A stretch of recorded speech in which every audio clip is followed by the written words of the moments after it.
Petri Wine brings you Basil Rathbone and Nigel Bruce in the new adventures of Sherlock Holmes.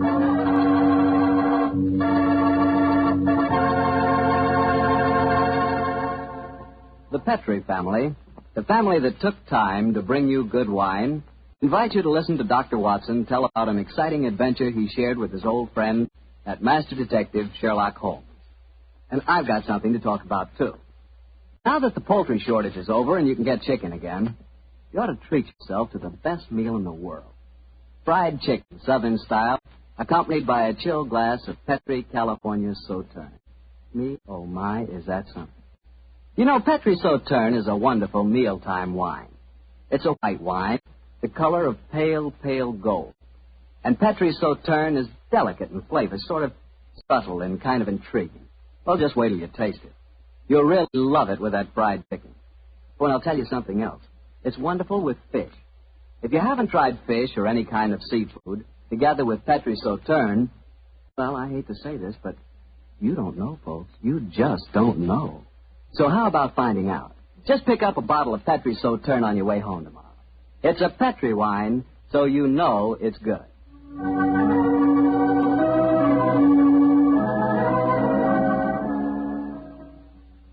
And now let's see if our old friend Dr. Watson's expecting.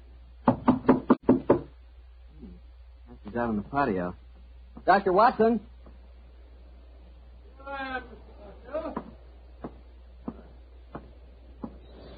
Sit out here this evening, my boy. Oh, swell idea, Doctor. It certainly is a beautiful night. It certainly is. Go up a chair and make yourself comfortable.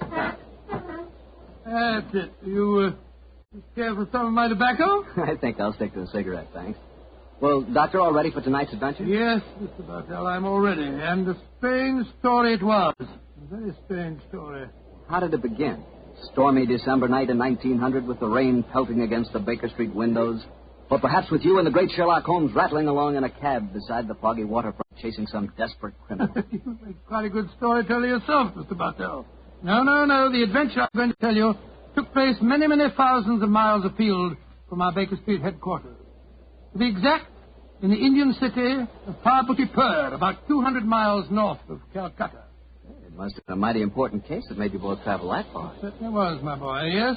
It was in answer in the summer of 1894, I remember, that Holmes received an urgent summons from the Maharaja of Parbutipur.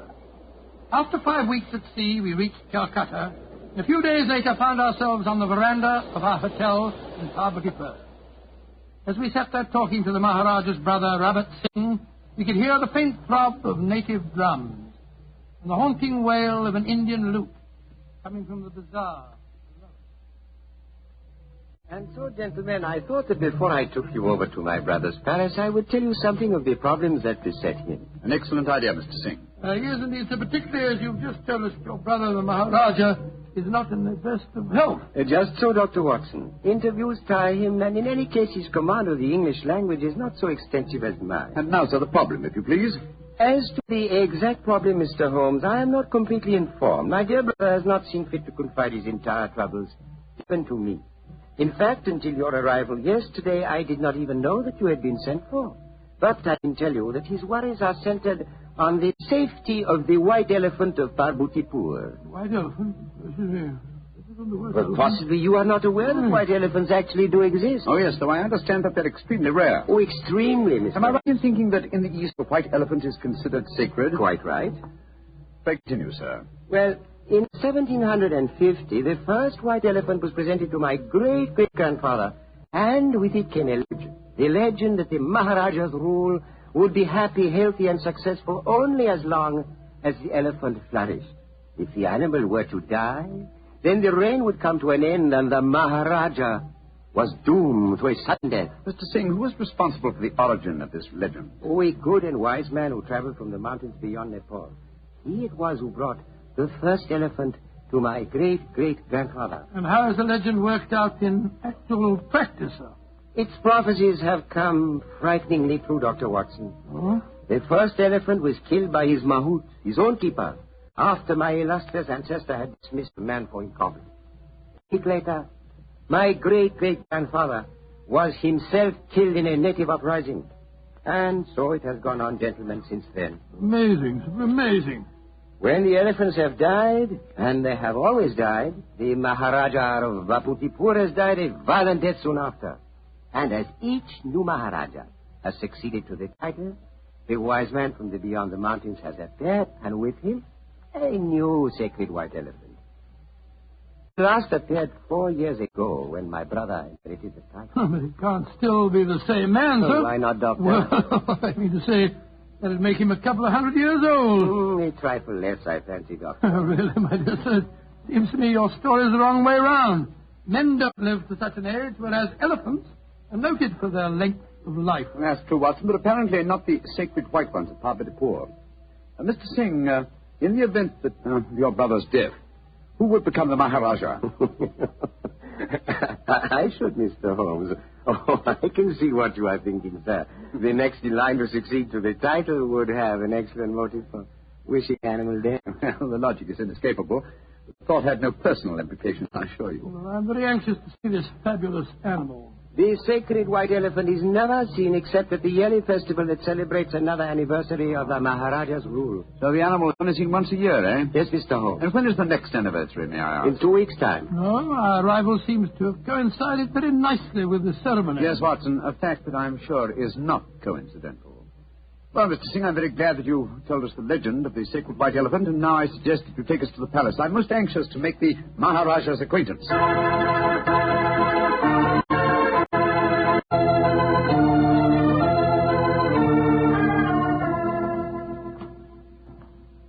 This is the council chamber, gentlemen. If you will wait here a moment, I will go and see if my brother is well enough to receive you. Very well, sir. On my soul, Holmes, I'm not easily impressed, but this palace is absolutely staggering in its magnificence. Yes, it does rather take one's breath away, doesn't it? I think it does. This floor is of the finest marble, and unless I'm much mistaken, that magnificent rug is a genuine Baccara. Yes, by Jove, it is. I could swear that the staircase we mounted a moment ago had railings of solid gold. You did, old chap.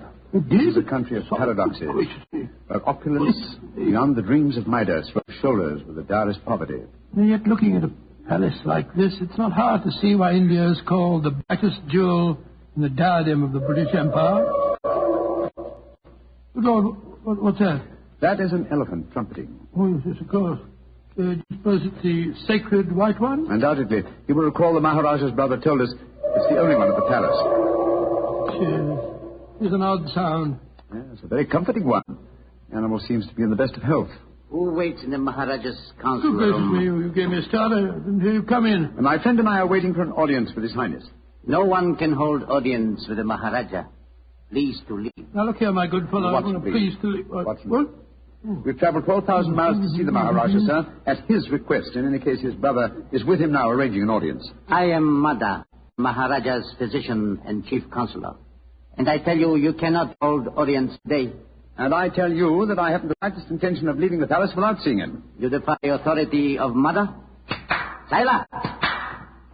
Azur? Sahib Loke, lay out. Now, I warn you that if I have any... Oh, I'm glad you're back, Mr. Singh. This fellow told us that we couldn't see your brother. And furthermore, he seems to labor under the misapprehension that he can have us thrown bodily out of the palace. Mother, you do not understand. These are the gentlemen my brother wishes to see.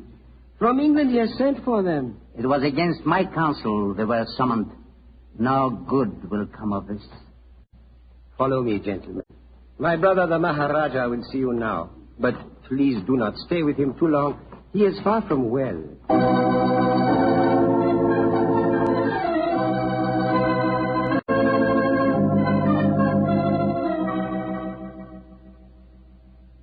Mr. Sherlock Holmes, Dr. Watson, I'm so happy you have arrived here safely. It was great imposition to ask you to travel so far. Oh, not at all, sir. I only hope we can prove of material assistance to you. Ranji, Yes, Rabat? I wish you would permit Dr. Watson to examine you. Yes, just what I'd like to suggest myself, sir. In fact, I brought my medical bag along just in case. Mother would not approve. Mother not believe in Occidental medicine. I do not trust Nada. I do not think he wishes you to get well. Please, Ranji, let the doctor examine you. Very well. But you not tell not Mother. And now, what seems to be the trouble, Your Highness? My eyes, they torture me. Night and day, they torture me. Yes, I noticed they seem very inflamed. Now, let me take a look at them. Yes. Now, open them a little wider, please, sir. I throb, burn, night and day. Night, day, burn. The color is distinctly reddened. However, this isn't anything very, very serious, sir.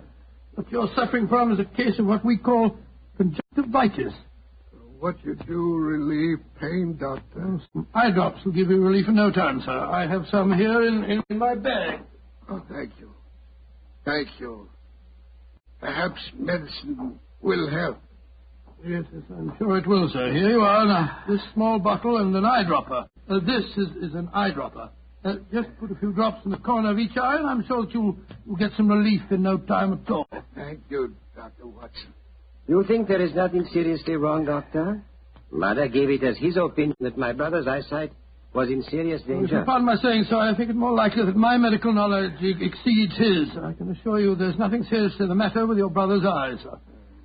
I'm happy you say so.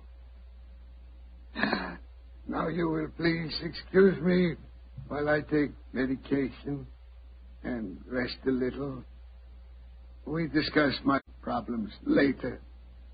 Quarters already prepared for you in Palace.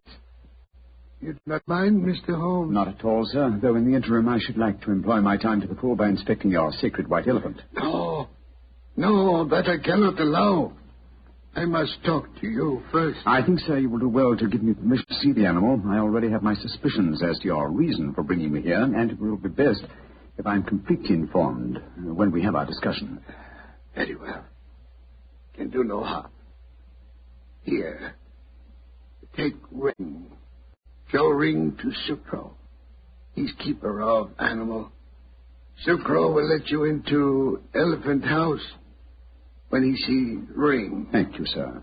And please rest comfortably. I'm sure that your worries are nearly at an end. Come on, Watson.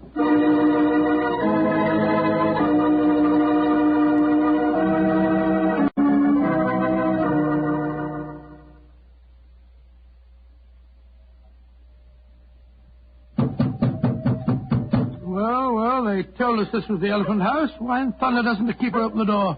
I imagine because his mind is preoccupied with music. Knock again, old fellow, will you? Uh-huh. He heard us that time. Yeah, about time. We must be knocking here for 5 or 6 minutes.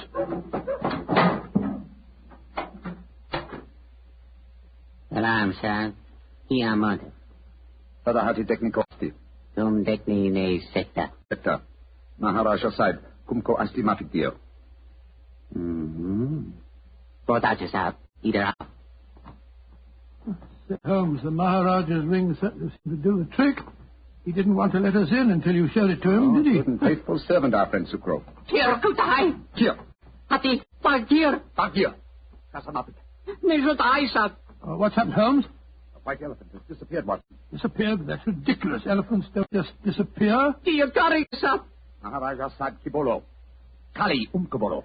Potato sahab, potato. Where's he going? I told him to go to the Maharaja and give him the news. But he was to tell it to no one else. But, Holmes, this is ridiculous. We heard the animal trumpeting here less than half an hour ago. How can an elephant be spirited away in that amount of time? That's what we have to find out, my dear fellow. I've often heard the Indian rope trick. Now we have a first-hand opportunity of solving a new mystery, the problem of the disappearing elephant.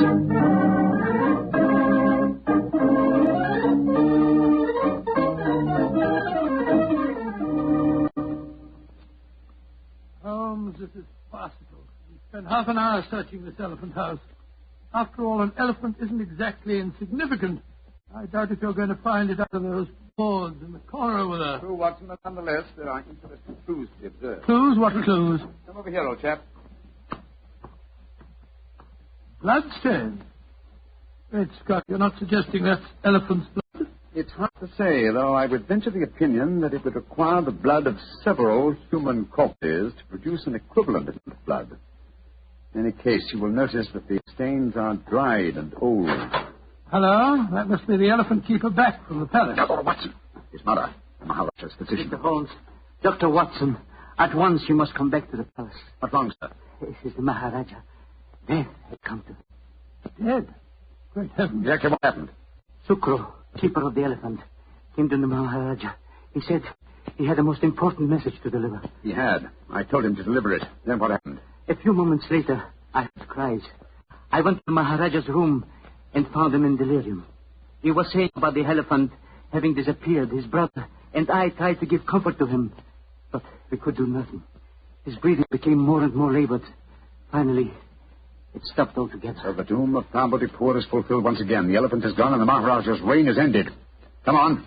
We must go to the palace. Yes, I must examine the body at once. Yours certainly was a natural death, Mr. Mudder. Positive, Mr. No symptoms of poisoning, for example? Mr. Holmes, I have read some of your sensational stories in which obscure deaths are attributed to a subtle oriental poison unknown to Western science.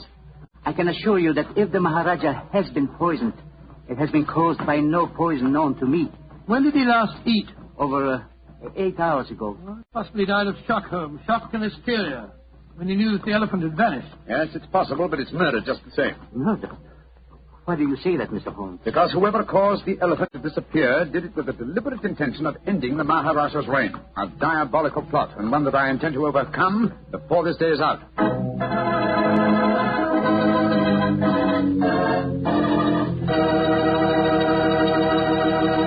Dr. Watson's story will continue in just a second, so all I'm going to say is, if you like a swell red wine with your dinner, well, then you should know about Petri California Burgundy.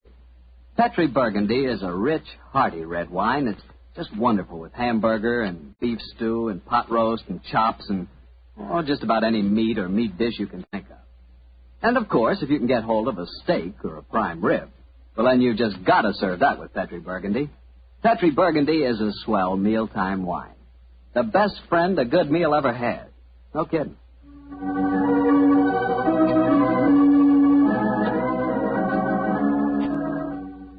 And now back to tonight's new Sherlock Holmes adventure, the case of the vanishing elephant. Tell me, Doctor, did you examine the Maharaja's body? Yes, of course I did, Mr. Bartell. Holmes was convinced that the Maharaja had been murdered, but I could find no trace of foul play. After my examination, I joined Holmes in our quarters, and I gave him my opinion. Found out anything? Looks like natural death to me, Holmes. No traces of poison? None that I could see. Of course, it's hard to be certain without an autopsy. Did you suggest one? Yes, but the new Maharaja won't hear of it. It's against their religion, apparently. Yes, I was afraid of that.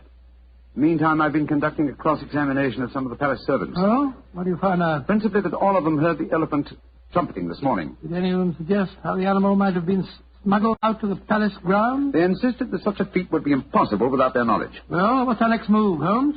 To interrogate the one person who I'm sure can give us the true story of the elephant's disappearance, its keeper. Remember, we haven't seen him since he took the message to the palace. I suggest we return to the elephant house and have a persuasive talk with him.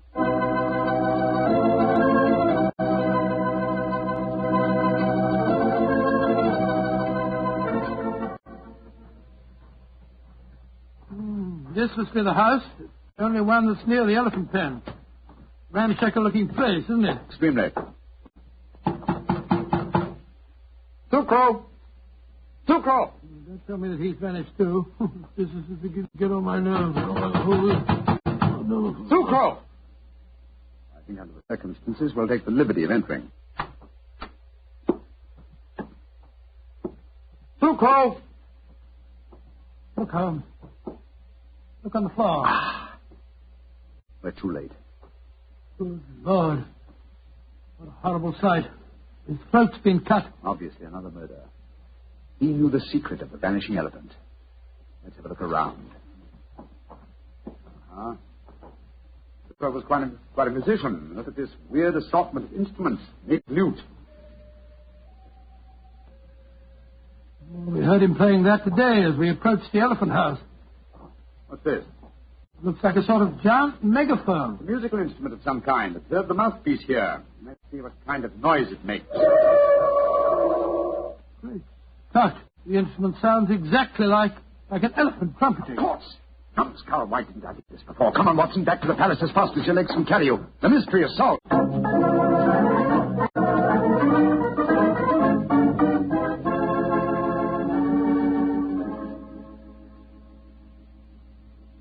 You say you have solved the problem of the missing elephant, Mr. Yes, Holmes? sir. And also the cause of your brother's death and Sucro's murder. Indeed. That is very important news. Won't you both sit down, please? Thank you, sir. Please proceed, Mr. Holmes. Thank you. First, the elephant did not vanish today. The beast must have died natural death months ago. All that happened today was that I discovered its absence. Are you suggesting that my brother knew the beast was dead? I am, sir. But he was afraid to publish the news. He knew that his rule would fall into a state of chaos if the fact were known. You yourself, sir, have told us how strong is the native belief in this legend. Oh, how did he dispose of the elephant? Unobtrusively, over a period of time, the bloodstains in the elephant house would indicate that the animal had been cut up into disposable fragments, which could be removed by the faithful Sucro without attracting suspicion.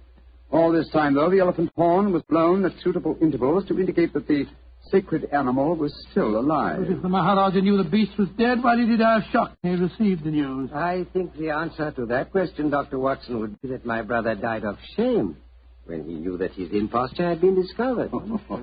Little far-fetched, sir, if you don't mind my saying so. No, I'm certain the reason your brother brought me to your country was to reveal that imposture to me.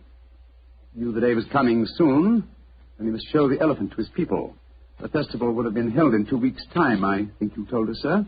I imagine that he wanted me to devise a method of smuggling a new white elephant into the palace grounds before that time.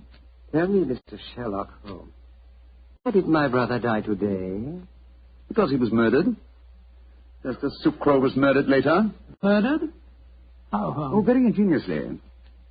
By poison, but not, as you might expect, by any subtle Eastern poison. No, one of the most recent of Western poisons was used. A poison unknown to Oriental science. Delirium, followed by a strangulated breathing, is highly typical of the newly discovered poison hyoscyamine. He hadn't eaten for 8 hours. True, Watson, but you see, this hyoscyamine was administered to an eyedropper. Good heavens. The poison penetrates with unusual ease through the membranes of the eyes, if you will recall. Yes, you're right, but Joe, it does. Must have been that physician fellow, whatever his name is. No, my dear chap. This has been a case of confusions. Let's do a little clear thinking now, shall we? You see, we were deceived by the apparent sequence of events. We discovered the elephant missing and thought that fact had caused the Maharaja's death. Whereas his murder was quite a separate matter. The poison must have been placed in the eye drops while we were in the elephant house. Precisely, dear chap. And when the murderer saw how the problem of the missing elephant confused us, he killed its unfortunate keeper to prevent us from learning the truth. Yes, you're strangely silent, Mr. Singh. Am I, Mr. Holmes? I am fascinated by your flow of unassailable logic. Of course, you realize that I am now the Maharaja, the king of kings, an absolute ruler with all power, including that of the police. Do you care to denounce the murderer to me? Oh, come, sir. It's time that buttons some of our foils. I'm well aware that you studied medicine at the University of Edinburgh. You have the motive, the opportunity, and the knowledge to kill your brother. The murder of Sucro was probably performed by an underling. Great Scott, what a shocking... You are a clever man, Mr. Holmes, a very clever man. Clever enough to realize that an absolute ruler, a ruler with all powers, including that of the police, is not apt to denounce himself. Again, your logic is unassailable. Goodbye, gentlemen. I trust your voyage home will be a pleasant one. I warn you, sir, that I shall make a full report of my findings of this case to the British Commissioner of this state. Why should he prove more effectual than the great Sherlock Holmes? Goodbye, gentlemen, and bon voyage. Look, the murderer makes my blood boil to think that he can't be brought to justice. He can, and he will be. Civilized laws of the Occident cannot be enforced here, then we must fight him with his own weapons. What do you mean, Holmes? That we have a farewell talk with Mr. Madder, the dead Maharaja's physician, friend, and counselor.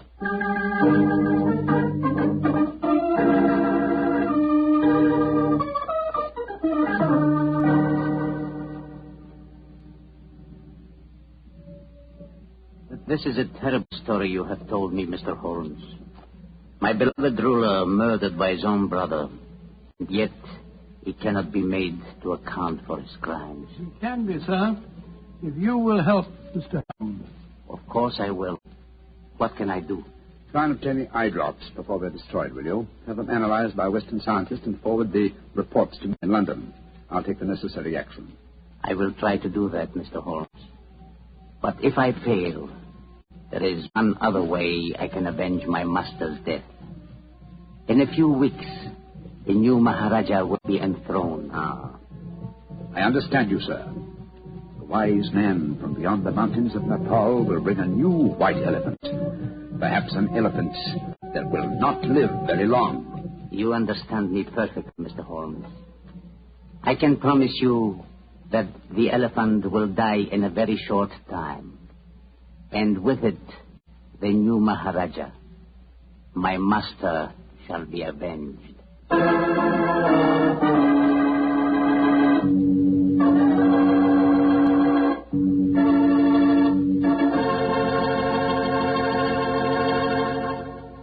That was quite a story, Doctor. Quite a story. And tell me, what did happen to the next white elephant of Poverty Port? By an extraordinary coincidence, it died the day after the new Maharaja's enthronement. And that scoundrel was himself killed in an uprising that occurred just a few days later. You know something? I think I could be very happy as an Indian Maharaja. Oh, really? Mm-hmm. Beautiful palace, beautiful women, beautiful jewels. And every year on my birthday, the natives would give me my weight in gold. You know, I could learn to like that.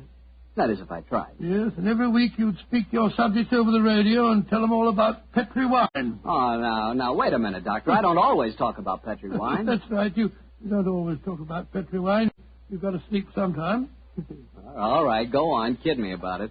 But Petri wine is worth talking about. After all, what other wine has the tradition behind it that Petri wine has? Don't forget, the Petri family has been making Petri wine for generations. Since way back before there were electric lights and telephones and things like that. They've been making Petri wine since the 1800s and handing down from father to son, every bit of valuable knowledge and experience. There's no doubt about it. The Petri family really knows how to turn luscious grapes into wonderful wine. That's why you can't go wrong with a Petri wine. Petri took time to bring you good wine. Well, Doctor, how's about giving us a clue to next week's story? Next week, Mr. Bartell, I'm going to tell you an adventure in which I'm afraid I didn't exactly cover myself with glory, shall we say. But I think you'll find the story an exciting one, my boy, because it's composed of equal parts of romance, of international intrigue, and of sudden death.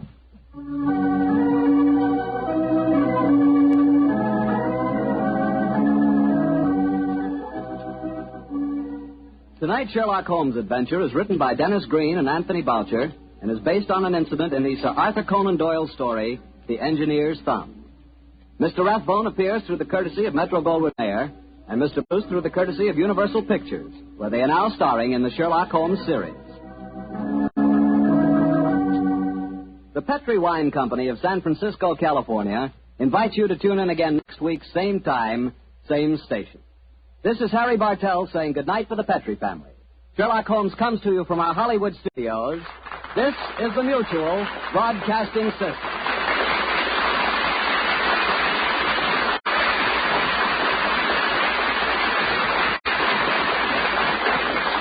Soon you'll be able to walk into your Admiral dealer's store and confidently buy the style radio or radio phonograph you want. The selection of Admiral radios will be complete. There'll be radio phonographs with the famous Admiral exclusive features, slide away that makes loading and unloading your record changer so easy, and the foolproof Admiral automatic record changer. There'll be consoles and table models and newly designed cabinets of fine woods and modern plastics. There'll be farm sets and portables in many styles and sizes, including the popular Admiral Bantam, the camera-type radio that operates on alternating current, direct current, or self-contained batteries. There'll be new electronic refinements and AM, FM, and shortwave reception. And now about television. Admiral's extensive research assures television receivers with true Admiral quality. So, whatever you want in radio, you'll find it in an Admiral, America's smart set. You can get a very good idea of what Admiral will offer if you'll write for a free copy of the new, full-colored booklet entitled It's a Promise from Admiral.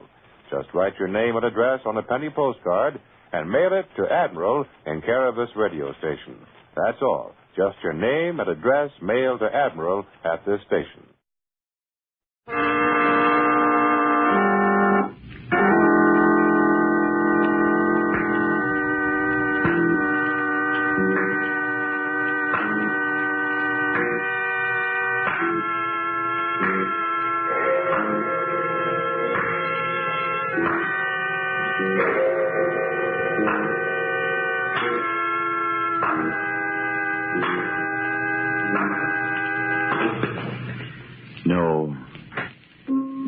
stay where you are. Do not break the stillness of this moment, for this is a time of mystery, a time when imagination is free and moves forward swiftly, silently. This is The Haunting Hour.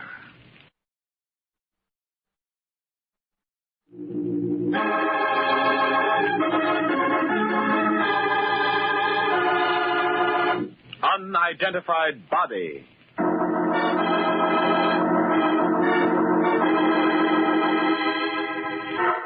A simple situation can become quite intriguing when fate steps in and adds the necessary twists. Take the case of the notorious gang who put a crime reporter on the spot because his articles were dangerous to them. Now, add this twist. The fact that the gang has never seen the reporter. And add this twist. The fact that the gangsters flee from a gunfight, carrying with them the unconscious form of a stranger, a man they do not know, a man who happens to be Jim Briggs, the newspaper reporter they would like to lay their hands on. Who am I? Who am I? Is he on the level, Fred? I think he is, Chief. If you can only teach Schmidt to keep his hand to himself. I didn't do nothing. Shut up. I said shut up. Which way you driving? And you still see the cops beating? I think we lost him, Chief. It was a close call. Too close. The town isn't safe for us. Not as long as that guy Briggs hounds us in the Daily Herald. What do we do, Al? We've got to get rid of him. It won't be so easy now. It's either him or us. Schmidt. Yeah? Take the next turn and head back to the hotel in town along Route 7. Let me tell you, Fred, this was Briggs' fault. He's got the cops worked up about us. He's got to go. But how? Where am I? What do we do with him? The way things are, we can't risk taking him to a doctor. No, we'd better say, wait a minute. I think I can handle him, Al, by myself. Better than a doctor. What do you mean? Just that with Trigger doing a disappearing act and lying low for the time being. You mean maybe this guy... Yeah, you get it. We can use him. Fine. Go ahead, then. He's all yours. I don't want any interference. Don't worry. I'll see that these monkeys climb up. You too, Schmidt. I didn't say it. Go ahead. Go ahead, Fred. What's the matter, fella? My head hurts. How'd it happen? I don't know. I don't know anything. Who are you? You know me. I'm Fred Booth. Fred Booth? I don't remember. Now, look, fella, I'm going to help you. Help me? Look at me. No, look right at me. It's hard to hold my head that way. Hurts. Try. All right, I will. You don't remember anything? No. Let's see about that. Where do you live? I don't know. What was your father's name? His name was... I don't know. Now, look, fella, you're in a bad way. You've lost your memory. You've got a lot of things to learn again about yourself. Yeah, I understand. I'm going to start off with your name, and then later I'll tell you all we know about you. Thanks. Thanks a lot, Fred. Your name is Trigger Martin. Real name Henry, but we've always called you Trigger. That sound familiar? Trigger Martin. Remember now? You ever heard the name? Yes. Somehow it seems familiar.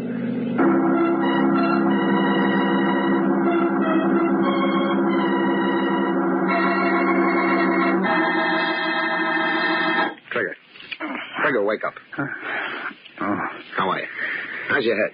Oh, it's better, Fred. You've been sleeping since we got here about 3 hours ago. Here? Where's here? Oh, I remember the hotel. That's right, the Crescent Hotel. The Crescent Hotel. What else do you remember? Well, everything that you told me. Anything else come back to you? No. Are you sure? Yeah, that's all. Now, what did I teach you? My name is Trigger Martin. You're Fred Booth. Go on.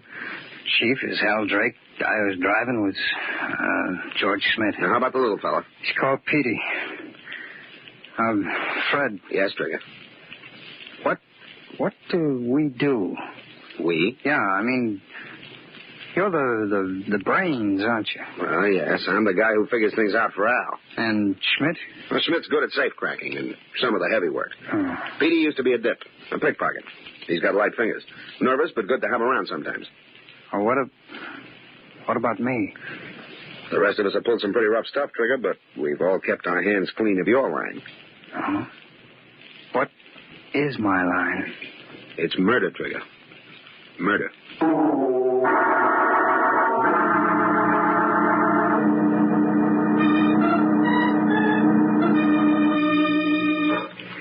How's he getting along, Fred? Trigger. Okay. Your treatment? Well, what's wrong with it? Risky. Nah, he'll be all right. He'd better. We'll need him, but soon. I told him just now that he was a killer. Yeah? Any questions? No, he just wants to learn all about himself. Great. Would you be liking your rooms cleaned now, Mr. Drake? Sure, anytime, Mrs. Calder, but since when do you open doors without knocking? Well, if you're not up at this time of day, you ought to be ashamed of yourself. Oh, it's not that, Mrs. Calder, but sometimes we have business conferences and can't be disturbed. Oh, business, is it? Well, I've got a couple of dollars put away I'd like to invest. Mrs. C., you're a great kidder. And why should I be kidding? I'd like to live in style like you and Mr. Booth and the other gentlemen. Well, finance is hard work, Mrs. Calder. You'd better stick to cleaning. And that's just what I'll be doing if you gents will let me. Well, I'll start in this inside room and... Mrs. Calder, I don't think you better go in there, not for a couple of days. No? One of our associates is in there sleeping. Mr. Schmidt? No, a new associate. He was hurt a little. In a hunting accident. He's got to have rest. Oh, you. I'm thinking you'd just like to be living in a dirty room. Well, I'll be back later then. I think you'd better. And remember, don't go in there. I'll not be forgetting, Mr. Drake. Chief, we ought to get out of town. Really hide out. They can't pin anything on us yet. Besides, I like to live nice. I like to live. What's eating you? You don't have a murder rap against you? So what? Trigger's the only guy in this mob who ever had the chair to worry about. Now... Al, calm down now. You saying something about me, Chief? Trigger, you ought to be taking it easy in your own room. I tried, but every time I lay down, my head started. Something hurting you, Trigger? Not exactly hurting. What then? This business. What you told me before about my killing people. I don't like it. What's the matter, Trigger? You going soft? Maybe I am. You know what happens to pals of mine that goes soft?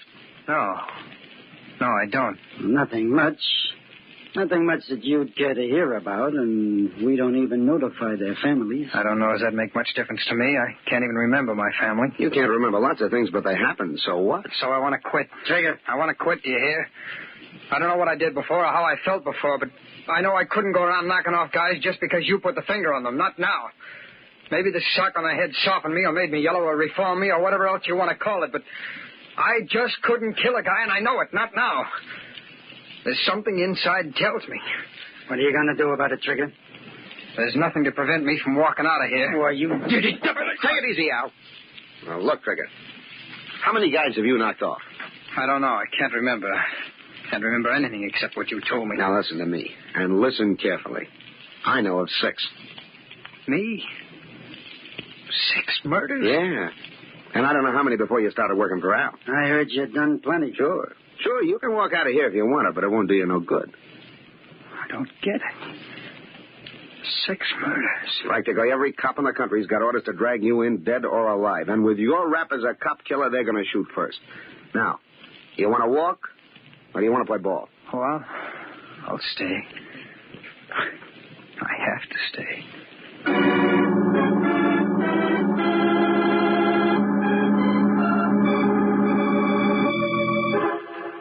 Petey, will you stop jumping from one chair to another? I can't help it, Trigger. Makes me nervous to stay in one place. Well, then get out of here. I can't. Not with you sick like that. You're not doing me any good. Why don't you get out? Hi, Chief. Well, Trigger, I see you've quieted down. Not so independent like you were a couple of hours ago. Well, I'm okay now, I suppose. Petey, you can take a few minutes off. I'll stay with Trigger. Thanks, Chief. Now, are you going to work for me, or do you want to be plugged by a cop? I said I was staying. Make sure you mean it. I've got a little job for you. Oh? Who is it? There's a little squirt of a reporter on the Daily Herald in this town, and he's out to cause trouble. What's he done? Shut his mouth off about me. Every day for the last week in his paper. He knows too much. What's his name? Jim Briggs. Where can I contact him? I don't know where he lives or what he looks like. Hogan, my outside man, is trying to get some dope on him before you go to work. Right. Okay. See you later. Pete. Yes, Chief. Fred, Schmidt, and me are going out on some business. You stay and keep Trigger company. Sure, Chief. So long. So long. Pete, how long have I been working for Al? 2 years, about. Why? It's funny me not remembering. Who'd I work for before? I don't know. You never told me. Do I have any friends, outside the mob? I don't know. You didn't talk much. How about family? I guess you got some. Where do they live? I don't know. Did you ever see me with a girl or anything? Why are you asking all these questions? Come on, Petey, tell me. I don't know nothing, I tell you. I don't understand, Petey. Can't you tell me anything about myself? Will you quit pestering me? Petey, did I ever serve time? Yeah, I think you did. What prison? Stop it. Will you? Don't ask me no more questions. I only asked you what... I can't stand it. I just shut up. Questions. I gotta get out of here. Petey! What's the matter with that guy? Yeah, come in. Excuse me, sir.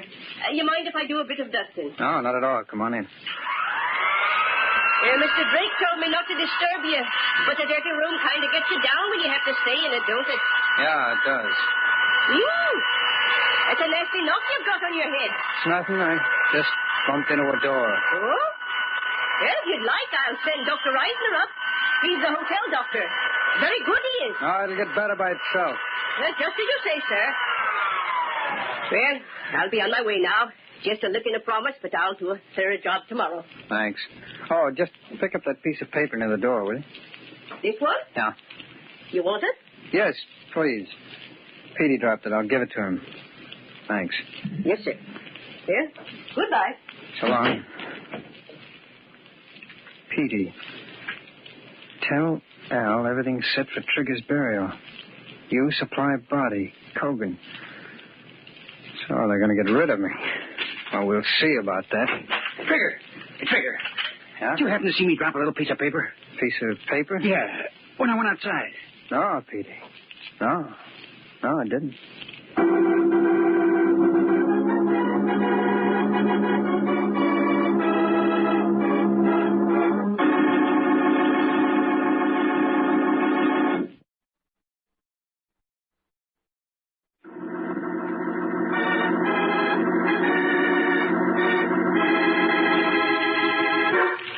Our story is about a mind from which all memory has been erased.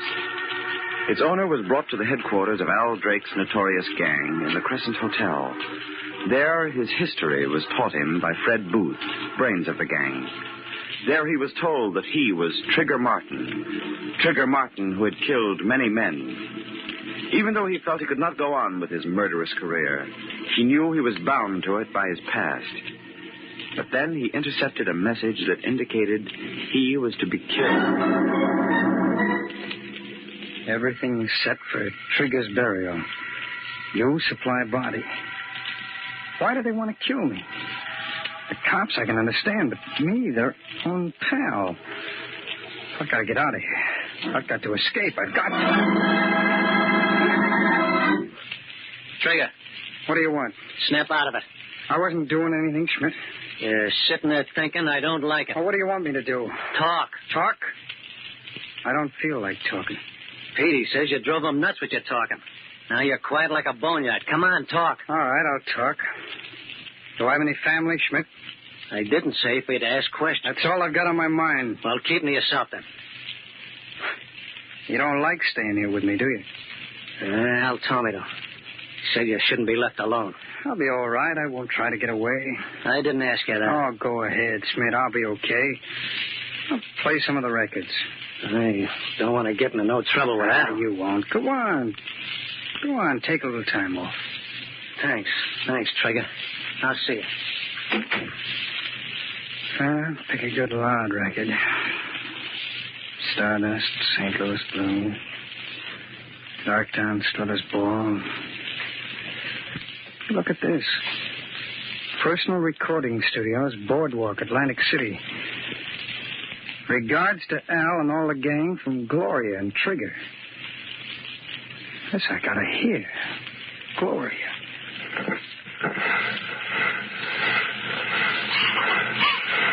We're having a great time here, and we just thought we'd send you like regards from the boardwalk. Come on, Trigger, say something. It won't hurt you, do? Say hello. Say anything. Well, I just want to send our regards, Al. I mean, me and Gloria. How long do I have to talk, Gloria? Well, I just want to send our regards, Al. I mean, me and Gloria. How long do I have to talk, Gloria? Say hello. Say anything. Well, I just want to send our regards, Al. I mean me and Gloria. How long do I have to talk for? I'm not Trigger, then. I'm not. But who am I? Do they know who I am? Why are they trying to tell me I'm Trigger Martin?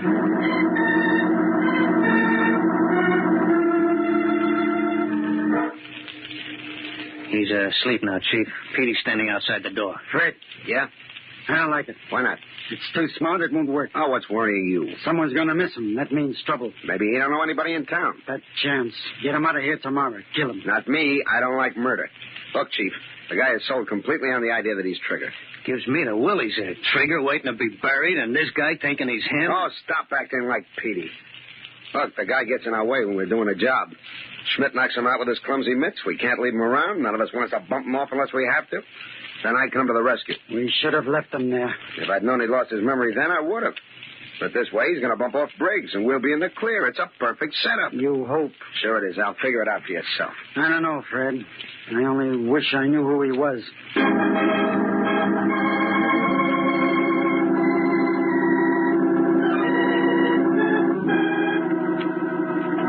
Trigger.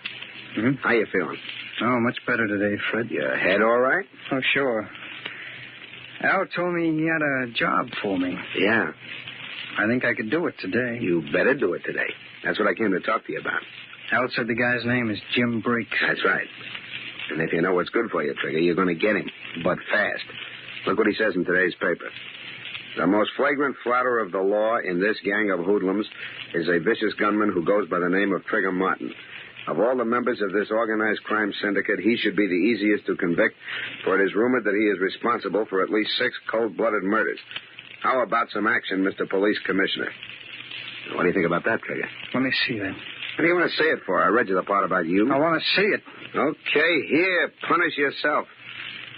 The most flagrant flouter of the law in this gang of hoodlums is a vicious gunman by the name of Trigger Martin. And how do you like that? That guy's going to see that you burn unless he gets shut up. Hey, what's eating you? Fred, did I ever see this article before? No, you couldn't have. Just come out today. For a second, I thought... You got no time to think, Trigger. The only thing that'll do you any good now is to get a hold of that Briggs and... Yeah. You're right, Fred. Briggs. He's my man.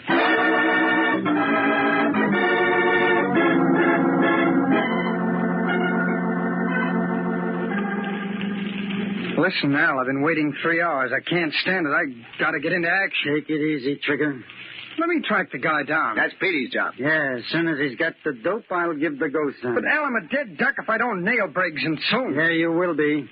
But we can't afford to make any mistakes. That's what I've been telling him, Chief, but he got all worked up about those newspaper articles. Save it, Trigger, until... Well, that must be Petey. Open up, Schmidt. Okay, Fred. Well, Petey. Any luck? I just get a line on this guy, Briggs. Go ahead. Don't rush me, Chief. Makes me nervous. Come on. The Herald got him in from Chicago to do this job on us. He's new to town. That's why we don't know him. Yeah, I guess so. Where's he live? He's got his office set up and his room's in the same place. Sends his stuff to the Herald over the phone. Petey, where does he live? Gee, Chief, didn't I tell you? 41 McDougal Alley in the basement. One of them garden apartments. Did you get that, Trigger? Sure. 41 McDougal Alley in the basement. Okay, that's right. And here's your gun. Now get going.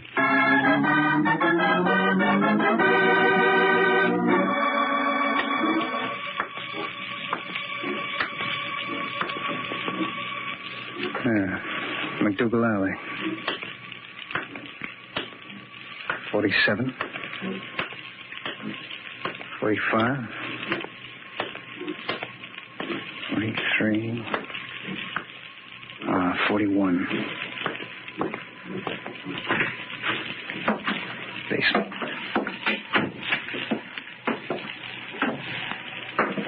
Careful. Maybe a trap. Don't forget they've been lying all along. Careful.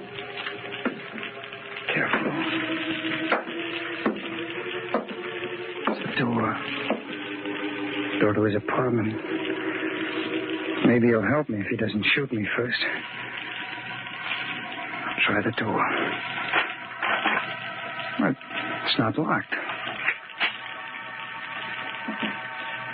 It's dark.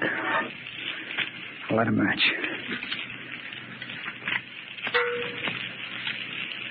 Jump it, Regan. Okay, Crider. Let me go. No, you don't. Hold it, Crider. Let go of me. Watch it, Regan. He's got a gun. I see. Good work.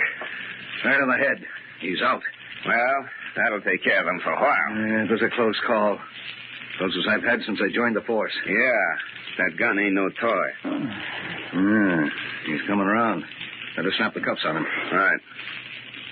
Wonder what his angle is on the case. I'll question him. Hey, come on. Come on, snap out of it. Wake up, you. My head. Come on out of it. What? Hey, who are you? What are you doing here? That's just what we were going to ask you. Well, this is my apartment. My name is Briggs, Jim Briggs. Jim Briggs disappeared 3 days ago. We're working on the case. If you're Jim Briggs, maybe you can tell us where you've been. Half the police force has been looking for Briggs. I don't know. I can't remember.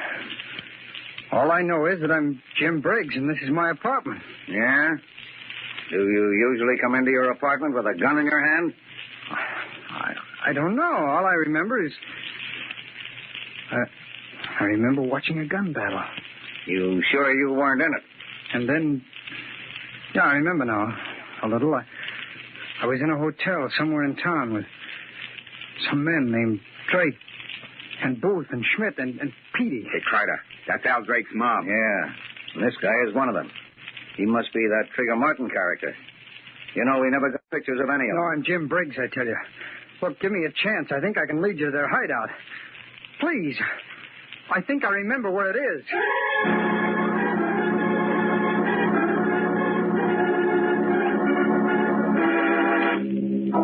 Okay, Fred, this was your idea. He'll come back, Al. I got that guy completely bamboozled. Now, listen, Chief. I don't want to stay here and be trapped. They'll get us. They'll get us for sure. Petey, shut up.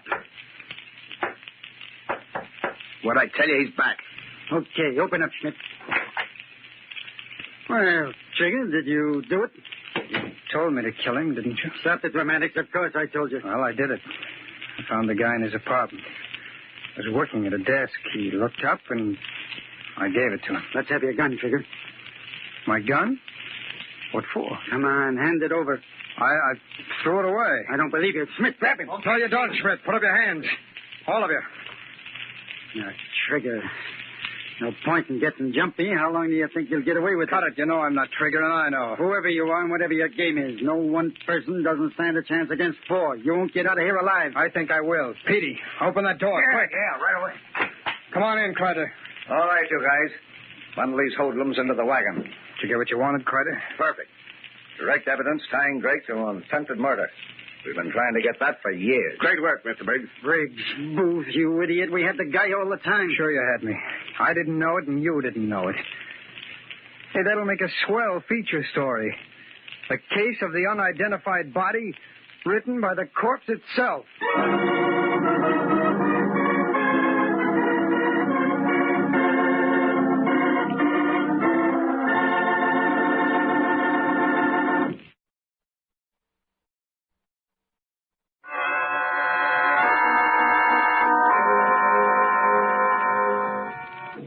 From shadows and stillness, mystery weaves a spell of strangest fascination, charging the mind with doubts and fears. For mystery is a strange companion, a living memory in the haunting hour.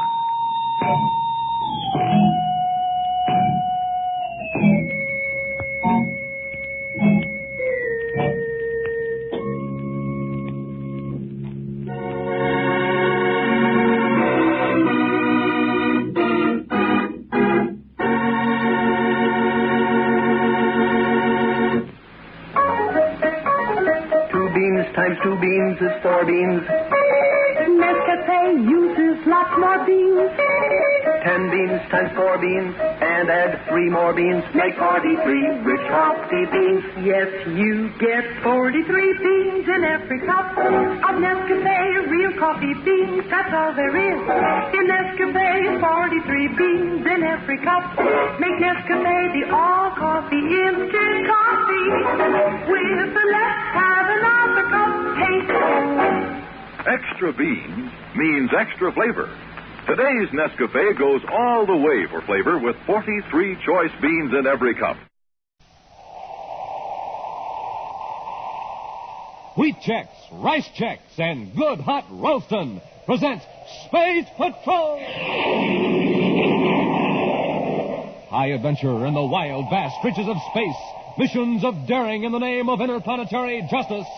Travel into the future with Buzz Corey, Commander-in-Chief of the Space Patrol!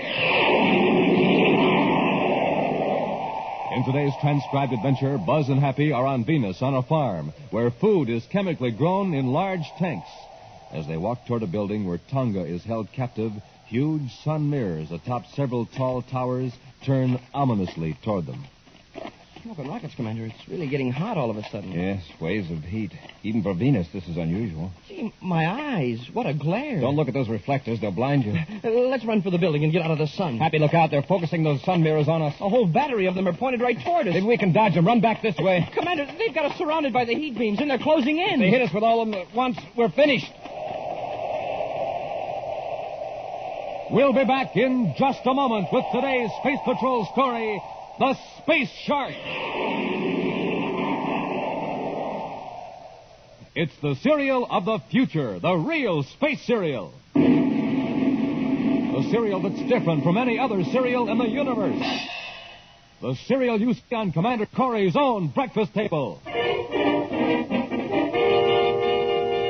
Delicious Rice Chex, the cereal with a flavor like no other flavor in all the universe. Delicious Rice Chex.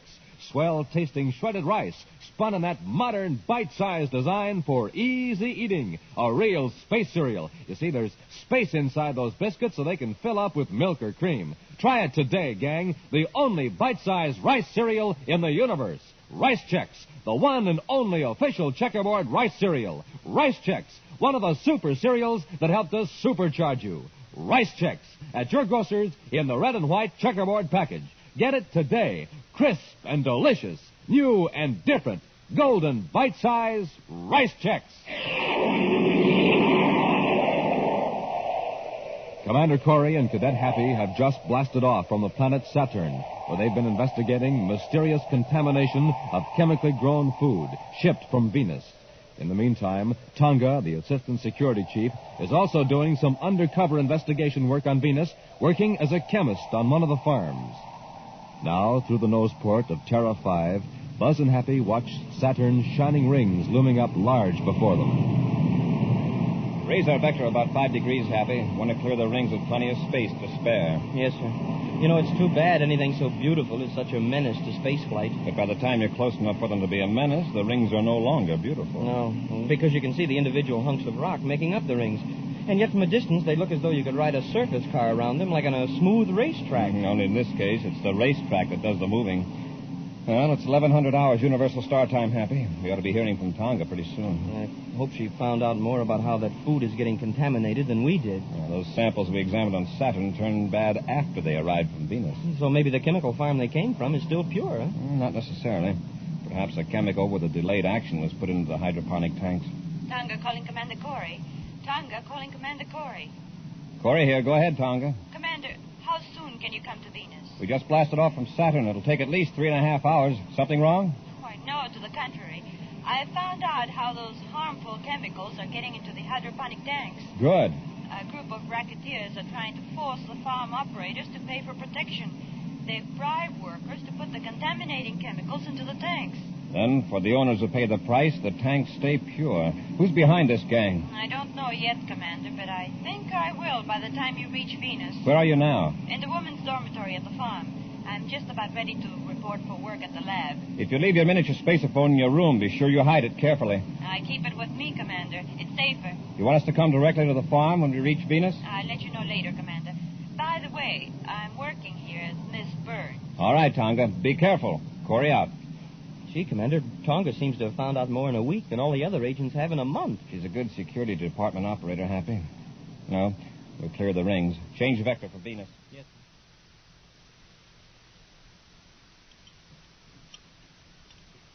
Ready for the spectroscope check on specimen 28, Mr. Baxter? All right, Miss Burns. Negative. Well, this whole group of samples tests pure. I hope we have as good luck on the next group. Oh, never mind that now, Miss Burns. I'll handle it. Oh, but I thought you wanted all these samples analyzed before the morning shift ends. There isn't much more to do. I'd like to have you take this report over to the superintendent's office. Why, yes, Mr. Baxter.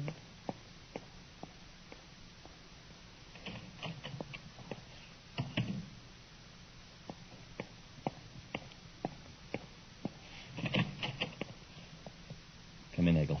Where is she? I sent her on an errand.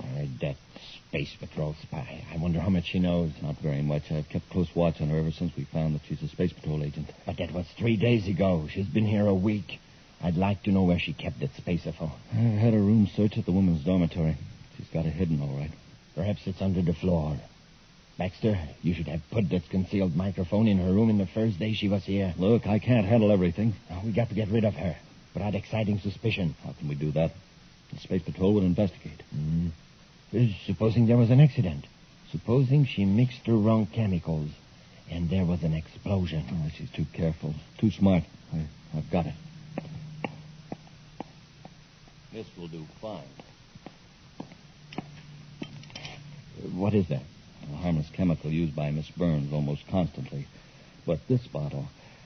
Someone might easily confuse the names of the two chemicals. They're very much alike. What does this chemical do? A few drops mixed with any acid solution will produce a deadly gas. A gas that soon dissipates. After a few seconds, when it's mixed with air, it's harmless. But if someone were leaning over a container of it when it first formed... Baxter, I can't pronounce the name of this substance, but it's the solution to our problem. Fix it up.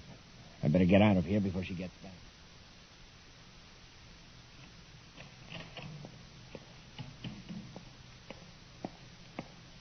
The superintendent said he'd check the report later, Mr. Baxter.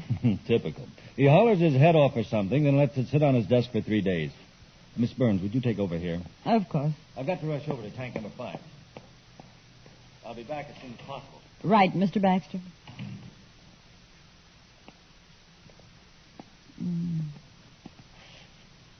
Now, let's see. Anatheric acid, 20 cc's. Oh, now where's it? Oh, here it is.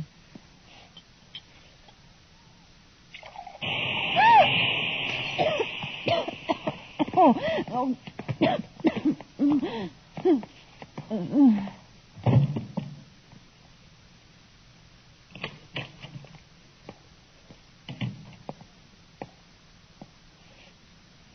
Worked, Eagle. Is the gas dissipated? Do you think I'd be walking around like this if it hadn't? As I told you, it only takes a few seconds for the... Baxter, she's alive. Huh?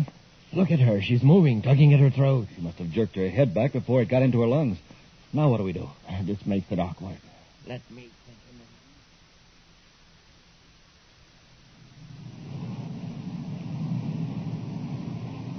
minute. Well, at this acceleration, we'll reach Venus in half an hour, sir. Want me to take over? No, thanks, sir. I'd just as soon bring her in, if I may. Well, fine with me. Happy. Listen, I heard something in the miniature spaceophone. So did I. I got her, Baxter. We'll load our Miss Burns into the surface car and take her to my hyperdramic farm. So somebody sees us. Tell them there was a slight accident. We can say I'm a doctor. Take her to a hospital. But, Commander, they've done something to Tonga. Quiet, Happy. Take her to your farm. When she comes to, we can make her tell how much she knows. We certainly can't work on her here. That's right, Eagle. I'll stay here and watch Miss Burns. We got to get a surface car. Go on, get moving. Tonga managed to click on her spaceophone, so she's probably not too badly hurt. I wish they'd keep talking so we could find out who they are and where they're going to take her. Baxter and Eagle. Eagle has a chemical food farm. Happy, you keep listening to your miniature set. I'll contact Venus Space Control and have them check on the location of a hydroponic farm owned by a man named Eagle.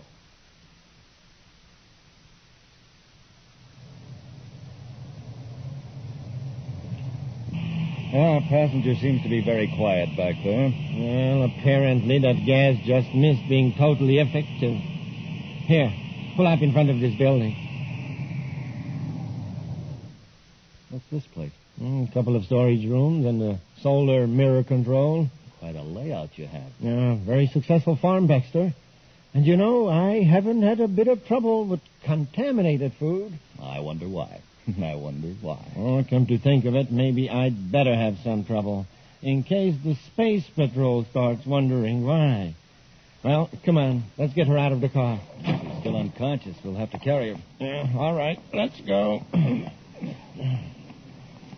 Spaceship. It's landing.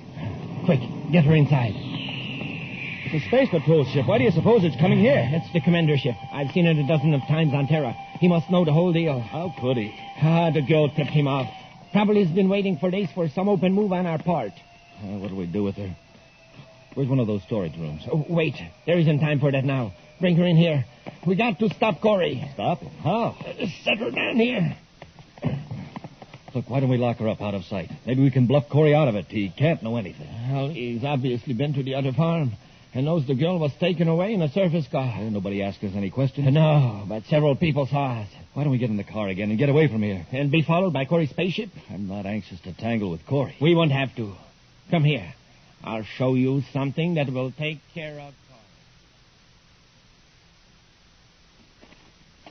Corey.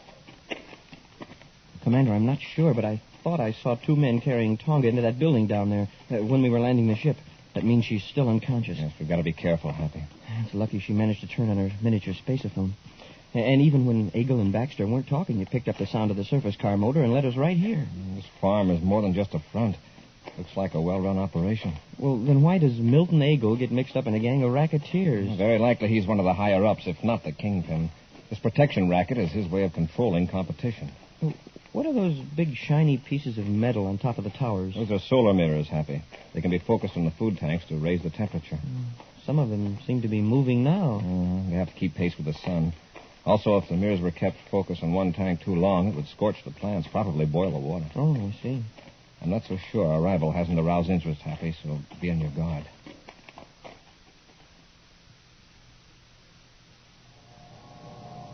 Get the idea now, Baxter? I'm surrounding Corey and the cadet with circles of concentrated sunlight. What do you expect to do? Blind them with the glare? Yeah. Wait till I converge all those beams in one spot. Right on Corey and his friend. Eagle, wait. You realize the heat those mirrors put out? Yeah, quite well, Baxter. And I think this will serve to stop the Space Patrol permanently. Now watch. I'm going to bring the focal points together.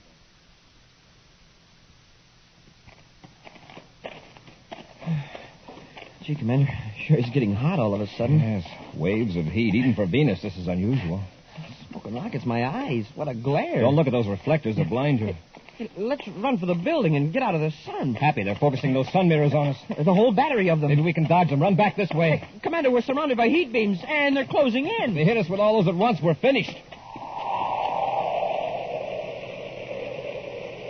We'll be back with Space Patrol in just a moment. Right now, here's the story of a cosmic surface car in trouble. Listen. The trouble? Nothing to go on but ordinary fuel. You hear that? The driver's filling up the tank with super fuel. Now, something's going to happen now.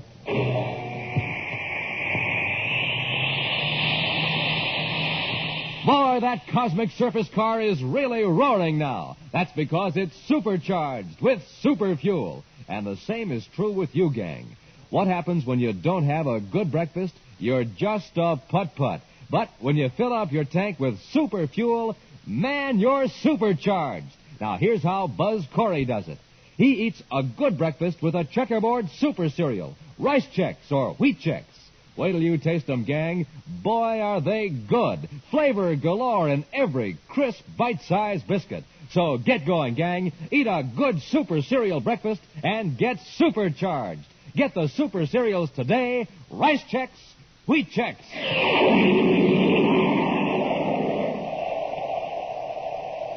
Buzz and Happy are on the grounds of a chemically grown food plant on Venus. in an attempt to rescue Tonga, abducted by two men who've been putting poisonous chemicals in the food tanks of competing operators. The two conspirators, Milton Eagle and Richard Baxter, have seen Buzz and Happy approach the building where they're holding Tonga. Eagle has focused several sun mirrors toward the two space patrolmen, surrounding them with heat beams. Inch by inch, the circles close in around Buzz and Happy as Eagle tightens the wall of searing heat. Look at them, Baxter.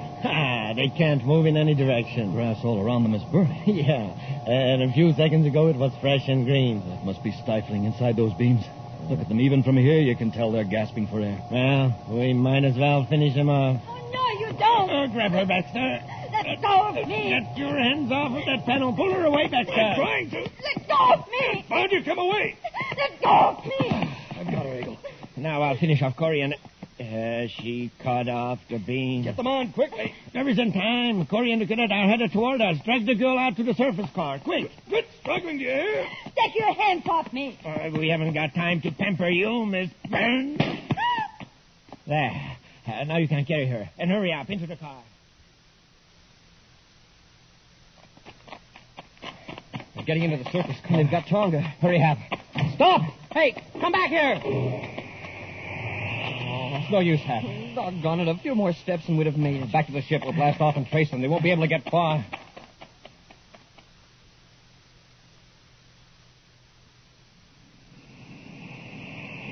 It was close. Plenty close. We aren't away yet. They'll look for us with their ship. Maybe put up a roadblock. Confounded girl. Why don't we get rid of her for good? Throw her out of the car. No, you fool. As long as she's with us, Corey won't get robbed. Where are you taking me? That's a good question. Where are we taking her? We're going to blast off for Neptune. Blasting up for Neptune? In this surface car? You must really have knocked her silly, Eagle. I got a spaceship in a private spaceport a couple of miles from here. With a little luck, we can blast off before Corey spots us.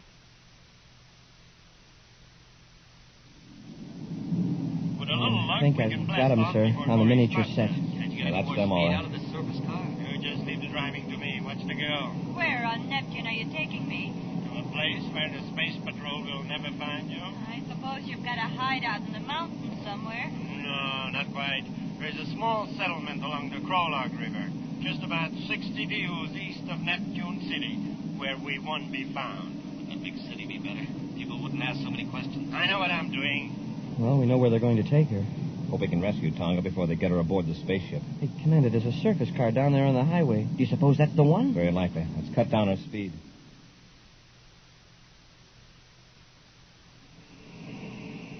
The spaceport isn't much further, Baxter. What kind of spaceship do you have? My, such an inquisitive woman. But I'll tell you, I'm rather proud of it. It's a Class B space cruiser, one of the largest private ships made. A Class B space cruiser. How nice.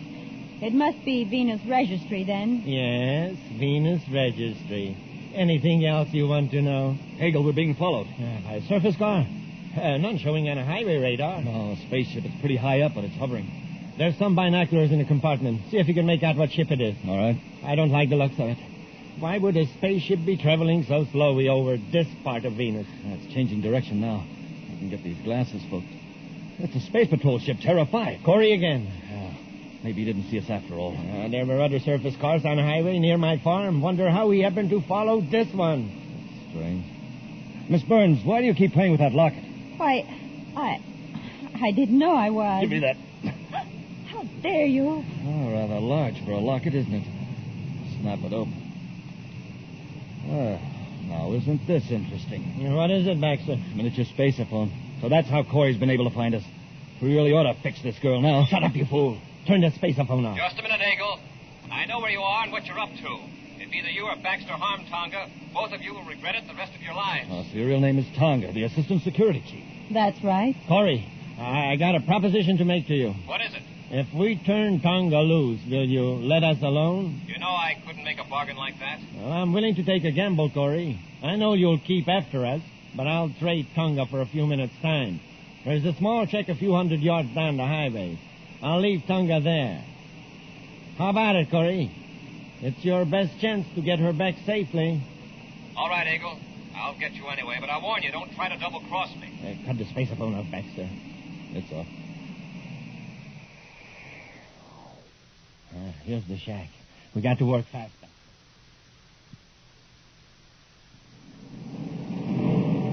Corey's landing right where I figured he would. Stay behind the trees until he's out of the ship. Why don't we get in the car and get to your ship? Why waste time? While Corey is in the shack rescuing Tonga, we'll put his weapons out of commission. Why not wreck the controls so he can't blast off? Yeah, and have him alert other space patrol units? Our best bet is to have Corey after us himself. Tell me your ship is faster than Terra 5. No, but his ship isn't faster than the Shark. The Shark? Yeah, it's a cosmic missile with a special view scope device. I have one aboard my ship. And once it's launched at Corey's ship, he can dodge it or outrun it. Yes, and with his own cosmic weapons out of commission, he can't fire at the Shark. That's right. He can run all over the solar system. But sooner or later, the Shark will get him. Come on, get ready. Corey and the cadet are getting out of the ship.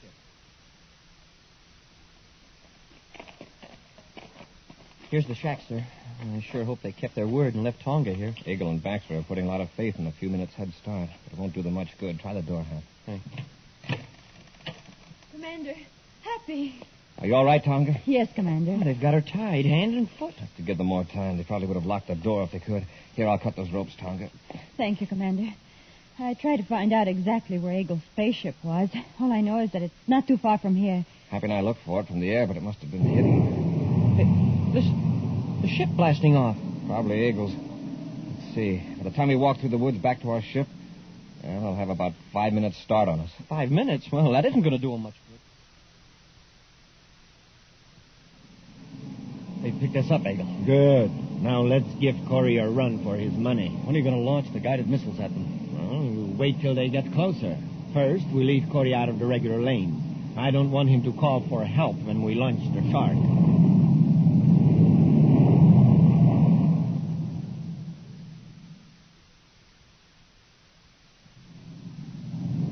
We aren't gaining very fast, sir. They must realize they can't escape.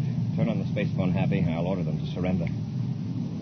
Commander Corey aboard Terra 5 to Milton Eagle aboard private cruiser 398. Come in.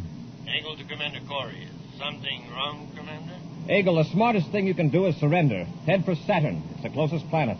Sorry. We have other plans. I order you to surrender. We're armed, you know. Oh, of course.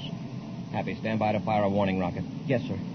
Eagle, I don't want to use force unless it's necessary, but I'm prepared to do it. Commander, something's wrong with the firing mechanism. What? The electronic controls are out of order. What about number 2? Well, they're all out of order, sir. That's right, Commander. Baxter and I took care of that while you were rescuing Tonga. We can still overtake you, Eagle. Meanwhile, we can call units from Saturn. You're going to be pretty busy, Commander. Baxter and I are sending you a present. Catch. Eagle, if you fire on a space patrol ship, you'll be blasted out of space. Commander, look at the view scope. Something's leaving their ship. It's not a regular missile, sir. It's too slow. It may seem slow now, Cadet, but wait. Eagle, what did you just release? A weapon with your picture on it, Commander. It's gaining velocity, sir. It's a guided type missile with a cosmic warhead. Have fun. Eagle out.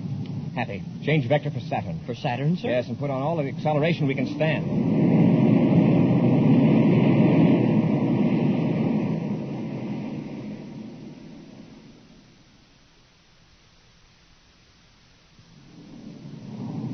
Getting closer, Commander. Head for Saturn's rings, Happy. For the rings? Yes, get on a tangent with the outer ring. All right, sir, but... Well, Commander. Yes, sir.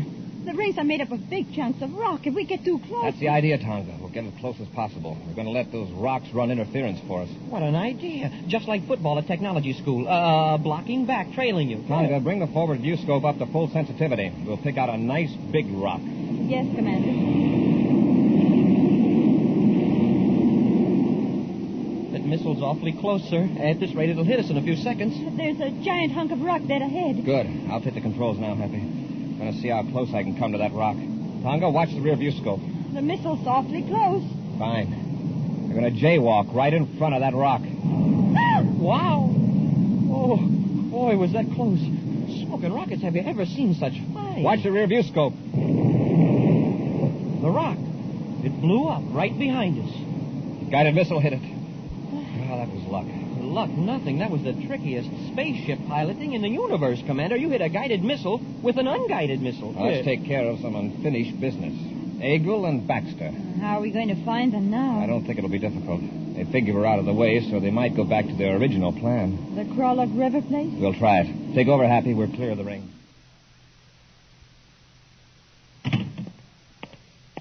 Well, I lined up another ship for us, Baxter. Good.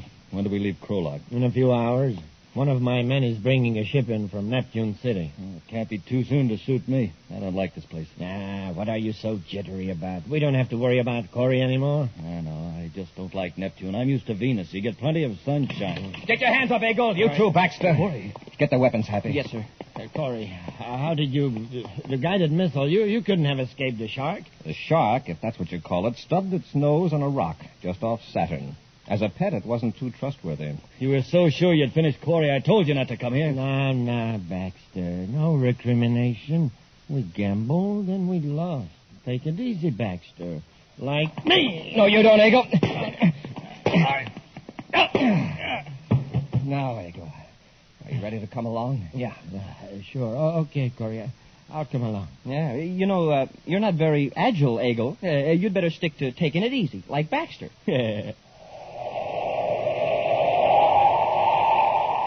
An exciting preview of next week's thrilling Space Patrol story in just a moment. Hey, watch out. Hold everything. Here he comes down the rink so fast his ice skates are melting the ice. Wow, that's a checkerboard kid. He's supercharged. And a good breakfast with a checkerboard super cereal did it. A breakfast with swell-tasting instant Ralston. Here he comes again. Stand back. Jumpin' Jupiter, that boy's a winner. He's got the speed of Buzz Corey himself. And how about you, gang? How about getting supercharged so you can whiz along just like that? Just do this. Have a good breakfast with Instant Ralston, the hot super cereal. The delicious hot cereal that helps to turn on your starter. Makes you bright as a light and helps to keep you right on the beam. That's what it does for the commander. That's what it'll do for you. Here comes the checkerboard kid again on those flying ice skates. Don't wait, gang. Be a winner yourself. Get supercharged. Eat a good breakfast with the delicious hot super cereal, Instant Ralston. And now for a preview of next week's exciting Space Patrol story. Buzz and Happy and their spacesuits on a tiny asteroid are approaching a criminal who has stolen evidence that's needed to convict a crime syndicate. He's got the metal box, sir, with the evidence. All right, Shora. Come out of that crater and get into our ship. I'm getting into my own ship, Corey, and you're not going to stop me. All right, we'll come down and get you. Take one more step and I'll use this gun on you. All right, have it your way. I warned you. Drop, Happy. Wow, that was close. The gun chipped a hunk of rock loose as big as your head. Stand still, Happy. I think Chora means business. Yeah, he does. And it isn't funny business either. Be sure to be with us next Saturday for the exciting story, The Search for Asteroid X, when Wheat Checks, Rice Checks, and Good Hot Ralston again bring you Space Patrol! And now, an important message from Commander Buzz Corey. Did you ever read in the paper about a boy or girl saving somebody's life? Ever wish you could do something like that? Well, you can. Just join my Space Patrol Blood Boosters. Here's what we do. We try to get more people to donate blood to the Red Cross. When you get somebody to donate blood, you save a life. So, boys and girls, join my Space Patrol Blood Boosters today. Space Patrol, an original Mike Moser production starring Ed Kemmer as Commander Corey and Lynn Osborne as Cadet Happy, was written by Lou Houston and directed by Larry Robertson. Other players were Bela Kovac, Ken Mayer, and Nina Berra. Dick Tufeld speaking. Now, don't forget to tune in next Saturday and every Saturday when Wheat Checks, Rice Checks, and Good Hot Ralston again present the new, exciting Space Patrol! And be sure to see another exciting Space Patrol story on your local ABC television station. Consult your local paper for time and channel. Space Patrol comes to you transcribed from Hollywood. This is ABC Radio Network.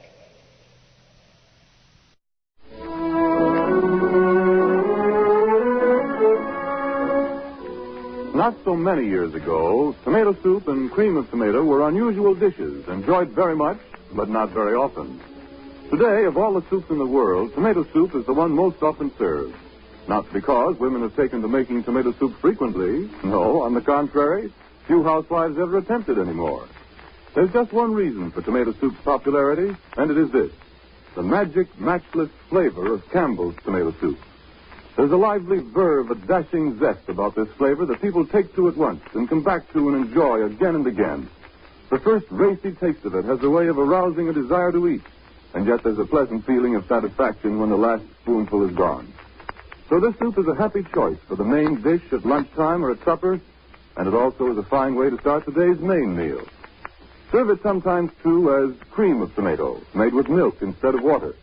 You can always be sure that it will be received with pleasure, because this, of all soups, is the one people like to have most often, Campbell's tomato soup.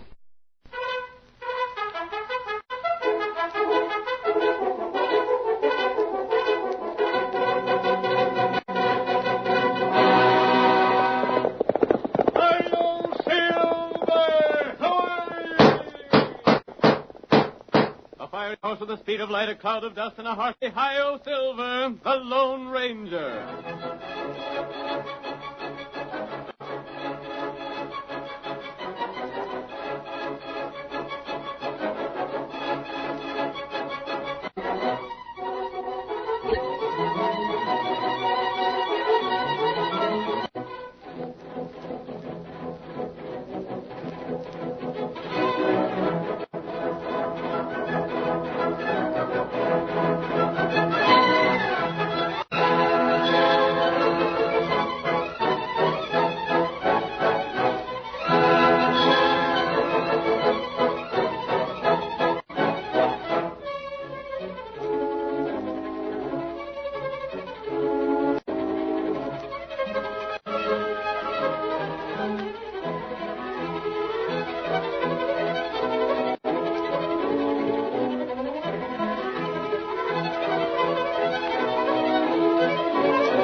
The wild and untamed West of yesteryear, with all of its stirring action, is brought back to us in a vivid word picture as the phantom figure of the plains rides on another exciting adventure. Listen to those silver-shod hoofs racing down the trails of old. The Lone Ranger rides again. Come on, Silver, old boy. We have a big job to do. Todd is waiting for us somewhere ahead. Hi-yo, Silver!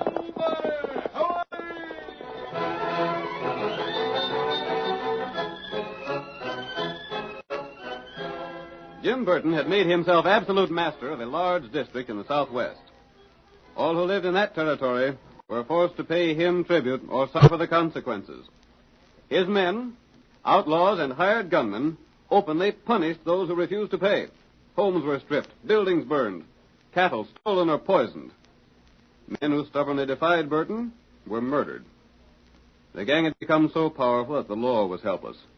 In the first scene of tonight's story, we see Burton and his lieutenant, Bat Jordan, riding to the home of a rancher named Tyler. How much old man Tyler owe us? Tyler? Now, let me look at the book here. Just a second, Burton. Well, don't be all day finding it. Yeah, here it is.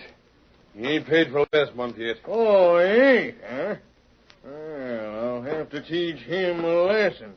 That's his prize bull over yonder, ain't it? Yeah. All right. That got him.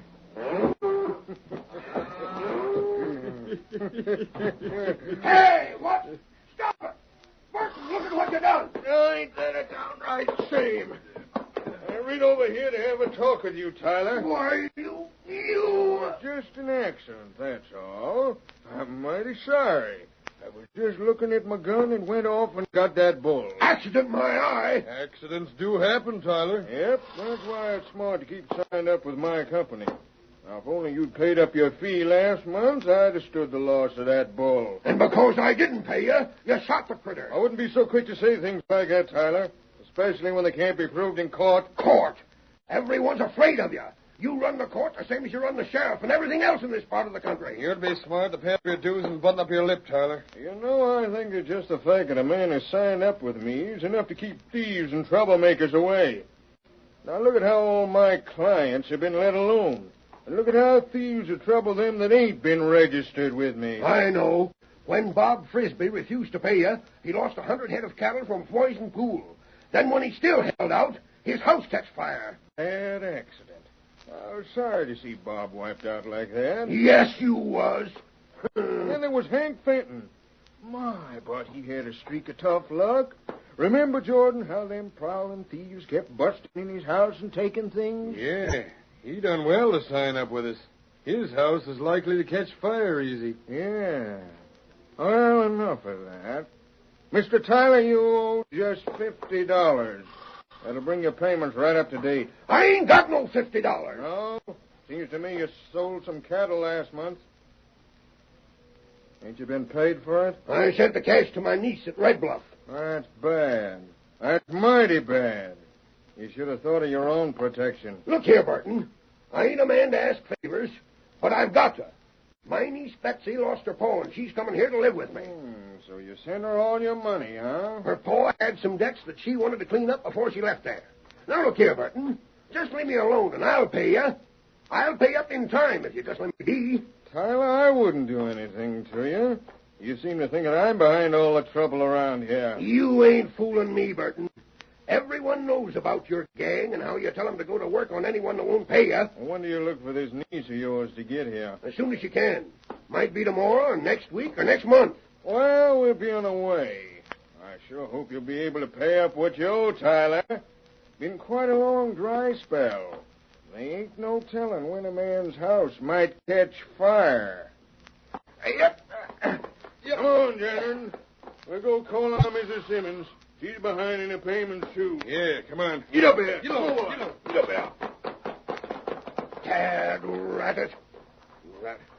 That poor bull. He ain't dead. I gotta take care of him. I'll go get my gun.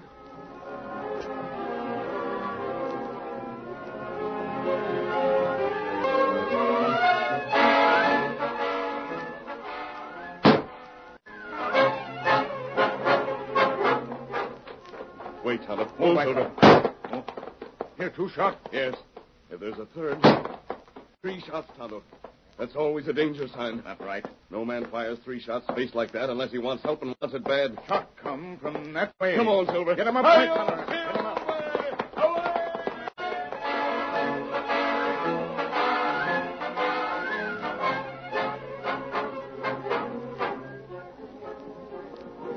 The Lone Ranger and his faithful Indian companion Tonto were riding along the trail when they heard the 3 shots. Throughout the West, 3 spaced shots were known as the signal of distress. The masked rider lost no time answering what he believed to be a call for help, and soon he and Tonto pulled their horses to a stop alongside of old Tyler, who stood beside the dead bull. What's the trouble here? Trouble? Plenty trouble. But you're talking to the wrong man, stranger. How's that? I reckon you're looking for the boss of all the outlaws, Jim Burton. Well, he went to see poor old widow Simmons. Reckon he'll be drilling her cattle about now. Didn't you fire 3 shots for help? Huh? I'm no outlaw. Came here because I heard 3 spaced shots. Oh, land sakes, I never thought of that. Gosh, stranger, I didn't mean to signal for help, even though the good Lord knows I need it plenty bad. I fired them shots to put this bull out in his suffering. Jim Burton purposely shot this critter just because I ain't paid him for protection. I see. Jim Burton, huh? Yeah. We hear a story about him. Yes. I didn't think there could be any truth in those stories. Stranger, ain't none of my affair, and a smart man don't ask too many questions. But why are you wearing that mask around here? I want you to tell me more about Jim Burton. Well, if you ride hard for the first White House you come to heading that way, you'll likely catch him talking to Widow Simmons. Very well. If she don't tell you all you want to know about Jim Burton, just come on back here, and I'll tell her plenty. Come on, Silver.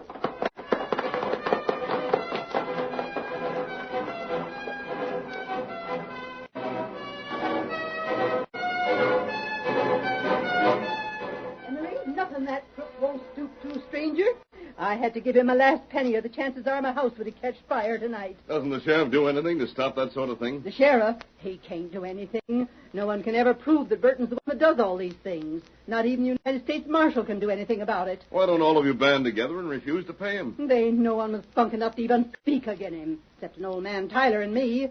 I tell you, stranger, just to tell everyone I get the chance to tell. Jim Burton's the orneriest skunk that ever breathed. You go ask Tyler to tell you a few things that he's done. I'm going to.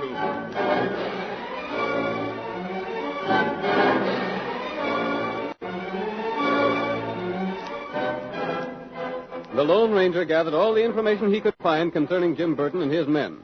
Among other things, he learned that many members of the gang were wanted by the law in other sections of the country. This knowledge suggested a way to break Burton's power. In town the next day, the men were gathered in the cafe. The masked man suddenly appeared in the doorway, his 2 heavy 6-guns covering every person in the room. Hold it! Every one of you stand still. It's a stick-up. It's no robbery.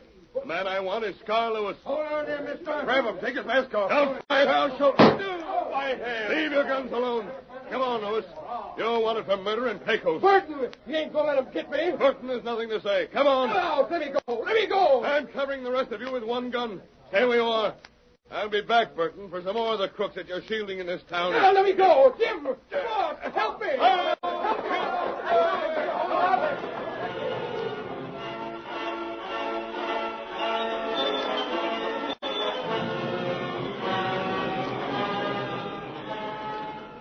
During the next 3 days, the townspeople talked of nothing but the daring action of the masked man.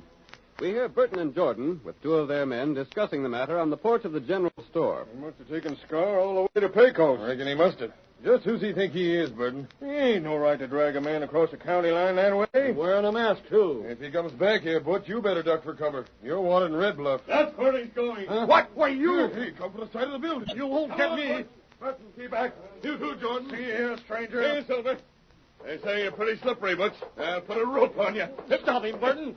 Jordan, stop him. There's more of your gang that I want, Burton. I'll be back. Let me down. You can't let me on your horse like this. You're going to Red Bluff, Butch. Yep. Hi-yo, Shield! Jordan, come here. Come on, boy.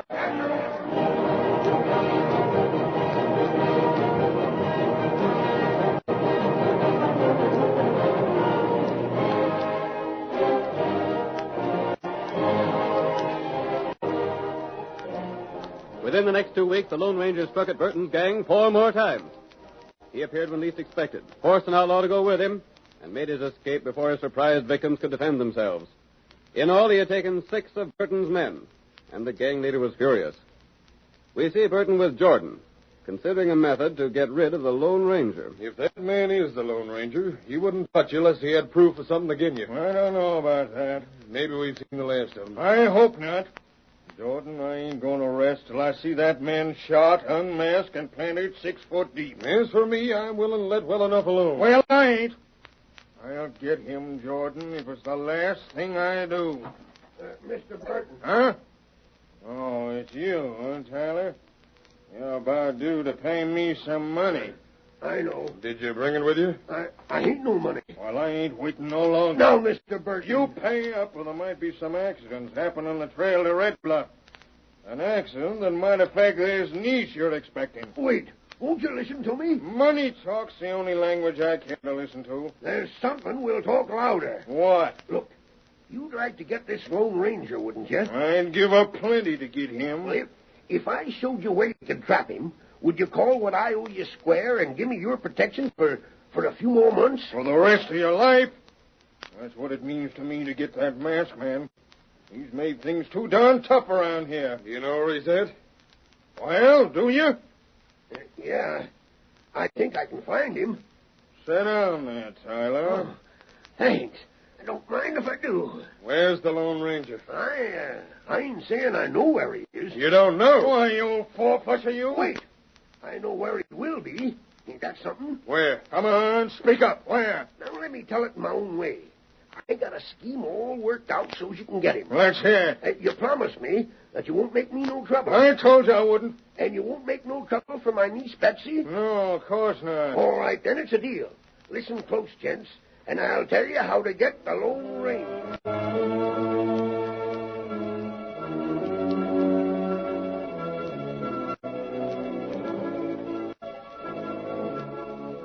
The curtain falls on the first act of tonight's thrilling Lone Ranger drama.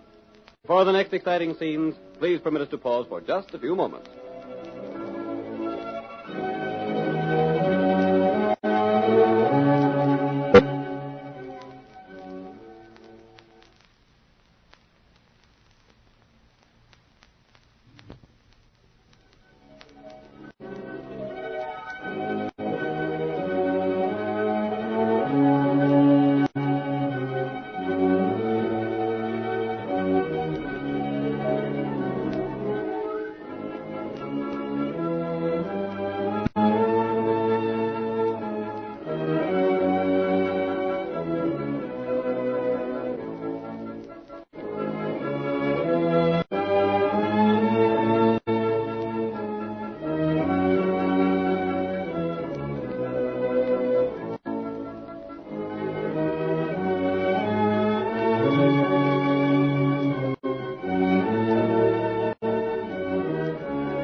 Now to continue our story.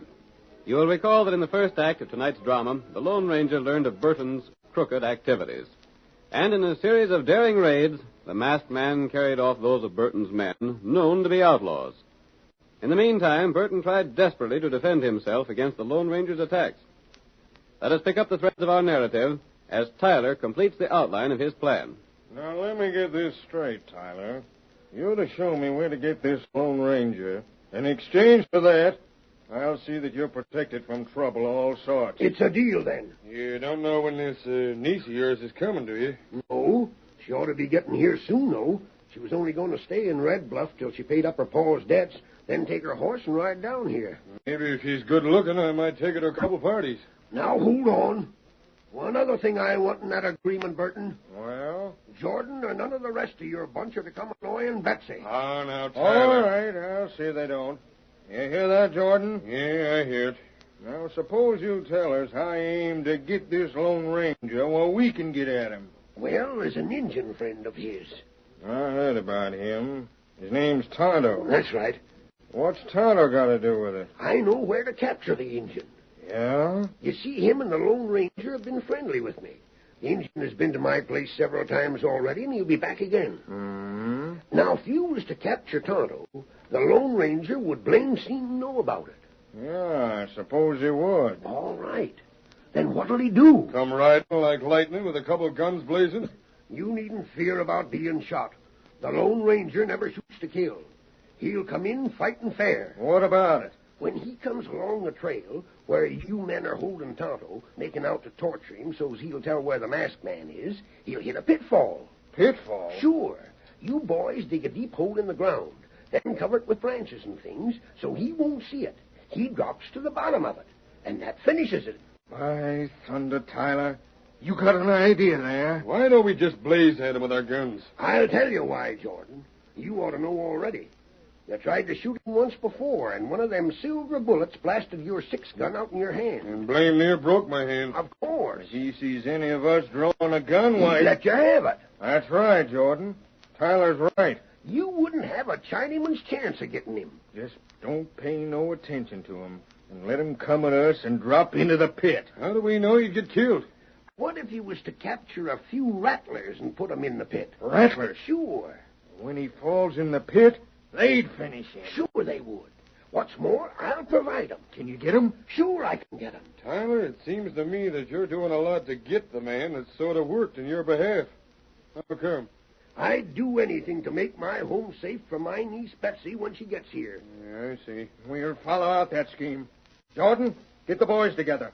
We'll dig the pit, and then we'll leave it up to Tyler to lead us to capturing that Injun Tonto.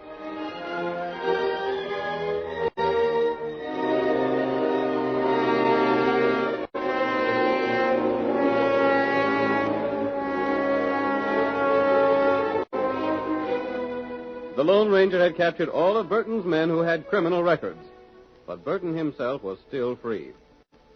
Our next scene opens in the masked man's hidden camp. He and Tonto are speaking of the gang leader. We can't put another one of them in jail, Tonto. The rest have no crimes chalked against them. That bad. And even if they had, the one man we must get is Jim Burton. That right. None of the others count. We can replace them as fast as we can capture them. Burton is the man who must be jailed. What jail him for? That's the problem. There's not a thing that can be proved against him. You know sheriff here? I've talked to the sheriff. He's honest, and he'd like to see Jim Burton's power broken just as much as we would. But his hands are tied. Oh. Here, white feller. You're leaving now? Time to go see old man. Very well. Maybe someday we get Burton feller. Here's hoping, Kimosabe. See you by and by. Yes, Tonto. Get him up, white feller.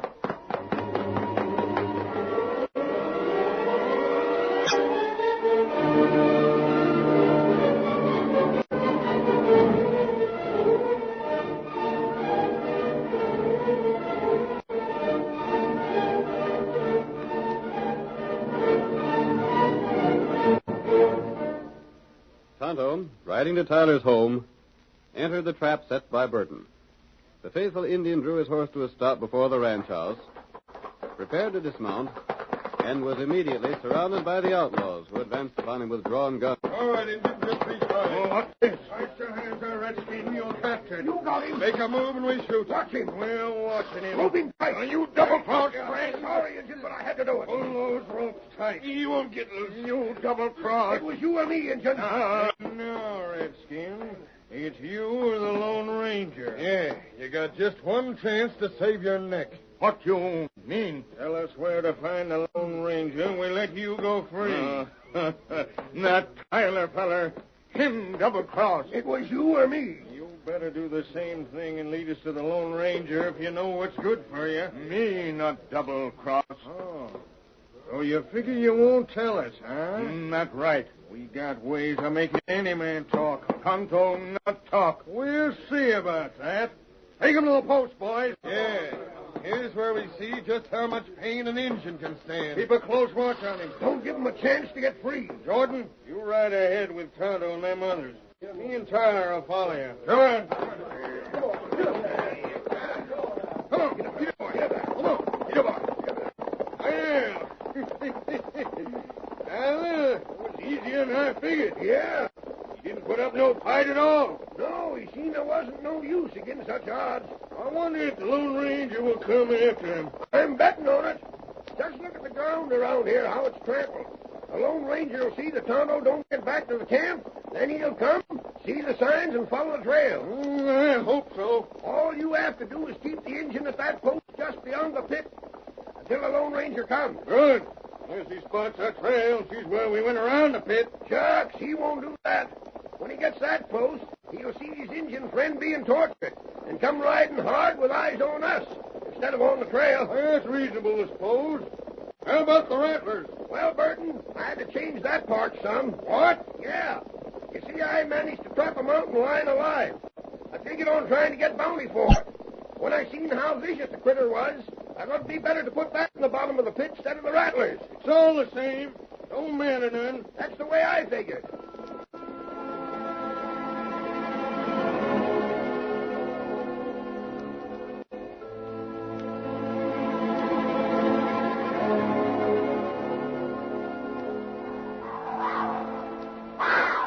Tonto, bound with strong rope, was carried by Burton's men to a point along the trail that led from Red Bluff to town. There, within sight of the trail, he was tied to the stump of a dead tree. Not far beyond him could be heard the cries of the mountain lion supplied by Tyler, marking the location of the pitfall prepared for the Lone Ranger. We hear the outlaws as they wait for the masked man to appear in search of his companion. How much longer do you think you'd better wait, Burton? Guess we waited about long enough. That blame mountain lion down in the pit smells horses. Yeah, he's downright hungry. Reckon I'll move back to cover and have a look at him. Don't you do it. Why not? Them critters can leap higher than a man's head. He might get out. Tyler's right. He's sure making plenty of noise. Yeah, he's pretty hungry. Oh, by the way. Well? I hope you made that pit deep enough. Sure, it took a lot of us all night to dig it. Big enough for a man and a horse to drop in? Sure. Well, Burton, why don't you start on the redskin? We maybe should wait till we see the Lone Ranger coming along the trail. Oh, what's the sense in that? Well, you seem mighty anxious for things to get hot for the redskin, Tyler. Well, taking part in murder don't appeal to me. I want to get it over with. Murder? This is your first murder, too, ain't it, Burton? Mine? Sure. I figure you never take the risk of killing a man. Listen to him, Jordan. That's a good one. Well, have you? Tell him about the Parker affair, Burton. Yeah, the law ain't never found out about who done for Jack Parker. Did you? Well, I wouldn't admit it to the law, but of course... You covered your tracks pretty slick on that job, boss. And you must have been the one that knifed Hank Green. Listen to him. Oh, but I don't reckon you was. Green was a pretty tough hombre. It'd take a sight of nerve for a man to fight him. Well, I done it. You did? Sure. Hey, someone coming. Take a look. Stand ready with them lashes to handle Tonto with. That ain't the Lone Ranger. That's my niece. Your niece? Yeah. She's heading down the trail. She'll fall into that hole. Stop her. Right ahead and stop her. We can't. There ain't none of us near to our horses. If she drops into that, we'll miss getting the Lone Ranger. Get for the horses. Hurry. They're behind them trees. We can't get to them in time. There's the Lone Ranger. He was behind them trees with the horses. How'd you get there? Ride! Ride, mister! Save Betsy! Come on! He's getting to her. Thank the good Lord he'll get her. Look at him travel. He's got her. He saved Betsy. All right, Tyler. Now, suppose you tell how he happened to be where he was. All right, Burton, I will tell. I can tell you now, because you talked all you needed to. What? The whole thing was staged just to get you to show your hand. What's that? Keep your gun on, Tyler. There's something funny here. You won't think it's so funny. We wanted you to show yourself when all your men is murderers. You done that by setting this death trap. Well? Then I got you to talking about other murders you done. You see, Burton? Now there's enough on you to hang you. Yeah, well, ain't that interesting? Thought I'd double-cross the Lone Ranger, huh? Well, it was him and Tonto and me that staged the whole thing for your benefit. And had the Lone Ranger behind them trees to hear what we said. There ain't no one else back there, boss. No. And when Tonto and Tyler are done for, there ain't no one but the masked man to know what was said there. And we're shooting him as soon as he gets in gun range. Get ready, boys. Oh, no, you won't. Why? Because after you gents finished with that pitfall, the sheriff took it over. And now he's got plenty of evidence against you. With deputies to back my hand. What? They've been hid down there to hear the whole thing, with ladders to climb out on. All the rest of that brush aside, boys. We got all we need. It's the frame up. We've got to shoot our way out. You stand steady. Cover them from behind. And I've got guns on you from here. Now, friend, cut rope. Give Tonto guns. You want to... Don't anyone else try to use a gun. You see, Burton, it's downright foolish to try and beat the Lone Ranger's gun. As for that lion, you polecat, that's an old toothless mountain cat that's just as tame as a kitten. But he kept you boys from trying to look in the pit. We took a bite and your men with you. Thanks, Tyler, for helping to trap these men. Sakes alive, mister. You repaid me in full. You saved Betsy's life. She's waiting for you beyond the pitfall. Hi-yo, Silver!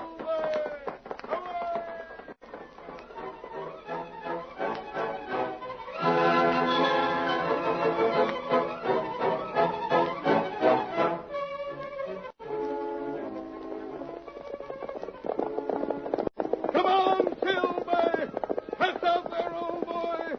That looks like a house afire beyond the valley! Hi-yo, Silver! Hooray!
The story you have just heard is a copyrighted feature of the Lone Ranger Incorporated.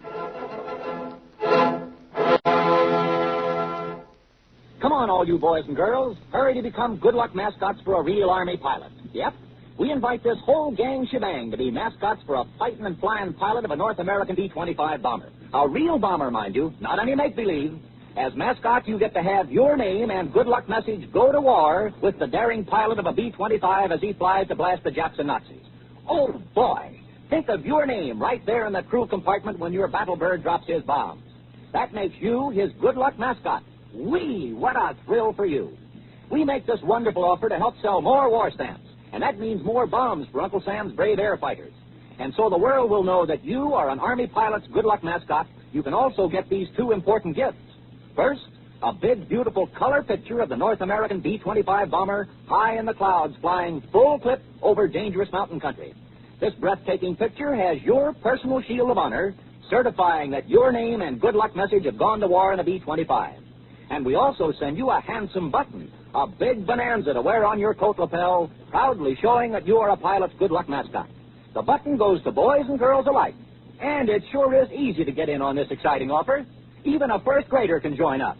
This remarkable offer, the first and only one of its kind, is made to help the sale of war stamps and also to get you acquainted with Quaker Puffed Rice Sparkies and Quaker Puffed Wheat Sparkies, those delicious, nutritious breakfast cereals shot from guns.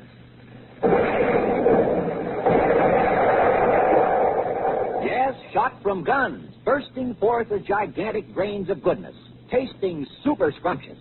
Now, it's easy as falling off a log to become a pilot's good luck mascot and also get your two swell elegant gifts. So listen for sure at the end of this program. Now for the good news you're all waiting for. First, here's what you do to become an Army pilot's good luck mascot. Just write this sentence on a piece of paper. I promise to buy a new war-saving stamp within a week and sign your name and address to it. In exchange for this patriotic promise, the Army Air Forces permit us to have your name as you sign it on the piece of paper enrolled on a microfilm scroll and given to the pilot of a North American B-25 bomber with this message.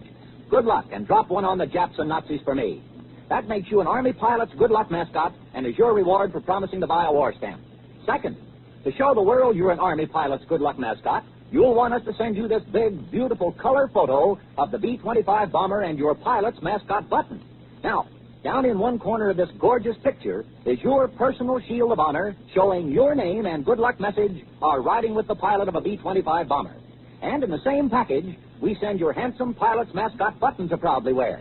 Now, to get your picture and button, simply enclose 2 box tops from Quaker Puffed Wheat Sparkies or Quaker Puffed Rice Sparkies. That's all, just 2 box tops.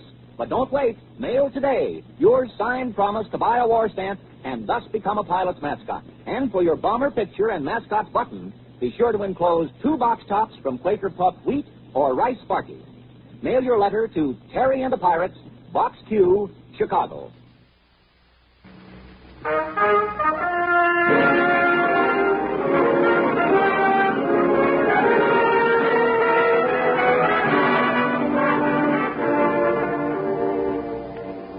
Do you know who builds the boats and runs the trains? And who loves whom in lovers' lanes? Do you know who rules the skies and the earth beneath? And who digs for gold and fills it in their teeth?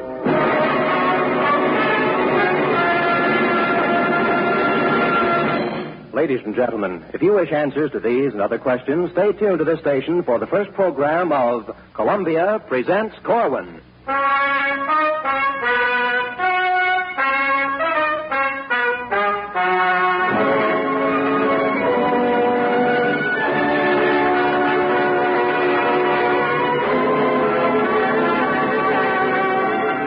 Tonight, in the first of a special limited series of 8 broadcasts for CBS, Norman Corwin brings you Unity Fair, a carnival for your living room starring the common man in conjunction with Alfred Drake, Groucho Marx, and Keenan Wynn. Yes, Unity Fair, featuring rare exhibits never before seen on the ground or heard on the air, including music by Burton Lane and Earl Robinson, with special lyrics by E.Y. Harper.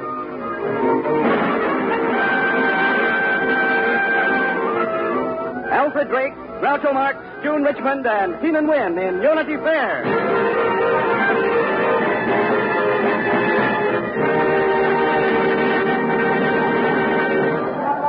All right, step right up here, folks. Move up close here. Get right on top of that old loudspeaker, folks. We're going to introduce to you the unparalleled phenomenon, the indomitable and undefeated champion of the 20th century.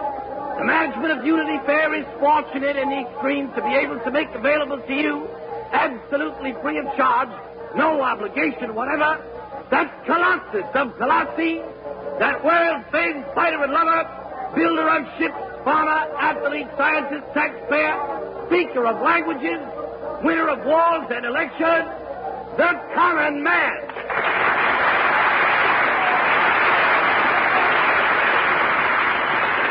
Hello, everybody. Will you kindly tell us something about yourself, CM? Why, sure. Who are you? I'm one of the people. Oh, one of the people. Well, how does it feel to be one of the people? Feels good. Feels good, does it? Natch. You think it's smart to be people? Yep. Can you back that up with evidence? Yep. You can? How? Well, just sound A and make room for some of us folks to sing it. Well, who's us? Us people who it's smart to be. Okay, go ahead. It's smart to be people, smart to meet them every place, smart to be part of the human race. It's smart to be people, joyful I can now rejoice. People are now our public choice. They used to stand in bread lines, but now like dukes and earls, you'll find them in the headlines right there with glamour girls. It's smart to be people, that's the only victory plan. Join up or be an oh so rad. It's the coming thing to be the common man. Who builds the boats and runs the trains? People! People! And who loves you in lover's lane? People! People! Who rules the skies and all the earth beneath? People, people, people! Who digs for gold and fills it in their teeth? People! People! Who plants all the corn and all of the clover? Who make motor cars? And who get run over? Who spend all their lives like no other creatures in blazing bleachers or double features? Who's the backbone of the nation? People, people. Whom pieces of population? People, people. And as that fellow Jefferson once said, it's really quite an art to be people, so let's start to be people, 'cause it's smart to be people. It's smart to be people, smart to meet them every place, smart to be part of the human race. Lincoln was people. Joe DiMaggio was people. George Washington Carver was people.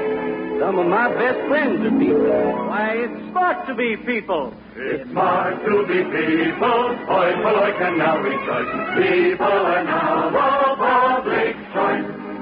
Before the war, we were Chinese. We were Russian. We were French. We were British. We were Scandinavian. Then came the Atlantic Charter and San Francisco. Now we are people. We used to be inbred lines, but now like dukes and earls, you'll find us in the headlines, right there with glamour girls. Extra! People of all the people, greatest discovery of the century.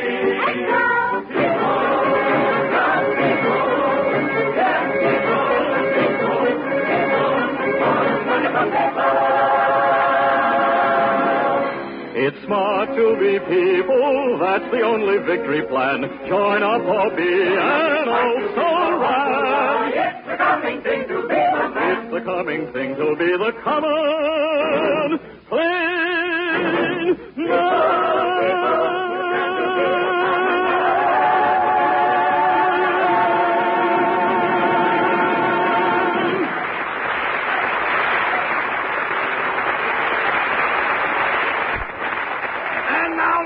Gentlemen, Unity Fair has the pleasure and the privilege of presenting to you the first and greatest single proven miracle of international cooperation and collective security. In this cage, ladies and gentlemen, behind these steel bars is the most ferocious beast ever captured by common man. Talks, acts, and looks like a human being, folks, but it ain't.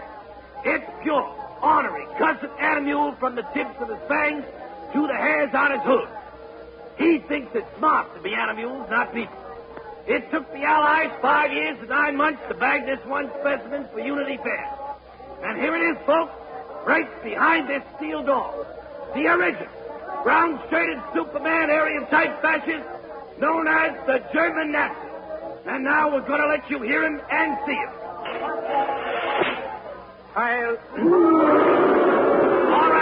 All right, folks, quiet down. All right, Herman, you can speak for 1 minute. Then you have to get back into your cage, Herman. It is untrue what he says. I was not a Nazi. Anybody who says I was a Nazi is a dirty Jew, Bolshevik, Democrat, imperialist, plutocrat, international banker, and a red. The war was discontinued due to conditions beyond our control. But your apology is accepted, and we expect you to pay us reparations and to rebuild our cities which you ruined with your terrorist Bolshevist air raid. We are lovers of peace. And if it had not been for aggression by Austria, Czechoslovakia, Poland, Britain, France, Holland, Belgium, Luxembourg, Norway, Denmark, Greece, Yugoslavia, there were others, the Soviet Union and the United States of America, we would never have defended ourselves. As for myself, I never was a Nazi, I am not today a Nazi, and I never expect to be a Nazi. And Hitler? All right, now, quiet. All right, Herman, back into your cage. And now in this next cage, ladies and gentlemen, the Oriental-type fascist, equally vicious, original originator of the improved Greater East Asia Coast Prosperity... Pardon me, my tongue is perspiring. Greater East Asia Cold Prosperity Sphere, specimen of the dangerous species known as Jojo the Dog-Faced Force. With a flip of the electric switch, we open the steel grill to his cage and let you look upon this blood-curdling spectacle who talks, sings, and will, upon occasion, commit harry-carry.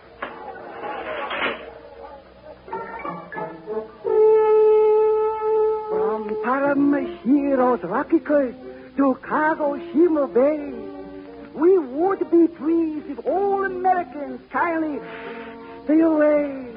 We wish to tend our gardens and cultivate our trees, arranging pretty flowers and create atrocities. If you wish old Nippon culture to thrive, then don't support the next war-lone drive. If of the Son of Heaven you are fond, oh Hirohito, then please you must not fly U.S. war bonds. From Kobe's Navy Yard clear up to Yokohama, we are a peaceful land of geisha girls and the farmers. We love to paint and make up a poem and drink a hot sake. But we are best at honorable speech, attacking. Oh, if you wish Makada nice home time to reign, then don't support the next U.S. loan campaign. And if you want East Asia co-prosperity to be, oh, Hirohito, do not buy a war bond of the Series E.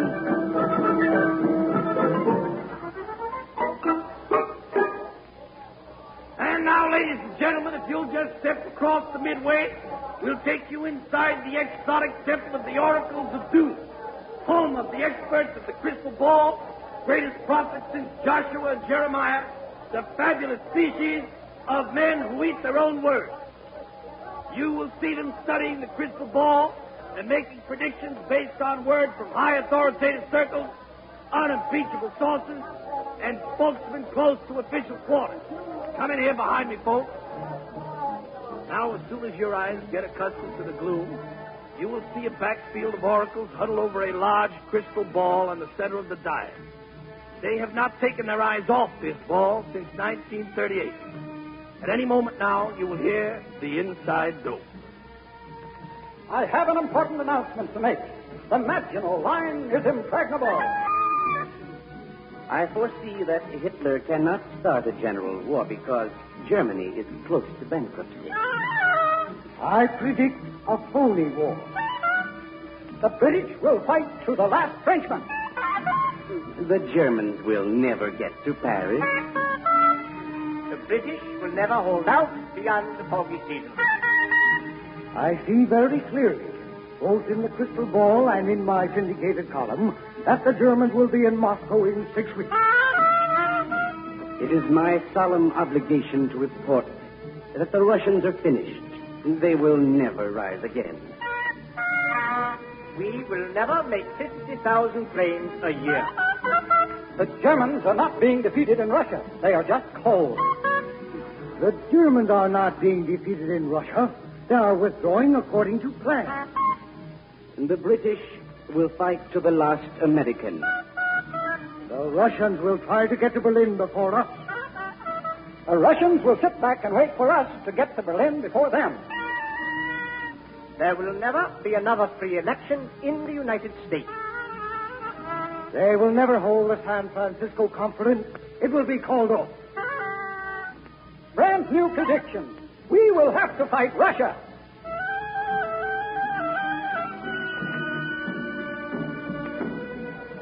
And so we leave the temple of the oracles of doom, where the experts are prophesying the world of tomorrow, just as they prophesied the world of yesterday. All right, folks, just follow the zigzag lines past the temple of oracles to the main exhibit.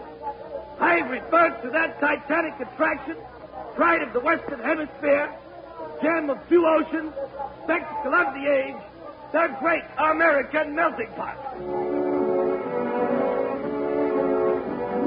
The Army likes to take a crack at the Navy, and the Navy likes to hit the blooming Marines. But the Army and the Navy and Marines who put the B on the son of a gun against democracy. Oh, Capital may take a wallop at labor. The CIO may rap the AFL, but the AFL and the CIO are ready to aim their sights on a son of a gun and fight the Bill of Rights. So our melting pot may boil red hot with 1,000 different kinds. Though we left and right may have our fight, we all stand out of the fight to try to be little to sword and pride. Oh, public may roast the old Democrats, but 130 million strong will be. But 130 million strong will be very narrowly in the love who hates democracy. The son of a gun against democracy.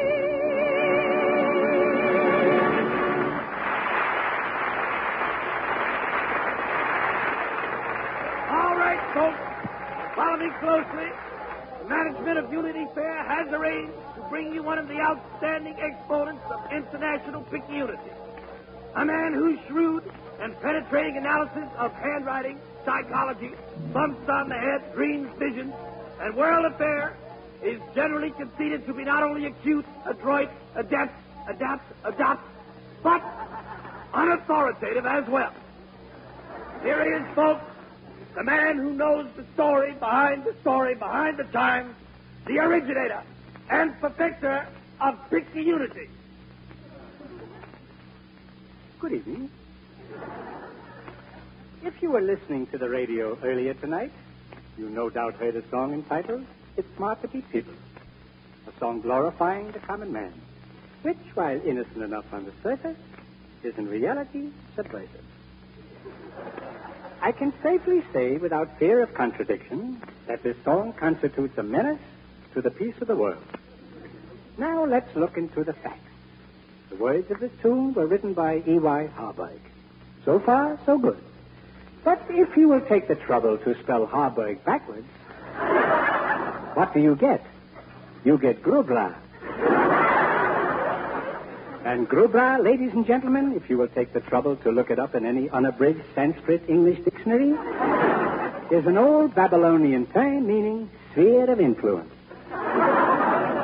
Yes, sphere of influence. But whose sphere of influence? Well, let's just investigate the facts. You will notice that Harburg is spelled Harburg.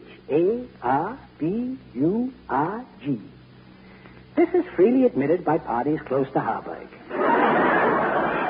But anybody who is at all familiar with the international scene, and I once spent 2 weeks in England and 4 days in the Soviet Union, anybody, I say, can tell this is merely a flimsy device for concealing a secret agreement among the powers. The H obviously stands for Holland, the A for Australia, both R's. Note that I say both R's for Russia, B for Britain, U for the United States, and G for Greenland. Now, what does this mean? The 2 R's plainly mean 2 seats for Russia as against 1 for us. But even more peculiar, what is Greenland doing in this combination? What is Greenland doing in any combination? And under whose sphere of influence is she? If you will recall the Versailles Treaty, Greenland was left out of the reparations plan. At Locarno, she was again ignored. I was there at the time. She was snubbed at the London Naval Conference. I was there at the time. I've repeatedly voiced a prophetic warning. Snub Greenland often enough, and she will coalesce.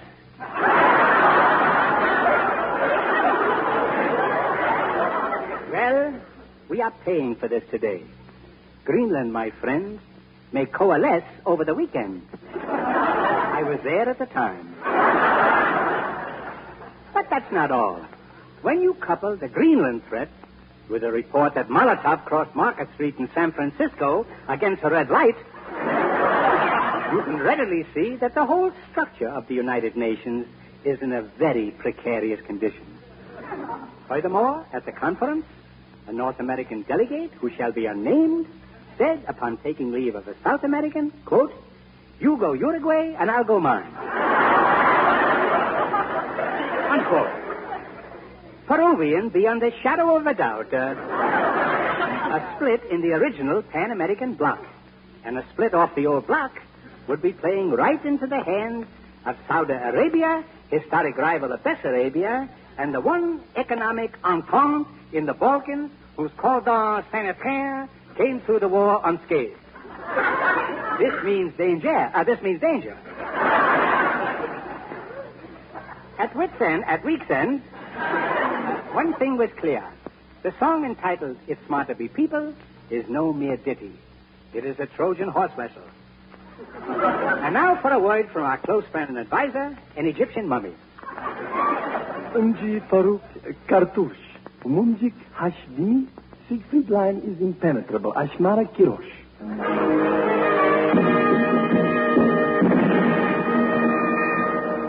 All right, folks, now on your way out of the Analyst Pavilion, you will pass an exhibit of modes of travel used by the expert whose summary of world affairs you have just listened to. In order to keep in constant touch with the up-to-the-minute developments here and abroad, the prophet of Picayunity and his friend and advisor, the Egyptian mummy, make use of 2 special conveyances. On your left, for overland travel, the improved, streamlined ox cart. And on your right, for sea and ocean travel, a large 2-seater canoe, remodeled and refurbished after distinguished service in the French and Indian Wars. But for contrast to these vehicles, ladies and gentlemen, we take you across the Grand Mall of Unity Fair and inside the world's largest dry dock, where you'll see the greatest marvel of maritime construction since the launching of Noah's Ark. Yes, folks, you are now looking at the SS Same Boat Brothers. Mightiest, fastest, oldest, and toughest of them all, Leviathan of the Deep. Bigger than the combined Queen Mary, Queen Elizabeth, Normandy, the USS Iowa, and the Flying Dutchess. The crew comes from every one of the 51 United Nations, and so do the repairmen who have been overhauling this great behemoth of the deep right here in the tremendous dry dock of Unity Fair. And now, folks... Just a minute. This raises a serious question. Is the balance of naval power in the balance? Look, and one might ask, why isn't the Swiss Navy represented? If you don't mind... Is this power politics all over again? Out of the way, Picayunity. Now, if you spell unity backwards, you get Itenu. And Itenu, ladies and gentlemen... All right, boys, take them away. Furthermore, what about subversive activities in Hollywood? Is there an Egyptian mummy in the crew? What kind of a ship is this? We have allowed to sneak into our dry dock. No Egyptian mummies. You will hear from the mummy minority. All right now, all right. I'm coming, mummy. Who's in charge here? Well, I am. Well, if it ain't our old friend, the common man, from the exhibit of the same name. That's me. Are you ready to hear about the same boat, brother? Take it away, CF.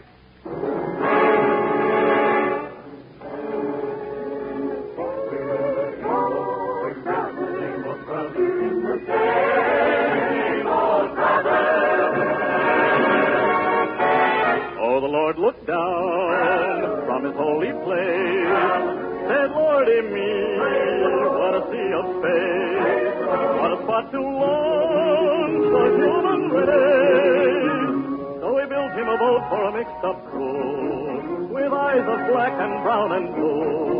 And that's how come that you and I got just one world with just one sky. We're in the same boat, brothers. We're in the same boat, brothers.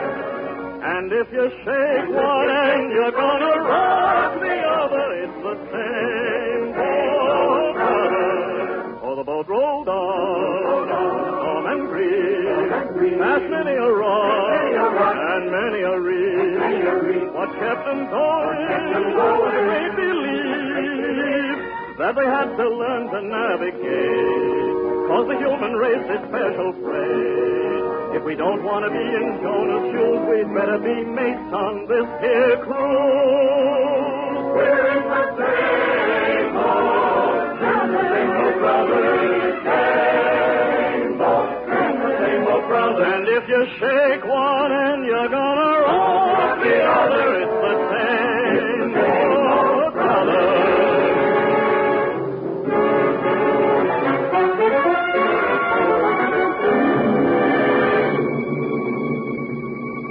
The boiler blew somewhere in Spain. The keel was smashed in the far Ukraine, and the steam poured out from Oregon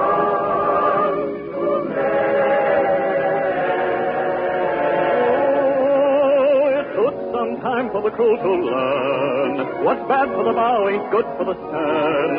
If a hatch takes fire in China Bay, Pearl Harbor's deck's gonna blaze away.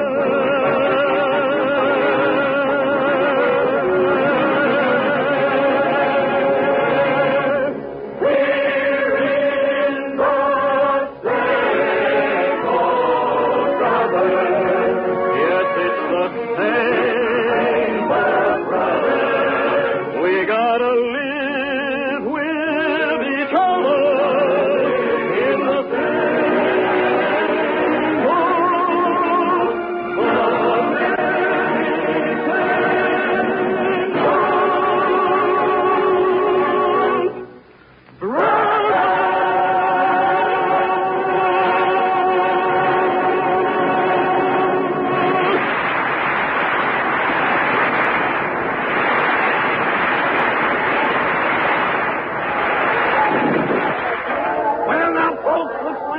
To leave the International Air pretty soon, so we suggest you take home a souvenir of the fair.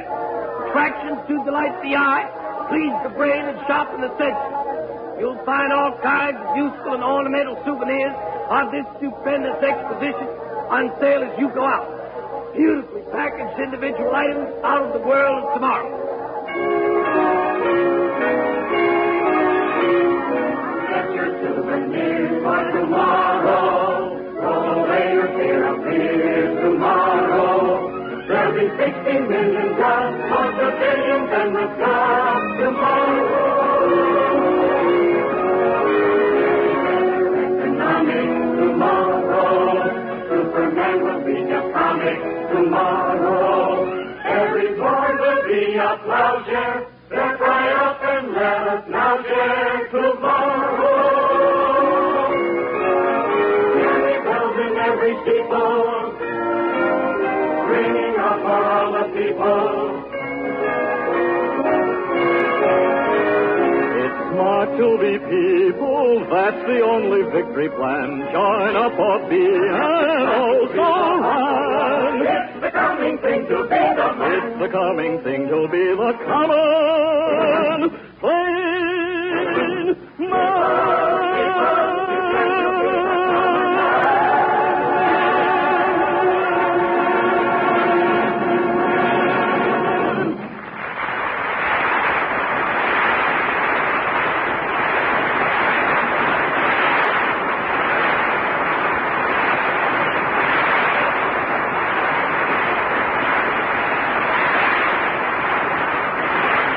Studios in Hollywood, you've been listening to Norman Cohen's production of Unity Fair, first of a limited series of 8 CBS broadcasts under the familiar title Columbia Presents Corwin. Keenan Wynn, who performed the role of the barker, is one of the stars in the forthcoming MGM picture Weekend at the Waldorf. Alfred Drake, soon to be seen in the Columbia musical Cars and Spars, was heard in songs by Burton Lane and Earl Robinson. Groucho Marx will soon be seen with his brothers in A Night in Casablanca. Lud Gluskin conducted the orchestra and chorus.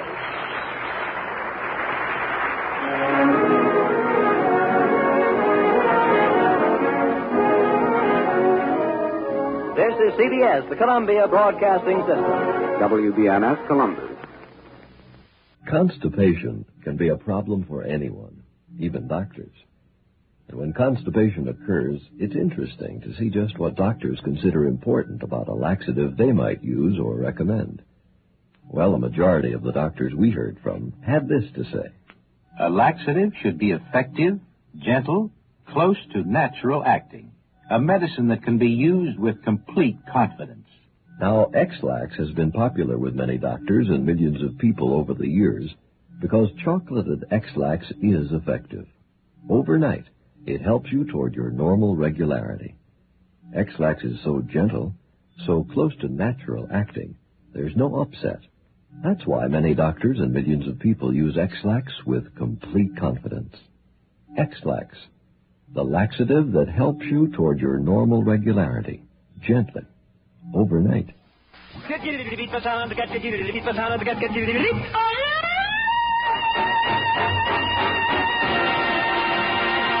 This is the Danny Kaye Show with Eve Arden, Lionel Stander, our very special visiting celebrity, Eddie Cantor, and the music of America's top band, Harry James and his music makers.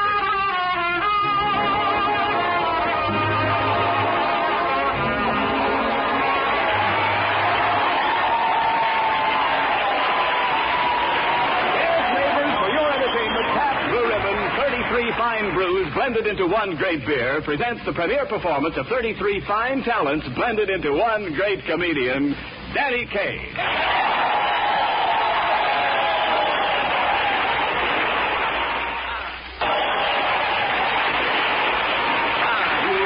See, Mr. Kaye, that's just what it's going to sound like when you go on the air for us next Saturday night. Now, just sign on the dotted line. Gee, thanks, Mr. Pabst, but I don't know what to say. Well, my boy, you'd better think of something by Saturday night.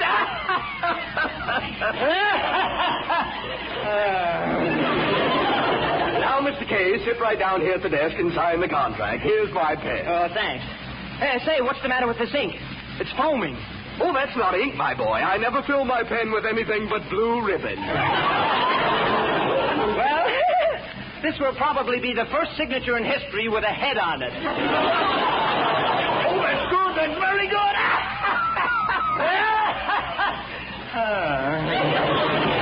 Congratulations, Danny. Great, Dan. Oh, Mr. Pabst. You know Lionel Stander, Ken Niles, and of course you know my manager, Eve Arden. Oh, yes, and I don't want you to cause her any worries, Mr. Kaye. After all, we don't want Miss Arden to harden.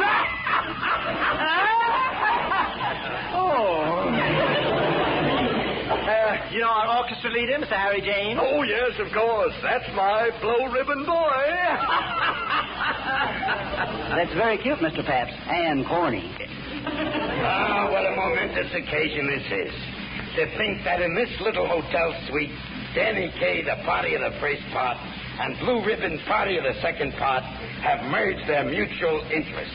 As for me, I am happy to sanction this union. Habeas corpus. Well, what a brilliant speech. Are you Mr. Kaye's attorney? No, I'm the elevator boy here. Well, we all have our ups and downs. Well, Mr. Kaye, now that we're officially associated, would you sing me that wonderful little song about all the Russian composers? He means where you rattle off the names of 56 Russian composers in 38 seconds, Danny. Oh, Tchaikovsky. No, Harry Tchaikovsky. Oh, how I love those Russian composers.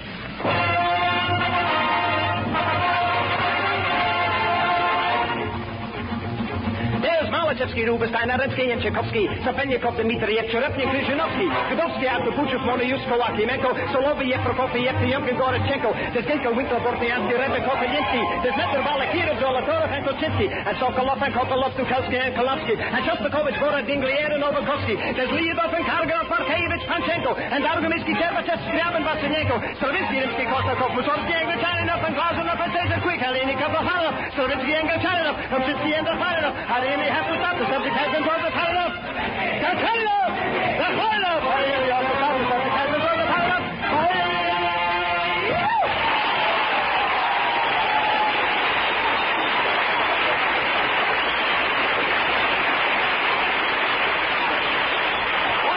Mr. Kaye, wonderful. Now, singing and comedy are fine in their place, but as for me, there's no greater symphony than a smooth, flowing series of pear-shaped words about the product. Oft-times crudely referred to as a commercial. Mr. James, before Mr. Niles proceeds, would you be so kind as to blow us a short fanfare? Gladly, Mr. Pabst. It's a pleasure, Mr. Pabst. It's an honor, Mr. Pabst. Also a living Mr. Pabst. Go ahead, Mr. Niles. Thank you. Pabst Blue Ribbon is more than just another beer. It is the blended beer, full flavor blended from no less than 33 fine brews. Please, Mr. Kaye.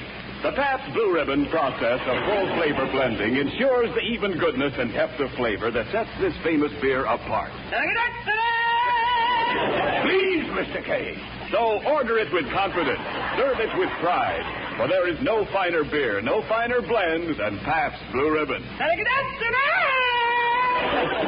Mr. Kaye, show me where it says in the contract.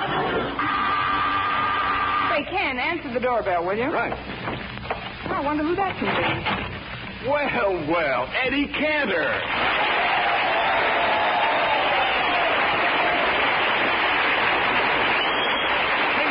What are you doing here, Eddie? Is it too late? Huh? Has Danny Kaye signed his contract yet? Yeah, he just signed it. Too late. What am I going to tell the boys? The boys? What boys? Jack Benny, Bob Hope. You see, we drew straws and they left it up to me. Eddie, what are you talking about? Niles, don't be a child. Danny Kaye is creeping into our racket. I'm going to frighten that guy so much when I get finished with him, not only will he be through in radio, he won't even go back to pictures. Oh, now, Eddie, you wouldn't do a thing like that. What do you mean? This guy's got talent. We're in a spot. Remember, I've got a big family, 5 children so far. I know, but Eddie... Out of my way. Just watch me go to work on him. Well, Danny, my pal. Hello, Eddie. Eddie Cantor. Sure. Gee, Eddie, I just signed my radio contract, and I don't know anybody I'd rather tell the good news to than you. Well, Danny, now that you're going to be on the radio, remember you're going to be a big man, and big things are going to happen to you. Sooner than you think. Look, we'd better have a heart-to-heart talk. Just the two of us. If you folks don't mind, you Not at all. Come on, gang. We'll leave Mr. Anthony and his latest problem child alone. Now, Danny, you know that I've always felt like a father toward you, and I hate to harp on this, but Look, Eddie, I've told you 1,000 times, I like your daughter, Janet.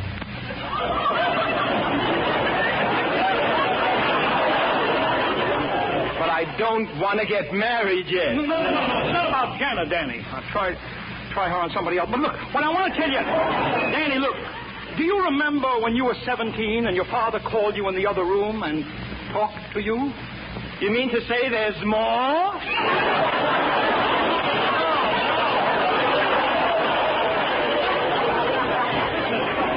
I'm talking about radio. Oh, radio. Say, Eddie, Do you have to hold me on your knee while you're talking to me? Look, Danny, I want to tell you something. There's nothing to radio. Of course, you'll have to learn a new technique. You'll have to learn how to talk into that microphone. New technique? I mean, you'll have to find out how to talk into the microphone. Of course, you'll catch on as soon as you learn how to breathe. I breathe in and out. Is there another way? No. Let me explain it to you, Danny. Just pretend that I'm a microphone. Talk into my face. Go ahead. Talk into your face? Sure, use me for a microphone. Oh, all right. Ladies and gentlemen, this is Danny Kaye speaking, and I... What's the matter now? Your face scares me. You too? Yeah. Now try talking to the back of your head. Yep. There, you see? You're going to pieces already. Otherwise, you wouldn't have made up such a bad joke. Oh. But you'll be all right. Just never mind what they tell you. Who tells me what? Never mind. Just don't listen to them. Why should I never mind not listening to who telling me what? All those things you hear about radio comedians like Fred Allen is nervous, tired, looks terrible. I've known Fred for years. He's always looked that way. Eddie, do you mind if I sit back on your knee? Not at all, Danny. You've got the right idea. Save your strength, baby. Look. By the way, who is your psychiatrist? I don't have any psychiatrist. I've got a doctor. Just a plain doctor? Who is he, Danny? Oh, you wouldn't know him, Eddie. He's just a young fellow starting out. Oh, well, maybe it's better that way. A young fellow's ambitious. He won't mind getting up all hours of the night. All hours? You mean I'll be calling him all hours of the night? Not necessarily. Some nights you won't get to the phone in time. Don't worry, your attendant will take care of you. Who's got an attendant? Well, you better get one. After all, if you get it on the street, who's going to carry you home? If I get what on the street? You know, that buzzing in the ears when you strangle, that tight feeling like you're hanging. The bells start ringing, clanging in your head. But, Eddie, why should I get buzzing and clanging? Who says you should? He could take some other form, like when you close your mouth. You pull your eyes open and your tongue drops out. Eddie, I'm getting frightened. Frightened? Have I said anything, Danny? Don't start reading meanings into things. I'm your pal here. Yes, no. You can be a radio and still be healthy. Look at me. Sound as $1.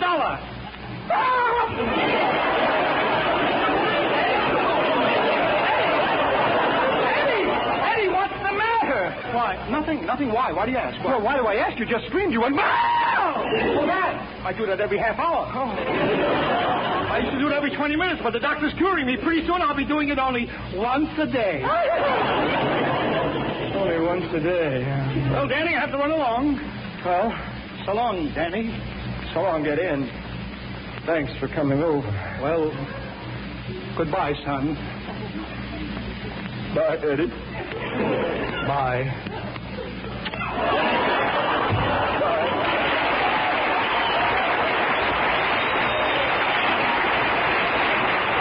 Clanging in the head, buzzing in the ears, doctors, attendants, microphones. Is it worth it? No, I won't do it. My health. I'm dying. No, I don't care what they do to me. Sue me! Put me in jail! I'll run away! I'll hide! That's what I'll do! I'll hide! Let me out of here!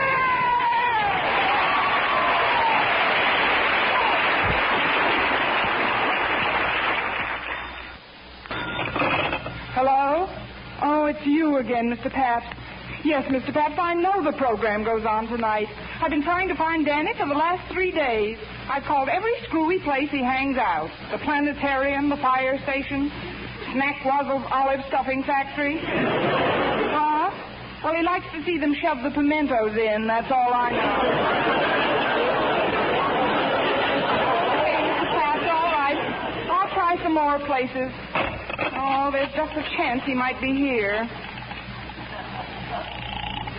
Hello, County Fish Hatchery. Max Barracuda speaking. Listen, Max, is there a tall, blonde fellow standing by the guppy tank watching the guppies gup? Sorry, lady. Danny Kaye ain't been in yet. Oh, all right. Thanks, Max. Now, where else could he be? Oh, I know. I forgot all about it. Hello, Ritz-Carlton Canine Cabanas, every room with a bone. Oh, quiet, you darling. Quiet. Daddy's on the phone. Well, now, what can I do for you? Oh, I called to inquire about Danny Kaye. Oh, Danny Kaye. Let me see. Was he to be pedicured, defleed, or wormed?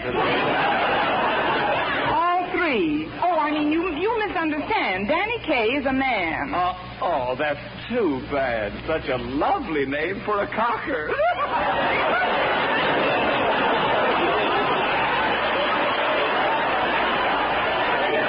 Yes, isn't it? Fresh. Where is that guy? Come in! Oh, Lionel, it's only you. That's what everybody says. Why is that? Oh, never mind that. Have you found any trace of Danny? How should I know? I'm just the elevator boy here. I don't pry into people's private business around the hotel. Oh, yeah? I wish I had a nickel for every time you got your head caught in a transom. Boy, is that painful. Remember the night I was left back? Now, enough of your adventures, Huckleberry Finn. Where's Danny? Well, don't just stand there with that dumb look on your face. What dumb look? This is my smartest expression. You know, Lionel, I've got a hunch Danny's right here in this hotel. You have? Yeah, but where? I've searched every place but the steam room. Oh, you're not going down there, are you? Of course. You hid him in the steam room. I'm going down there right now and drag him out. But he hasn't got any clothes on. Well, I have. Come on.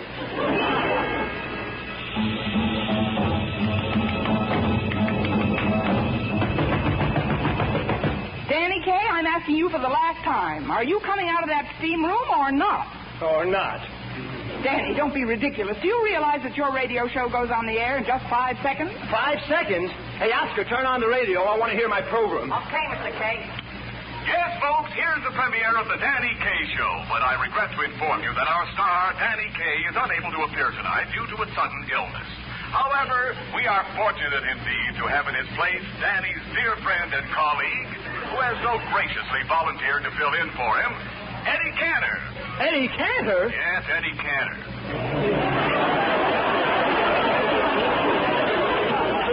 And here he is now, that funny man of stage, screen, and radio, Eddie Cantor.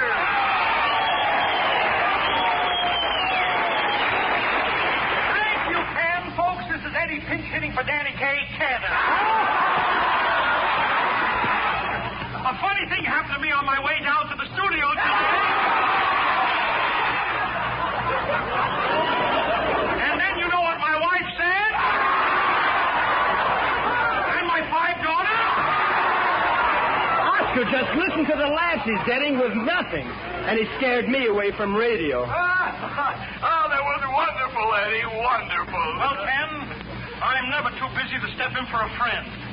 The show must go on. And if you're listening, get well, Danny boy. I'm well right now. Oscar, call a cab. And now let's listen to America's top band, Harry James and his music makers, as they play 2 o'clock jump.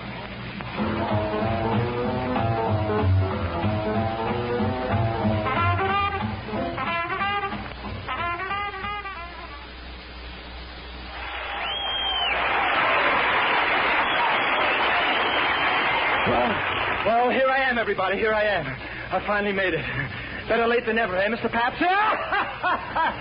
That maxim hardly holds true in this case, Mr. Kaye. You've left us all in a terrible lurch. Now, just a minute, Mr. Pabst. If you only knew what I've been through, you'd be nursing my wounds, offering me transfusions. Just what have you been through, Mr. Kaye? Well, I'll tell you what I've been through.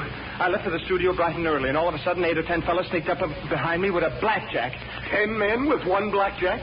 Oh, it was huge. And you know something? Danny, my friend, my pal, where have you been? Are you all right? I'm doing the broadcast for you. Lie down, baby. I'm not tired. I heard you coming over. Got some big laughs, too. Big laughs, he says. They were a very tough audience. Oh. Well, I got to get back on the stage. I'm on again in a minute. You're on again? Yeah. What's wrong with me? I'm here now. Quiet. Mr. Niles is getting ready to speak. I want to hear every word of this. But, Mr. Pabst, I want to go out there. I want to entertain. This is my show. Quiet. But I can tell them about Pabst Blue Ribbon and the 32 brews. Mr. Kaye, Pabst contains 33 brews. Drop the brew. Mr. styles is about to start. The Pabst Blue Ribbon process of full flavor blending with no less than 33 brews ensures the matchless taste, flavor, and quality that is found in this fine beer. How true, how true. So order it with confidence and serve it with pride. You can say that again. Order it with confidence and serve it with pride. Well, no matter where you go, there is no finer beer, no finer blend than Pabst Blue Ribbon. Now, Mr. Kaye, go out and top that if you can. All right, I'll go out. I'll go out there and do something. But Danny, the show's about over. About over? But what became of the play we were going to do? I cut out the play. There aren't any actors here to do it with you. Oh, well, then I'll play all the parts myself. What? All the parts yourself? The girl, the lovers, the butler, the father, yourself? Are you crazy? Yes. I'm going to do the play. Little music, please. Now, ladies and gentlemen, we present the dramatic, gripping story of Ingrid Knucklemeyer, girl grandfather. Here she is. Oh, what to do? What to do? I don't know whom to marry. Pierre Gaston or Butch McGillicuddy. Some problem, I mean it. Well, Lancashire or the Worcestershire, upon my word. Pip, what's is right. Meadows, I think it's time to birth the baby. Very good, sir.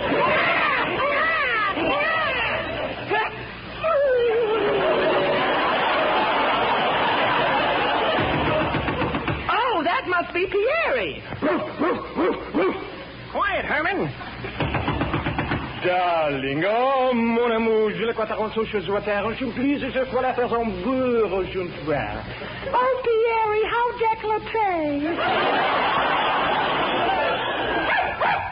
Quiet, Herman. Oh, hello, Butch. I want you to meet Pierre. Ah, Monsieur Butch, je l'ai pas ton jeu, je l'ai pas croté à Pabst Blue Ribbon, je l'ai toi son père.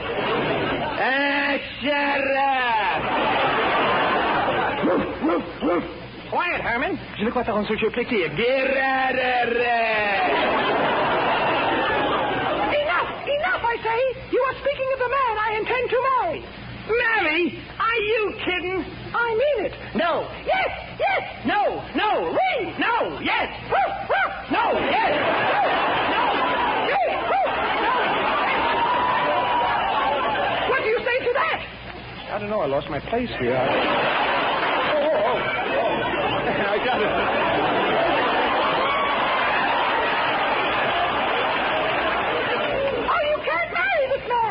Oh, you can't marry this man. Why not, Butch? You have forced my hand, but now I must tell you, I am not Butch McGillicuddy from Brooklyn. You mean? Yes, I am really Investigator Patrick Clancy of the FBI. No! Yes. Better known as Scotland Loman of Scotland Yard. And Charlie Tan of Chinese Constabulary. Well, I'm still marrying Pierre. Again, you forced my hand. What? Exactly. Pierre Gaston is not really Pierre Gaston. He is Hasmura Toga Kosuno Roto Solopo, the Japanese spy. Pierre, tell him he lies. So, Sally Montreal, pleased to see I have the Wallawa in my sleeve. Oh.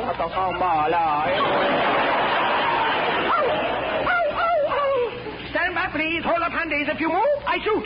If you shoot, I move. Quiet, Herman. Quiet. Oh, no,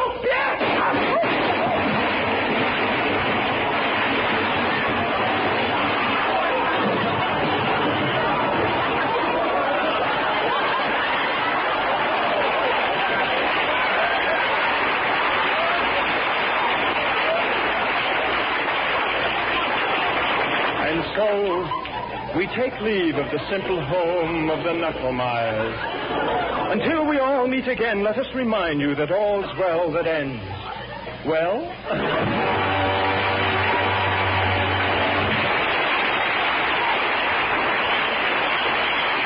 Very good, Danny. Very good. Excellent, in fact. But I still don't think you topped the commercial. Well, then suppose I sing something. Say an old favorite of mine like Minnie the Moocher. Oh, goody. Can I join in the answers? Yes, of course. I want you, the orchestra, the audience here, and the audience listening at home, all to join in. I'll be the conductor, and when I beckon, I want you all to unleash your golden throats and shout back at me, will you? Shall we start the dirty work, Harry?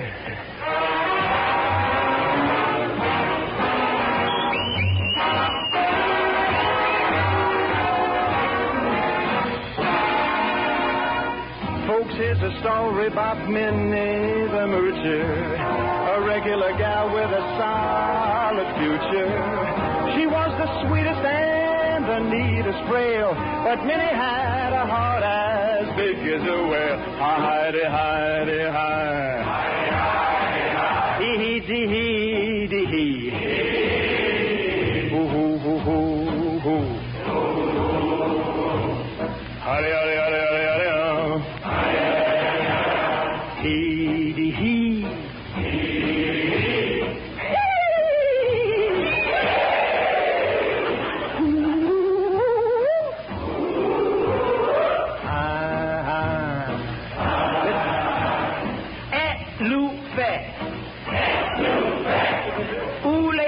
Peur. Ouvrez la fenêtre, j'ai ou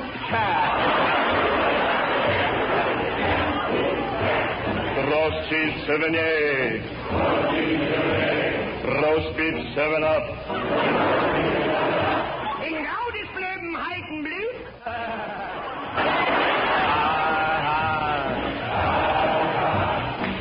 She messed around on a popular idol. His wave of fan mail was practically tidal. He went and married a movie star, and Minnie beat her heart out, ate to the bar.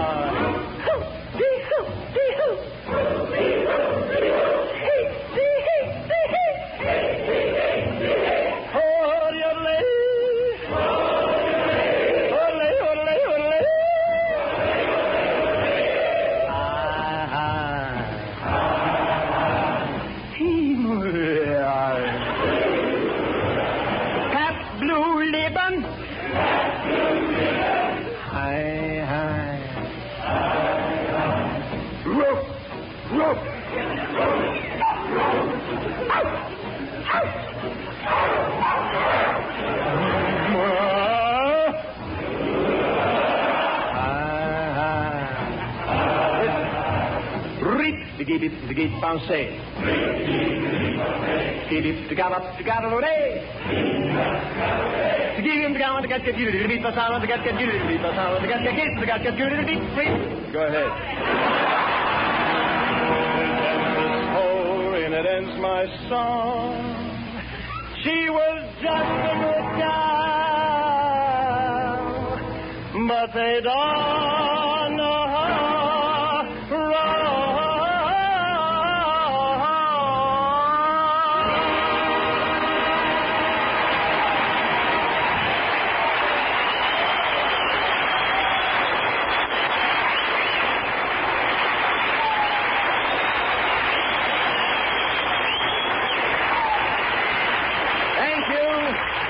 Thank you, ladies and gentlemen, and before we close up shop, I want to thank my friend Eddie Cantor for dropping in and making fun with us. Thanks to you, Eddie, to Paps, and to all the people listening in. You're very welcome, Danny, but how do you know anybody was listening? Well, Oh, what a gruesome thought. Eddie, do you think maybe Pat... No, Danny, look, I was only kidding. The whole thing was a joke. Don't be afraid of a listening audience. I promise you, as long as you're on the air, a good part of America will be listening to you every week. Good luck, Danny, and may this be the beginning of a long and successful career for you. Good night, all.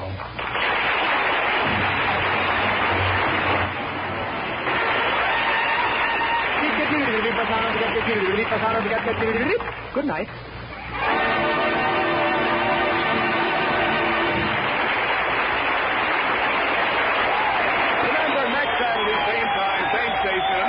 Danny Kaye Show with Eve Arden, Lionel Stander, and the outstanding music of Harry James and his music makers.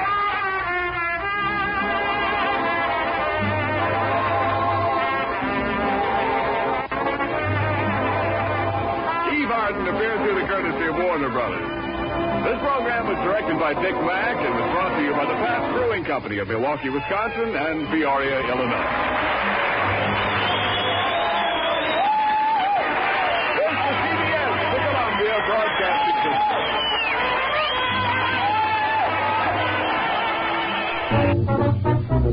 To keep your dog in top condition, get your pet complete nutrition. Feed them sturdy, make them sturdy, happy, friendly, petty, furry. Any dog can be a winner if he eats some sturdy dinner. Feed them sturdy, beefy sturdy, vet with thanks insist on sturdy. Ask any dog who's tasted it, the doggy with the bit.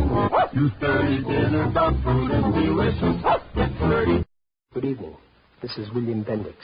Within the last year, your life and my life and the world we live in have been changed. It is difficult for us to understand that the way we lived yesterday and the way we thought yesterday will no longer do. The dropping of the atomic bomb has brought us, all of us, to the beginning of a new day. And we must start thinking in new ways and in broader terms. It is our only chance for survival.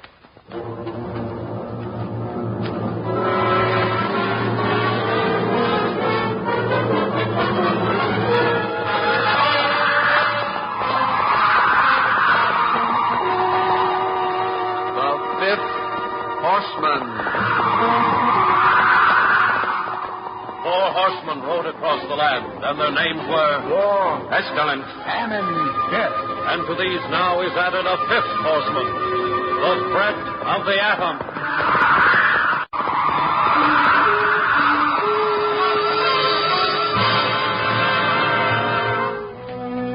The National Broadcasting Company and its affiliated independent stations present The 5th Horseman, written and produced by Arnold Marquis.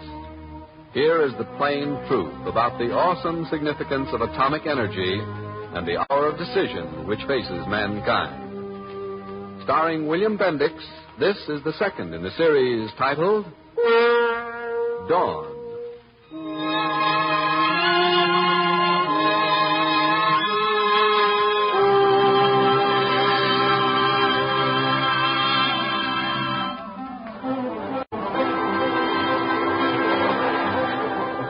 It happened on my last run that night. I'd been watching a woman sitting all by herself about halfway up the left aisle. A sharp-looking dame, about 35. Not the kind of a dame that usually rides on the subway. Anyway, not on my run. She was the woman I'd seen that same afternoon walk into the Belvedere Hotel. Yeah. She met some guy in the lobby, and they certainly were cozy. Please, let him off. Forward. All aboard.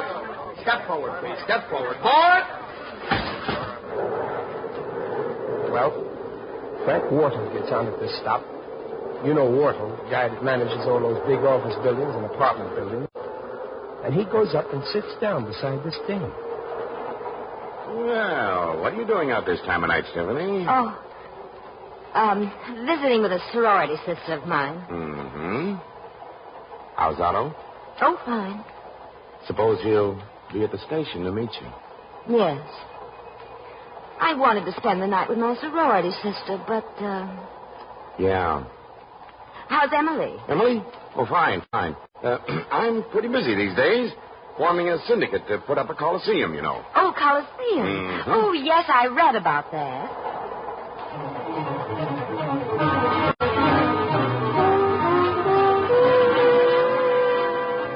Sitting right behind Wharton and this dame is a woman. A fine-looking woman. And a man, about 40. I could see they didn't know each other. First time I looked at the man, I said to myself, there's something special about that guy. My 2 sons are big enough, I suppose. One of them's 7 and the other one's 9. But I'm uneasy when I leave them alone like this. You couldn't take the children along? Well, no. I got my husband's call at the home of a friend, and there wasn't enough time to get home and get the boys and get down to see my husband before he left. It's bad. I thought I'd be home before this, but my husband's plane was delayed. Oh, I'm so sorry. I didn't mean to knock those papers off your lap. That's all right. Oh, here. Some of them went right down under my feet. I'll get them for you. There. Thank you. Bulletin of Atomic Scientists. The implication of atomic energy, the atom bomb, an absolute weapon. Well, pretty heavy reading, isn't it? Depends on what you think is important.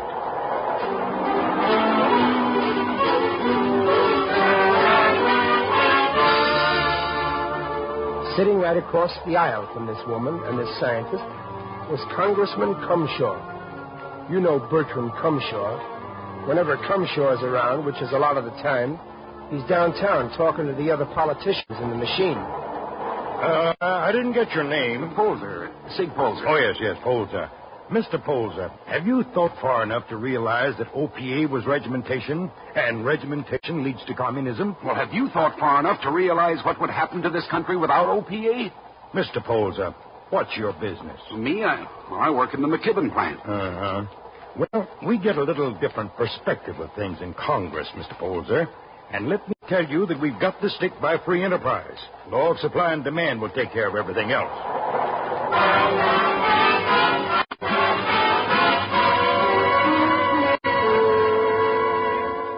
Well, we were heading down under the river. The mother of those two boys was listening to that special-looking guy who turns out to be a scientist. I watched him. The guy talking very quiet, and the woman with that blank look that people have when their mind is 1,000 miles away. In the seat in front of them, Frank Wardle was talking very personal to Stephanie. And from what I could get, he wasn't talking about business either. He was getting very chummy. All of a sudden, the train stops. Oh, I couldn't on Tuesday. Oh. That was Stephanie. Well, what's wrong here? Take your seats, everybody. Keep your seats. Keep calm and keep your seats. Heavens, it's dark. Something's happened. We're right under the river. Are we really? Yes, I think we are. Turn on the lights. Conductor, turn on the lights. Come on, turn on the lights. Let's go. I snapped on the emergency lights. And what I saw almost scared me. People in the aisles. Some of them jammed against the doors. Some of them standing on the seats. Everybody in your seats, please. Look at this. People trapped 30 seconds in the dark, and look at them. Yes. Are you scared, Stephanie? Not me. I'm in no hurry to get home. Well, we've got to get out of here. Look here, conductor, what's holding us up? Well, they're trying to find out now. Well, I've got business to attend to. Man waiting for me out in Exmoor, right now. As soon as they find out what's happened, we'll start. I hope we won't be delayed too long. I hope we won't, too. Never can tell. Look here, conductor. I'm Congressman Cumshaw. He had that way that politicians have. Your company operates under a franchise from the state, and you have some responsibilities to the public. Do you realize that we're right under the river? Now, find out what's happening. Let's get out of here. I went up to the head end. The motorman was trying to find out what was wrong. I stayed and helped him for about 20 minutes. Then I went back into the car. I've got business, Stephanie. Man who's going to be in on the syndicate's waiting for me in Exmoor right now. Here comes the conductor. Well, what did you find out? There's no power. Then we're trapped.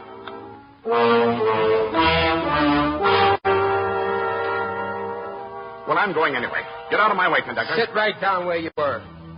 Pitch black in that tunnel out there. We don't know what's happened.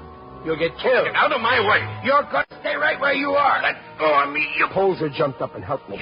Back in your seat. Ain't you got any sense? Take your hands off me. Do you know who I am? Yes, I know who you are. You and all your buildings and your promotions.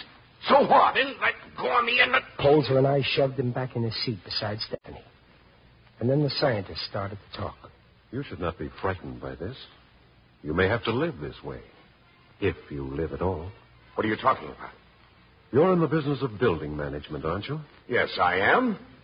What do you suppose is going to happen to all those wonderful buildings if there's another war? I'm not worried about that. You got bomb shelters under them? Underground shelters will be of little use if another war comes. It'll be an atomic war. You seem to know. I do.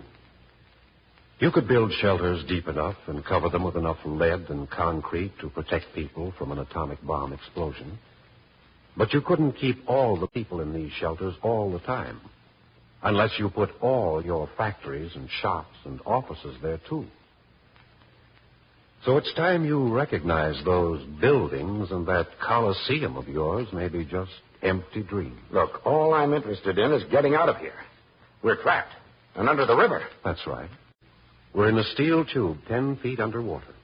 Good protection against radiation if an atomic bomb explodes overhead. You know what? A few years from now, tunnels under the river may be as choice locations as Park Avenue penthouses are now. Do you suppose that something could have happened? I don't to know, the... Mrs. Grover. Well, I want to get out. We're trapped under here the same as we're trapped in the New World. It's dark. There's very little light. And no one knows how long that light will last. Everybody in the car listened. I, too. At first, I couldn't quite get what he was getting at about the world or about the light. But what he said about people and shops and offices and even penthouses being underground, that hit me like a load of bricks. Everybody having to live underground like rats in a hole. We have reached a turning point. A new world is emerging. A different world. And we'd better recognize it. Are we going to change with it? Or are we going to let it be destroyed first? We've always been able to take care of ourselves. We will never again have this chance. Not with rockets and jet planes and saboteurs armed with atomic bombs. Atomic bombs will be bursting in our cities in a war 10 or 20 years from now. As sure as blockbusters hit Berlin and B-1s and B-2s hit London in World War II. A government worth its salt will not wait for this to happen. It will order most of the people out of the cities long before war comes. Disperse them over the country. With the cities half deserted, what will happen to your fine buildings and that Colosseum you're thinking about? I'll tell you. They'll fall in with decay. That stopped Whortle. Everybody settled down, and I went up to the head end to see the motorman again. We decided that the best thing to do was for him to take his electric torch and walk ahead up the tunnel and try to find out what happened. And for the trainman to walk back. And for me to stick with the passengers. When I came back and told the passengers, Whortle blows his top. And what are we going to do here? You're going to wait. The air. Is the air still all right? I think so.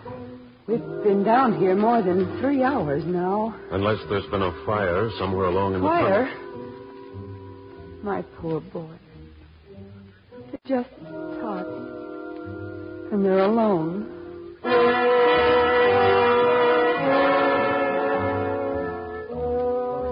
The scientists sat there and answered questions about the bomb and all as fast as they fired them at him. Poser, the fellow that worked in the McKimmon plant, went over and leaned over him. You said if an atomic war approaches, the government will order the people out of the cities.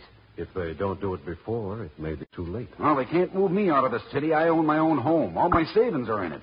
Your factory will be closed by the government and moved possibly to Wyoming or the Dakotas. Ooh, what about me and my family? What will be left to you? What to follow? There'll be no jobs in the city. And if you insist on staying behind, you might be ordered to follow it. What are you talking about? The cities will be the targets. Who will buy a home there?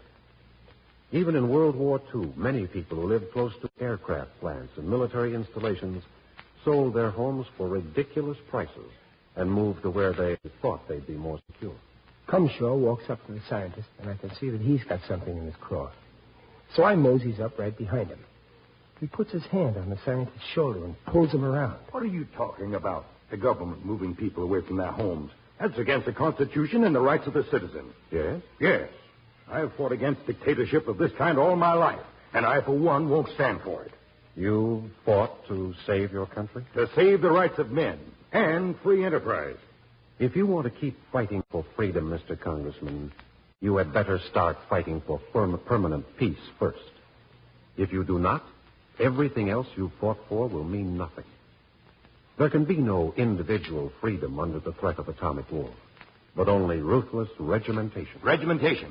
That's what I mean. Take OPA. If we do not have permanent peace, we will have to have permanent regimentation, much tighter than OPA. A non-regimented nation will never be able to take a blow which might kill 1/10 or even 1/3 of its people in a single day. Kill 10 million people in one day? Yes. Or 20. Or 40. And the same number in other countries. I don't know anything about this, but what about our Army and Navy? Can't they protect us? What armies or navies did in any war so far would be of little use in a future war. How can you stop atomic rockets hurtling through space across the ocean? How can you keep atomic bombs from being smuggled into the country in small pieces and assembled? How can you keep our cities from being mined with such bombs, which can be set off by remote control? But we've got the bomb. That's the thing. We've got the bomb and the secret how to make them. And if we aren't foolish enough to give it away, who's going to attack them? Yes, we've got the secret.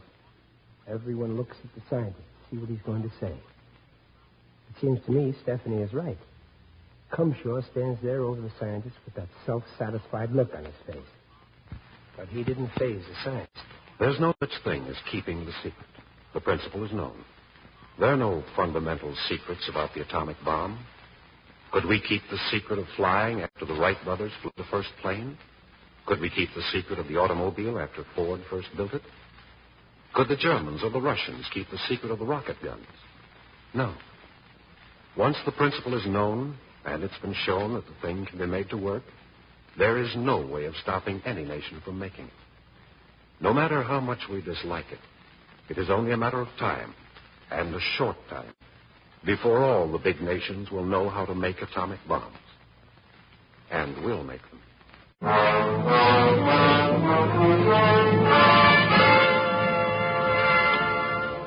Stephanie came over to me. I think he's right. That's the way I got it pegged, I said. And then Wardle barges in again. I don't care whether he's right or wrong. When are you going to get us out of here, conductor? Stephanie steps in before I could answer. Why don't you do something about it, Frank? I tried to get out and walk, didn't I? To save yourself. Were you thinking about this woman here with two small kids home alone? Oh, I'm all right. The children are, well, Timmy's 9 years old. And what are you thinking about, Frank? Your property. And your syndicate. Wait a minute, Stephanie. You got me wrong. Let me tell you something. Cut it out. How long have we been down here? Nearly 6 hours. What are we going to do for food? What if the tunnel is caved in? Or something happened to the city over us? The river is over us. Conductor. Yeah? You care if I go up front and see if I can help get the thing going? No, I'll go with you. Anybody else want to give me a hand? You, Wardle? No, I don't know anything about things like that. You don't know anything except what you've got. And what you want. And what you're going to do. Come on, Stig. I'll go up there.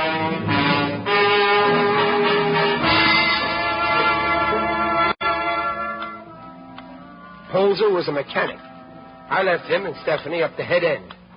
And when I come back, Wardle was talking to the scientist again. Did I understand you to say that an atomic attack would kill 40 million people in one day? Unless our cities are dispersed. They'll never be dispersed. That's invasion of private rights, and the rights... Oh, shut up. That's regimentation. Well, suppose our cities were dispersed. In that case, perhaps only 2 million would be killed by the same number of bombs that would kill 20 million now. 2 million? That would bankrupt the insurance companies. Some British companies are already putting clauses in their policies. Not responsible for deaths due to atomic bombs. But it really doesn't make a lot of difference anyway. Because most of the assets of the big insurance companies are tied up in properties that would be destroyed. Even if an insurance company were not bankrupt by millions of deaths, most of its assets would be a pile of rubble and ashes after the first attack.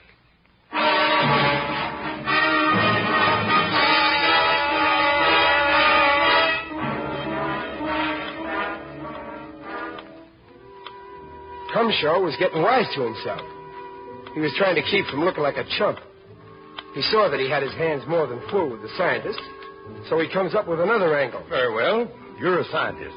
I don't know anything about science, but I know this, that if we corner the raw materials, how's anybody else going to be able to make atomic bombs? You mean corner all the uranium ores of the world? Yes. Go out after it. Buy it up. But they wouldn't sell it. Well, that's one thing. The only way we could get control of all the known uranium deposits would be conquering the lands they're in. The other thing is that every nation on Earth has been on an intensive uranium search for the last year or more. And we don't know where all the uranium deposits are.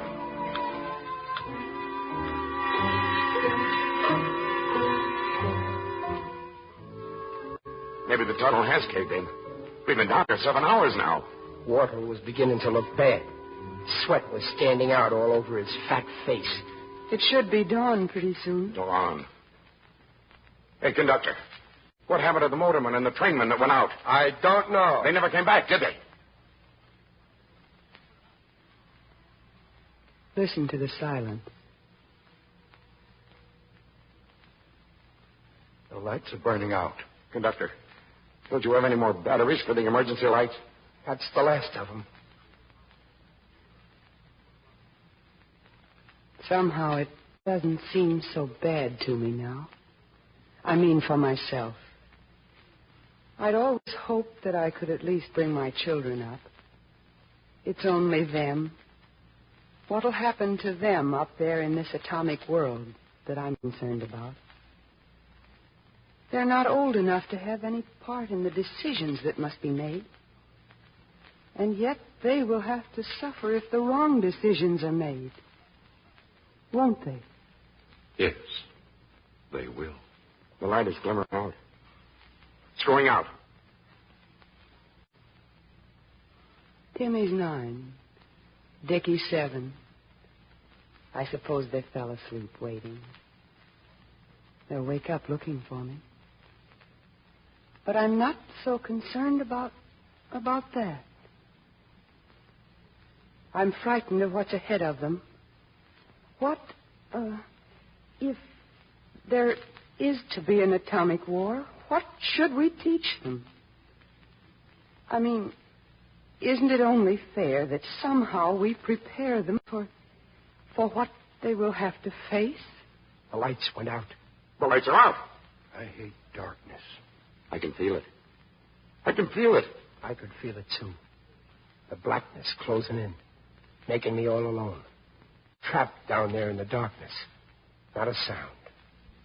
Blackness and silence. I tried not to think. Down under the river and the city in that blackness. Buried alive.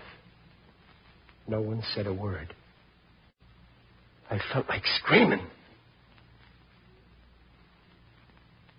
What on earth can we? I mean, could we teach our children? Our school books don't prepare them for the kind of future that's ahead of them. Unless war can be completely eliminated, our school books will have to be rewritten. But the hour is late.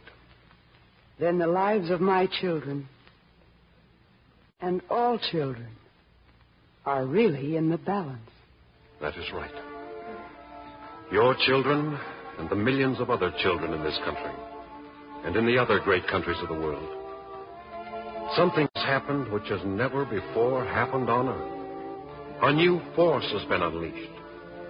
An atomic bomb is not just another weapon. It's a decisive weapon. It's a weapon of saturation. Even if 90% of the atomic bombs directed toward one target were warded off, the other 10% would destroy us.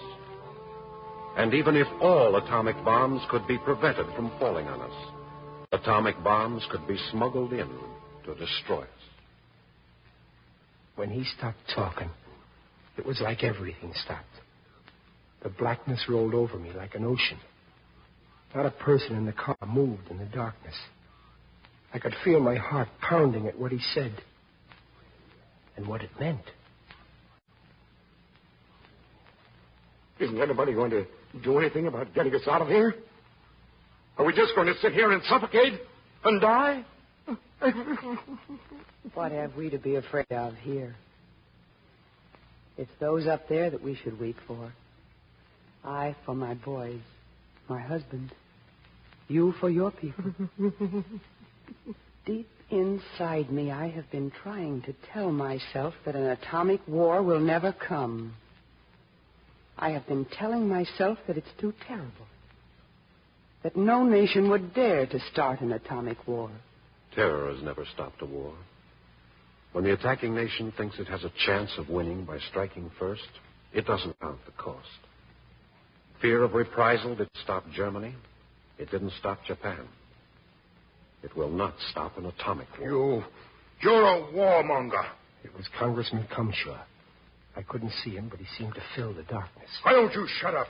Don't you think this woman and all of us have got enough to incite us to panic without your rabble-rousing about how we're going to be blown to kingdom come by the atomic bomb? Nobody said a thing. But I knew the scientists would talk. Mr. Cumshaw. Don't try to hand me that nonsense. I've seen your kind in Congress. It should be clearly understood that no scientific discovery, no gadget or instrument of any kind will save us from ourselves if we fail in the responsibility that is now before us. We have reached a turning point in history. Everything is changed. We stand at the dawn of a new day. We have the opportunity now to end war forever. It is our only chance. Only chance? What chance? The lights are on. Yeah, they went on all of a sudden there. All of a sudden the lights were on. And everybody was in the aisles yelling and laughing and crying. The scientist just sat there in his seat, looking at all of it. And all of a sudden the train started to move. And here comes back from up front the guy that works in the McKibben plant. And Stephanie, the gal that went up there with him. Here, help to fix this. Congratulations, Folger. Congratulations. Who's running the train up there? Well, the engineer. He came back after the power went back on. What was wrong? Just a switch. Somebody ought to be made to answer for this. Somebody's responsible. There ought to be an investigation. Yes, keeping us trapped down here under the river all night. And me with a man waiting out at Exmoor to sign the syndicate papers for the Coliseum. What did you do about getting out of this jam?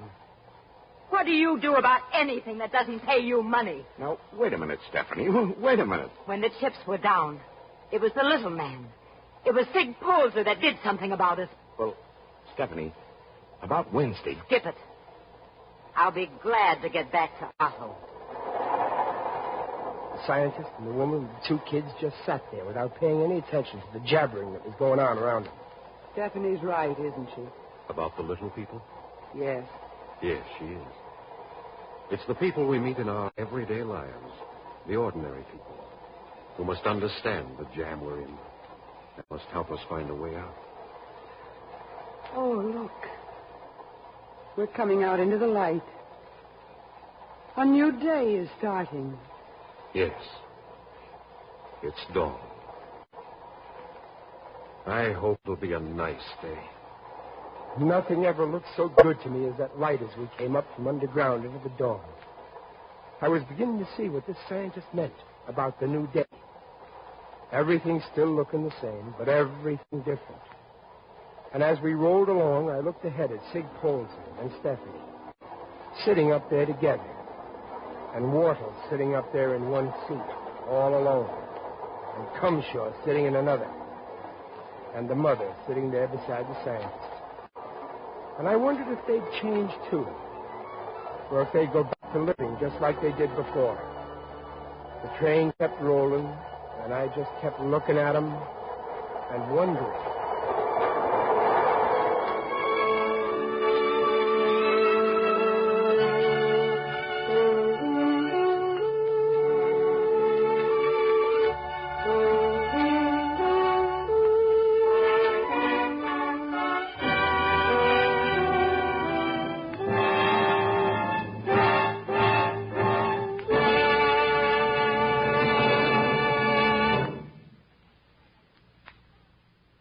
William Bendix will return to the microphone in just a moment. You've been listening to the second program in NBC's new series, The Fifth Horseman, written and produced by Arnold Marquis. The plain truth about atomic energy and the hour of decision which faces mankind. And now, Mr. Bendix. Thank you. Ladies and gentlemen, playing this role tonight gave me a deeper understanding than I've ever had before of the meaning of the atomic bomb. It's important that all of us realize what we are up against. It's no picnic. We can have a better world or no world at all. But we've got to make it. Good night.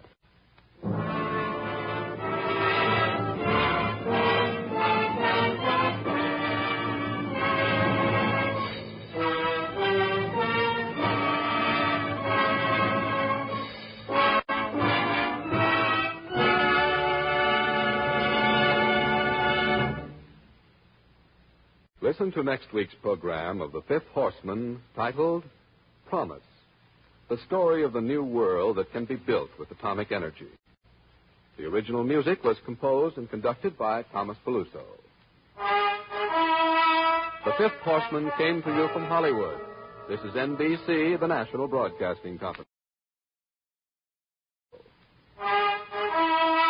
The Fifth Horseman came to you from Hollywood. This is NBC, the national broadcasting company. CRESTA, BLANCA, Cresta, Blanca, Cresta Blanca.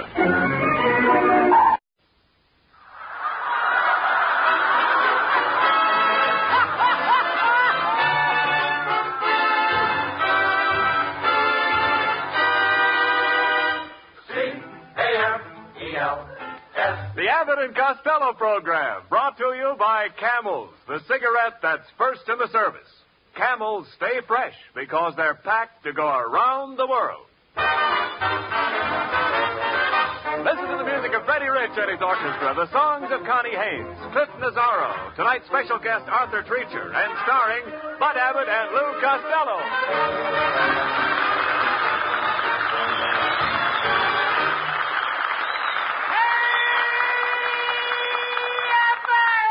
Costello, what are you doing in the bathtub? Ah, what do you think I'm doing? I'm taking a bath. What are you doing with your underwear on? The water's cold. Oh. Will you get out of that tub and put your bathrobe on? I've got the bathrobe on now. You're wearing your bathrobe in the tub? Sure, I don't want to get my suit wet. Oh, wait a minute. What are you doing in the bathtub on Thursday night? But I forgot to tell you. But Lynn Barrett, a beautiful movie star, is coming here for dinner, and I'm going to have a big swanky party. Oh, are you expecting people? Certainly I'm expecting people. What do you think I'm going to do? Have a flock of cows? Not flock, herd. Herd what? Herd of cows. Of course I heard of cows. I'm no dummy. I mean a cow herd. What I can have a cow herd? I just say nothing to be ashamed of. All right. Let's say no more about cows, please. I'm not in the mood. What mood? A cow mood. Who cares if a cow moves? Maybe watch its little kittens. All right, look, forget about the cows. You don't know anything about cows in the first place. Who don't? Wait a minute. Do you know what a cow gives? No. A cow gives milk. No, she don't. You got to take it away from her. All right, we understand. That's the first thing you've said right. You take the milk from the cow's udder. I beg your pardon? The cow's udder. The cow's udder what? Costello, you take the milk from under the cow. You mean the crankcase? So. That's the thing that's fastened to the cow's skin. No, not skin. Hide. Why should I hide? I didn't do nothing. No. Hide on the cow. How am I going to hide on a cow? A cow on top of a cow. Just a minute, please. Listen to me. Hide. A cow's outside. Bring her in. Let her listen to the program. Oh, what? Wait a minute. Quiet. Here comes Ken and Mrs. Niles. Oh, hello, Mr. Abbott. And you too, Costello. Are you surprised to see me? No, ma'am. I was expecting a cow.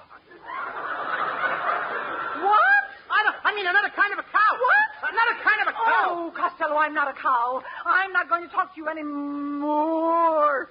Whoa! Will you stop that, Costello? That's no way to insult Mrs. Niles. You know a better way? Now, just a second, Costello. I'm getting red in the face. Where are you getting the blood? Are you calling my Kenneth anemic? Why, just look how trim he is in that blue suit. Why, he looks like Gainsborough's blue boy. He looks more like Ginsburg's bellboy. A pretty shade of blue, ain't it? You're a fine one to talk, Fatso. Me fat? I just dropped 20 pounds. You didn't drop it far enough. Oh, now, let's stop fighting, please. Mrs. Niles, Costello invited Lynn Barry to the house, and he needs some help with dinner. Oh, well, I might be able to help. I've been cooking for 12 years. You ought to be well done by now. No. Get that kisser on that Quiet. kid. You see, Mrs. Niles, what Costello really needs is a butler. Do you know where we can get one from? Well, my uncle runs an employment agency. Well, that's fine. Here's the address. Just go over there and ask for my uncle. Oh, that's very nice of you, Mrs. Niles. What's his name? You go. Ask for him. Yes, ma'am. I go, but who do I ask for? She told you go. I know I go, but I gotta ask for somebody. Well, I told you to see my uncle. Uncle what? You go. Now, don't say that again. Don't tell me I go. Stop saying I go when Mrs. Niles says you go. All right. You go, and I won't have to go. Costello, you don't understand. My uncle's first name is Hugo. Oh, why didn't you say that in the first place? What's his last name? Guess it. Why should I? What? Why should you what? Guess his name. She didn't tell you to guess his name. Mrs. Niles, didn't you tell me his name was Hugo? Yes. What's his last name? I said guess it. That's what I thought you said. Is it Murphy? No. Is it Jones or Smith? No, Costello. Guess it. Costello, I told you for the last time. You go guess it. You go jump in the lake. Close and all. I'll do nothing of the kind. Come, Kenneth. Well, Costello, they're mad again. Now you've burned your bridges behind you. That's okay. I won't show with my coat on. Oh, come on, nonsense. You've got to have a butler for the party. Now, here's Mrs. Niles' uncle's card. Call him up. Boy, this sure is for a funny phone number. What does it say? Established 1903. That isn't a phone number. It's right here on the card. No, nothing of the kind. That's the year he started the employment agency. He founded it in 1903. Oh, he founded the business? Who lost it? Nobody lost it. But how could he founded it if he didn't lost it? Costello, I said he founded it. Can I help it if you don't speak good English? Costello, please, you should be ashamed of yourself. Mr. and Mrs. Niles were kind enough to tell you where you could hire a butler. I was kind enough to explain how to contact the man. But did you appreciate it? No. All you do is stand there and give me silly answers. Oh, I'm a bad boy.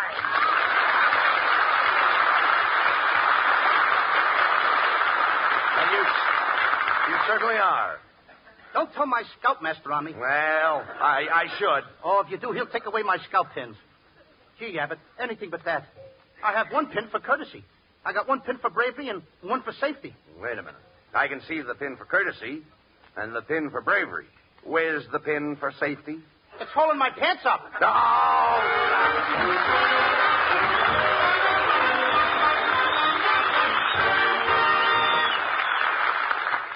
High over an island marked for invasion flies a lightning fighter plane with cameras in its nose instead of cannon and machine guns.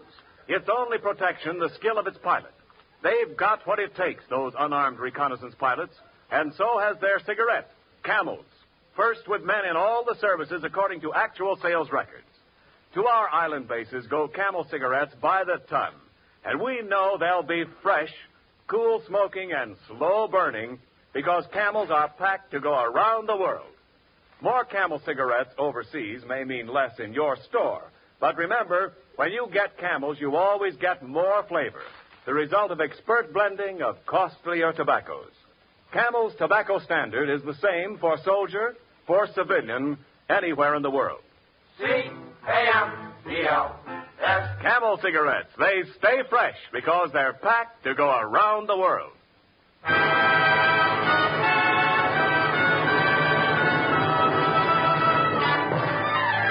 Freddie Rich and his orchestra play a Cole Porter favorite, I Get a Kick Out of You.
come on, Costello. The You Go Gets It employment agency is right down this hall. Now, let me handle this, and I'll get you a butler. Now, look, Abbott, I'm just expecting Lynn Barry. Why do I need a butler? But a butler in your house will make you more stable. Stable? Certainly. Just picture a butler in his livery. What I got, a house or a livery stable? Did I? You don't understand. He'll make you distinctive. He'll give your house a certain air. What am I hiring, a butler or a skunk? Oh, come on, shut up. Now, come on in the employment agency and let me do the talking, please. Oh, please. You've got to get me a maid. My maid quit today after 15 years. I've lost my maid. I've lost my maid. Hey, mister, why did your maid leave? She caught me kissing my wife.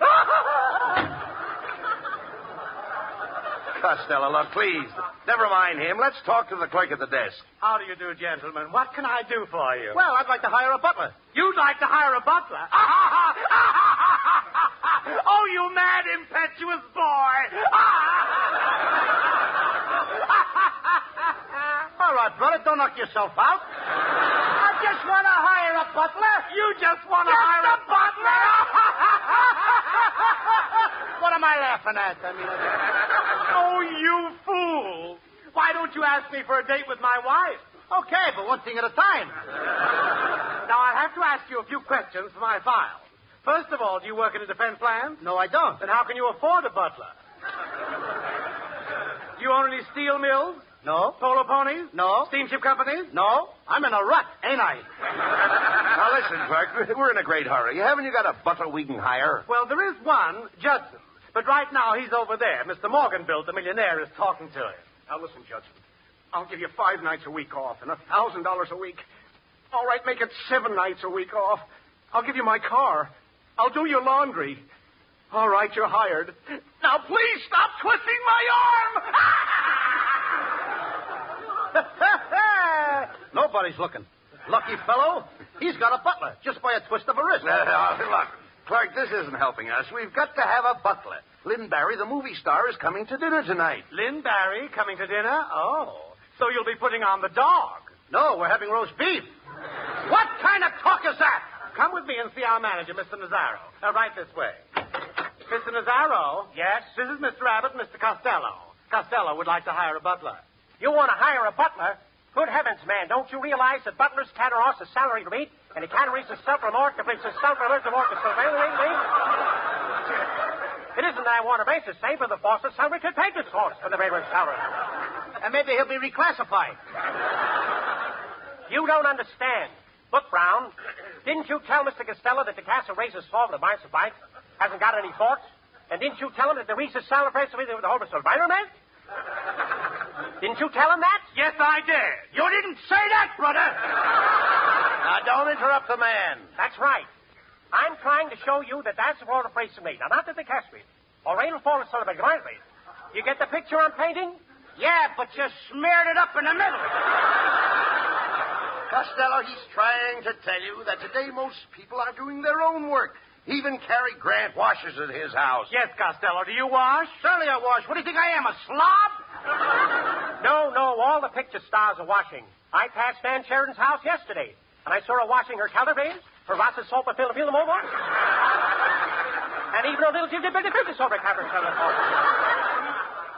Don't you wash your twang and Philpont and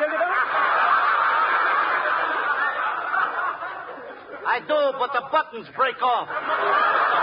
Never mind your buttons. Never mind my buttons. What do you want me to do, be a pin-up boy? Mr. Costello, let me ask you a question. When you had your last butler, did you pay him Babbitt? No, I only paid him Babbitt. Why didn't you pay him Babbitt?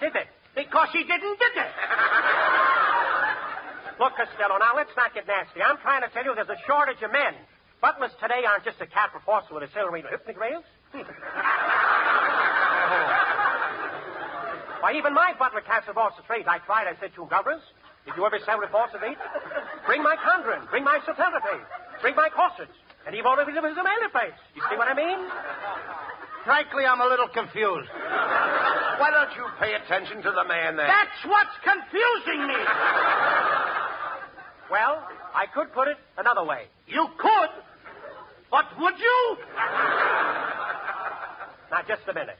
You can't come in here and tell me how to categorize the salary of a box, or even Roger Waited, When you know that I'm the only one who tries to state it, what do you think I am, a castrant? It's men like you that Captain Boss's South would have everybody cross with him in a ceremonies. And the hitting so on. Fuddle-dee-duddle! Fuddle-dee-duddle? That doesn't make sense. That don't make sense! Of course it doesn't. It certainly does not. Of all the ridiculous things I've ever heard in my life, it's fuddle-dee-duddle. All right, brother. What would you have said?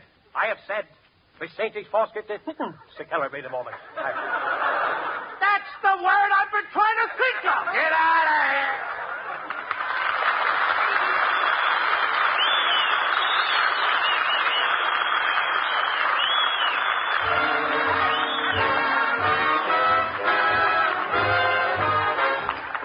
Connie Haynes sings the new rhythmic hit, If That's the Way You Want It, Baby.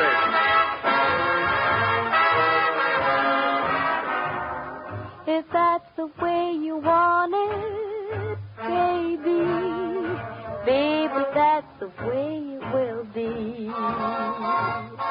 I'll wait for you forever, baby. I'll wait because I'm sure that you're waiting for me.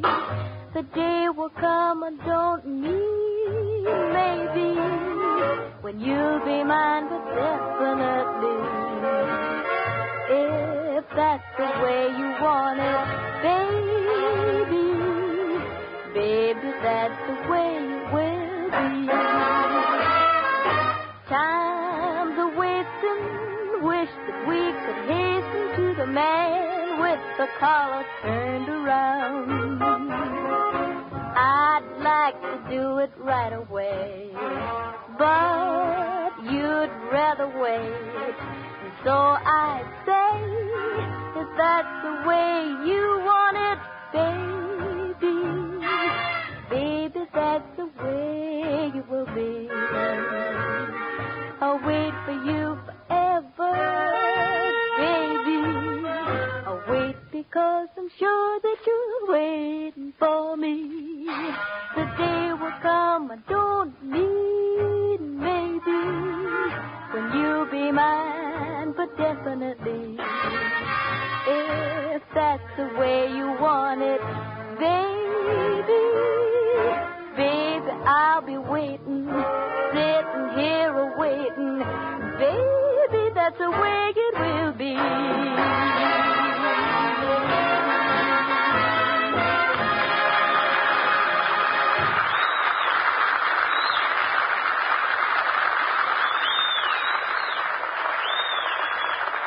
Try a Camel cigarette, says the fellow on the radio, and you say, I have. You liked it, didn't you? And yet, maybe you're not a steady Camel smoker. You see, 1 or 2 Camel cigarettes aren't enough to appreciate what more flavor really means. Camels do have more flavor. Ask anyone. It's the result of our expert way of blending costlier tobaccos. This extra flavor is what helps Camel cigarettes hold up, keep from going flat, no matter how many you smoke. Give your second pack of Camels a thorough checkup in your T-zone. That's taste and throat. Your proving ground for flavor. Yes, and for Camel cigarettes' smooth, extra mildness, too. And remember, Camels stay fresh, cool smoking and slow burning because they're packed to go around the world. C-A-M-E-L-S. Camels, they're first in the service. They've got what it takes.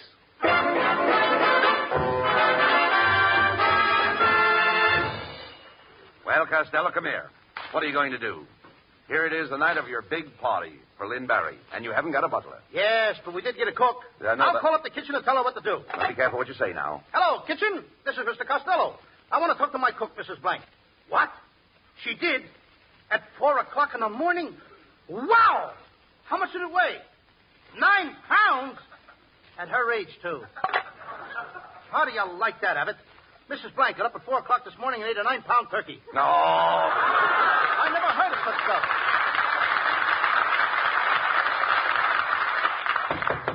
Hey, Costello, that must be Lynn Barry.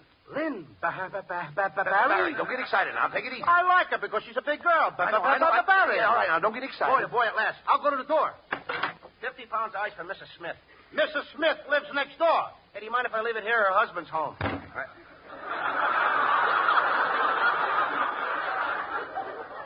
I guess her husband don't like ice. Oh, look. Oh, that was a pipperoo. Well, Costello, you'd better forget about Lynn Barry. I don't think she's coming. Oh, no? I'll bet that's her now. Well, fair enough for me. Hello, Lynn. Oh, Lynn, my darling. My precious one. My loved one. My own little snooky. I love you. Boy, oh, boy, have I got the wrong number. I can't stand this waiting. I'm losing my mind. Oh, behave yourself. You're not losing your mind any more than I am. That's close enough. Here. Abbott, this must be Lynn Barry. I'll answer it. Darling, come into my arms. I say, aren't you a bit high-strung, old boy? Costello, look who it is. It's Arthur Treacher.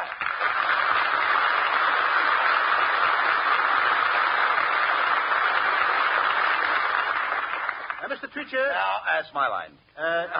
Please. I just want to find out his professional business. That's right. How do you do, Mr. Find out if he is a lifesaver. You know what I mean. No. Thank you. How do you do, Mr. Treacher? I'm Bud Abbott, and this is Lou Costello. I'm glad you told me. I thought it was cabbage cooking. Now, wait a minute, Treacher. The only reason I don't poke you in the nose is because I'm bigger than you. It so happens that I'm bigger than you. That's a better reason. No. Look, Mr. Treacher, don't mind Costello. He was expecting Lynn Barry, and he's down in the dumps. Yes, that's where she told me I'd find him. Now, wait a minute, Treacher. Mr. Treacher to you, punk. Mr. Punk to you, Treacher. Now, stop that, Costello. I want to know what he's doing here. What are you doing here, Shorty? For your information, you poisonous person, I am Miss Barry's butler. Before she sets one dainty foot in this hovel, I wish to inspect the premises, the service, and the food here. Here? Yes, here. Oh, dear. Costello. Oh, let go. Now, listen, Costello. Abbott. Yeah. Now, that isn't a bit nice. Abbott and Costello. Now, Costello, that isn't a bit nice coming. What kind of talk? Please. Come here. Costello. There's a reason. Sit down, you. No. Here. Don't talk like that. Over here. Yes. Lou, don't you understand? Over there. Well, don't you understand, Lou? Somebody better talk besides me. Now, wait a minute. Come here, Lou. Don't you understand? He's English. He's English? Yeah. If he was any more English, he couldn't talk at all. Quiet.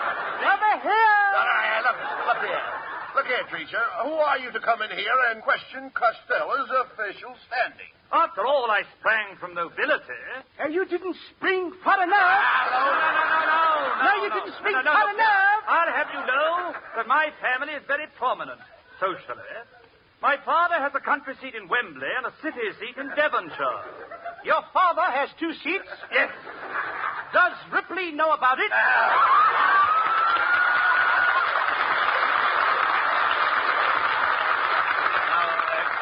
Costello, be careful how you talk to me. Abbott, don't you start talking like that. Now, brother. wait a minute, please. Make it more pronounced, Mr. Costello. All right, Costello. That's better. Be careful how you talk to Mr. Treacher. He's a polished gentleman. He sounds like he's shellacked. You don't understand. Now, look here. I'm from Eton. You're from Hunger. You're impossible. You're absolutely impossible. You're nuts. Over here. No. Mr. Treacher's an educated man. He's a linguist. Yes. You told me he was English before. Yes. A linguist. What's the difference between linguist and English? Never mind. Wait a minute. I can't say either word anyway. Man, will you? Yes, perhaps I can make you understand it French. Parlez-vous français? Oui. Bien. Vous avez étudié dans une pension? Ah, oui. Combien de gens habitez-vous dans le Sorbonne à Paris? Oui. Hey, Abbott, I'll bet he runs out before I do. Quiet, will you, please? Now, look here. You might as well know it, old boy. I'll never permit Miss Barry to attend your dinner. Oh, yeah? There's Miss Barry now. Hello, Lynn, my darling. Oh, it's me, Mrs. Niles. Am I late? Yeah, by about 40 years. What is this, witch's night out? Costello, please. Boy, you sure get around. What do you got, a C card for your broom? Oh, stop, Costello. Mr. Treacher, I'd like to have you meet Mr. and Mrs. Ken Niles. Which one is Mrs. Niles? Now, wait a minute, Treacher. I don't go for that. Not so loud. After all, which one is Mrs. Niles? These people are friends of mine. All of them are friends of mine. Which one is Mr. and Mrs. Niles? How do you like that, Abbott? Good. Good for you, Costello. You keep out of this, Kenneth.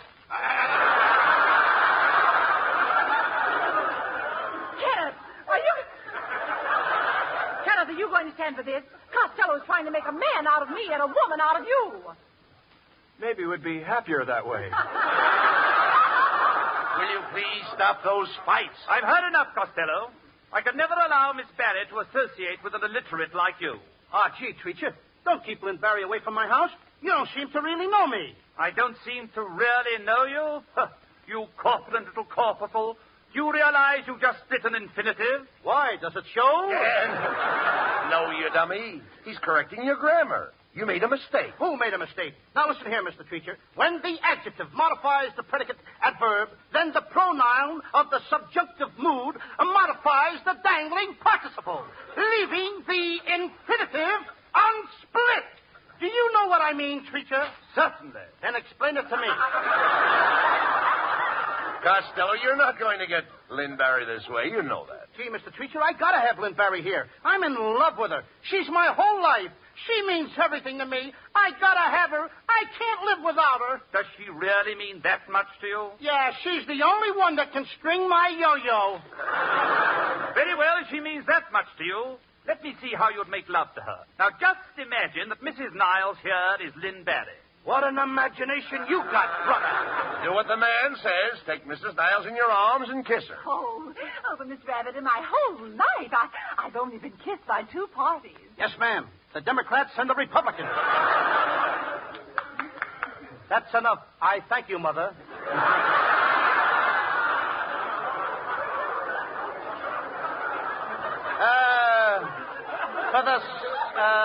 Come here, my proud beauty. Oh, I'm not proud. You're no beauty either. Well, Costello, what are you waiting for? Go ahead and kiss her. Not me. Treacher, if you know so much, you kiss her. I kiss her? Now, look here, that is, honestly, you can't really expect Oh, what have you got to lose? There'll always be an England. Oh, come on, Mr. Over here. Yeah. Quiet. Mr. Treacher, you show Costello the proper approach to kiss Lynn Barry. Take Mrs. Niles in your arm. All right, I'll do it. I have her in my arms. Now, you put your What face... do I do now? You put your face next to hers. Yes. Now you're cheek to cheek. Yes. From where I'm standing, it looks like a dead heat at Bay Meadows. Quiet.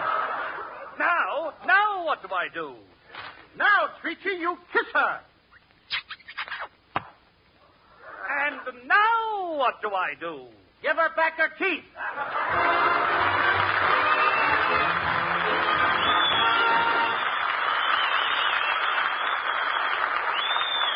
Abbott and Costello will be back in just a moment. Thanks to the Yanks of the Week. Tonight we salute Marine Private John Perella of Springfield, Massachusetts, whose patrol was cut off behind Japanese lines on Bougainville Island.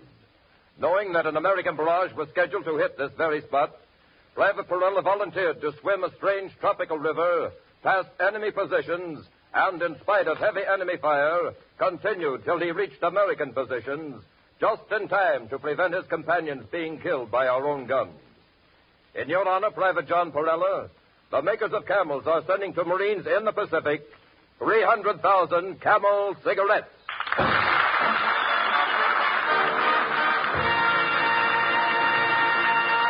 Each of the four Camel shows honors a Yank of the Week. Sends 300,000 Camel cigarettes overseas, a total of more than 1 million camels sent free each week. In this country, the traveling camel caravans have thanked over 3.5 million Yanks with free shows and free camels. Camel broadcasts go out to the United States 4 times a week, a shortwave to our men overseas and to South America. Listen tomorrow to Jimmy Durante and Gary Moore, Saturday to Bob Hawke and Thanks to the Yanks, Monday to Blondie, and next Thursday to Abbott and Costello with their guest, Miss Lynn Barry. Good night, folks. We're a little late. See you next week. Good night, folks. Be sure to tune in next week for another great Abbott and Costello show with our guest, Lynn Barrett. And remember, Camel cigarettes make the best Christmas gift of all. Whenever you buy them, wherever you send them, Camels will be fresh because they're packed to go around the world. This is Ken Niles wishing you all a very pleasant good night from Hollywood. This program has come to you from Hollywood. This is the National Broadcasting Company. I'd like to say something to the ladies. You know that one of the rules of modern life is perfect cleanliness.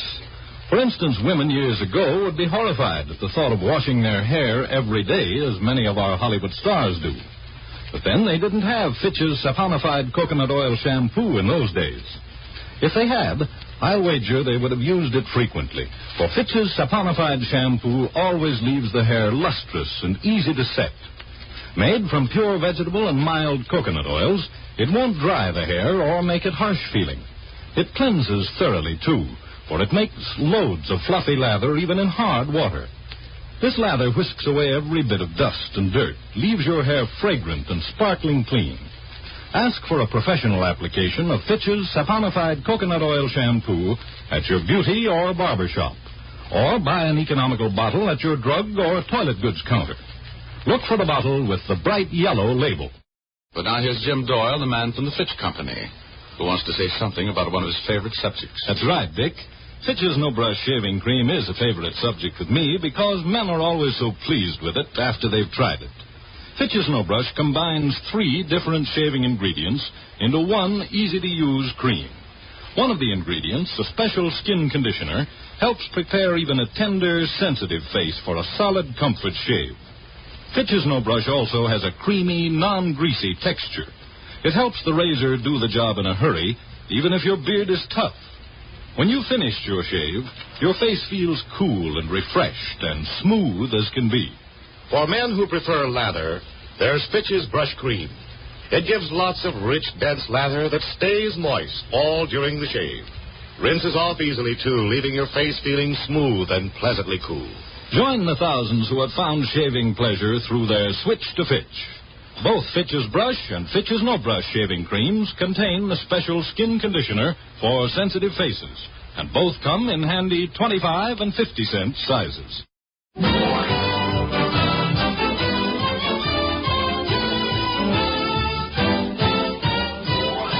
Remember, if dandruff is your problem, ask for Fitch's Dandruff Remover Shampoo. It's the only shampoo made whose guarantee to remove dandruff is backed by one of the world's largest insurance firms. No other shampoo can make this statement. Ask for Fitch's Dandruff Remover Shampoo at your drug or toilet goods counter, beauty or barber shop. Fitch is spelled F-I-T-C-H.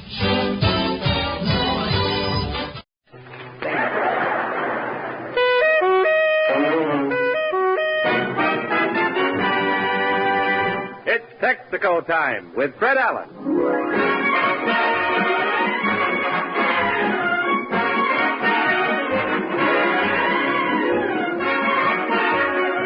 Texaco dealers from coast to coast present the Texaco Star Theater, starring Fred Allen, with Fred's guest, the popular cinema chap Reginald Gardner. Portland Hoffa, Falstaff Openshaw, the Texaco Workshop Players, Hilo Jack and the Dame, and Al Goodman and his orchestra. This is Jimmy Wallington, suggesting that you see your Texaco dealer soon and change to the correct Texaco lubricant for spring. Thin, worn winter lubricants can't protect your car in coming warmer weather. With the correct grade of insulated Havelland motor oil, the right Texaco gear lubricants, and Marfac chassis lubrication, your car can run better and last longer.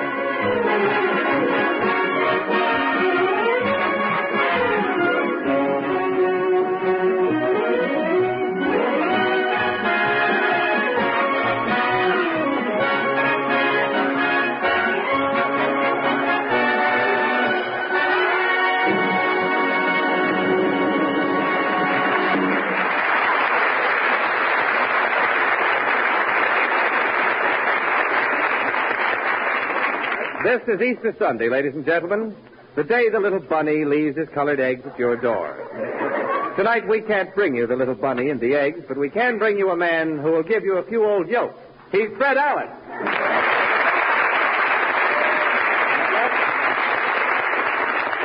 Thank you, and I just bit my tongue, Jimmy. The first piece of tender meat I've had for 2 months. Well, thank you, and good. I owe myself 7 points now. Thank you, and good evening, ladies and gentlemen. And Jimmy, I know you had a big day today. I saw you this afternoon in the Easter parade. Oh, yes. Did you like my outfit, my silk hat? Oh, Jimmy, your head looked as though it was hanging out of a ship's funnel there.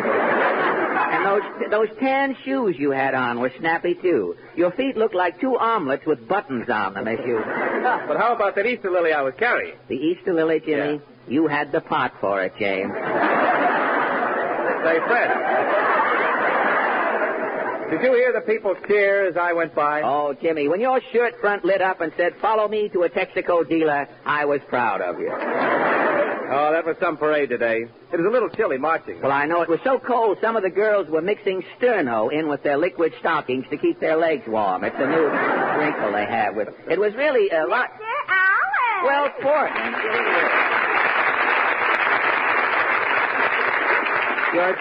Your left shoulder blade is in bloom, I see tonight. You're just in time, Portland. Jimmy and I were talking about the Easter parade. Oh, Mama and I were in the parade. Oh, were you really? Uh-huh. Mama had a new hat. It's an off-the-face model. Oh. Well, some of those off-the-face hats should be worn off the head from the look.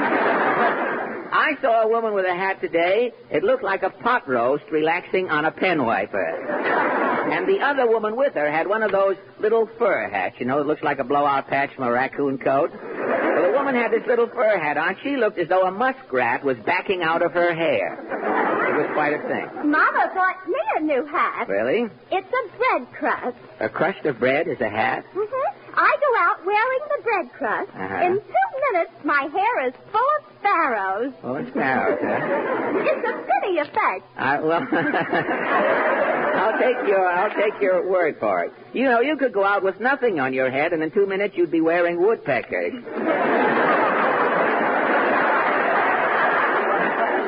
Well, this has been a great Easter, Portland. It certainly was a big egg week. A big week for eggs, wasn't it? Mr. Wilkie laid a big one in Wisconsin. I know. Yes, but Mr. Wilkie took his medicine like a man.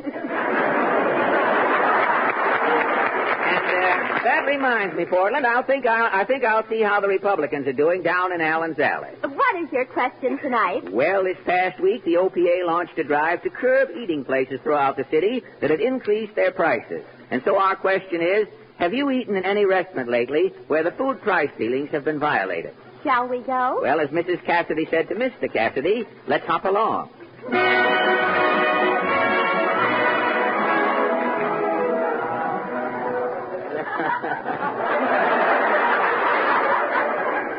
What a fat handle our mop has. Well, Portland, here we are back in Allen's Alley. I wonder if Senator Bloat is in. Yes? Senator Bloat? Yes, but you'll have to hurry. I'm working on a presidential campaign slogan for Governor Dewey. But no one knows if Mr. Dewey is going to run. That's my slogan. What? Dewey or don't he? Very good, Senator. Tell me, are you doing anything about restaurants violating food ceilings? Yes, all food should be conserved. Conserved? How do you mean, Senator? If my bill, the bloat bill, goes through, all eating places will be closed except Chinese restaurants. Chinese restaurants? Mm. Well, what will people get to eat? Dehydrated egg fouillon. What is dehydrated egg fouillon? There is no egg in it. No. There is no young in it. No. It's all food. I thank you.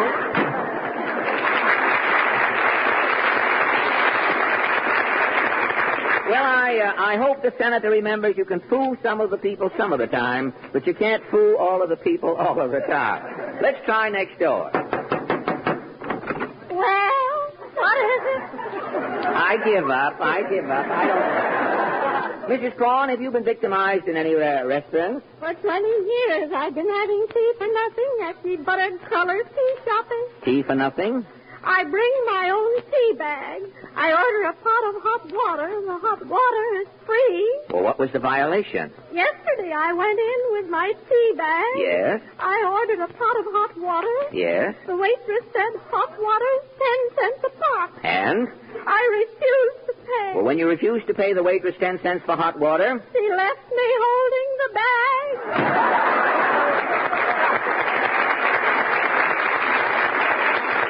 Mrs. Prawn should report that to the OPA, the Orange Pico Association. Well, what can happen next door here? No? Ah, Mr. Rappaport, tell me, have you had any trouble with these food violations? Violations, he said. Only today I'm a victim. Well, what happened, Mr. Rappaport? I am going into Shapiro Salami Shangri-La.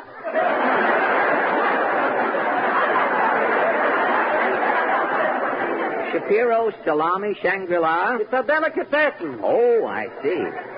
I'm ordering a jumbo tongue sandwich. It should be with pumpernickel. I see. The waiter is bringing the jumbo tongue sandwich, and on the check is marking 20 cents. You suspected something? I am lifting up the pumpernickel. Yeah? I am looking on the tongue. Uh-huh. I am saying, for this Shapiro is charging 20 cents. Yes? The tongue is saying, confidentially, I am formally only 15 cents with butter. The tongue was a stool pigeon, eh? Well, what did you do? I'm calling back the waiter. You bawled the waiter out? I am ordering a bottle of seltzer water. You let them overcharge you for the tongue and you didn't say anything? No. First, I am drinking the seltzer water. And after you drank the seltzer water? Did they hear from me?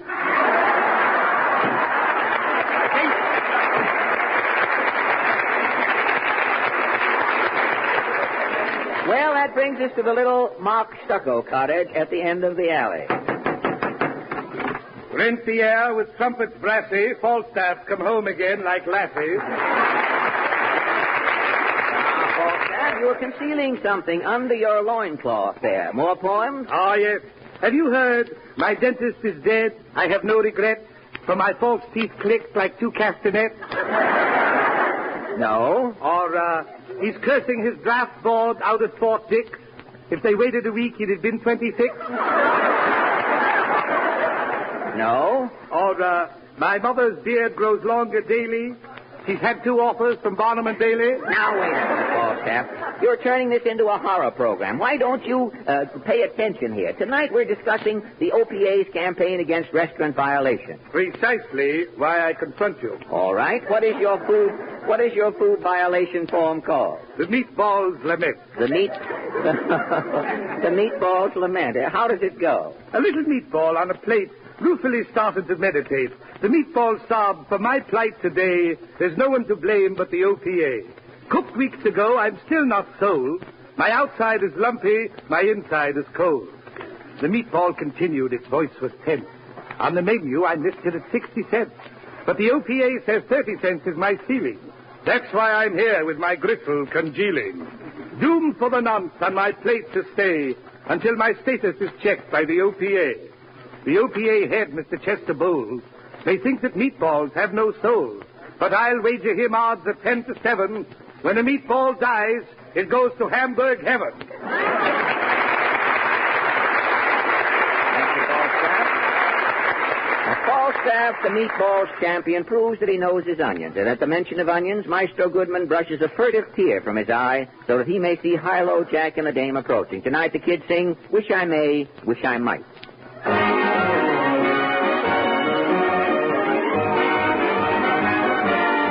Wish I may, wish I might, get the wishes I'm wishing tonight. A young cadet, blonde or brunette, a Romeo and such a Juliet. Wish I might, wish I may, get the wishes I'm wishing today.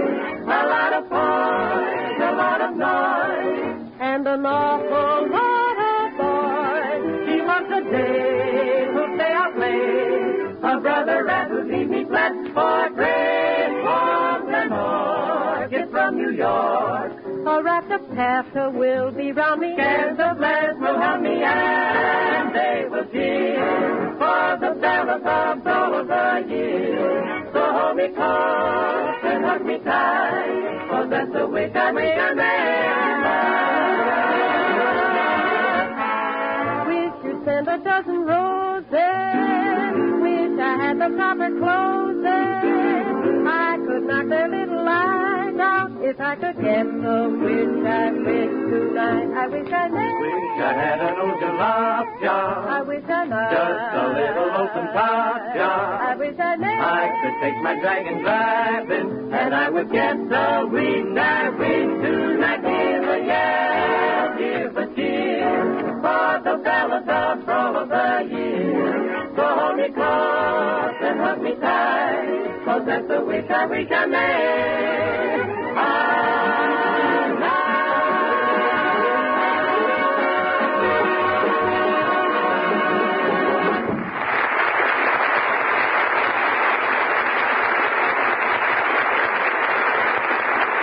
Thank you, Harlow, Jack, and the Dame. And now, Jimmy Wallingford. Here you are, Fred, my song for tonight.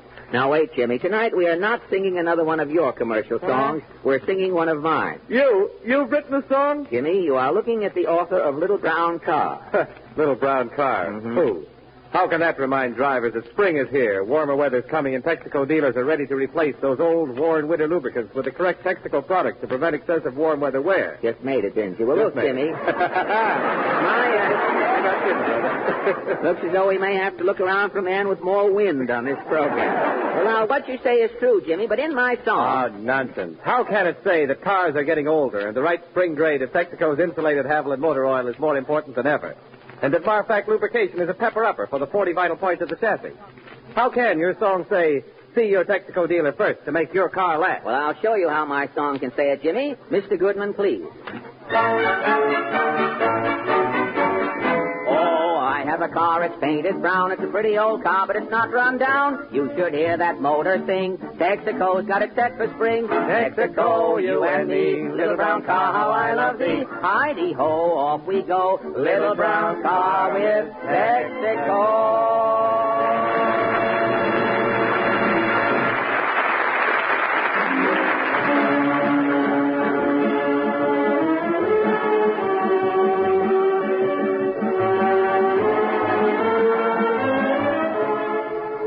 That was not very mucho, a besame mucho, played by Al. Wait, Mr. Goodman wants to laugh. Now, everybody quiet while Mr. Goodman laughs. All right. Played by Al Goodman and his serenading son-in-laws, or sons-in-law.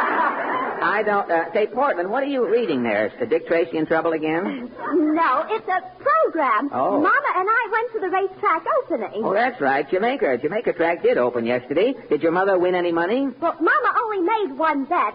She lost. Oh, her horse was slow, hey? Mama said he ran like a Crosby horse with Sinatra riding him. Well, that should be a new record in something, but Frankie would make a great jockey. You know, Sinatra only weighs about 80 pounds with his pivot tooth in.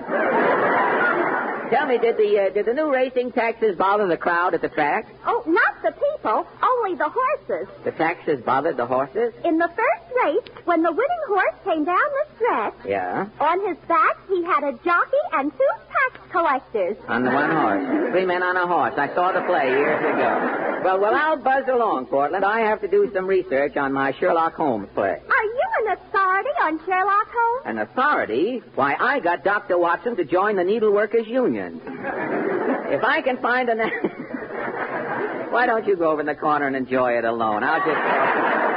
Look, if I can find an actor with an English accent, Portland, for my mystery, I'm all set. Well, can't we get Nigel Bruce? No, Willie, as we call Nigel in Hollywood, Willie is tied up out there. He's making a sequel to I Walked with a Zombie. It's called The Zombie Came Back Without Me. Isn't there another actor with an English accent you can get? Well, I read in a gossip column in Pravda that Reginald Gardner was in town. I think I'll go over to Reggie's hotel. I'll see you later, Portland.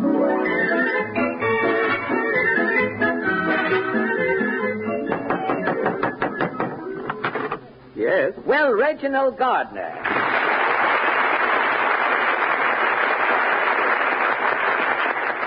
Reggie, what are you doing sitting on that hot water bag? Well, I've just finished a USO tour in the Arctic region, Fred. I can't get thawed out. Oh, really? And are those goose pimples on the end of your neck? Yes, this big goose pimple that's doing the talking is my head. Oh, I see. Well, Reggie, while you're getting defrosted now, if you're not doing anything the next few days... Well, I'm pretty busy, old man. I'm getting ready to play some more army camp. Oh, I see. I was just rehearsing my imitations as you came in. Okay, what do you imitate? Oh, different things. Have you heard this one? Hi there. Hi there. What is that? Well, that's one end of a worm greeting his other end. Is that all there is to it? Yes, for reasons known only to itself, the other end of the worm never replies to the greeting. Oh, I see. It's blunt with the first end. Well, And now here's another one of my impersonations. Wiggle, wiggle, brrr. Wiggle, wiggle, brrr. Wiggle, wiggle, brrr. What is that? That is a snake crawling over an ice cream cone. Well, in your imitations, it seems, everything talks. Yes. Have you ever heard a little windshield wiper on a cheap car? The windshield wiper talks? Of course it does. It says, it isn't you, it isn't you, it isn't you, it isn't you. Well, that's swell. And then there's the windshield wiper on the big car or a truck. Well, what does that say? Beef tea, beef tea, beef tea. You know, I do imitations too, Reggie. Really? Oh, yes. Would you like to hear one? I'd love to hear one, friend. Bob White, you all. Bob White, you all. Bob White, you all. It's a southern Bob White.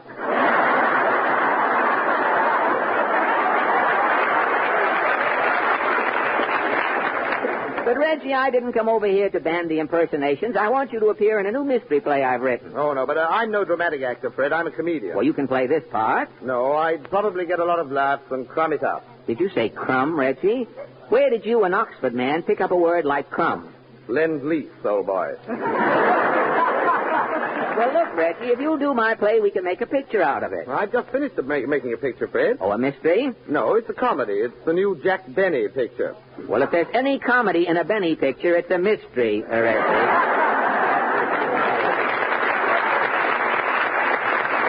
Oh, no, really. Jack's swell in this picture, Fred. It's called The Horn Blows at Midnight. Look, they have to blow a horn in all of the Benny pictures to keep the audience awake. They have a man named Hornblow there who just works on Benny's pictures.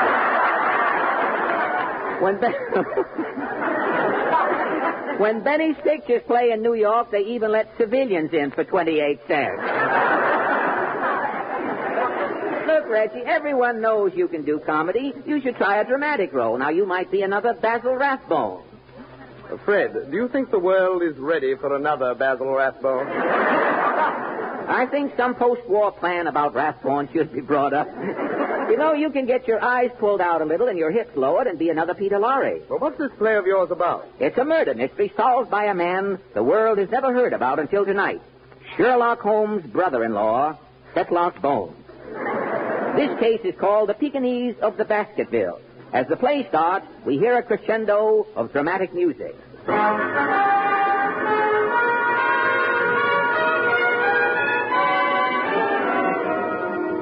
In the annals of crime detection, no figure looms larger than Sherlock Holmes' brother-in-law, Fetlock Bones. As our story opens, it is a foggy night in London. Fetlock and his friend, Dr. Potson, are at home in their little flat on Baker Street. Dr. Potson is deep in the study of anatomy. An Esquire lies open in front of him. Fetlock Bones is pacing the floor, playing his violin.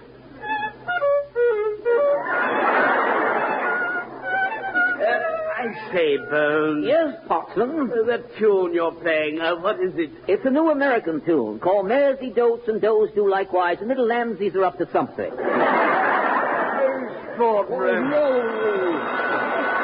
I see. The telephone. I shall take it, Potson. Are you there? Are you there? Yes, are you there? No, I'm here. Well, you must be there. I'm here. Can you come here? Where is here? Not far from there. Well, I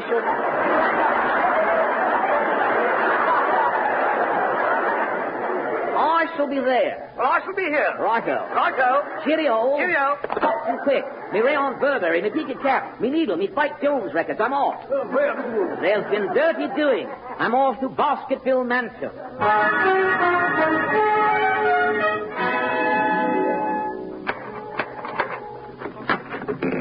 Good evening, sir. Thank you. I am Fetlock Bones. And I am... I know. You are Mr. Baskerville's butler, Rancid.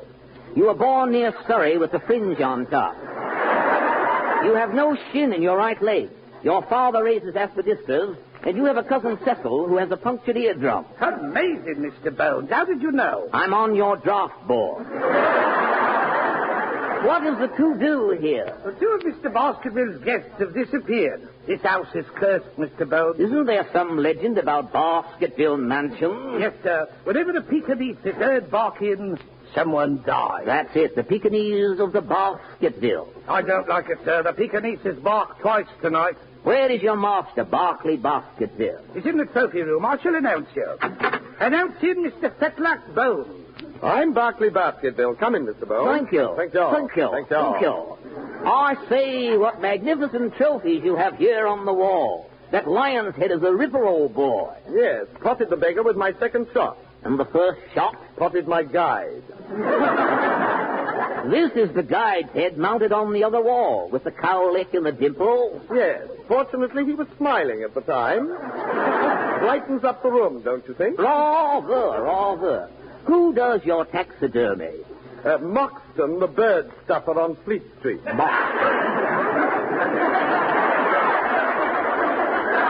You can't miss Moxton. He has a weasel throttling a young rabbit in the window. Oh, I see. What are these trousers you have mounted over here? I fired at a panther. The panther got away, but he lost his pants.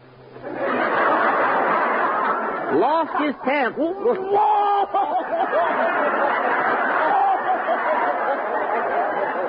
Lost his pants. That's a rouser, Baskerville.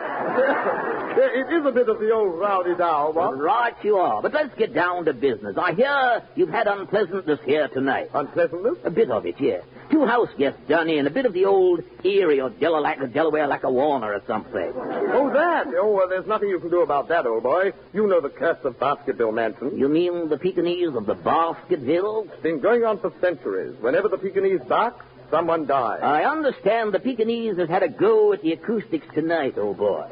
Why so, man? My party is going to the dog. Oh, he's going to the dog?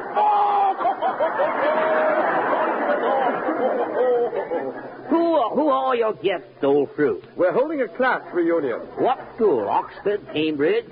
No, Chiswick on the Uppage. Oh, Chiswick, Tupole Academy. Thank you. Thank you. Where are you holding the reunion? In the turmoil room. Through this door. I believe my mates are singing. Here's to thee, our alma mater, to our classmates, young and old. Here's to Chiswick on the Uppage, your tradition we air at home. Wrong, wrong, wrong! We don't want from wit. Chisel, chisel, chisel it. But definitely. Oh,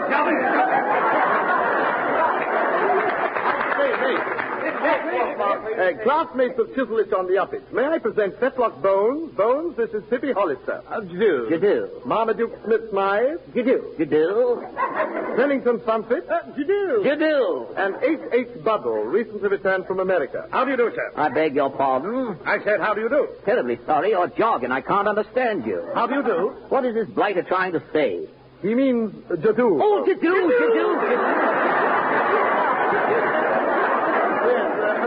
Bubble is seen in America. Frightful how the colonies poof about with the mother tongue.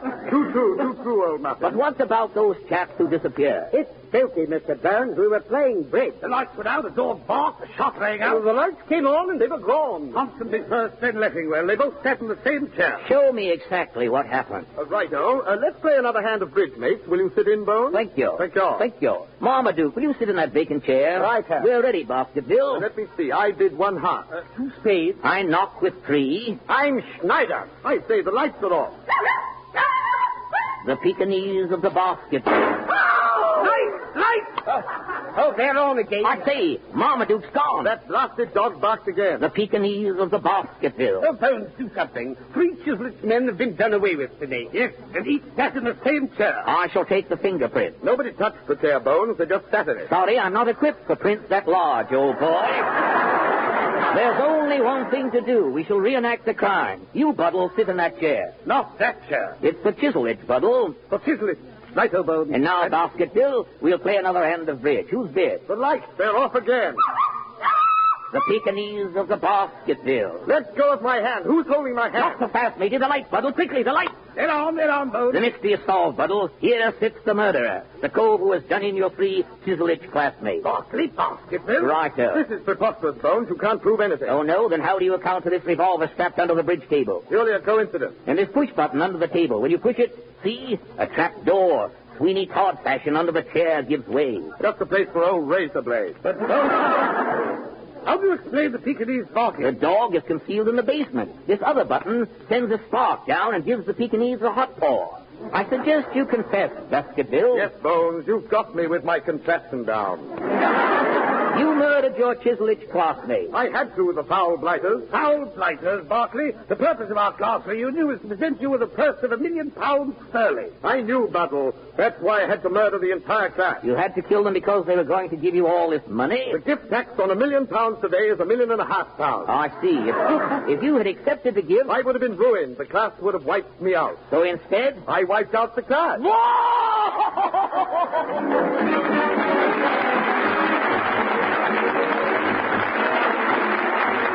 This is Fred Allen speaking for Texaco dealers from coast to coast, reminding you that gasoline powers the attack, and don't waste a drop. Thank you, and good night. Thank you. This is CBS, Columbia Broadcasting System. ABC. Always buy Chesterfield, the milder cigarette. And Chesterfield leaves a clean, fresh taste in your mouth. A. Always milder. B. Better tasting. C. Fuller smoking. A, B, C. Always buy Chesterfields. They satisfy.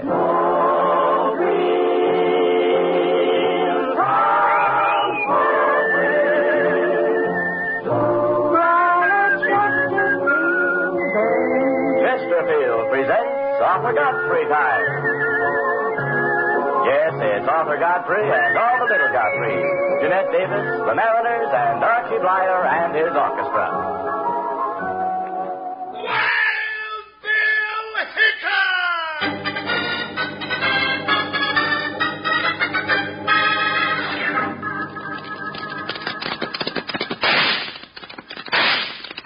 Hi, you folks. Hold on to your hats and pass those Kellogg's Corn Pops.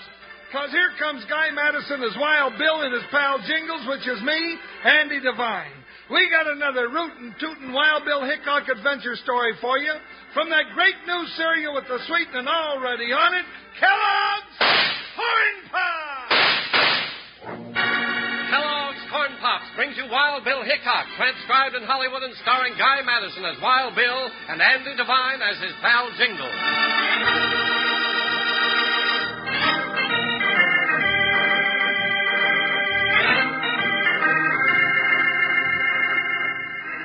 All through the years he wore the badge of United States Marshal, Wild Bill Hickok, with his big deputy Jingles, rode a dangerous Gunsmoke trail. Over the mountains, through the valleys, and across scorching deserts, he traced the signs of robbers, rustlers, and killers. But on at least one occasion, he was riding a blind trail.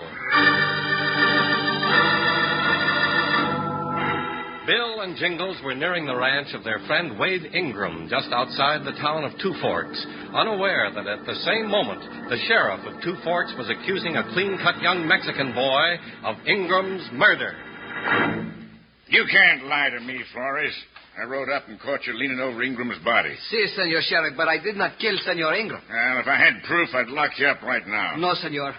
You will not lock Benito Flores in your jail. What? Hey, put down that gun. Not until I'm away from here, Sheriff. When you find the true killer, then I will come back. Hey, this proves it. Pulling a gun on me. I'll track you down even if you get across the border. I'll bring you back and hang you, Flores. You can't get away. But I am getting away, Sheriff. No, do not move. Until I am going. Hey, come back here, you tyrant.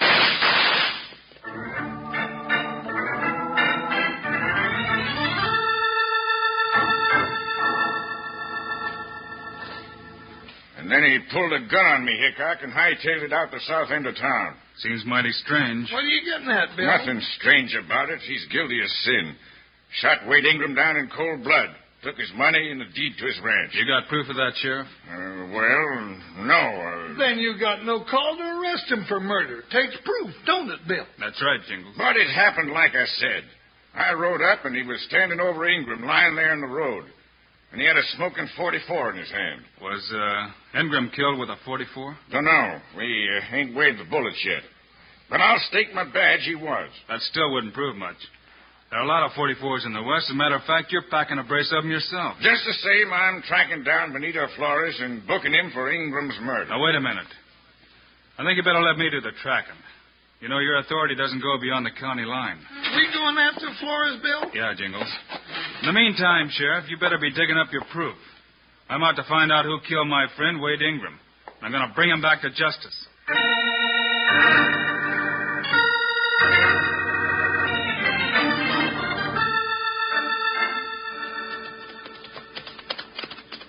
Where are we going first, Bill? The hands at the Ingram Ranch said Flores had a sister living down here on the River Road. Are we going to see her, huh? Just might run into Flores down here. Then we'd better keep our ears up, Bill. If that bird's a killer, he's just liable to try adding a couple of more notches to his score with our names on them. It might be to be a little careful at that. Hey, there's a house, that pink adobe to the left. Yeah, ain't it pretty? Just a pretty little place. Turn in here. Ooh, come on, Buckshot. Bill, ain't we kind of right out in plain sight? You know, I make a fair to middling target for anybody but a blind man. Uh-oh, there it comes, Bill. Keep riding in, Jingles, with your hands up in the air. You gone local, partner? Riding right down the barrel of a smoking rifle? That's foolish. It's apt to be dangerous, too.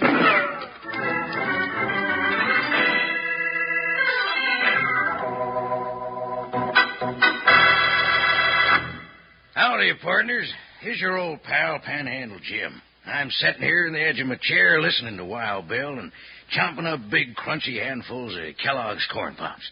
Keeps me from hooting and hollering when I get excited. Yep, right out of the box is the way I eat my Corn Pops, just like candy, because the sweetening's already on 'em. Come sunup, though, I go for Corn Pops at breakfast in a bowl with milk. But whoa there, hold the sugar, partner. The sweetening's already on Corn Pops, and milk is all you need. And Kellogg's Corn Pops, delicious as they are, contain lots of things that are good for you. B vitamins, vitamin D, with important minerals and food energy, too. That means you can eat all you want of those golden hearts of corn puffed up big and crisp. And that silver-like bag inside the Corn Pops box is pure aluminum. It keeps Kellogg's Corn Pops fresh up to 10 times longer. And your mom can use it to store for things in the refrigerator or for wrapping sandwiches. But best of all, and already sweetened for you, are Kellogg's Corn Pops. Now, you know who loves Pops. Let's say it together. Kids love Pops. Moms love Pops. And Pops love Pops. Right. Now, let's get back to Wild Bill and Jingles.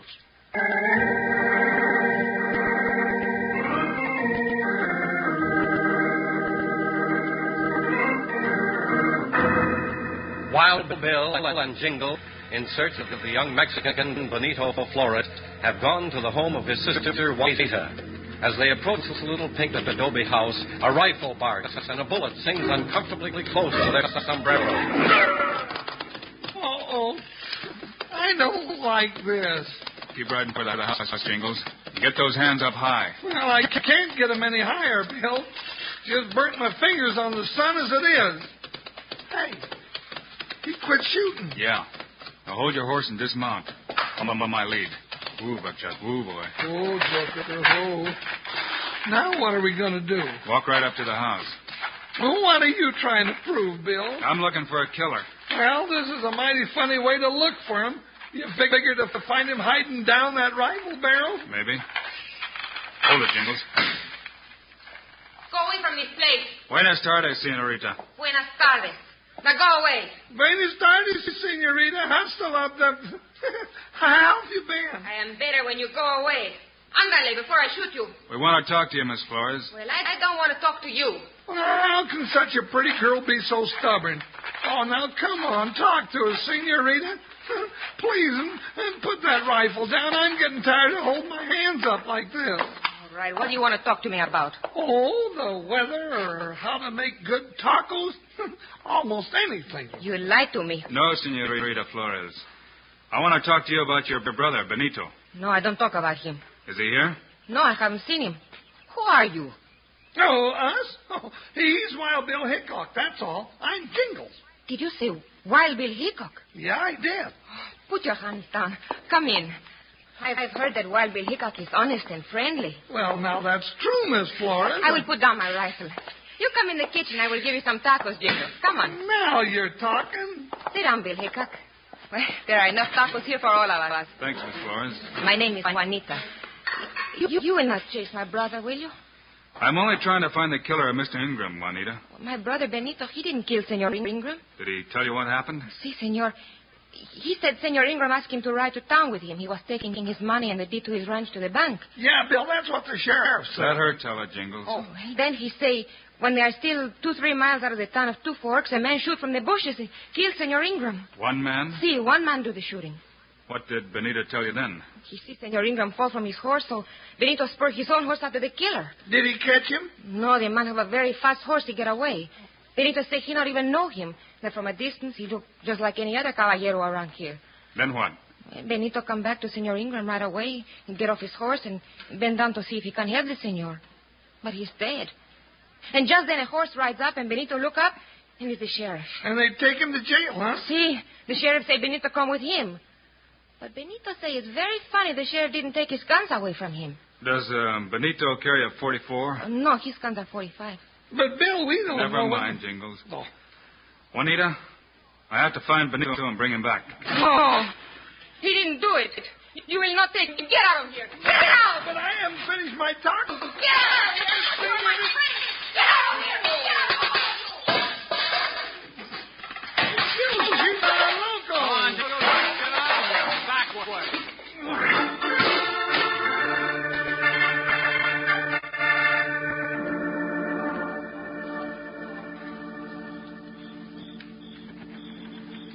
Well, what are we watching Juanita's cabin for, Bill?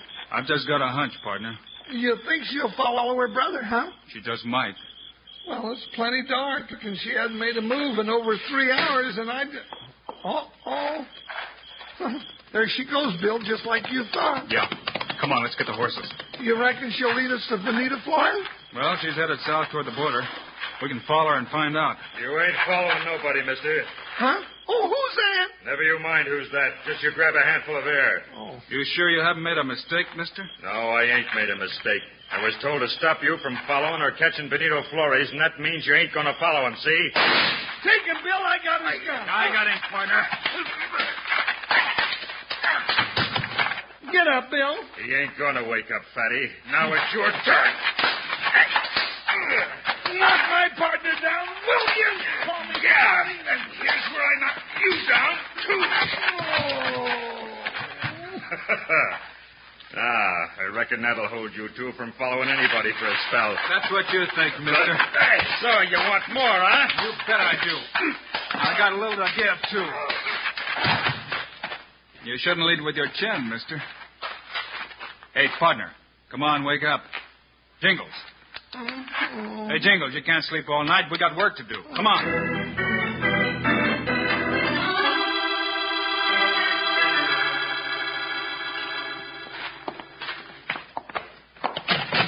It looks like the sheriff's gone to sleep, Bill. We'll wake him up. Come on, get in there, you.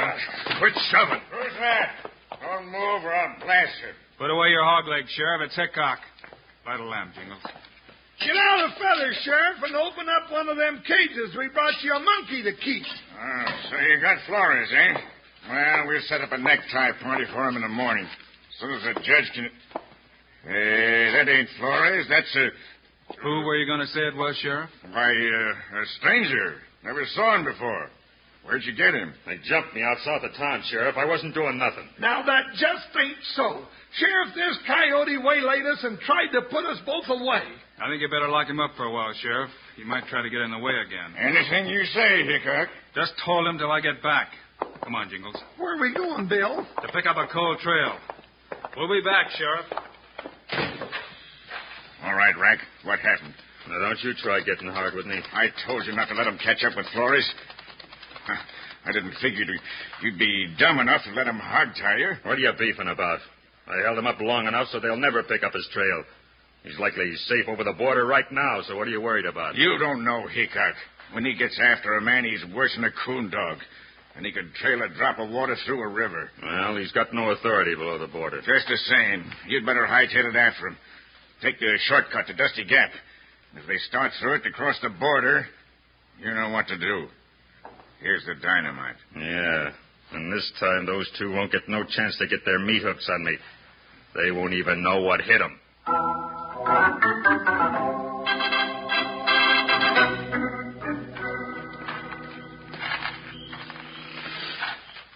You find their tracks again, Bill? Yeah, Jingles, they're still headed for the border. Juanita's right behind Flores. Trail still leads through Dusty Gap. Yeah, that's right. Just ahead of us there. That's a right narrow pass through there, Bill. I'm glad that varmint we caught didn't wait to try something here. It's a good place for trouble, all right. You drop in behind me. It's not wide enough for two horses abreast. We going on over the border, Bill? Looks like we'll have to if we want to get Flores. But we got no authority over there. Yeah, I know. We'll have to talk Flores into coming back with us. Now, that'll be a good trick. You wouldn't talk me into anything like... Hey, Bill, some rocks just fell down. You don't reckon some sneak... That's dynamite. Bill, the whole mountain's coming down. They'll be buried alive.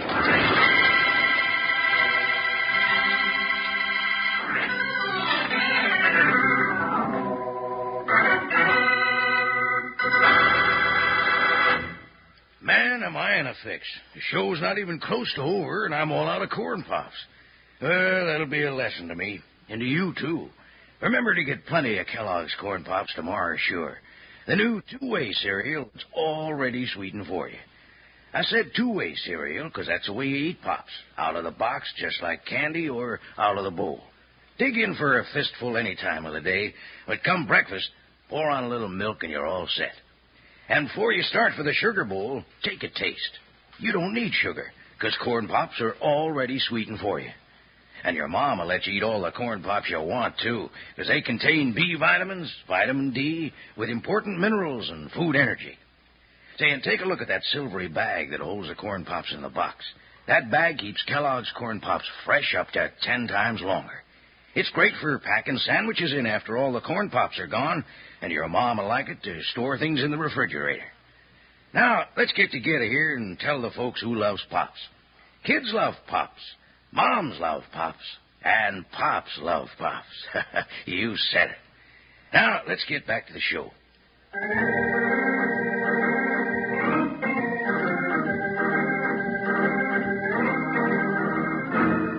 Close on the heels of Benito and Juanita Flores, Wild Bill Hickok and Jingles started through the narrow border pass of Dusty Gap.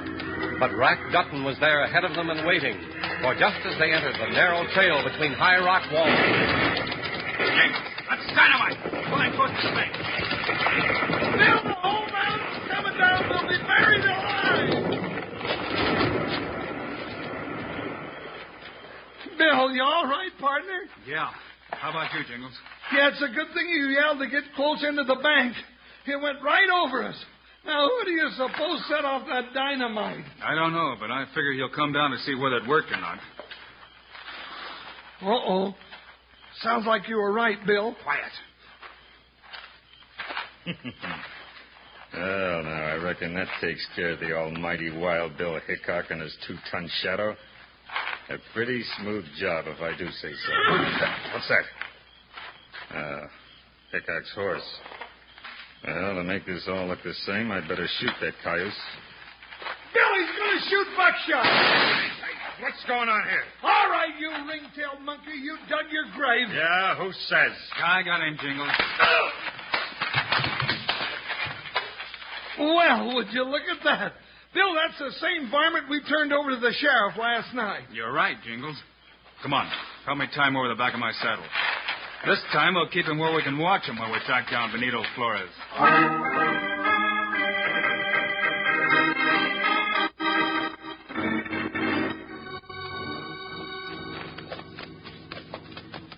Bill, here's another hacienda and an old guy sitting out in front. Reckon we ought to ask him about Flores? Might as well, Jingles. I mean to find him. Yeah, Well, we've had so many no-savvies since we crossed the border, I got a feeling the whole country's out to protect Benito Flores. Could be, partner. Sure wish we spoke Mex. At least a little more than Buenos Dias, senor. Buenos dias, senor. Huh? Buenos dias, senor. ¿Cómo está usted? Hey, Bill, did you hear that? He understands me. Well, go on. Talk to him. Sure. Buenos dias, senor. Buenos dias, mi amigo. ¿Cómo está usted? Fine. Doggone it, Bill. That's all I know. I run out. Well, you got us off to a good start. Well, then you take it from here, huh? All right. Senor, we are looking for a young fellow by the name of Benito Flores. Have you seen him? No sabe, senor. Oh, here we go again. We're on a blind trail, Bill. Senor, this Benito Flores may have had his sister with him. Her name is Juanita. They're both young. Yeah, see. And she is pretty as a picture out of a mail-order catalog.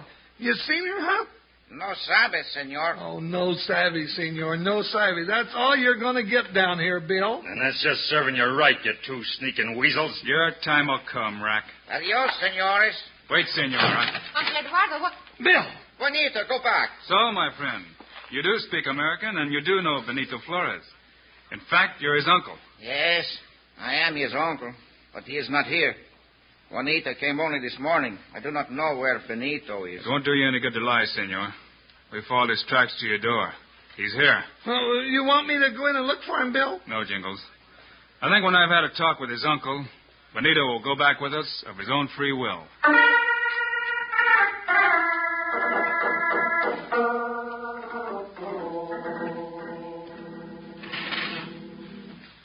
Then you understand, Senor Robles. Si, Senor Hickok. I understand. If Benito goes back with you, you will see that justice is done. Sure, and if Benito didn't kill Wade Ingram, he'll go free. Then I will call Benito. Benito, come out. It is all right. No, Benito will not come out. You will not take him back. They will hang him. Quieta, Chiquita. It is all right. It is not all right. Do not worry, little sister. I have heard everything. I am ready to go with Senor de Marshall. No, you will not. Doggone if she ain't stubborn. I'll kill you. You will not take my brother. Hey, hold it. Bill! Juanita, stop this. But they will take you to be hanged, Benito. No, I am not guilty, so I will not hang. Senor Hickok has said it is so. Jingles, did you lock Rat Dutton in the smokehouse? Si, senor. Yeah. Go get him. We'll get started. You will not get him either. Oh, yes, I will. Oh, no, you won't. I have already turned him loose. What? Chiquita, you should not do this. I'm afraid that was a mistake, Miss Flores. You know it. He'll be waiting to kill us all along the trail. Well, that's a chance we're going to have to take, Jingles. All right, let's go. We should make the sheriff's office by sundown.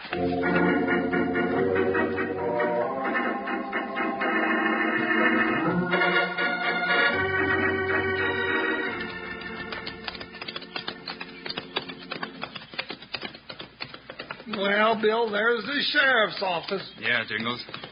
Benito, are you all set to tell the whole story? Si, Senor Marshal.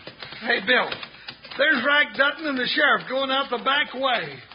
But why would they run away, Senor? We'll soon find out. Stay here, Juanita. Come on. Hi, Marshal. Hi. Jump, Joker. You heard what Bill said. Ha, ha, ha. All right, you two. Hold up. We're going to be mean about it, Bill. Shoot over their head, Jingles. Stop those cayuses, you sidewinders, or the next one will go clean through you. All right. Don't shoot anymore. We give up. Well, now that's better. Now hand over that hardware. Butt first with 2 fingers. That's it. Well, Sheriff, your little plan to frame Benito Flores for Ingram's killing didn't work, did it? I didn't kill him. Rack Dutton done it. Why, you old coot. You set it up and you got the money and Ingram's deed before Flores got back from chasing me. Benito, what is it? What is happening? It is all right, Chiquita. Marshal Hickok has made good his promise. These 2 men did the killing. That's right, Benito. Well, you're free to go your own way now. They did it?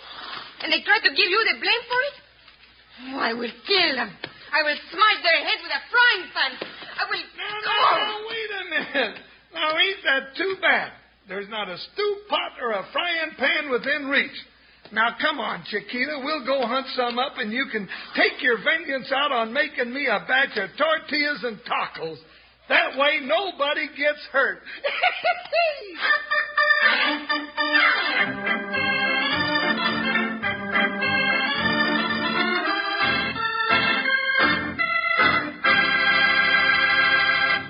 And now, here are the stars of Wild Bill Hickok, Guy Madison, and Andy Devine. Andy and I'll be around your way again next week with another story for you. So be with us, will you?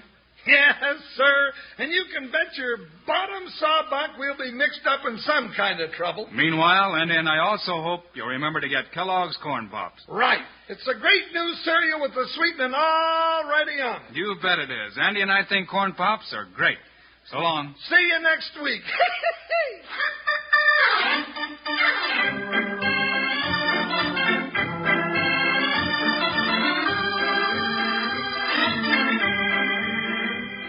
Yes, sir. Be sure to listen next week at this same time on this same station when Kellogg's Corn Pops brings you another exciting story of Wild Bill Hickok, starring Guy Madison and Andy Devine in person.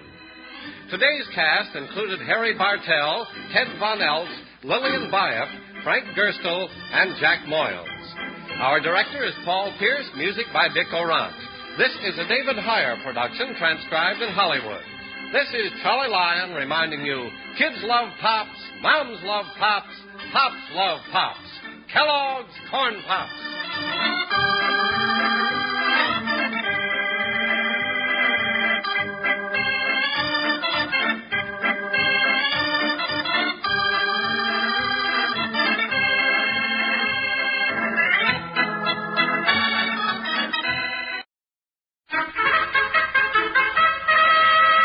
Here's the story of the 1940 cars in a nutshell. Best Bets Buick. See your nearest Buick dealer for complete details.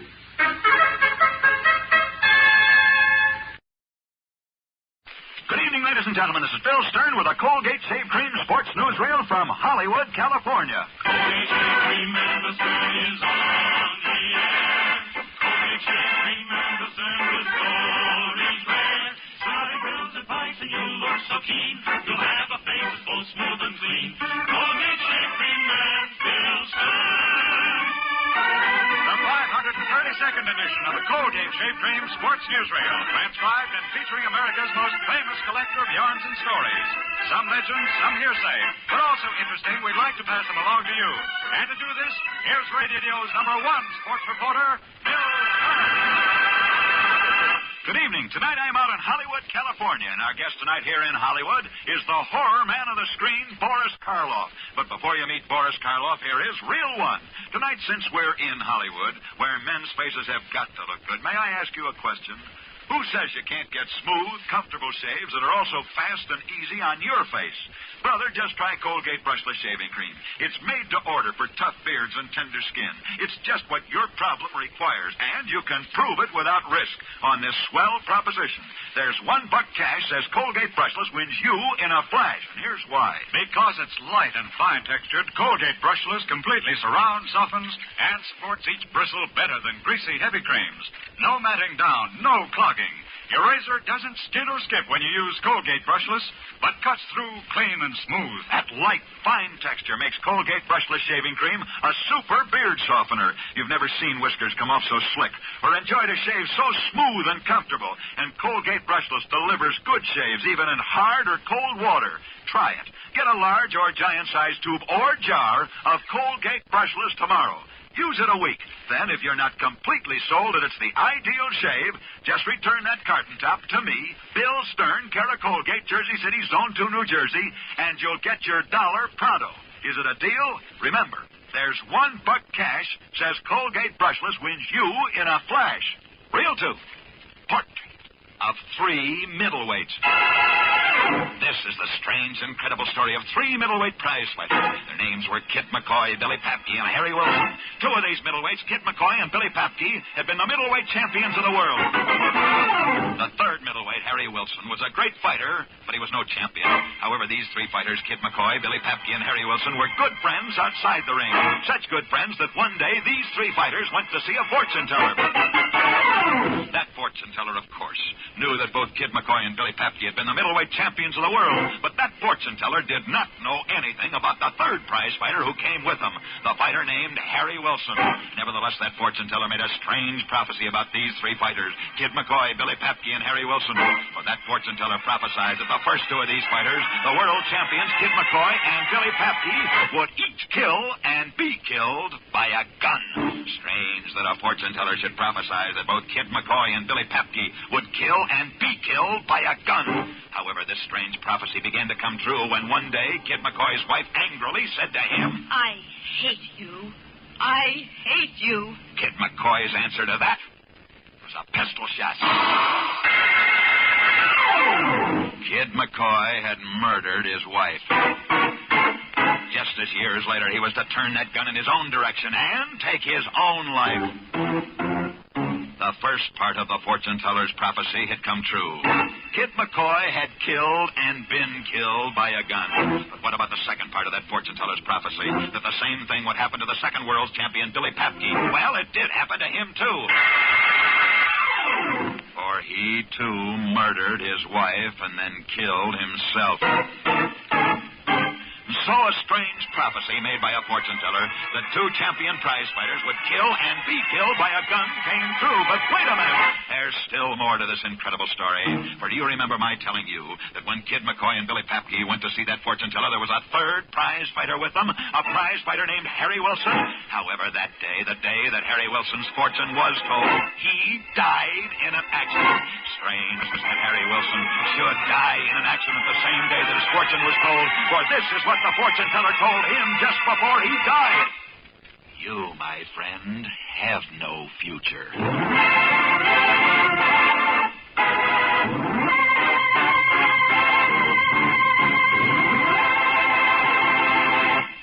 Reel 3. Part of Friday the 13th.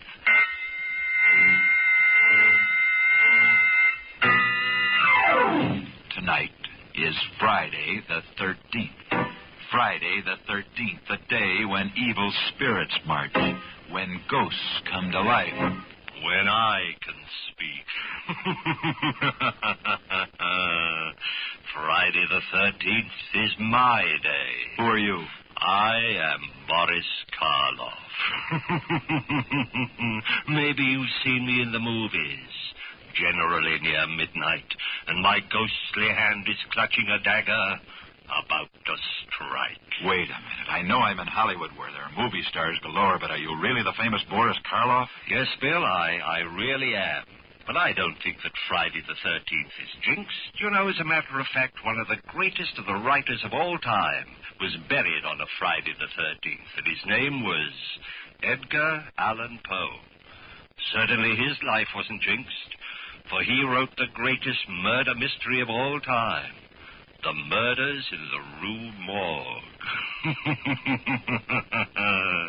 That's my kind of story. Thanks, and good evil night, Boris Karloff. Reel 4, Arthur Gary. Men, you take no risk on this proposition. There's $1 cash says Colgate Brushless wins you in a flash. That's right. We guarantee that Colgate Brushless Shaving Cream will give you the smooth, close, comfortable shaves you've always wanted. Here's why. Because it's light and fine textured, Colgate Brushless completely surrounds, softens, and supports each bristle. Better than greasy, heavy creams. There's no matting down, there's no clogging. Your razor doesn't skid or skip when you use Colgate Brushless. Instead, it cuts through clean and smooth. That light, fine texture of Colgate Brushless Shaving Cream makes a whale of a difference. Helps prevent razor scrape. Lets you shave clean, close, smooth, and leaves your face feeling great. Tomorrow, get a large or giant-sized tube or jar of Colgate Brushless Shaving Cream. Use it a week. If you're not completely satisfied that it's the shavest shaves, just send me back that carton top, and Colgate will mail you $1. Address, Bill Stern, Cara Colgate, Jersey City, Zone 2, New Jersey. How's about it? There's $1 cash, says Colgate Brushless wins you in a flash. Real fine. Portrait of a memory.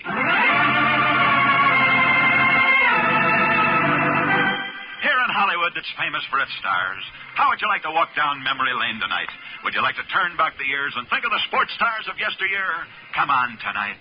Let's step out with a memory. I'm stepping out with a memory tonight to paint the time. We're stepping out with a memory tonight. Memories of great sports stars. Let's travel back down the baseball trails of yesteryear. I wonder if we'll ever again see stars like those men. You remember Detroit's Ty Cobb? And how about Tris Speaker? We've only started. Hey, what about Walter Johnson and John McGraw and Grover Cleveland Alexander? Look, why there's old Cy Young. Sure. And how about that great double play combination? Tinkers to Evers to Chance. Hey, they were real ball players then. Yes, sir. And Lou Gehrig and Dizzy Dean and Mickey Cochran and Roger Hornsby, Lefty Grove, Frankie Frisch and Honus Wagner.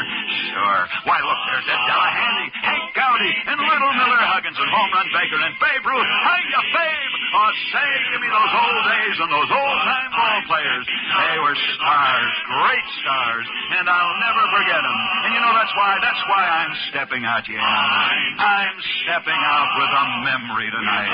Reminiscing while we're missing memories of the great baseball players of yesteryear. And they were great. But say, we don't just have to remember only ball players now. How about the great boxers out of the past? See how many you remember of them. The great heavyweights, Bob Fitzsimmons and John L. Sullivan. And I wonder if you remember Gentleman Jim Corbett. Not many fighters like him. And back then, when they called a man a champion, it meant something. You remember Mickey Walker, the toy bulldog? Remember, how can you forget him? And how about a game little guy from Pittsburgh? I mean, Harry Grabban. Let's not forget Tony Canzoneri, Barney Ross, Henry Armstrong. Sure, but those were the days. The Benny Leonard, Kid Chocolate, Jimmy McLaren, and don't forget Billy Petroli. Hey, those guys could really fight. How about Johnny Dundee and a guy named Mike McTeague? And let's not forget a pretty fair fighter, a guy named Jack Dempsey. What memories come flooding back. Come on, stay with us. We're traveling back down memory lane, reminiscing as we go, stepping out with a memory tonight. Let's turn back the years on football, too.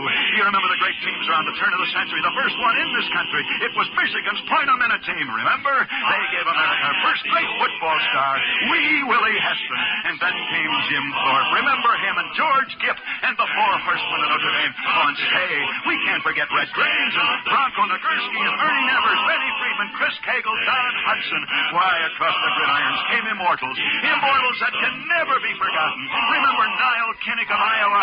He's dead now. And what about little Davy O'Brien of Texas Christian and Albie Booth of Yale and a guy who led a great Army team, Light Horse Harry Wilson? And what about the coaches who coached them? Fielding Yost of Michigan, Tad Jones of Yale, Howard Jones of Southern California. And let's not forget the best of them all, the immortal, the man who can't be forgotten, Newt Rockne of Notre Dame. Oh, sure, I know. But we've only started stepping out with a memory tonight. Why, you can't remember the past without bringing back such names as Earl Sandy, Eleanor Holmes, Gertrude Ederle, Helen Wills, Bill Tilden, Bobby Jones, Walter Hagen, Tommy Hickok, Jesse Owens, Glenn Cunningham. Oh, sure, I know. I know a lot of folks may say that I'm crazy. Well, maybe they're right. Maybe because I've been stepping out with a memory tonight. Crazy because I combine music and sport? I don't think so. Why, others thought of that long before I ever thought to do it. Did you ever hear of a guy who was a golf champion in the city of Chicago? His name was Isham Jones, and he combined music and sports. For it was he who wrote, "It had to be you. It had to be you." Ah, but there were others. The greatest fisherman this country's ever known was a boy who ordered that after he died, his ashes be spread over the waters where he loved to fish. And they were. His name was Vincent Youmans. And it was he who wrote, "I'm on my hands, you in my arms." Ah, but by now you must get the idea. Athletes have done a lot for music, and the greatest story of sports and music is the story of George Gershwin.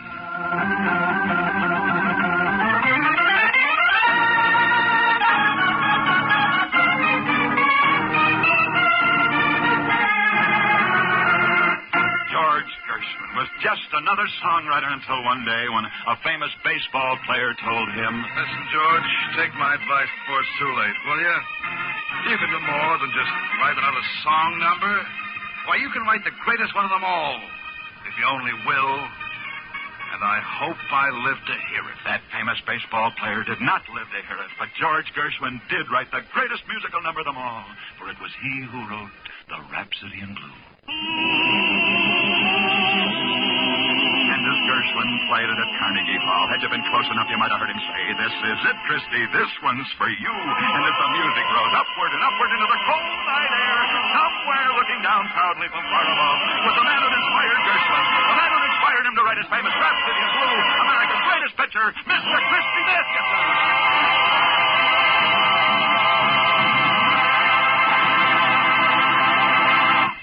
And that, ladies and gentlemen, is the 3-0 mark for tonight. Tonight I'm in Hollywood, California. Next Friday night we'll be back, same time, same station, when our guest will be the famous orchestra leader, the creator of Swing and Sway, Sammy Kaye. See you then. Until then, I'll be seeing you on the screen in the News of the Day newsreels at your favorite Lowe's or Associated Theaters. Now till next Friday night at this very same time, this is Bill Stern wishing you all a good night from Hollywood, California. Colgate Shave Cream Mandelson is on the air. Colgate Shave Cream Mandelson with glory's red. So when it fills the bikes and you look so keen, you'll have a face that's both smooth and clean. Colgate Shave Cream Mandelson. Ladies and gentlemen, be sure to listen tomorrow night over the same NBC network to the Colgate Hour of Fun. Yes, fun for the whole family with A Day in the Life of Dennis Day. What's puzzling you, Ethelbert? One of those quizzes. And it says here, what are these men famous for? Sidney Porter, Samuel Clemens, Charles Dodgson. Well, they're all great authors. Well, how come I never heard of them? Well, you would if they printed their pen names. They're O. Henry, Mark Twain, and Lewis Carroll. Well, I'll be. Those names are famous. Everybody knows them. Mm-hmm. Like everybody knows Anchor Hocking, the most famous name in glass.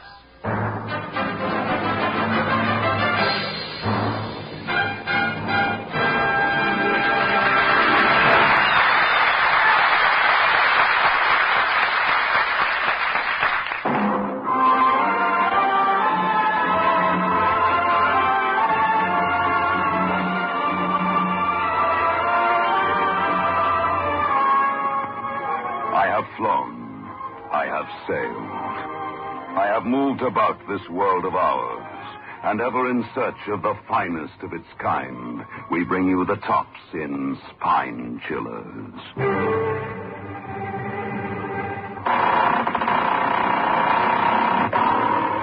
The Creaking Door.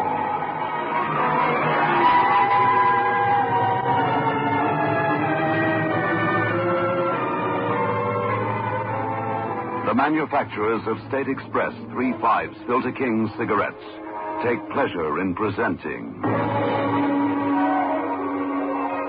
The Creaking Door.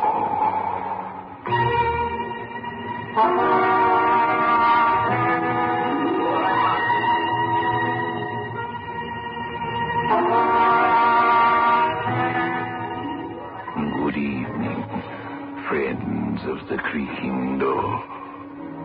The Creaking Door is open, so do come in. Feeling the chill of these winter's evenings? Wait until you've been with us a little while. You'll freeze with fear.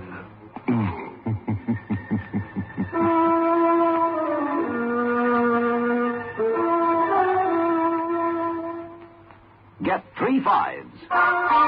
Get the taste. 3/5s by State Express. Get the taste of international success. The taste that's uniquely 3/5s.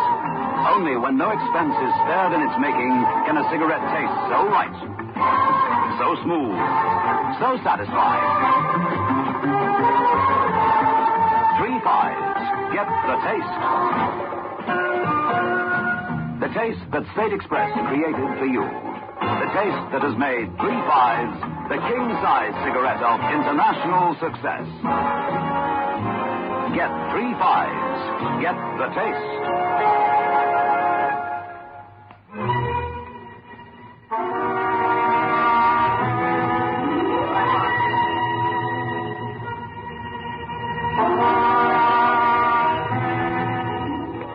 The cemetery caretaker and the ashen-faced, trembling young man make an odd pair as they stand by an open grave under the pale moon. In the grave itself is a coffin.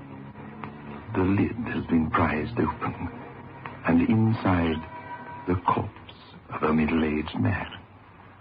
The caretaker warns, "Oh, I've heard about blokes like you. Read about grave floppers. But never thought I'd come across one. Yeah, I've sent for the cops, young man. Don't you try no rough stuff. I'm a match for you any day." But you don't understand. Hey. I tried to save his life, and now it's too late. Yeah, don't you give me that. This fellow was given a decent Christian burial. You desecrated... Desecrated, you say? Isn't it desecration to bury a man while he's still alive? Yeah, what you talking about? You don't think people go around being buried alive these days, do you? I don't know what to make of you. I watched you this afternoon. I thought you looked a bit peculiar. I knew what you was doing at a pauper's burial. You shouldn't have had a pauper's burial. He shouldn't have been buried at all. I could have saved him. You better think up a good story. Something told me that you was up to no good. No, don't you try no rough stuff. I've already warned you. I watched you. The police are on their way. Breaking open a coffin like that. I knew you was up to something, but I never thought... It's because I let him get buried alive, and I was ashamed.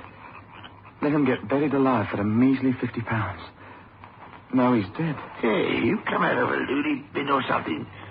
Now that I've had a better look at you, you don't look like no grave robber. I'm not. Listen. What's he to you, this fellow we buried today, eh? Nothing. Except I'm responsible for his death. I touched him.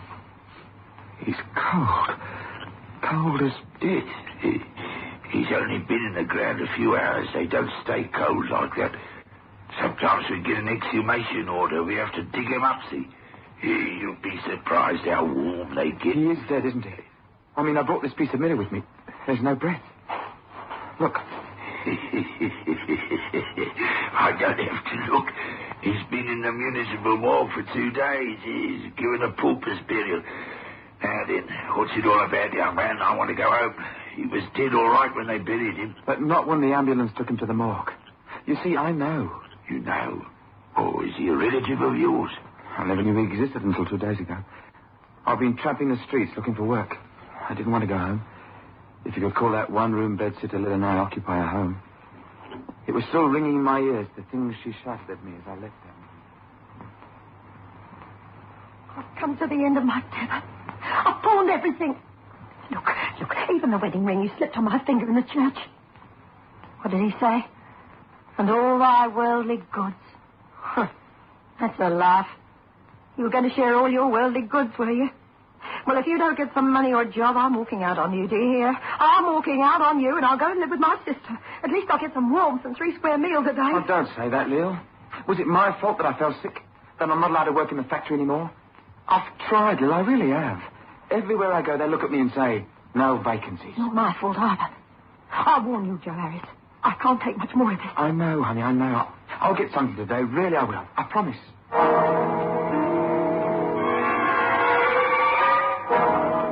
It was a promise I couldn't keep. Pounding the pavement. Watching the dislike and fear in the eyes of the well-fed as they said, no, thank you. Fear that one day they might become like me. And then I saw him. I was cutting through Duke's Lane. Nothing on either side except a huge brick wall. He was a short, fat little man. Our steps were loud in the quiet thoroughfare.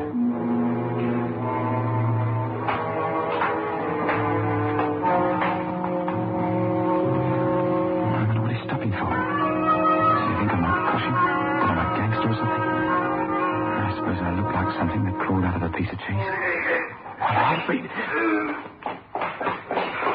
Governor, you all right? It can't be. He's gone out. Don't seem to be any breathing. I wonder who he is. Let's see. It must have something in his pocket. Ollie. Blimey. All this money, but must be 50 quid here at least. Poor swine. What good is his money now?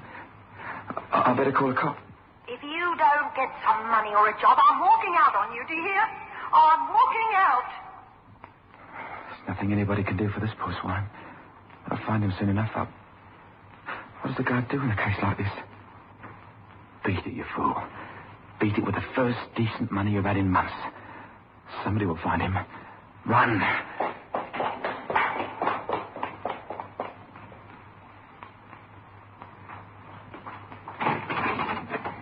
Lil. Joe, you've got some money. That's right, Lil. 2 £5 notes, 31 £1 notes, and the rest in 10 bob notes. Oh. It all adds up very nicely. 50 quid in all. Oh, Joe, honey. Hi. How did you get this money? You didn't go and do anything silly, did you? Such as what? Rob a bank? I wouldn't know how to start. But how did you get it? You'll never believe it. Remember I told you that when I was in the sanatorium, there was a fellow there with the same lung trouble named Ted Brown? Yes. Well, I lent him a quid. You lent him a quid? Well, I was still drawing my wages, wasn't I? We didn't know that the doctor wouldn't let me go back to the factory. Wasn't so bad then. All right. But what about this Ted Brown? Well, I'll meet him in the street, see? Says he'd been looking for me everywhere. Wanted to repay me the quid. Go on. Well, we goes into a pub to have a drink. There was a bookie there, and Ted said he'd had a hot tip for the double. It won, Neil. 50 smackers. Oh, Joe. 50 smackers. Oh, I love you.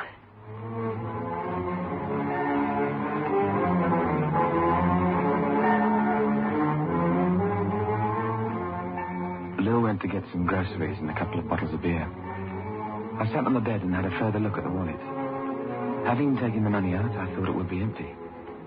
There were 2 pockets, both with plastic windows. The first held a card which said, Harold Maxted, 26 Fairley Street, Hornsey. And then I looked at the second plastic window. There were strange words printed on a white card. It said, I'm not dead. I'm subject to a form of cataleptic illness which may appear to cause death.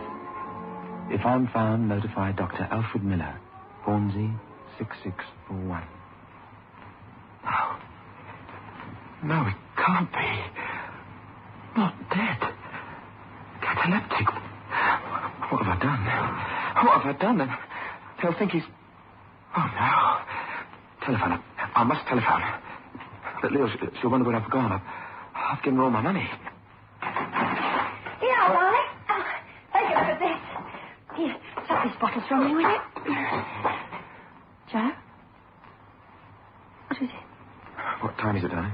I don't know. The pub was just opening, just after 6, I should say. Why? Give me 10 bob. Do you get any change? I need some silver. I have to telephone. I won't be long, love. What is it? Well, I've just got to telephone someone. You're not going gambling, are you? You haven't got the bug. You're not betting on tomorrow's races or anything like that, are you, Joe? There are all those bills to be paid. I know, love, I know. No, I'm not gambling, but I need it, please. I'll be back in a little while. It's just that... Please, Lil. All right. Here you are. Joe? It's all right, love.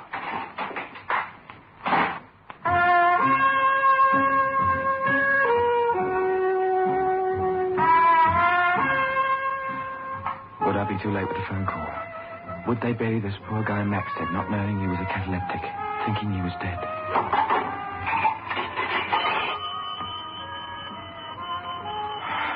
This be the number of the doctor's consulting room or his private house.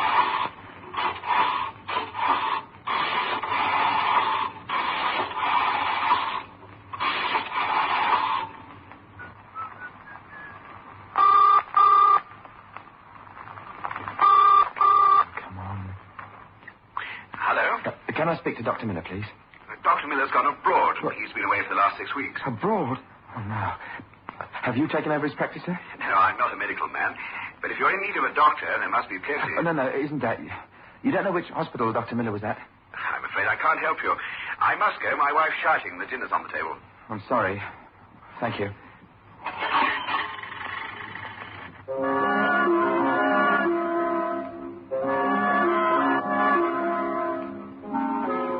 And then another thought seared my brain. A hole in the ground. A long wooden box and a man being buried. Being buried alive. And a shovel, heaping earth on the wooden boards. Let's take it. There must be a Maxted in the telephone directory.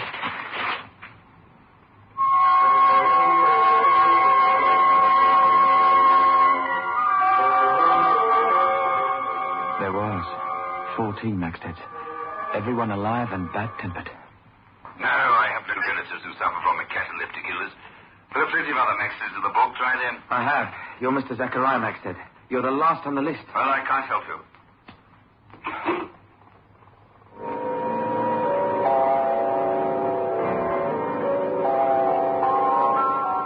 What now?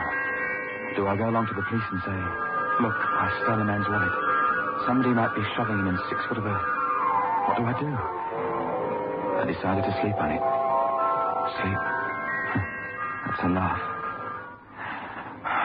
Oh, that's buried alive. Love you, Lou. Love you. Please. Pinching white. They're putting me in a wooden box. And it's your fault, Joe Harris. I'm struggling for breath. They're going to bury me. Bury me deep. But not deep enough, Joe. Get me out of this or I'll make you suffer here on earth and in the beyond.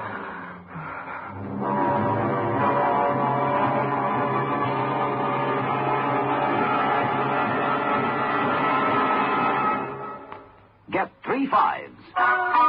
Get the taste. 3 fives by State Express. Get the taste of international success. The taste that's uniquely 3 fives. Only when no expense is spared in its making can a cigarette taste so right, so smooth, so satisfying. 3 fives. Get the taste. The taste that State Express created for you. The taste that has made 3 fives the king-size cigarette of international success. Get 3 fives. Get the taste.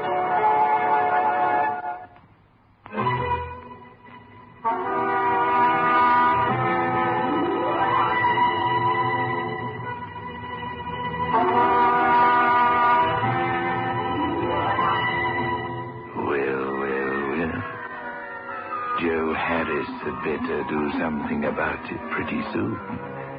Otherwise, the poor, unfortunate cataleptic gentleman will be stiff with the cold. But let us see what he does do. Do? I didn't know what to do. It was less than 6 hours since I saw that chap fall. Maybe he's still there. Maybe if I go back to Duke's Lane, he'll still be lying there. Joe? Oh, sorry, I didn't want to wake you up. It's the middle of the night. Where are you going? I won't be long. No, Joe, you're not going anywhere. I thought you'd been acting strange. Oh, Joe, I know I've nagged you and threatened you, but it was only because you were getting so down, so beaten. I love you, Joe. I don't want you to be doing anything that will put you in prison. It isn't that at all. Well, what is it? All right, Lou, I'll tell you. And then you'll see why I have to go.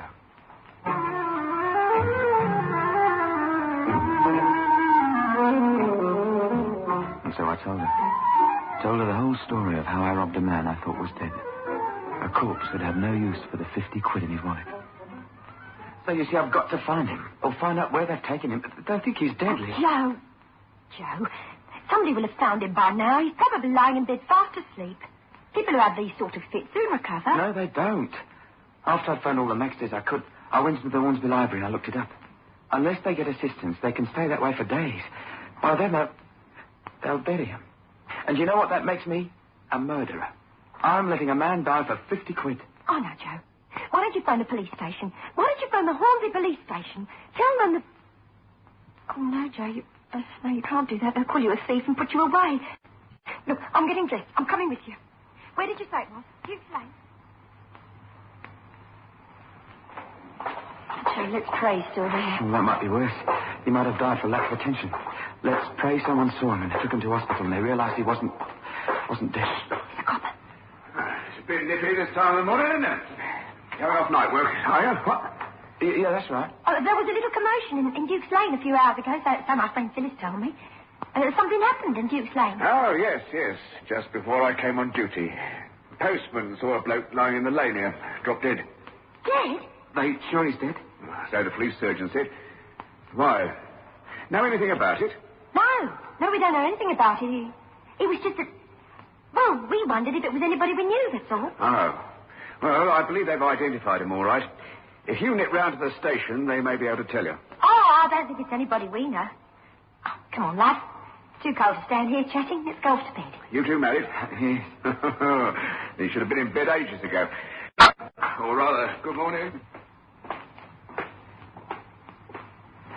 Let's go to the police station then. No, Joe, no. You'll have to explain about the wallet. Besides, this policeman doesn't really know. Please come home. But, Lil... It's no good, Joe. We're going home. Come on.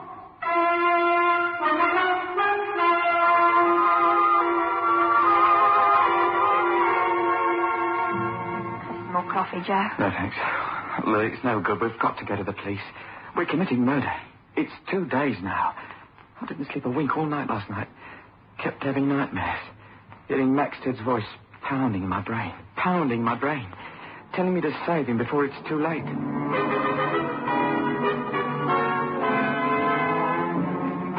You're the only one that can save me, Alice.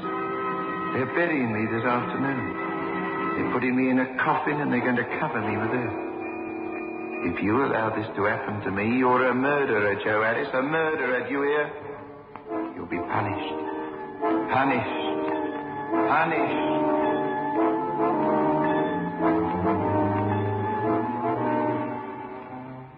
He kept saying I'd be punished. But you said yourself it's only a nightmare. All right, don't you go. I will. I'll say that I know... What was his name? Maxted. Harold Maxted. I'll say I know him and he's a cataleptic. That's it. I'll go there right away. Excuse me? Oh, hello. Aren't you the young lady I saw down Duke's Lane the other night? Yes, that's right. Oh, I'm so glad you're here. You know we were talking about someone who dropped dead that afternoon. Well, were you able to identify him? Yes, we were able to identify him all right. Why? He's a cataleptic. He's not really dead, you know. Oh, don't be funny. Got the card here. They're burying him this afternoon. He's in the Ornsey mortuary. Cardiac failure. This is the release for the body for him to be buried, signed by the police surgeon, Dr. Herbert Spencer. He may have been a cataleptic, I don't know about that, but he died of heart failure, being buried in a pauper's grave at Hornsey Cemetery, 3 o'clock this afternoon. Did die of heart failure, indeed. Not dead. Oh, well, maybe I'm being a bit silly. Thank you, Constable. Good night. Sure he's dead. The death certificate was signed by the police surgeon. Oh, what did that copper know about cataleptics? Had the doctor known he was a cataleptic? I'm going to stop the burial. You can't, Joe. You can't. Won't you tell the police about that wallet?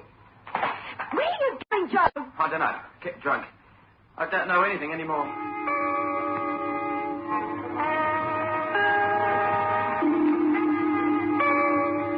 Even my glass of beer went sour in my mouth. I bought it with blood money. The blood of Harold Maxted. I left the pub and walked. So they were burying him in a pauper's grave, were they? I didn't ask my feet to move towards the cemetery. It seemed as though they didn't belong to me. They were burying him as I got there. A minister, a grave digger, and an old man.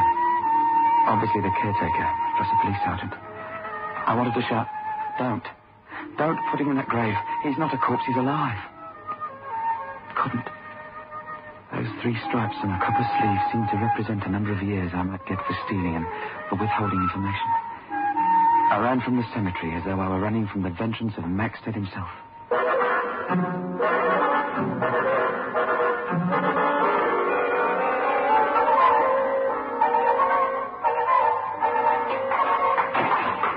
Hello, Joe. They buried him, Miller. I saw them do it. A cheap wooden coffin.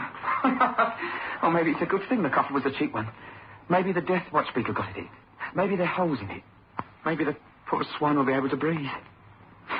50 measly nicker, 50 rotten pounds, and I've turned myself into a murderer. But you, Lila, they'll nab you too. They'll say you were part of the conspiracy. What have I done to you? What have I done to us? Nothing, Joe. All right, so you pinched his wallet when we were both starving. No one can have you up for... For murder? Well, it's beside the point now, isn't it, Lil? He's down there struggling for breath, isn't he? He won't be struggling for long. I don't know anything about cataleptics, but you can't be nailed inside a coffin underneath 6 foot of earth for long. Look out the window, Lily. It's got dark already. When, Sir Joe? I know the grave, Lil. I'm going back. Sir Joe? You're not going to stop me, Lil. I'm going back and I'm going to get him out of that grave. Please, Lil, I've got to. I'll come with you. Oh, no, I couldn't bear that. I've got to do this on my own. The prison is too heavy for you. You're not strong, Joe. It's a pauper's grave, Lil. They didn't take much trouble with him. Why a pauper? There's all that money in his wallet. That makes it worse, doesn't it? Maybe they couldn't raise his relatives. What with his doctor gone away and everything. Here, Lil, get me that hammer out of the drawer.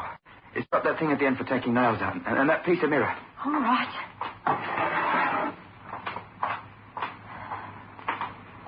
Here you are.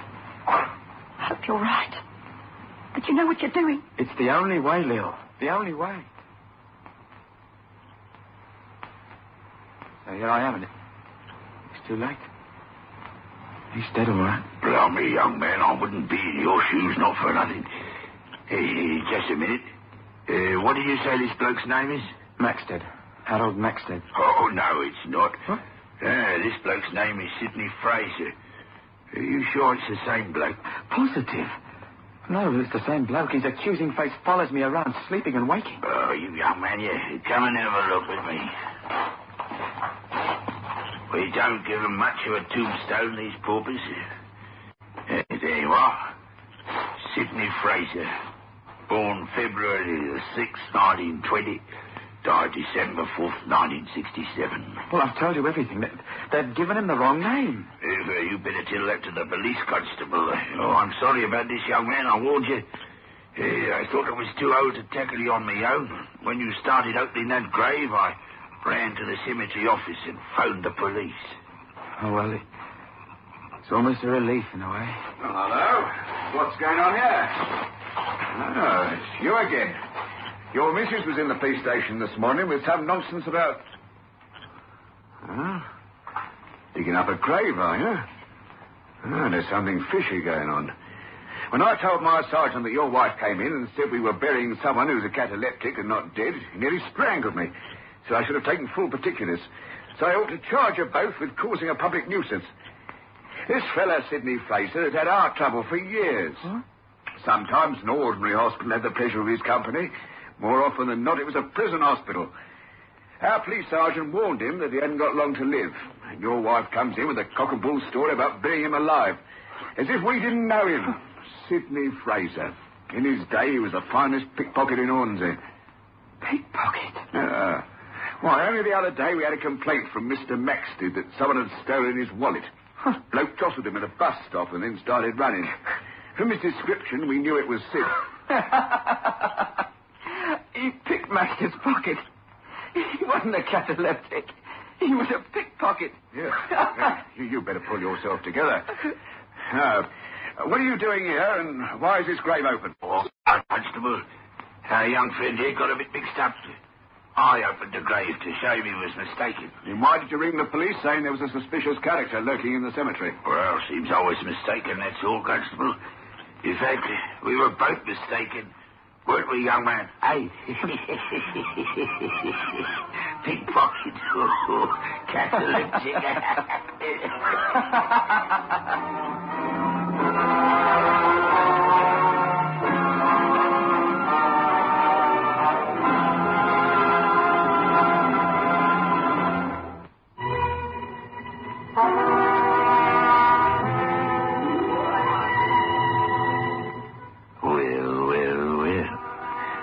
Somebody should have told Joe Harris that lifting wallets from cataleptic gentlemen is a most grave offense.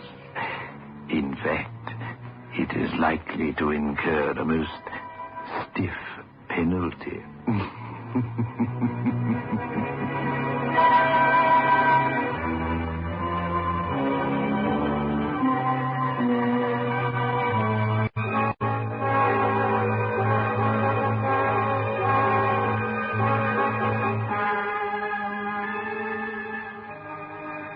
Get 3 5s. Get the taste. 3 Fives by State Express. Get the taste of international success. The taste that's uniquely 3 Fives. Only when no expense is spared in its making can a cigarette taste so right, so smooth, so satisfying. 3 Fives. Get the taste. The taste that State Express created for you. The taste that has made 3 Fives the king-size cigarette of international success. Get 3 Fives. Get the taste.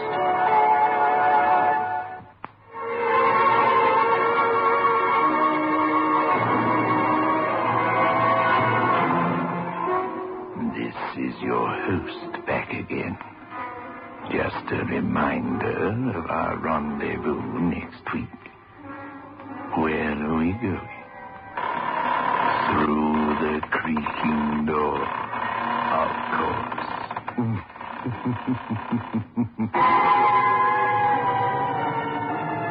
The manufacturers of State Express 3 Fives Filter King cigarettes invite you to listen next Saturday at 9 o'clock when they will again present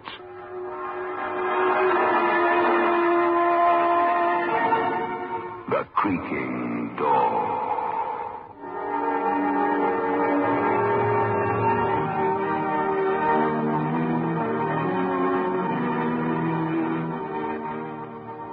Here is Vern Smith with an important announcement. Ladies, what's your complexion problem? My skin's so dingy. Mine's oily. My skin's dull, coarse-looking. For a lovelier complexion, you must stop improper cleansing. Instead, use Palmolive soap the way doctors advise. Leading skin specialists have now proved the Palmolive plan, using nothing but Palmolive soap, can bring fresher, brighter complexions. Yes, regardless of age, type of skin, or previous beauty care. Now, here's what these doctors advise. Wash your face with Palmolive soap. Massaging for 1 minute with Palmolive's soft, lovely lather. This cleansing massage brings your skin Palmolive soap's full beautifying effect. Rinse.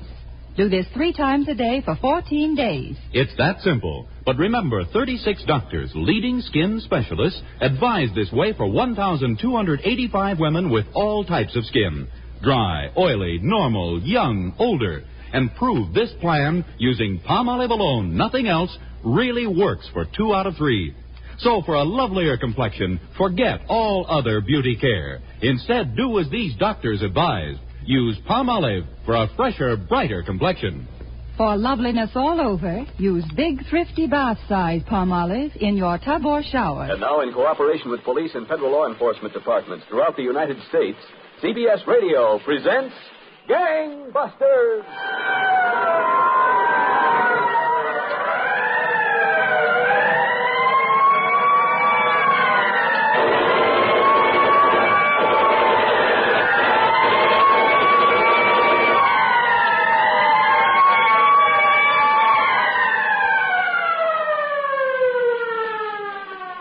Gangbusters, the only national program that brings you authentic police case histories, has asked the Honorable Edward L. Dowd, First Assistant Circuit Attorney of St. Louis, Missouri, to narrate by proxy tonight's case. Circuit Attorney Dowd. Thank you, and good evening, Gangbusters listeners. Let's begin tonight's case on a cold winter morning a year or so ago in the city of St. Louis, Missouri. The proprietress of a small, unkempt confectionery store on South Broadway had just opened the place for the day's business and was tidying up the tiny soda fountain.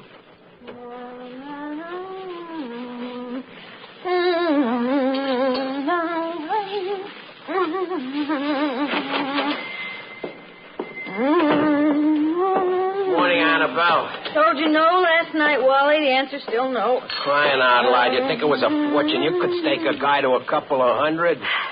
Why? Now, Annabelle, be reasonable. I'm good for it. You know I'm good for it. Why does a guy in your position need to come looking for handouts? You know where to get it.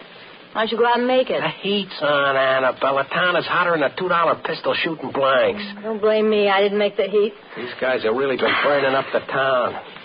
Remember that clothing store man? Yeah. Them. That was them. Of course, I'm not saying it was their fault the guy got shot. Somebody comes in and heist the place. A reasonable thing to do is give him the money. He fought them, so what does he get? A nice funeral. And the hotel clerk, I hear that was them, too. So you can see why all the heat is on, Annabelle. So I figured to get out for a while. I'd take a ride to KC and take things easy for a couple of weeks. I should give you the $200. Have to come looking for you in Kansas City. You won't have to come looking for me, Annabelle. I'm good for it. You know I'm good for it. Then go borrow from a bank. Listen to me, Annabelle. Heart to heart. A guy with a little heat on him can't even walk in the streets in comfort anymore. The first thing he knows, he's downtown with the law nagging the life out of him. You can't work under these conditions. My heart is bleeding for you. This mob has been burning up the town with one blast after another, and the pressure is coming down on the cops from all over. It's a risk to stick your head on the street while this mob is still operating. What mob? Who are they? How should I know who are they? I thought you knew everything, Wally. I never heard of them. What do you say, Annabelle? No is no. Worm's a redhead, the papers say. You know of any redheaded heavy men around town? No. Annabelle? I got an idea, Wally. Have a chocolate malted on the house. No, thanks. Much obliged. My chocolate malteds aren't good enough for you, but you'll take my $200. I ain't even had breakfast yet. What's wrong with a chocolate malted for breakfast? Annabelle, please. No. We've been friends for years. I know. I want to keep it that way. If I give you the $200, that's the end of our friendship. Come in. Yeah, I'm in already. What'll it be, mister? Cup of coffee. Hello, Wally. Red, how are you? We don't have coffee. How about a nice cherry phosphate? Nah, never mind. A malted? Nah, skip it. What are you doing around here, Red? Seeing the sights. Yeah? How about a hot chocolate? That I can make you. Nah, forget it. How you been, Wally? Busy? No, not too. I was told I could find you around here, Wally. He's around here too much. Got to do something with my time. Are you looking to make a connection? That depends. You like milk? I give you plain milk. I want coffee. You want coffee? You have to go elsewhere. Red, it's a good deal. Yeah, it's been good so far. Come on, let's go get the coffee someplace. We talk about it, This ain't a restaurant I'm running. If I carried what everybody asked for, I'd have $1 million worth of stock. It's all right. I'm not to put out none. Well, go if you're going. Got plenty to clean up around. Come on, Wally. I'll see you, Annabelle. Yeah, don't do me any favors. No.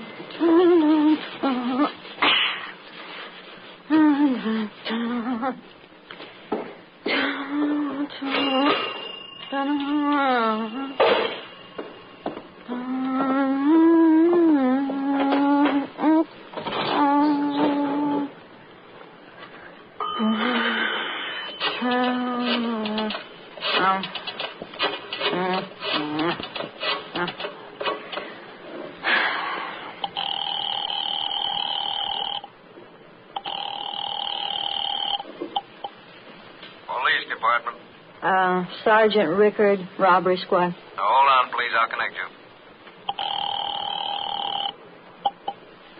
Robbery squad, Sergeant Rickard. There's Annabelle. Yes, Annabelle. You were looking to get a line on a redhead? Yeah, so? Maybe I just saw the one. What's his name? Red. His name is Red. That's not much help. This friend of mine was in the store crying about the heat around town because of all these heistings. Then this Red walks in. He and Wally are sidekicks from way back, I think. He wants to know if Wally would like to make a connection. Well, what did Wally say? He didn't say. They left together to talk it over. For where? How should I know for where? Did I follow him? Okay, Annabelle, thanks. Keep your ears open now. In the meanwhile, we do some checking around.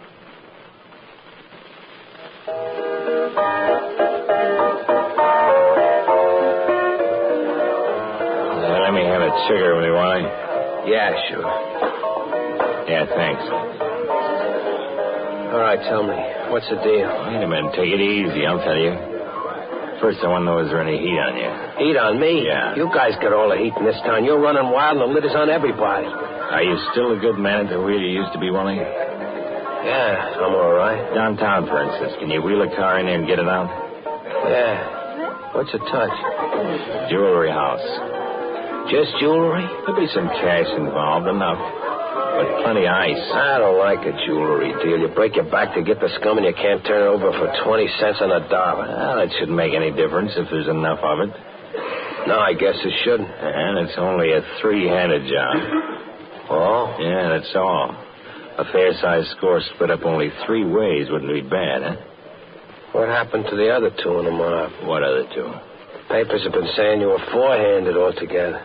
Yeah, well, I tell you, Wally, we were four-handed, but two of the boys pulled out. Yeah? Why? They thought there was too much heat for the fireworks. They started to cry, so Mac gave them the kiss-off. Who's Mac? You wouldn't know him. They've been his jobs. What kind of guy is he? After this one, I'll have had enough myself. Cowboy? No, not exactly. He ain't wild. He's got a head on his shoulders. Maybe that's his trouble, too much head.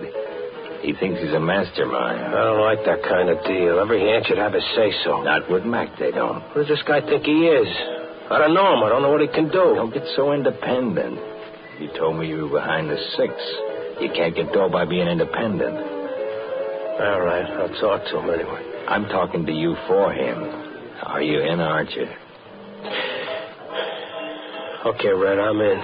Good. Come on, let's go see this car. Take it easy, will you? Give me a chance to drink my coffee. Besides, we can't meet him till tonight. So, Matty, you have to make an appointment? He's a late sleeper. All right. Go ahead, drink your coffee.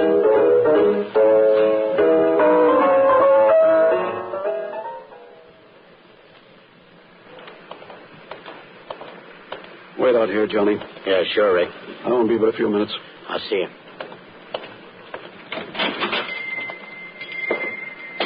Hello, Annabelle. Ah, hello yourself, Sergeant. Now, what'll it be? Oh, small lemon lime. Small lemon lime to a sergeant. Where does this Wally live, Annabelle? I don't know. He never said. We've been checking around. We got no address for him in the cards. Don't cry to me, Sergeant. That's your job to keep track of these heats, not mine. You got no idea at all? No idea at all. And when you see him again, try to fish it out of him, huh? Fish it out of him yourself. Here he comes. Oh, one lemon lime. Hi there, Annabelle. The answer's still no, Wally. Forget I even mentioned it, Annabelle. Hi there. How are you? What'd you do? Get it from that red-headed friend of yours? Head away, yeah. Got some telephone change, Annabelle? Yep, sure. He looked familiar, that redhead. I think maybe I know him from someplace. There you are. Maybe you do. He's been around. Excuse me, I got to make a call. Who's stopping you? See what I mean about the redhead? Yeah, I see. You going to pick Wally up? A few days in jail might do him some good. Maybe it'd help his color. Maybe it would. How much for the lemon lime, Annabelle? Still a nickel. No inflation around here. There you are. Thank you. Call again. Let me know what you hear, Annabelle. I'm all ears. Okay, I'll see you now. Hurry back, mister.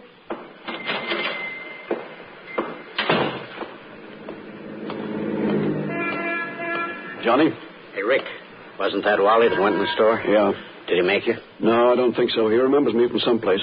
Probably thinks I'm a steady hanger around Annabelle's. He went to use the phone. What are we going to do when he comes out? Collar him? No, there's nothing we could hold him on yet. We don't even know if this redhead is one of the outfit. I wouldn't make any bets he wasn't. I want to see that redhead before we make a move. If he's right, I want to grab him good. What Rick, we do it? He's coming out. Okay. Here he comes, this way. Let him pass.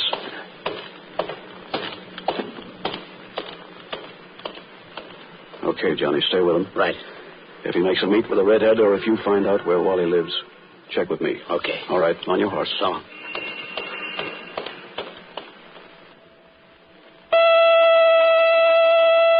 Back to Gangbusters in a moment. The Sunday daytime listening is truly outstanding at the Star's address. Tomorrow, don't miss World Music Festivals, visiting the Edinburgh Festival, where Bruno Voltaire conducts the Vienna Philharmonic Orchestra.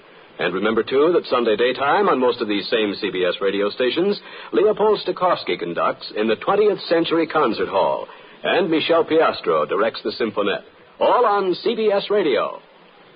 And now back to Gangbusters and Circuit Attorney Dowd. Well, while St. Louis detectives were beginning to make headway in their investigation, the hold-up mob had recruited another member. And late that night in another part of the city, Wally was being escorted up the stairs of an apartment house by his connection, Red.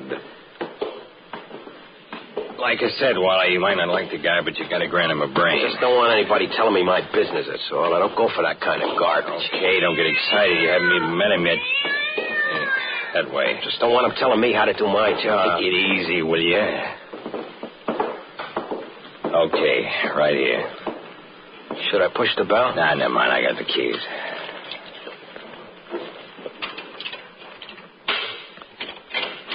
Mac. Come on in, Wally. Yeah. Hey, Mac. In here, Red. He's in there, Wally.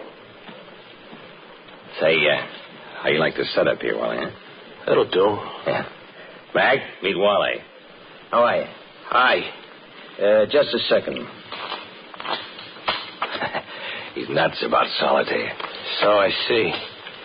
I tried a lot of things. I can't find a better way to pass the time. Have you tried knitting? Wally. Yeah, I tried knitting. Nothing there. Well, we'll let this go for a while, huh? That's nice of you. It don't look like I could win it anyway, not with that deal. Sit down, Wally. Yeah. Thanks. Right here. Yeah. Fred says you're okay, Wally. Says you're a good wheelman. The best, Mac. Okay. Now, this is going to be a nice little score. Not the biggest in the world, but tidy. That's the way I like 'em, tidy. When? Maybe tomorrow, maybe the next day. Depends on the weather. What's the weather got to do with it? This is a congested district. If it's raining or snowing, traffic will be heavy and slow, plus there'll be a lot of extra taxicabs in the area. It's a good angle. The gate will be rough enough without any handicaps, so let's wait for good weather. It's okay with me. You see, Wally, all the angles. Now, the Mark is the Four Brothers Jewelry Company. That's on the 3rd floor of the tower building. It's a rough deal getting out of that neighborhood. Can you do it? I can do it. It's my idea we should have a small, fast car. A big one might be a little trouble to handle in traffic. But I'll leave it to you. Yeah, you leave it to me. A small car would be better, don't you think, Wally? Small car it'll be. Now, here's the layout. Forget about the elevator. We'll go up the stairs. The office is around here, in back, like this. Yeah.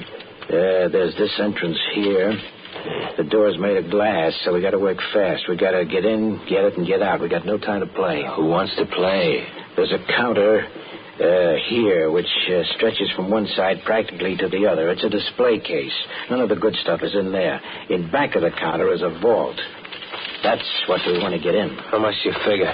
Maybe 5,000-6,000 in cash, maybe 50,000 in ice. It's not bad. All right for me. Off to the side here, there's a little office. Now, that's where the owner has his desk. And besides the owner, we'll find another guy there, a salesman. Neither one of them look like the hero type. We won't have any trouble. You got this, Mark, pretty well cased. I should have. I've been there twice. I've been trying to make up my mind whether to buy a watch they got. It's a great setup, Wally, huh? They'll recognize me when I come in. I'll tell them I want the watch. They're relaxed. We go to work. How about the bug? All those jewelry houses got alarms. That won't be no problem. The only one I could spot was in the boss's little office. Now, he'll be in front writing up the sale on the watch, and if there are any more, we'll just have to be quick enough to keep them away from them. I'm for being quick. Back to Gangbusters in a moment. Now, Red. Yeah? You're going to take the boss. Your job is to watch him, keep him quiet, keep him away from the bugs. Okay. Now, Wally, you do the same thing with the salesman, and I'll clean the vault. Wait a minute. What's the matter? You're going a little fast for me. You said I was to handle a salesman. That's right. I was under the impression I was a wheelman in this deal. That's a big enough job. I don't belong on the inside at all. It's not necessary to stay with the car. It can sit. Yeah, well, it can sit without me. I don't do two men's work. Wally. Not without two men's cuts. I don't do two men's work without two men's cuts. Will you listen to me? I knew there was something screwy about this deal. No wonder your other two left you like that. Wally, you got to grant me it takes 3 on the inside. Okay, I'll grant you, but I'm a wheelman. You've done inside work? Sure, I've done inside work, but not while I was the wheelman. I won't have any part of it. Now, listen to me, will you? You came in, and you're in. Yeah, we'll see if I'm in. Now, Wally, be reasonable. Who's being unreasonable? Now, look, I don't get tough often, but I'm going to get tough now. You're in, Wally. You made a deal and you're in. Well, you're not going to be feeling so good. Wally, cooperate, huh? It ain't going to be so tough. Well, okay. If I wasn't on such a spot for dough, I'd tell you all what to do. Good, Wally. I knew you'd come to first. You see, Mac? Is that all? Yeah, that's all. This is going to be tomorrow. I better start scouting around for a car for the get. Yeah, a small car, Wally. Small car. Red will get in touch with you. He'll let you know whether it's tomorrow and what time. Yeah, you be at Annabelle's at 11. I'll phone there. Okay, Annabelle's at 11. I'll be there. Now, we got a good deal, boys. An awful good deal. Now, let's see if I can win one of these games for myself.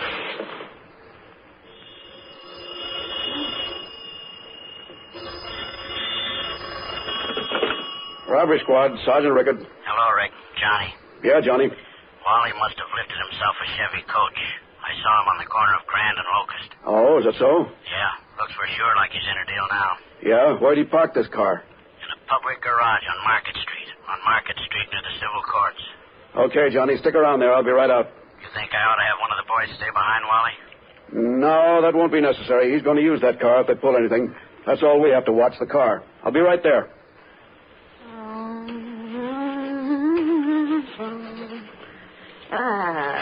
What? Yeah, Hi, Annabelle. Oh, Wally. How's tricks, Annabelle? I got no tricks. What do you want?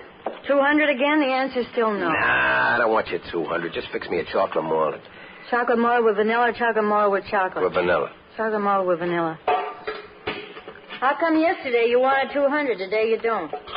Beginning to get insulted. My connections came through, Annabelle. You would take my advice, which you won't. You wouldn't go looking for trouble. I'm not looking for trouble. Who needs trouble? Oh, every time I got a... I'll get it, Annabelle. Why should you get it? Is it your store? I'm expecting a call. I'll answer. Go on, then. Answer before they hang up. Yeah. And don't give my phone number to any more Toms and Dicks. What do you think this is? Hello? Wally? Yeah, this is Wally. Red. Max says we do it today at 3 o'clock. Okay, I'm ready. You got the car okay? Yeah, Chevy, just a ticket. I got it parked in the garage on Market Street. I can pick you two up about 2:30. No, Max says no. Max says for you to drive downtown yourself, park the car in Del Mar near the building. We'll see you there. Okay. It will take care of the hardware. Just bring the car and yourself. I got you. So long.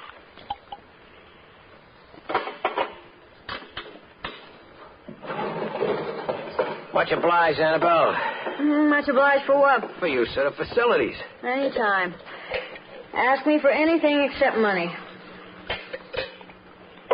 One chocolate malted with vanilla. Happy days, Annabelle. Happy days yourself.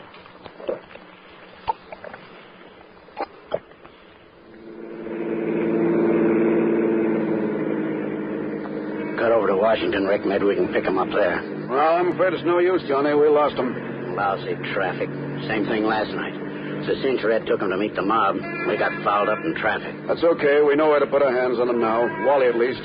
He can lead us to the others. They're liable to start shooting again. That's what I'm worried about. Well, from the way he was headed, I guess the job is someplace downtown. Maybe he was just headed to pick up the others. Maybe, but these guys are pretty slick, Johnny. I don't think they'd all ride together in a hot car. I think the rest will meet him. I'll pull in the phone. We'll get a few more squads on the job and cruise around downtown. Maybe we can spot that Chevy.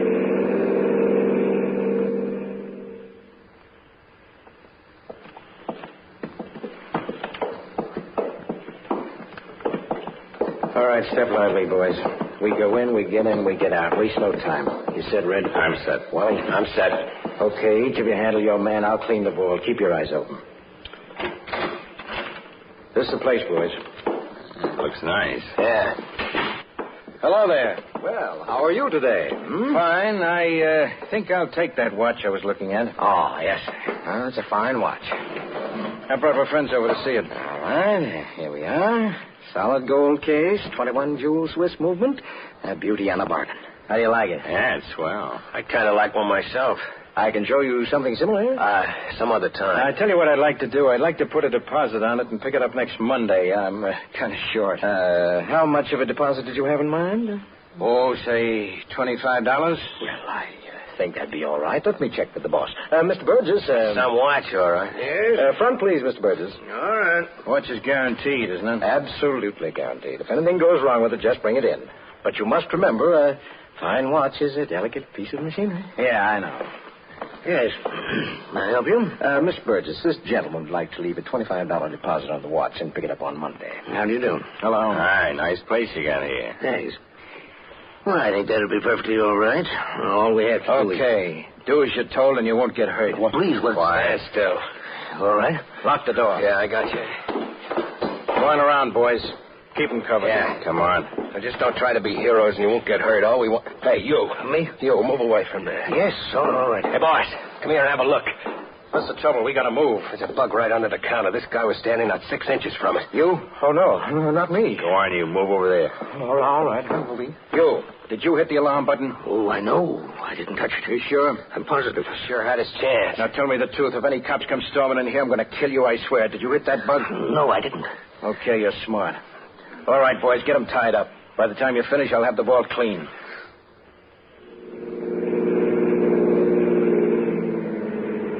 We covered a lot of blocks, Rick. Don't look good to me. Well, we take one more turn around it. Wait a minute. What? There's a Chevy parked up there. Where? Next to the alley.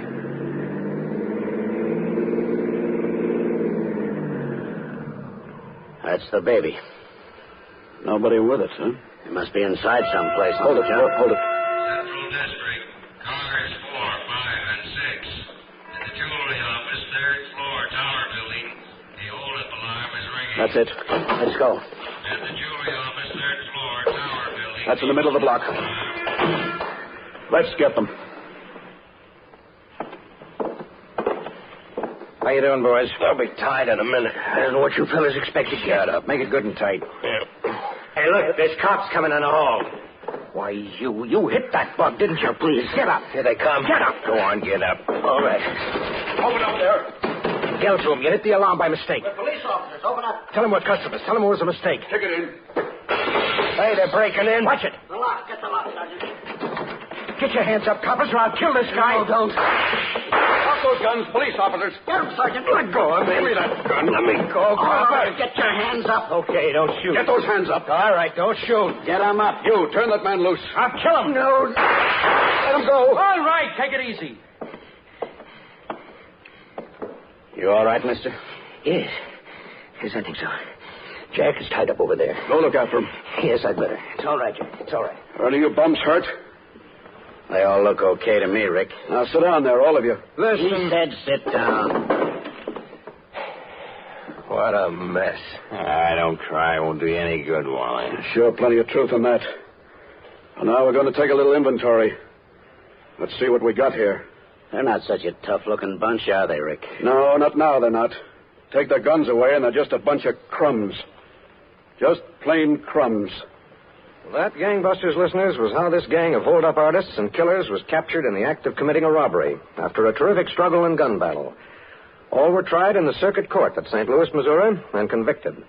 They are now in the Missouri State Penitentiary at Jefferson City in execution of their sentences. Thank you, Circuit Attorney Edward L. Dowd of St. Louis, Missouri. Now, Gangbusters Nationwide Clues, broadcast every week as a public service to assist American police in their war against the underworld.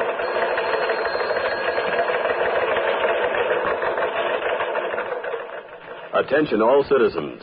Be on the lookout for Clarence Dye, wanted by the FBI for unlawful flight to avoid prosecution for armed robbery.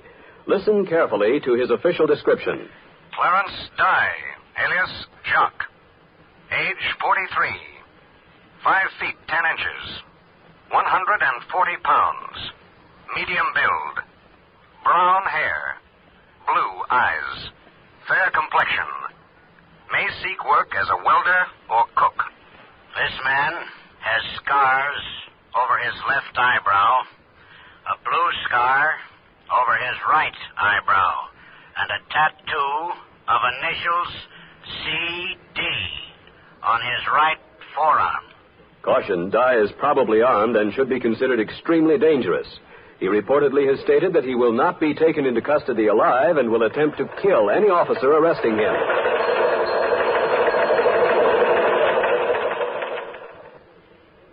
Attention all citizens, maintain vigilance for Edwin Sanford Garrison, wanted by the FBI for unlawful flight to avoid confinement for the crimes of burglary and robbery.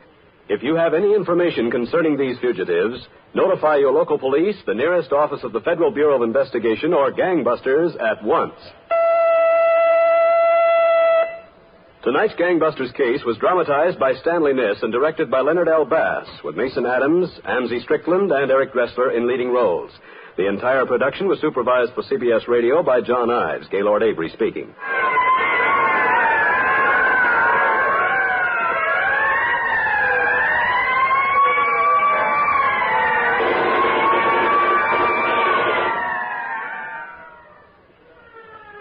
Tomorrow night, Eve Arden raps for attention, and the merriment's on again at dear old Madison High. Yes, she's back. Eve Arden as our Miss Brooks. Funnier than ever before, with the help of Bashful Boynton, her biology-teaching heartthrob, Mrs. Davis, Eve's pixelated landlady, Osgood Conklin, the terrible-tempered principal, and the rest of the riotous gang. Remember, class convenes with our Miss Brooks tomorrow night on most of these same CBS radio stations. Be sure to beat the school bell to your seats. You hear America's favorite shows on the CBS Radio Network.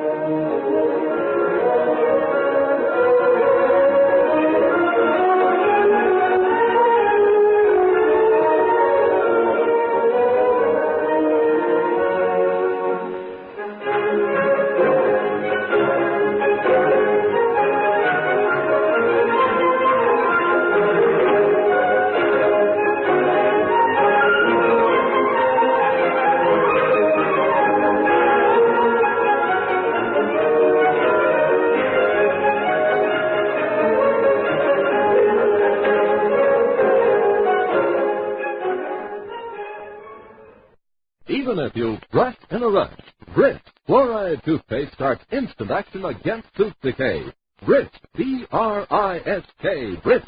When you are late and in a rush to clean your teeth, do you really brush or do you just brush in a rush? Crisp cups protect you from decay, start instant action right away. Even if you brush in a rush, Crisp Fluoride Toothpaste. You should brush your teeth thoroughly, but when you have to, brush in a rush. Brits Fluoride Toothpaste starts instant action against tooth decay. Helps strengthen tooth enamel on contact. Instantly destroys most bacteria that cause mouth odor and decay. Even if you brush in a rush, Crisp Fluoride Toothpaste.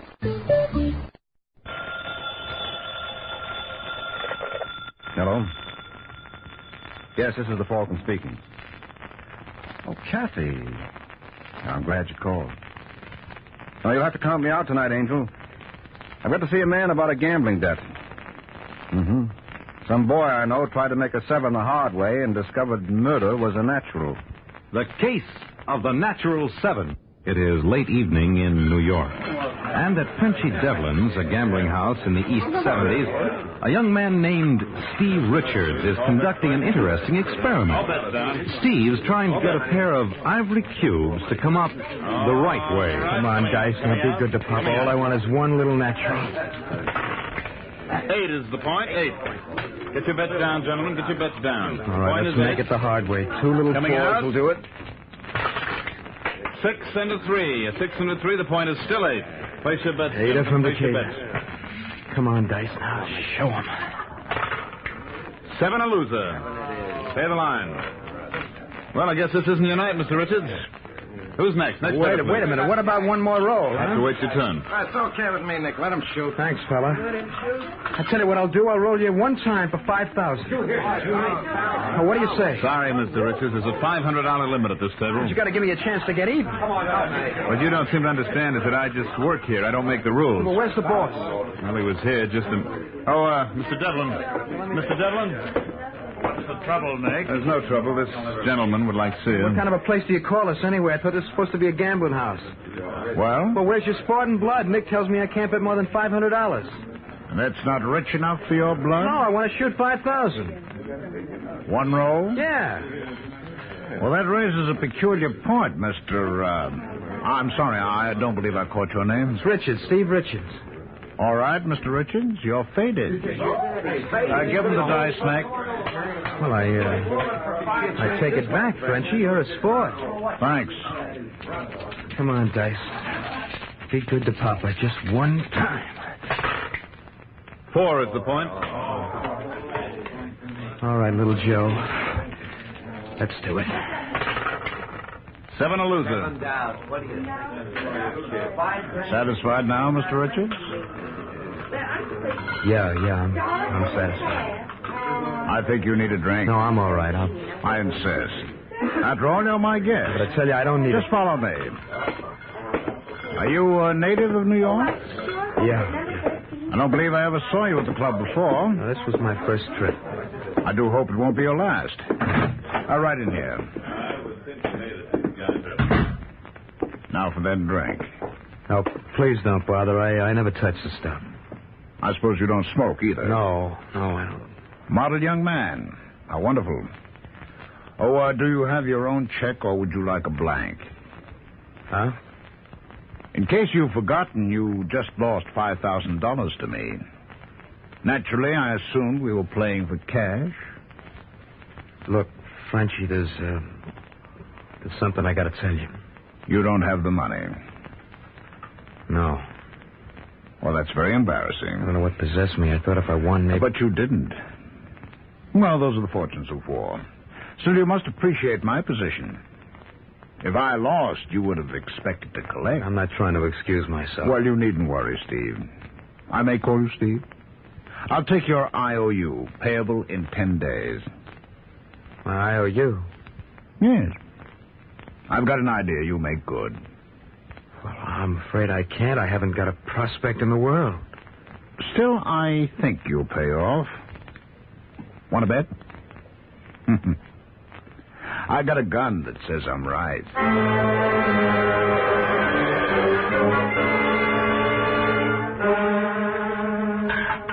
$46 left. 32 right. 24 left. How did you do it? Who's there? I said, who's there? You better come out from behind that safe. All right, mister, get him up. What? You heard me. Get him up. Wait a minute. I'm not waiting for anything. Now raise him before I plug you. I know you from someplace. You're out of your mind. Still, I'd like a look at you without that mask. I bet you would. Now, you're going to raise your hand? Steve Richards, isn't it? What? Sure, I thought I recognized your voice.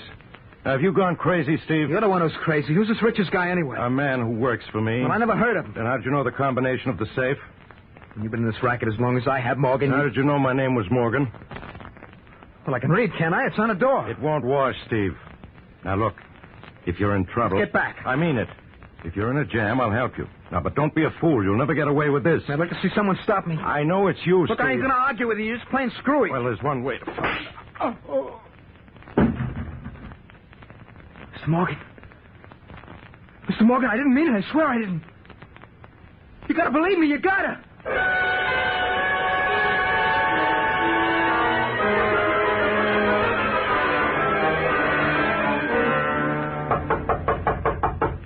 Who's there? Who's there? Can you come back later? I'm afraid not. All right. All right, just a second.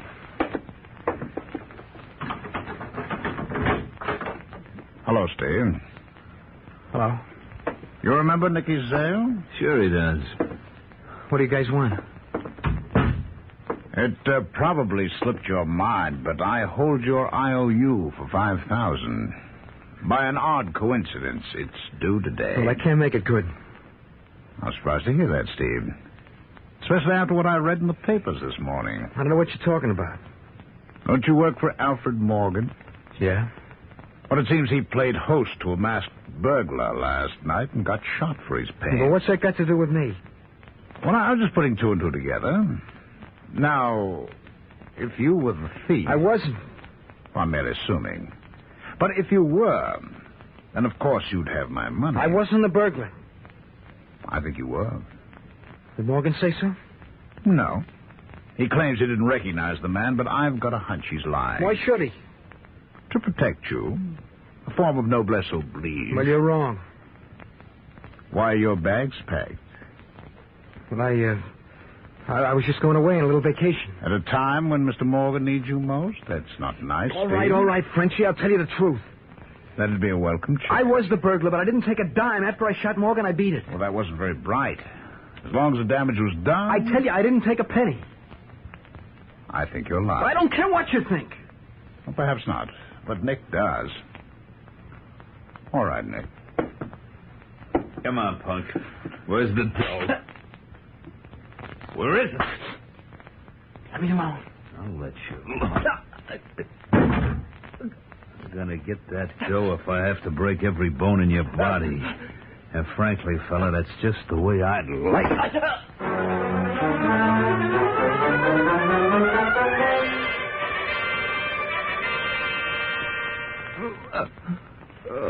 All right, Steve. Take a slug of this.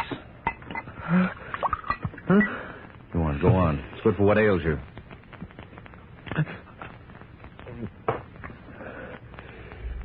Who are you? Mike Waring. You're Mike Waring. I'm a private detective. You're not the one they call a Falcon? Want to bet? What are you doing here? Al Morgan sent me around. Morgan? Yes, you plugged him last night. No, I didn't. Cut it out, Steve. He recognized you. Well, I guess I might as well admit it. You might as well. I suppose you come to arrest me, huh? No, Morgan doesn't want that. He figures you wouldn't have tried to tap the safe unless you were in a jam. You mean... Mm-hmm. He's not going to prosecute. Talk about turning the other cheek. I'll make it up to him, I swear, Mr. Waring, if it's the last thing I do. No, never mind the promises. What happened here? I was beaten up. That I can see for myself. Who did it? Frenchie Devlin. I'll kill him for this. Don't talk like a fool. What prompted Frenchie? Huh? He must have had a reason. I gave him an IOU. So that's why you tried your hand at safe-cracking, huh? Must have been crazy. I won't argue the point. Well, what are you going to do? Well, Morgan's willing to forgive and forget. Let's see if I can prevail upon Frenchie Devlin to do likewise.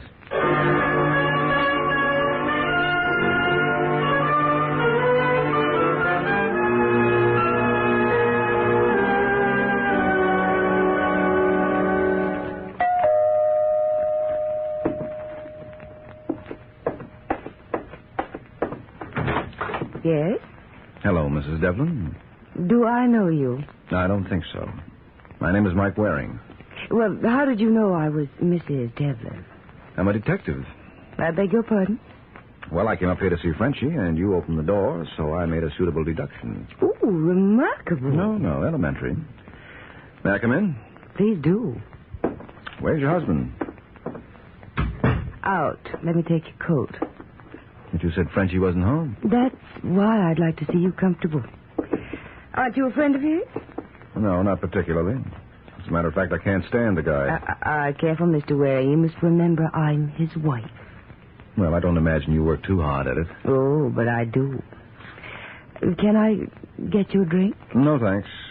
Just tell Frenchie to lay off Steve Richards if he knows what's good for him. Pardon? He'll understand. Oh, you're not leaving. Oh, but I am. Why not leave your card? If Frenchie doesn't get back to you, maybe I will.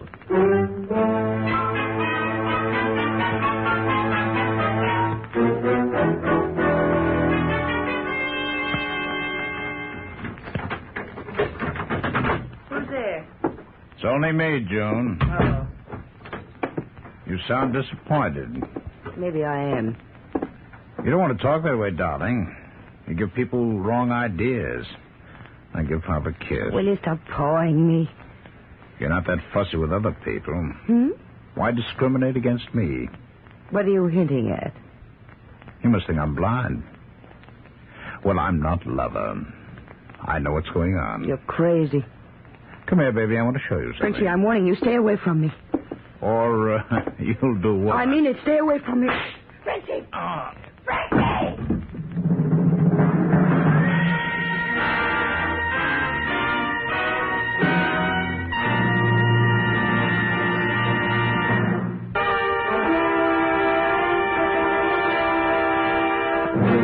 And now, back to the adventures of the Falcon. 2 hours have passed since Frenchie Devlin was murdered.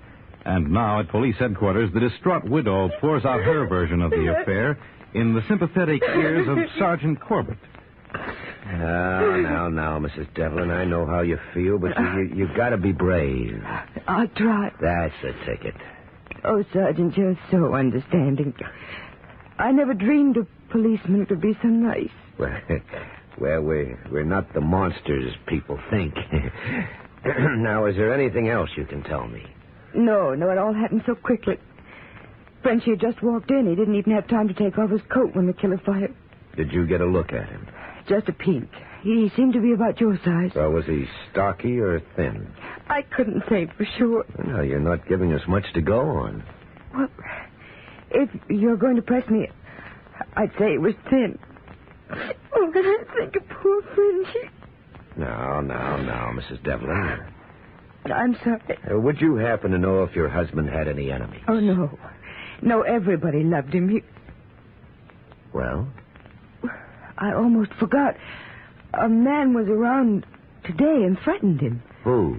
No, wait a minute. I think I've got his card in my purse. Yes. Mike Waring. Do you know him? Yes, very well. All right, Mrs. Devlin, you go on home.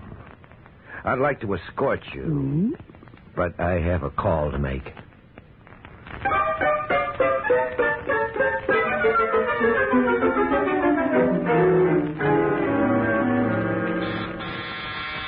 Just a second. Hello, Mike. Oh, Sergeant Corbett. Yeah, long time no see. Must be at least 2 weeks. What brings you to this neck of the woods? This. That looks like one of my business cards. It is.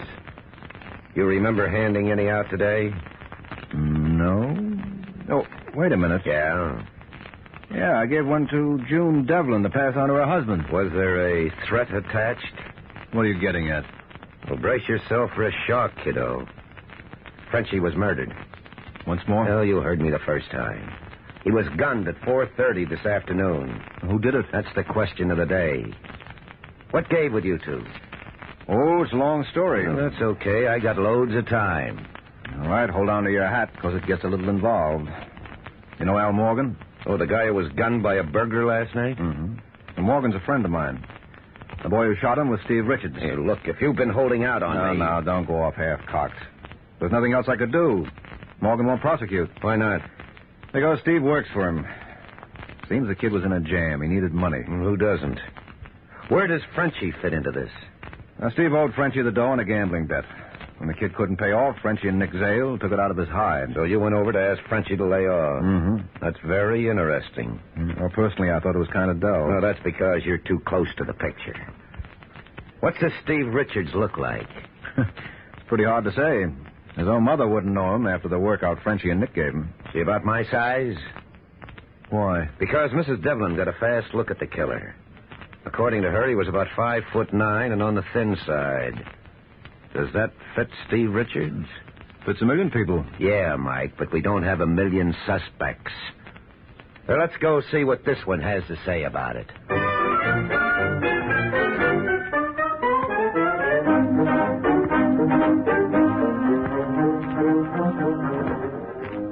Mike, I don't know anything about it. It's all Greek to me. You sure you haven't budged from this room since I saw you? No? I don't believe it. That's all right, Sergeant. I don't blame you. I behaved like a first-class jerk. Well, you certainly have. And wouldn't I be a fool to jeopardize everything after Morgan gave me another chance? How did you wind up in Frenchie's club in the first place? And don't tell me you needed money for your mother's operation. No, it's even more obvious than that. I thought I could get something for nothing, so I pulled out every dime I had in the bank and tried my luck. It wasn't very good. Well, I guess I'm the kind of guy who has to learn the hard way. Yeah. Well, Mr. Waring, where do we go from here? Oh, I don't know about you, Sergeant, but I've got an idea. I'll let you know how I make out.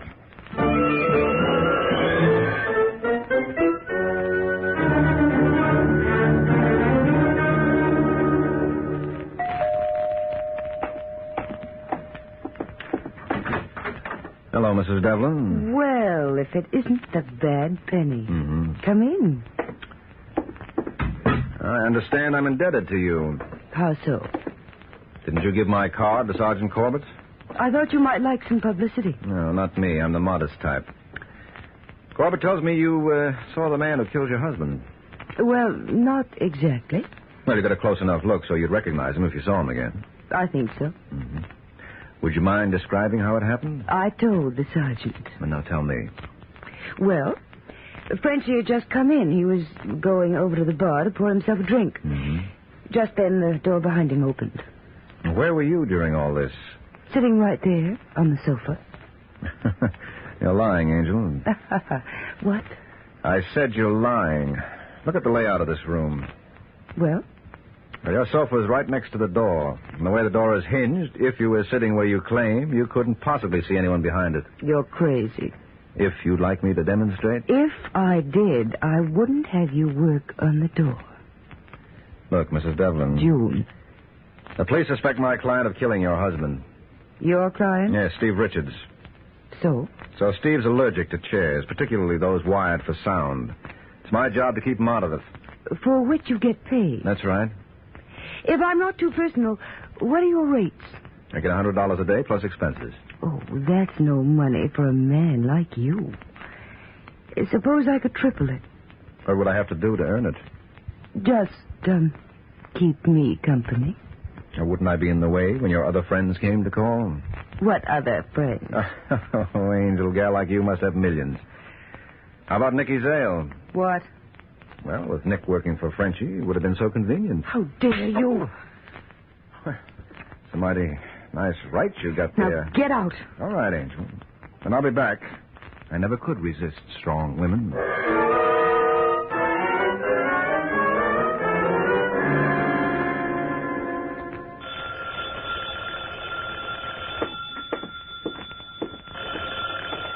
Hello? Nick, is that you? Yeah? June. You got rocks in your head? What's the idea of calling me up? Now, hang up. Nick, I gotta see you. I told you to hang up. This wire may be tapped. Look, you don't understand. Mike Waring was just here. He doesn't believe that story I gave the police. What he thinks doesn't bother me. Well, he knows about you. Who told him? I don't know. He must have guessed. You don't guess about things like that. Nick, you shouldn't have killed him. What did you say? Oh, I'm sorry. I didn't mean that. I don't like that kind of talk. Oh, look, I apologized, didn't I? What are you going to do about Waring? You've simply got to... All right, June, I got the message. Now relax. I'll give it my immediate attention.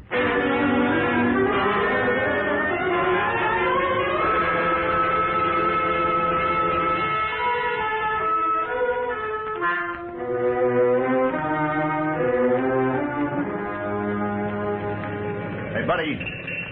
Buddy. Me? Yeah. Trouble you for a match? Sure, I got one. Well, but isn't Nicky Zale? Small world, ain't it? Too small. I want to talk to you. Sure, let's go to my place. Why bother? I got a car parked in the alley. Oh, I hate talking in cars. You don't have much choice. You see what I mean? I see. All right, forward march. Yeah, I bet you've been talking to June Devlin. Never mind who I've been talking to. It's pretty dark you got there, Nick. Of course, when I say you got, I use the term loosely. Shut up. Well, don't tell me you trust her. You gonna keep that mouth shut? Yeah, sure. Well, what now? Try that blue Nash. You're gonna drive. I hope it's got hydromatic. Don't be funny. I didn't mean to be. Get behind the wheel. Yes, sir. Now start her up and no funny business. Okay, now head for the George Washington Bridge. I know a nice quiet spot on the other side. Hey, you're pretty low on gas. What are you worried about? You won't have to walk back. Get going.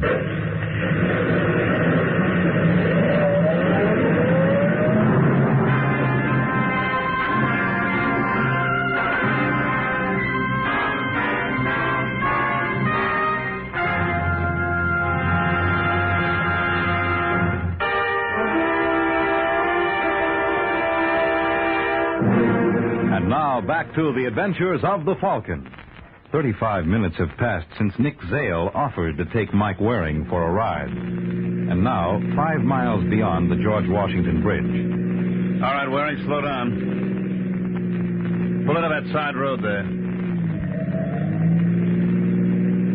Okay, any place along here will be fine. All right, get out. What for? This is so cozy. You gonna get out? Okay, Nick. Let's suppose you join me. Let's go. Let go or I'll shoot. No, you don't. Oh, nasty man. Drop it. So you want to play rough, huh? Yeah. Let me alone. Yeah, I'll let you alone. Not so tough without that gun, are you? All right, now get back in the car. This time you drive. You're going to take me for another ride, and I guarantee you'll like this even less.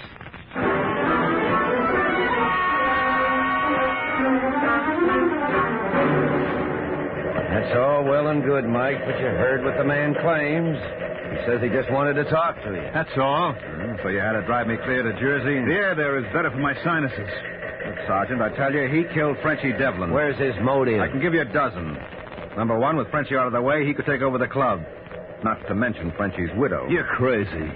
How do you think you'd look without those teeth? I hate to spoil your fun, Mike, but there's one thing wrong with your theory.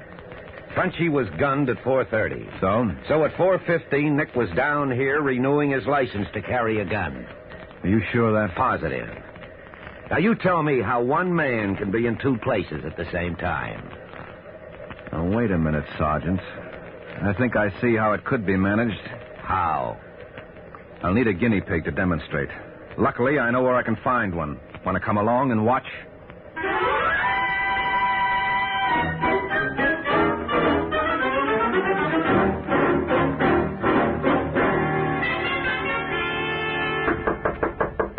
Come? Hello, Steve. Hi. You remember Sergeant Corbett? Yeah, sure. How do you feel? Well, much better, thanks. Well, we got it all locked up. Good. No, it's not as good as all that. We're going to need your help, Steve. Well, I'll do anything I can. All right, here's the problem. I latched onto Nick Zale as Frenchie's murderer, but unfortunately, he has a cast-iron alibi. How's that? Well, it seems Frenchie was killed at 4:30, and at 4:15, Nick was down at police headquarters. Now, it would take him at least 40 minutes to get from there to Frenchie's apartment, so, well, you see the problem that creates. Sure, how can one man be in two places at the same time? That's just what I asked. Well, I finally thought of the answer. What? He can't be. So that means we have to look to someone else. What do you mean? I'm afraid you're elected, Steve. What? You killed Frenchie. So you got it all figured out, huh? I think so. The only reason I passed you by originally was because it seemed too obvious. Well, I figured on that. Well, you were wrong. Eventually, we had to come back to you. Yeah, but there's one thing you didn't figure out. Hey, watch it, Mike. He's got a gun. There's nothing to worry about, Sergeant. I noticed it the first time I was here, so I removed the shells. Well, you no good. I couldn't afford to have you hurt yourself. Dirty double-cross. All right, let's have it, Steve. Thanks. Well, so this is the little gimp. What the devil? It's loaded. But you said you emptied it. Well, I guess I can't be trusted. But you can't be trusted either, so that makes us even. Stephen, take care of him, Sergeant. He's all yours.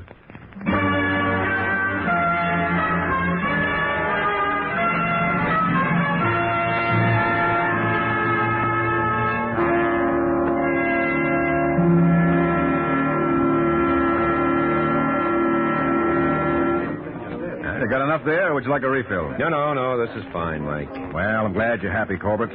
After all, this party is on you. On me? Well, didn't I make you look like a big man? You made me look like a first-class schmo. Huh? I said right at the beginning that Steve Richards was our boy. Oh, yes, but you never could have made it stick without my help. I like that. I got a good mind. Don't flatter yourself. You've got no mind at all. Look, if I could talk you out of Steve as a suspect, what do you think a lawyer would have done? When Steve pulled that gun, that was the one piece of evidence you needed, but you never would have gotten it without my badgering you. Yeah, what gets me is his motive. After all, he only met Frenchie twice. Yeah, but that second meeting was a beaut. So we decided to get even. Well, I don't know. Now, what's the matter, Sergeant? Haven't you ever been so sore at someone you felt you could kill him right then and there? Steve never learned to stifle his impulse. Come to think of it, you're right. Yeah, there's one character I run across occasionally, and every time I do, I get a mad desire to throttle him. Who's that? You. I better leave before I give way to the impulse. Hey, waiter, give him the check. Good night, Mike.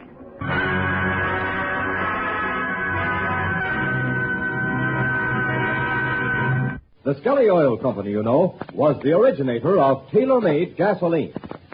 And tonight, I'm going to tell you something I just found out about mittens. Yeah, that's right, mittens. You know, the three little kittens lost their mittens, those things. Well, now, what I found out about mittens is this. You see, we have different kinds of mittens for different parts of the country and for different kinds of weather. Way up in northern Minnesota and Wisconsin, they put on 2 pairs of woolen mittens and a pair of leather ones besides sometimes. Not quite so far north, around, Iowa and Illinois, for instance, a single pair of mittens will do if they're good and heavy. And further south, a pair of good fleece-lined gloves will keep the frost out of your fingertips. And way down south, of course, well, gloves are just something to dress up in or work with. And mittens, well, they hardly know what mittens are for.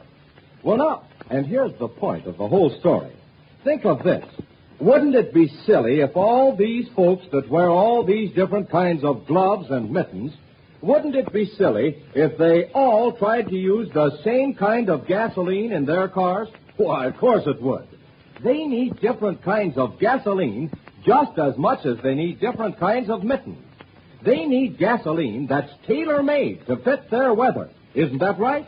So look, when you're out driving, watch for the big red, white, and blue sign that marks every Skelly service station, because that's where you can get Skelly tailor-made gasoline. You see, Skelly tailor-made gasoline is weather right because it's tailor-made to fit the weather in each part of the country where it's sold. It's weather right for your car wherever you buy it. So remember what I told you about mittens.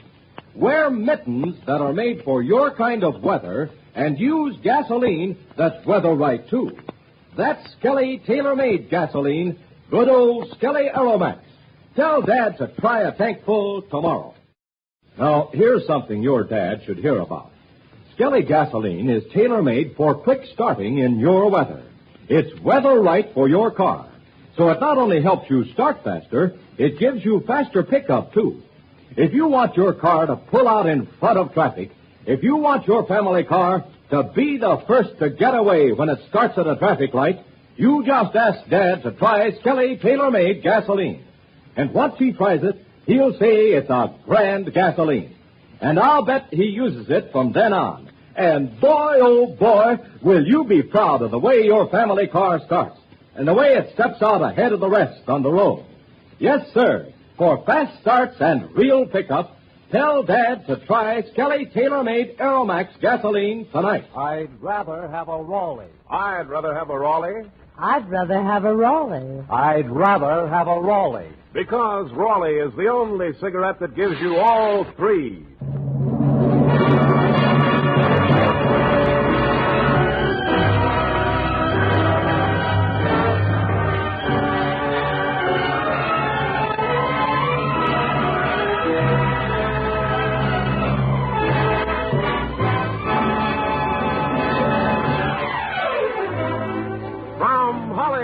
The Raleigh Cigarette Program, starring Red Skelton, with Gigi Pearson, Verna Felton, Pat McGee, and our tiny singer Anita Ellis, our guest Wonderful Smith, David Forrester and his orchestra, and yours truly, Rod O'Connor.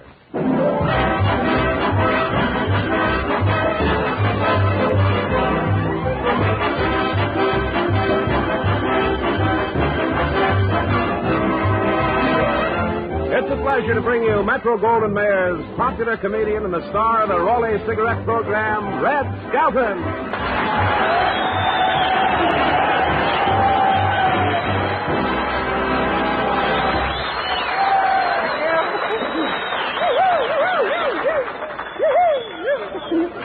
Really happy. Thank you very much, and good evening, ladies and gentlemen. Say, Rod, did you hear me on Dinah Schroeder's program? Dinah was really swell to me. She gave me some bird's-eye frozen food, but I can't find any place to cook it. Well, Red, don't tell me you haven't found a place to live yet. Well, I'm spending my time between the Beverly Wilshire Hotel and the Wilshire Palms. Really? Yeah, a nice vacant lot between the two. I'm living in a tree now. Well, isn't it cold? Cool? It's freezing. Last night I opened my suitcase and my shorts were wearing my long underwear. My clothes were frozen stiff. I fell out of the tree in the middle of the night and broke my pajamas. Why, you're kidding, Red. No, the other day you told me you'd found a room. Yeah, that's true. I was living the life of Raleigh. You mean Riley? Now, I know the side my sponsor's buttered on.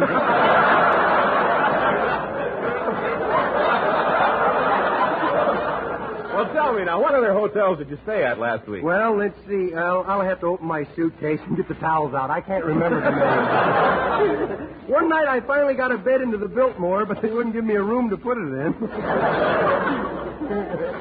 Oh, Anita Ellis, does that invitation to stay with your folks still hold good? Well, what happened to that room you had at the YWCA? Well, Oh, come on now. Don't tell me that Skelton stayed at the YWCA. Yes, and I loaned him one of my dresses. Well, you could at least have worn slacks. Oh, I wouldn't have looked like a woman if I wore slacks. I'm not fat enough. Well, how long did it take him to get wise to you? Until my 5 o'clock shadow turned into an 8 o'clock shade. I was the only girl at the YWCA with red whiskers.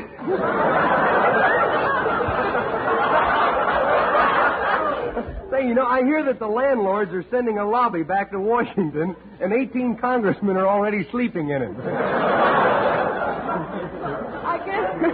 I guess the housing shortage is the biggest problem of the day. Yeah, I wish I knew what to do about it. A car a day given away. Say, why didn't I think of that before? For 2 Raleigh wrappers, you can get a house on wheels. Well, no, Red. Most people will use them for driving. Think of it. 7 brand new 1946 Chevrolets given away every week by the makers of Raleigh cigarettes. Nothing like this has ever been done before. And it's so easy to win. We have another winner to announce right now, and she won just as you can win. Simply complete this sentence in 25 additional words or less. We should all buy victory bonds because. Send your entries to Raleigh Cigarettes, Box 1200, Chicago, Illinois, together with 2 complete wrappers from 2 packs of Raleigh. Isn't that wonderful? A man buys his girl a couple of packs of Raleighs one day, and the next day he's learning to drive with one hand. Well, remember, there's a new contest every day, so you'll have plenty of chances to win. And think of the prize, a magnificent new Chevrolet. See them at your local dealers. They're beauties. Modern, streamlined, deluxe. And what a thrill when you slip into the driver's seat. A shiny new car, all yours. Get started on your prize-winning sentence tonight. And now, another winner.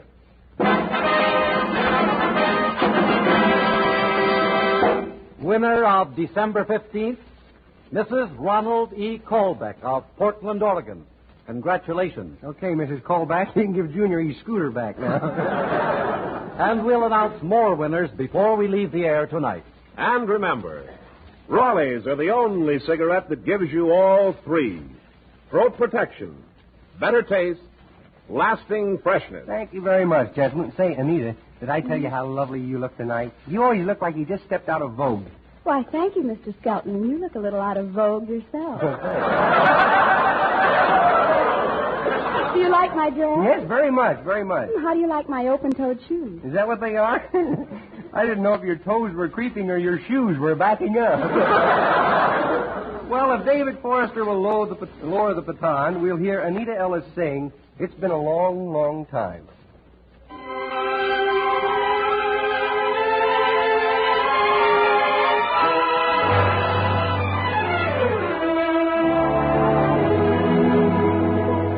Kiss me once and kiss me twice, kiss me once again. It's been a long, long time.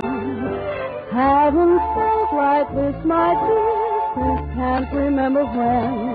It's been a long, long time. You'll never know how many dreams I dreamed about you. Or just how empty they'll seem without you. So kiss me once, kiss me twice, kiss me once again. It's been a long, long time.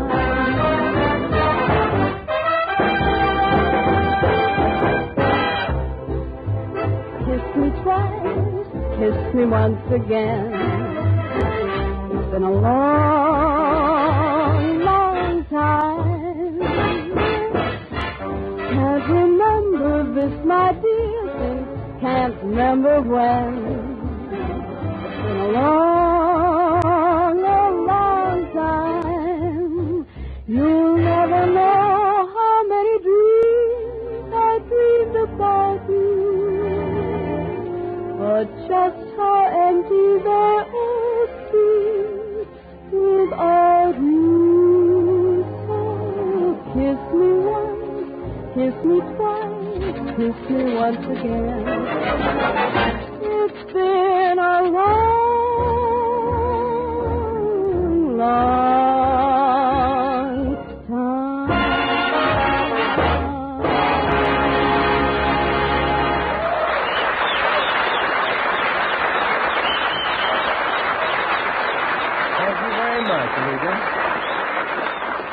Now we open the pages of our Skelton scrapbook of satire, and we find Chapter 20, the story that deals with the topic of the day entitled The Housing Shortage.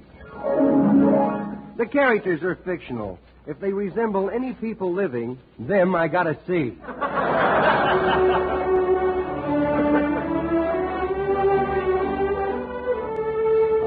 If Stephen Foster could have foreseen the housing shortage of the day, his lyrics might have gone something like this. The sun shines bright in my old Kentucky home. 'Tis summer and the old folks are gay. The young folks roll on the little cabin floor, trying to trip the man from the OPA.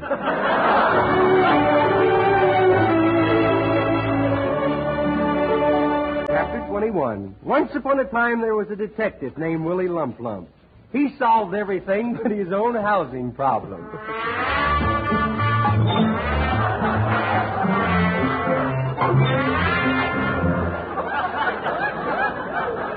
Howdy, Chief. How's the world's greatest detective? Oh, shut up. I'm trying to solve a very tough case. It's a missing identity. Willie, you'd better... Who am I, huh? Willie, you'd better go home and turn in. Home, he says, home. A chair and a mattress in the alley back of the place. You call that home? Don't make me laugh. Well, don't tell me you're homeless again. Again? I ain't had a good home since Pete's pool room burned down. I'll never forget old Pete. Boy, the way he used to tuck me in the sawdust every night. Well, I guess you'll wind up sleeping in the doghouse. No, I tried that once, you know. My dog said to me, he says, I know a doghouse you can rent. See? So we go down to the place, but the dog in charge wouldn't rent any dog that had people.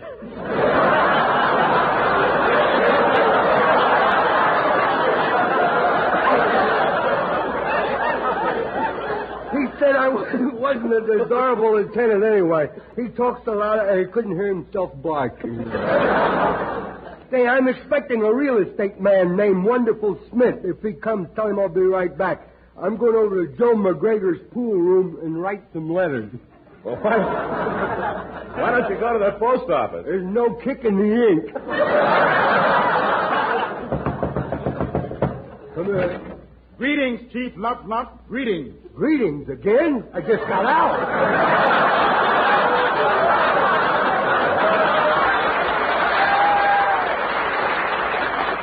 Say, you're Wonderful Smith from the real estate office. What do you find, huh? Oh, there's good news tonight.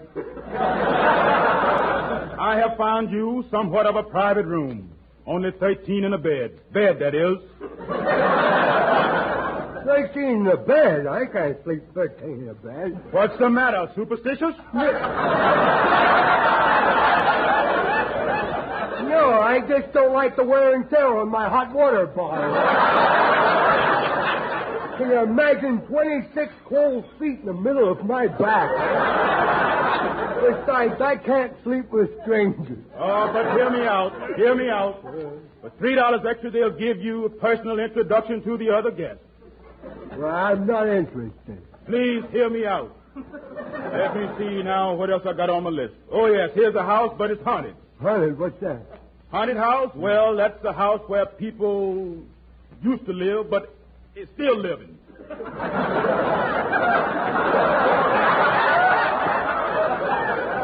That ain't what it says here, but you got out of it.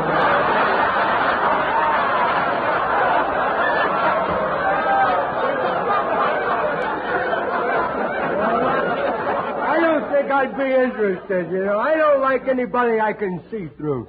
I couldn't sleep, you know. Ah, but you'd sleep so well you'd hope you'd never wake up. And they don't guarantee you will. Well, I'm not interested. But hear me out. Please hear me out. I'm hearing. I'm out.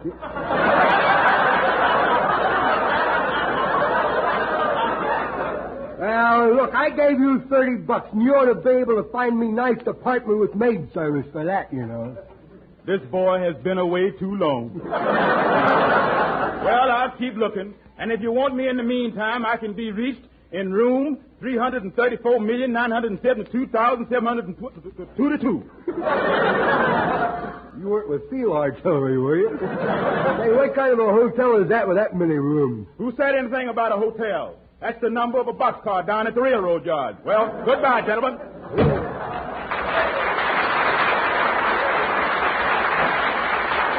Well, I got that off my mind. I guess I'd better get back to my detective work. Look at all these fingerprints all over the floor. I must have come in upside down again last night. I'll answer it. You wouldn't know what they're talking about. Oh, yes, I would. Oh, no, you wouldn't. Oh, yes, I would.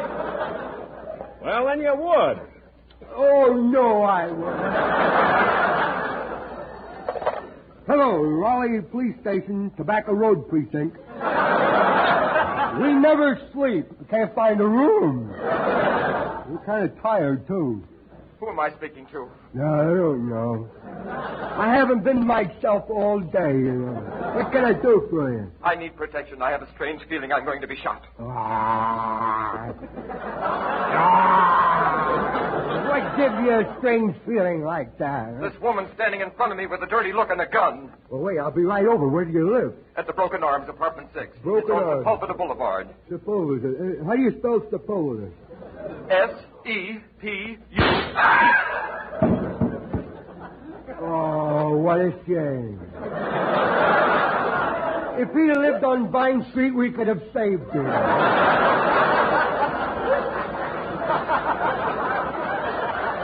Hey, O'Connor, there's been a murder. Let's go. Willie the Lump Lump, the human bloodhound, is on the trail. Okay, let's go. Here's your hat and leash.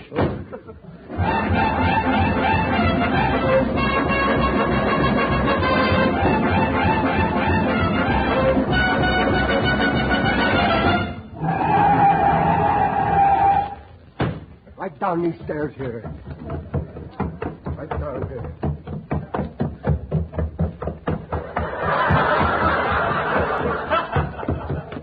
I'm getting the bins. Hello, what could I do for you, please? I am the landlady, Mrs. Conrad Bagel. Well, I could have sworn you were Mrs. Beebe Eyes. I'm Detective Willie Lump Lump. I got to ask you a few questions. You're the landlady. Huh? How old are you? Well, I've been 21 summer. Really? Huh? Mighty hard winters you put in. This place where the murdered man lived, was it expensive? $50 a month. Yeah, the light and gas burning started? Yes, but what's that got to do with the murdered man? Who cares? You don't think I come over to see an old dead body, do you? How about renting me that apartment? How about it? Are you kidding? I hung the for rent sign out when I heard the shot. Yes? And the place was rented before he hit the floor.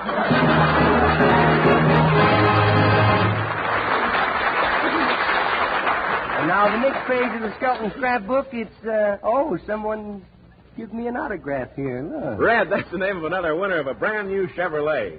And before you read it, folks, here's how you can win a magnificent new Chevrolet.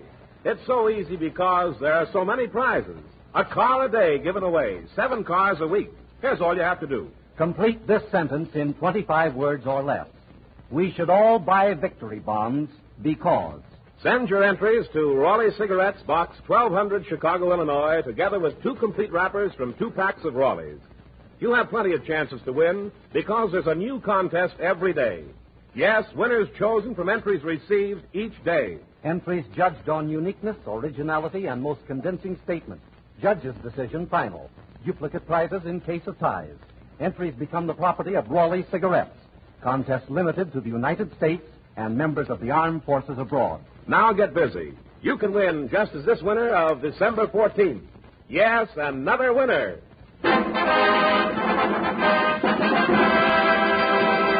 Go on, Red. Tell him. I won't tell him. I'm going to keep it a secret. Oh, go on. Tell him, Red. Okay, Mrs. Helen M. Jackson of Cleveland, Ohio, you did it. You just won a brand new Chevrolet, and congratulations. More winners announced on the Raleigh Room starring Hildegard tomorrow night. And now back to John's other fishwife. Chapter 23 in the Skelton scrapbook is a picture of Oklahoma. The musical artist is David Forrester. If this were television and you could see his picture of daybreak, undoubtedly you would say, oh, what a beautiful morning.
Chapter 25 in our scrapbook is entitled Room for Rent. No children allowed. Do you have a tenant that you would like to have moved? If so, call a certain grandmother who is related to the mean widow Ken.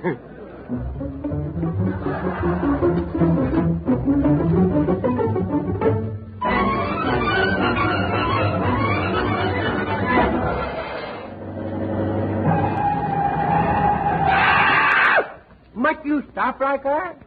Here you are, folks, the Bedlam Hotel. Thank you. You're a very careful driver. No, I didn't think he was so good. I saw 12 pedestrians, and he didn't get a one of them. How much is the fare? How much is the Now, fare? Junior, where did you get money? You know me piggy bank? Yes. I barbecued it. Here, I will pay it. I will pay it. I'll pay it, Junior. No, Emma. A gentleman always pays. Me mommy says anyone who would allow a lady to pay a bill is a bum. Now, how much is it? $5.80. $5.80? You ought to be ashamed of yourself. Making a bum out of a widow gentleman.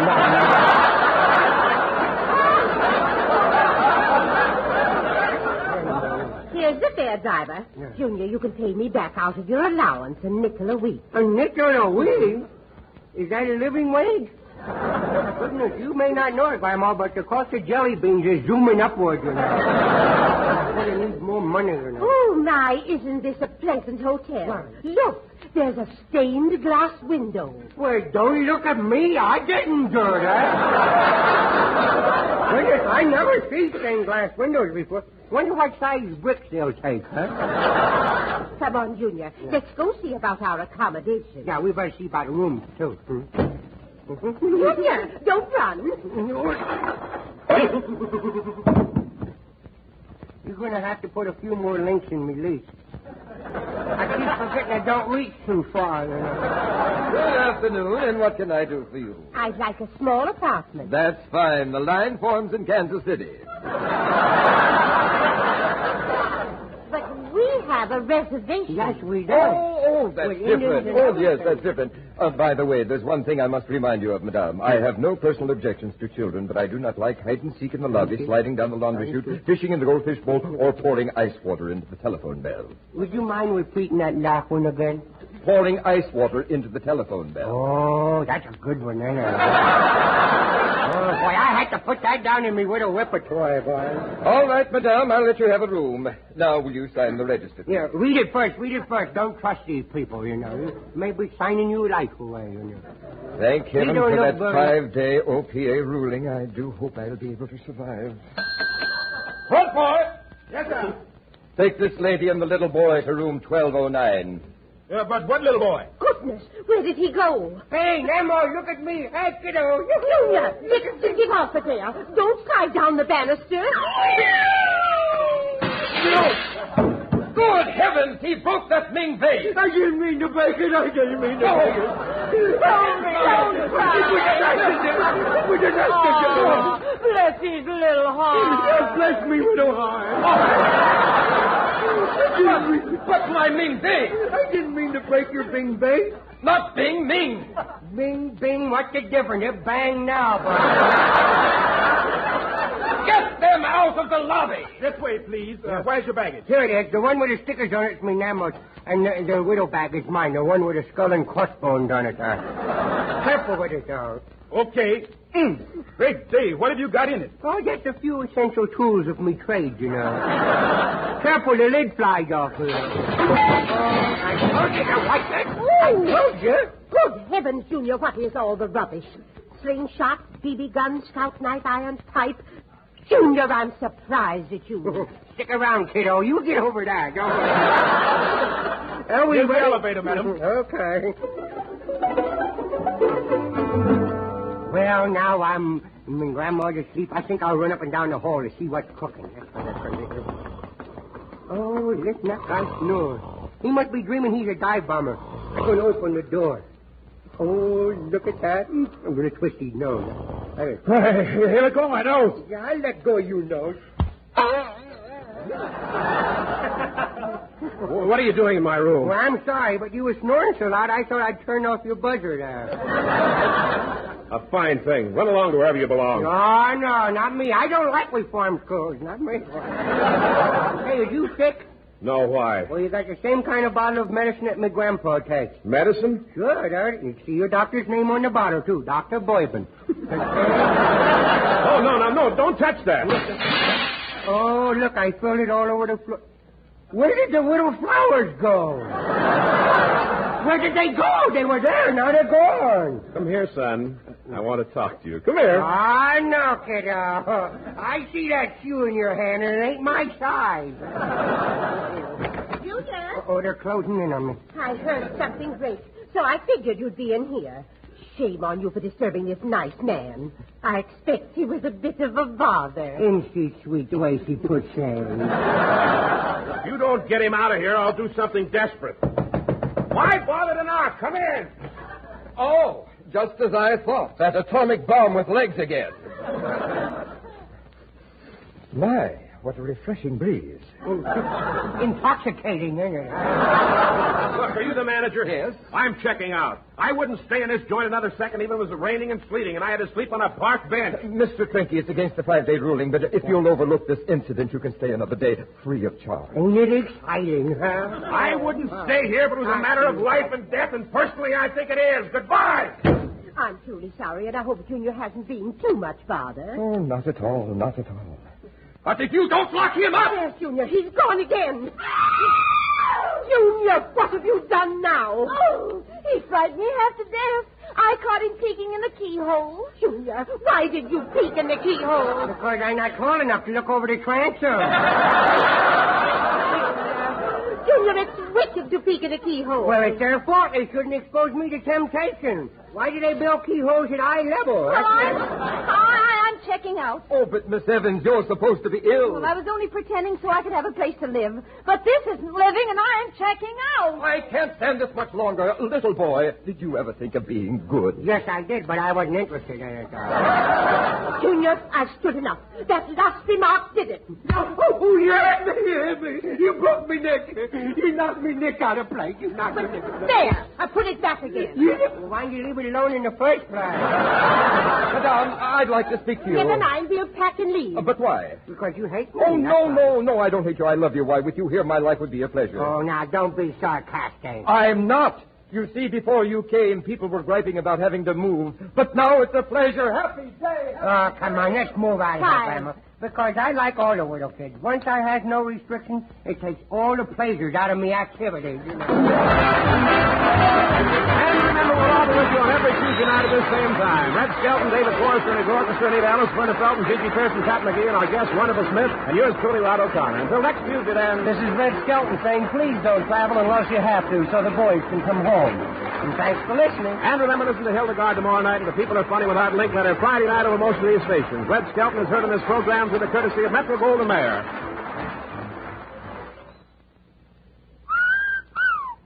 Sir Walter Raleigh. That's the tobacco that leaves your pipe as clean as a whistle.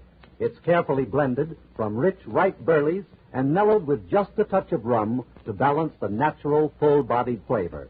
Get Sir Walter Raleigh, the quality pipe tobacco of America.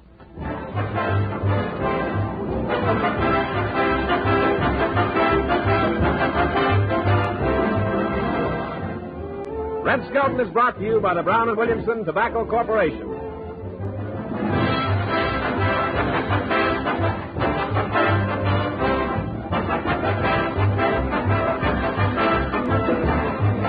National Broadcasting Company. You'll be glad this winter you bought a Coleman heater this fall. Yes, as you sit back in your easy chair, snug and comfortable, you'll be glad you bought a Coleman heater. You'll enjoy floor-to-ceiling warmth in those rooms you could never heat before. Get your Coleman oil or gas heater now during Coleman's big bonus sale. Here's what you get. First bonus, a new low price. Yes, now you can get a dependable Coleman automatic heater at a new low price. Second bonus, a new low operating cost. Coleman saves you up to 25% on heating bills because Coleman gives you maximum heat from your fuel. Third bonus, a 32-piece set of Libby's Safe Edge glassware worth $14. It's free with your new Coleman heater. Get 3 big bonuses. Get your Coleman oil or gas heater now during Coleman's big bonus sale. This sale is for a limited time only. So see your Coleman dealer tomorrow. You'll find his name and address in your telephone directory. It's Grand Ole Opry time. Howdy, all the friends.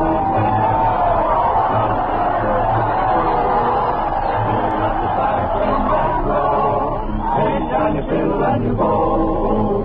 Roll back the rug on the floor. Light up your old bonfire. Everyone will have some fun at the Grand Ole Opry. This is Louis Buck, ladies and gentlemen, speaking to you from the stage of the Ryman Auditorium in Nashville, Tennessee, the folk music center of America. And as always, it would be impossible to cram one more person in. They're all here to see and hear Red Foley. Plus, Red's very special guest tonight, Merle Travis. Now, here he is, the man you've been waiting for, Red Foley.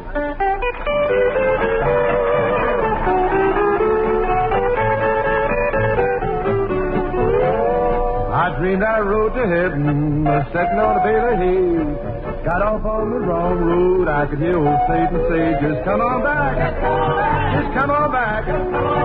For I've got a special place picked out for you. And as you sow, so shall you reap. For the coming year I'm in a liberty few. My wife and I, we parted. She makes me pay and pay. Every time I get behind, I can hear the jailer say, just come on back. Just come on back.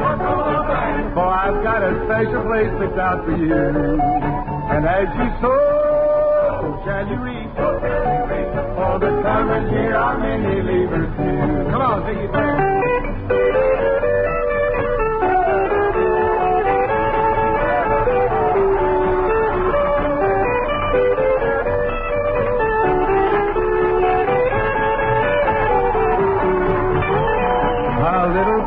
midnight, a watermelon patch is near.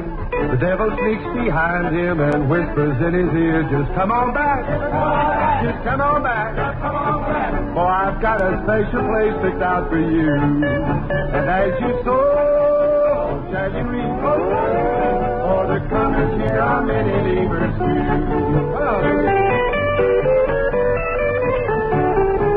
For the comers here are many leavers too.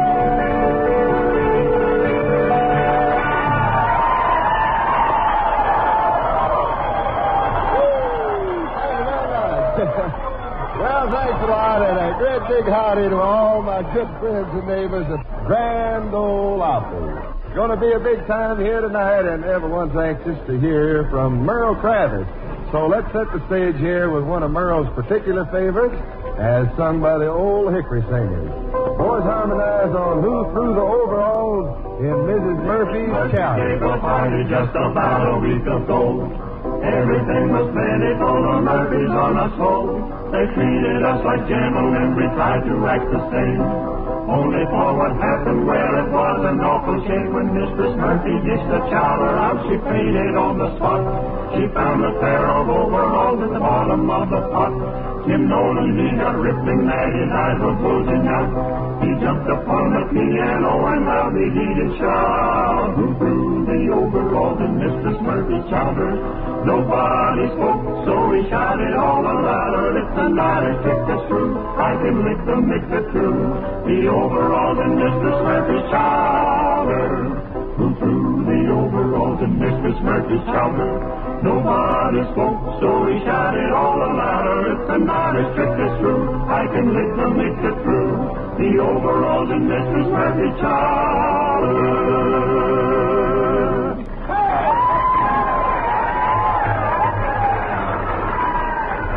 Well, I'm so glad you didn't wait too long to come back to this part of the country, old buddy.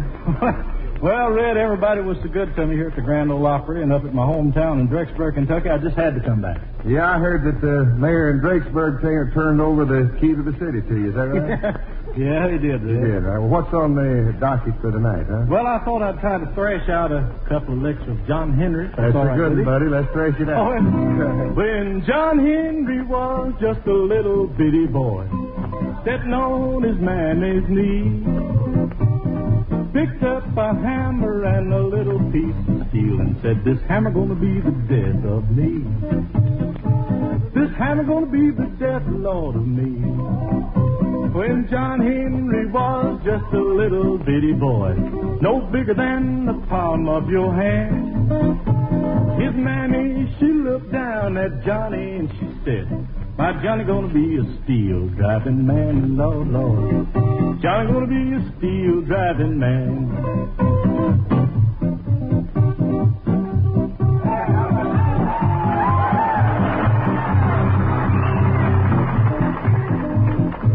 I love these nice people. Now John Henry said to the shaker, said, now shaker, why don't you pray? If my hammer ever misses this little piece of steel, said tomorrow'll be your burying day. Tomorrow'll be your burying day.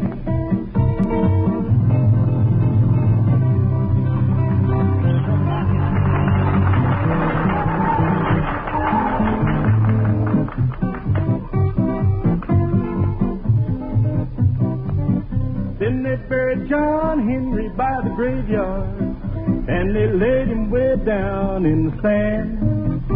And every time a freight train come a-puffing by, they say, now yonder lays the steel driving man, Lord, Lord. Yonder lays the steel driving man.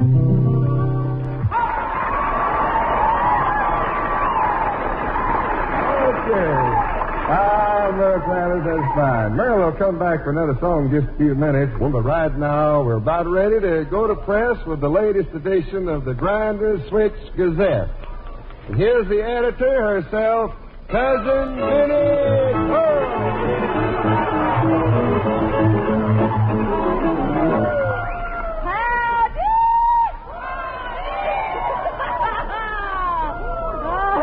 I'm just proud to be here.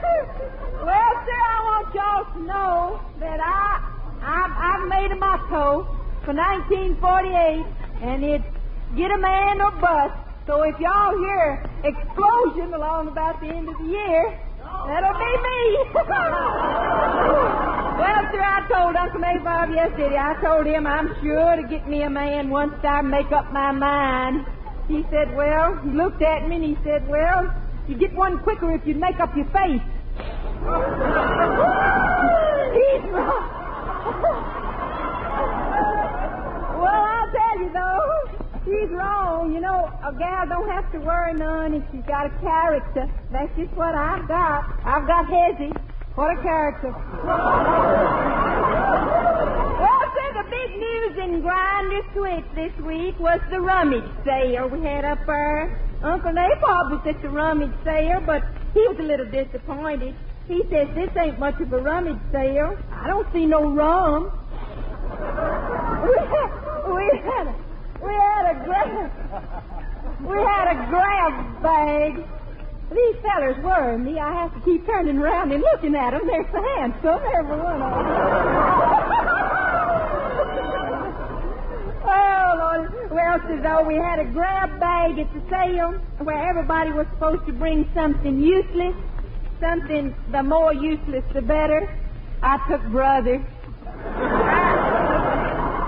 Brother was the hit of the sure he was the hit of the day, though. Of the rummage sale when he brought in a beautiful hooked rod. Of course, there sure was a commotion when we tried to sell it back to the people Brother hooked it from. We had me in charge of the antique at the rummage sale, so Flood Smead got up and made an announcement about it. He said, if any of you folks is interested in a relic, see Minnie Pearl. Wasn't that nice of him?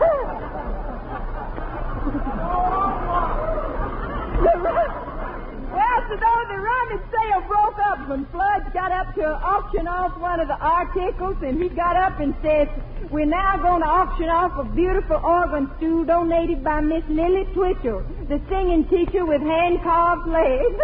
I'd like to sing here. I'd like to sing out there and call you on the sunshine. You are my sunshine, my only sunshine. You make me happy, the sky's gray. You'll never know, dear, how much I love you. Please don't take my sunshine away. I'll always love you and make you happy.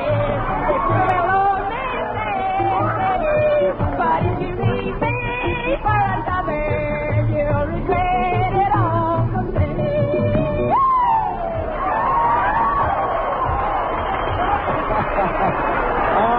She's got a sharp tongue, that gal. One of the finest of all the good old hymns, the Old Rugged Cross.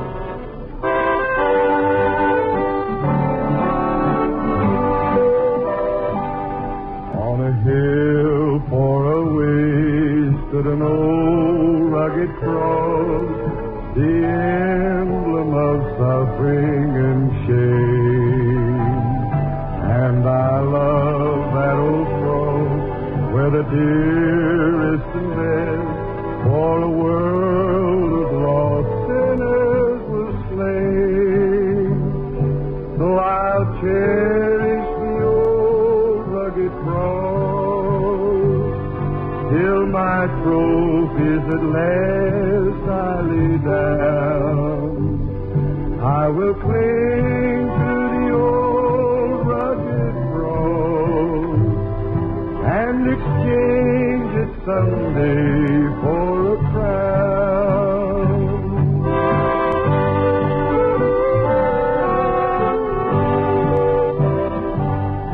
Through the old rugged cross I will ever be true. Its shame and reproach gladly bear. Then he'll call me someday to my home far away, where his glory forever I'll share. So I'll cherish the old rugged cross till my trophies at last I lay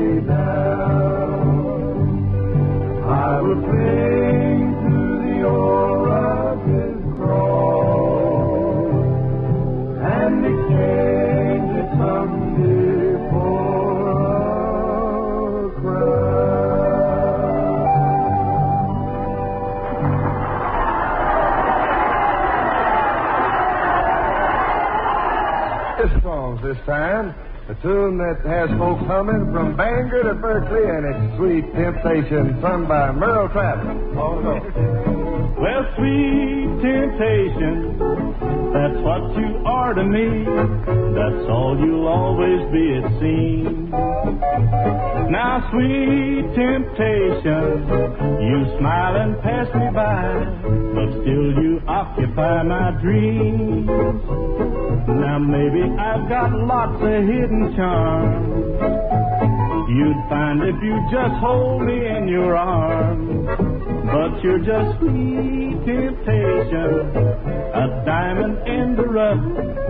You make it awful tough for me.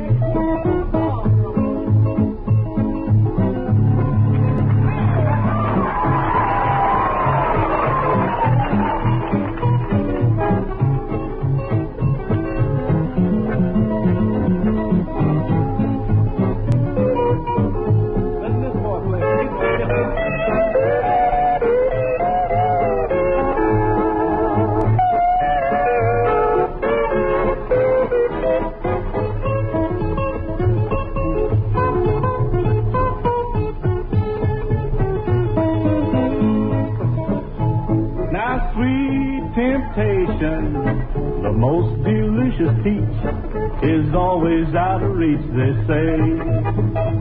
Now, sweet temptation, you're just a little flirt. Don't you know you might get hurt that way? Now, someday you may get a big surprise by someone who will make you realize that you're just sweet temptation, a diamond in the rough. You make it awful tough for me.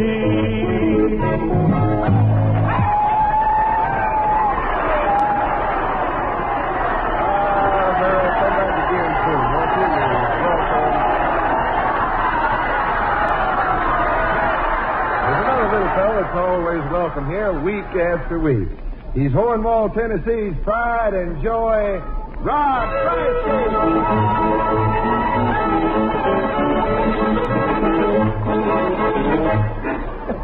Thank you, Mr. Foley.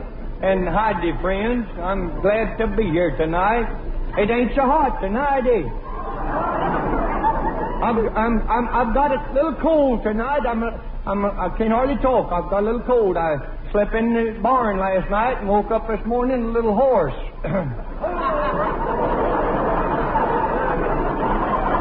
But as hoarse as I am, I sure do feel pretty good. I sure do feel pretty good. I won a milking contest yesterday down there in Hornwall. I won a milking contest. I didn't have no influence with the judges, neither. But I had a lot of pull with the cows.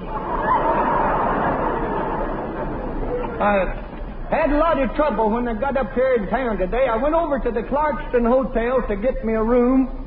And I was standing there in the lobby just like a human being, minding everybody's business but mine.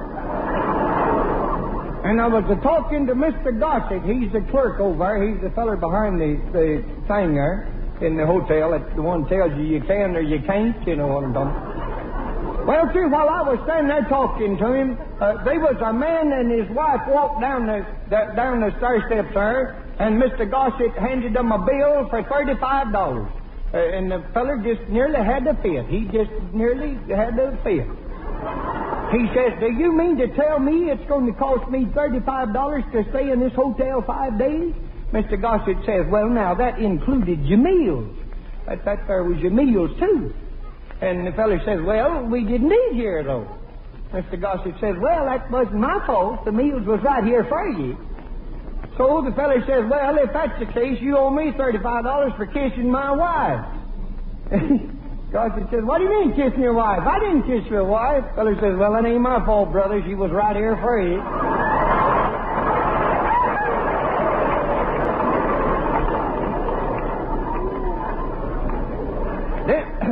I got in my room and then I sort of tidied up a little bit.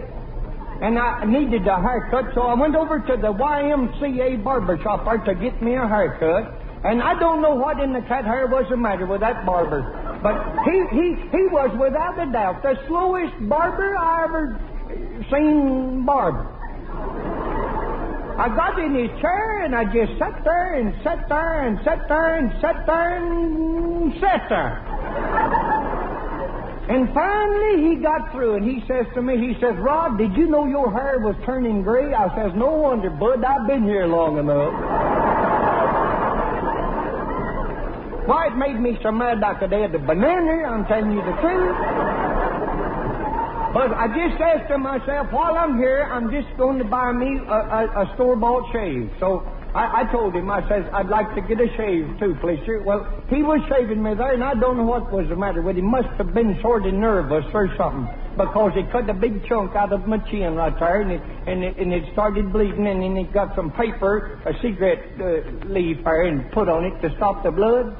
And when he got all through, I says to him, I says, well, shake hands, brother. I'm glad to meet the master of three trades, barber, butcher, and paper hanger.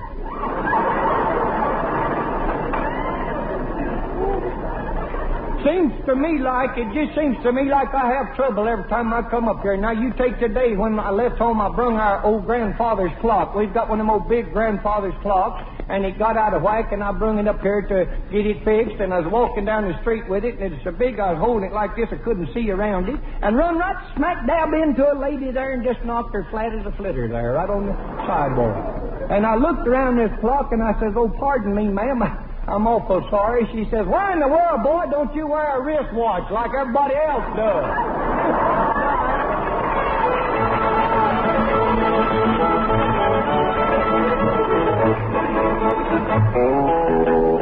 Well, the spryest of all the Jones boys, good old Grandpa himself, is just waiting to rear back and sing us that song about old Joe Clark. So rear back and let her go, Grandpa. Well, I wish I had a nickel, and I wish I had a dime. Wished I had a pretty little gal to kiss and call her mine. Oh, farewell, old Joe Clark, goodbye, Betty Brown. Farewell, old Joe Clark, I'm gonna leave this town. Well, I went down to old Joe Clark, didn't mean no harm. He went and got his old 44 and he shot me in the arm. Farewell, old Joe Clark, goodbye, Betty Brown. Farewell, old Joe Clark, I'm gonna leave this town.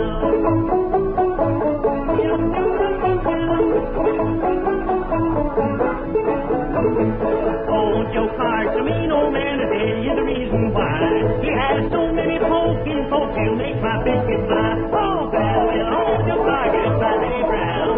Farewell, old Joe Clark, I'm gonna leave it tonight. That's what I call folks, Grandpa.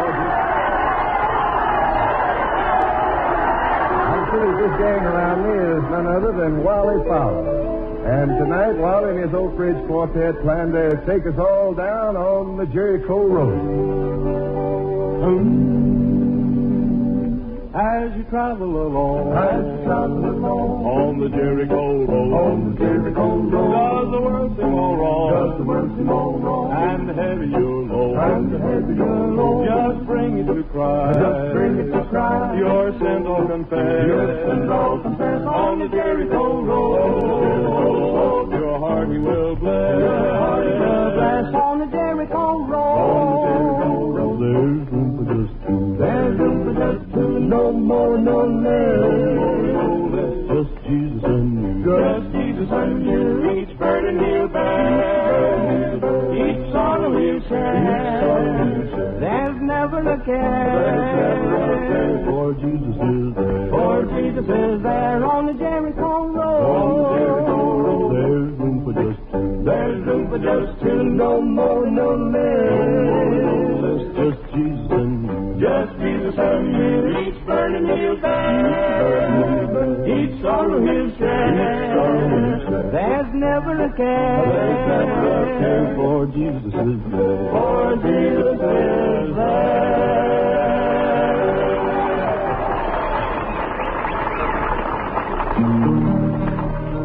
Well, we're sort of getting short on time here, but I wouldn't want to let the night go by without singing what I think is one of the prettiest folk songs ever written. It's Blue Eyes Crying in the Rain. Goes something like this. In the firelight glow I see her,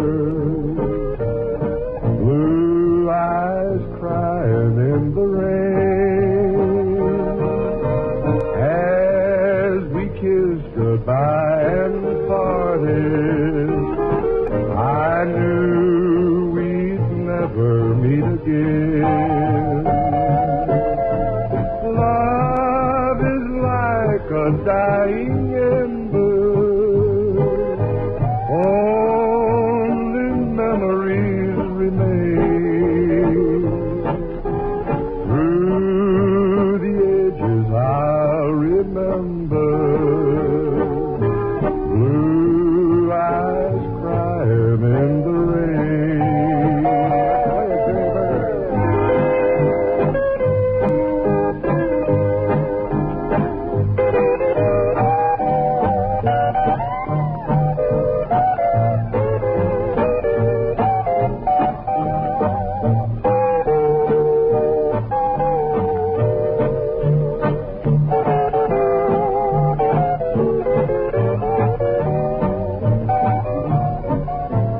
Someday when we meet up yonder, we'll stroll hand in hand again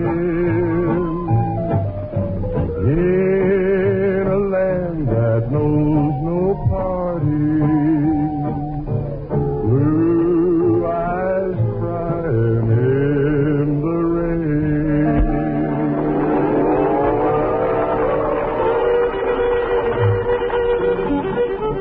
Well, sir, I wasn't just kidding when I said we were running out of minutes here, so come on, everybody, and dance along with the whole gang here. Joe Carroll fiddles, leather breeches, and old Milk Nest instead of calling. Let's dance. Dance in the middle, swing your partner, keep time and fiddle. Dip it up, spin a little one down, swing your honey, go round and round. Birds fly out, the crow hop in, swing your partner and call again. Chase the rabbit and chase the squirrel. That brings down the curtain on another grand Ole Opry. This is the United States Armed Forces Radio Service, the voice of information and education. Get around the lady and don't see Joe. Face your partner and back to the wall. Meet your partner and how you all. Don't see go. Now you're gone. Swing that girl with her red dress on. Hurry up, boys, and don't be late. Swing that girl like a hen's on a gate. All hands up and go see go. Swing your partner and on you go. All join hands and dance in the middle. Swing your partner, keep time with the fiddle. Dip it up and the other one down. Swing the honey, go round and round. Birds fly out, the crow hop in. Swing your partner and call again. Chase the rabbit and chase the squirrel. Chase that pretty girl around the world. Chase the cow and catch the calf. Catch your partner, swing a once and a half. Lady around the lady and the gents don't go. Gent around the lady and don't see Joe. Face your partner and back to the wall. Meet your partner and how you all. Don't see Joe and now you're gone. Swing that girl with her red dress on. Hurry up, boys, and don't be late. Swing that girl like a hen's on a gate. All hands up and go see go. Swing your partner and on you go. One of the newest developments of chemical science to be made available commercially by the DuPont Company is N2, a long-known chemical discovered during the war to be a better rat poison.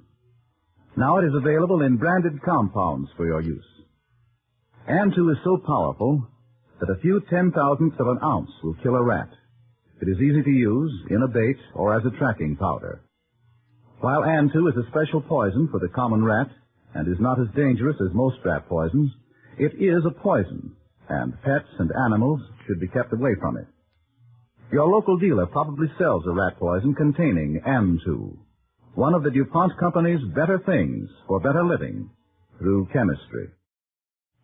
As a result of long continuing research in the field of commercial explosives, the DuPont Company today manufactures more than 200 different formulations of dynamite, as well as other explosives, blasting supplies, and accessories. DuPont research has also brought to light new and more efficient ways of using explosives, including a new and better way to fire them, the DuPont blasting timer. It is now known that in some types of blasting, better results are obtained when one big blast is divided into a number of little ones, fired with almost unbelievable accuracy, a few thousandths of a second apart. The new DuPont invention, the DuPont blasting timer, detonates blasts in just this way. It looks like a portable radio. Inside the box, cams so delicately machined that they operate with greater accuracy than a fine stopwatch, close switches that fire the shots one after another. In developing natural resources such as coal and other minerals, blasting must occasionally be carried out near residential and business districts. Here, the timer is of service because it reduces the vibration of the ground. The DuPont timer also makes delay shooting even safer than before, providing an accurate means of firing the charges without using electric blasting caps in the drill holes and lessening the danger that an unfired charge will remain in a hole and go off later by accident. In addition, tests indicate that the DuPont blasting timer will be of considerable aid in rock quarries, bringing down the rock in smaller pieces, which means greater efficiency and lowered costs. This new DuPont invention is another contribution to efficiency and safety from the DuPont Company, maker of better things for better living through chemistry.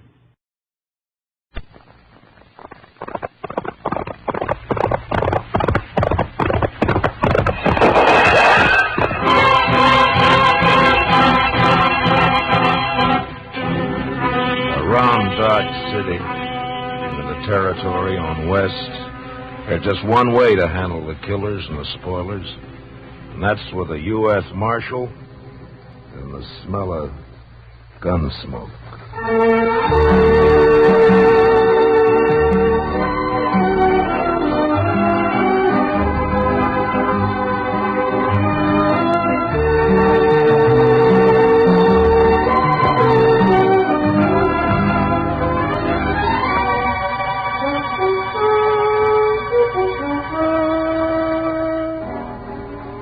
Gunsmoke, the story of the violence that moved west with young America.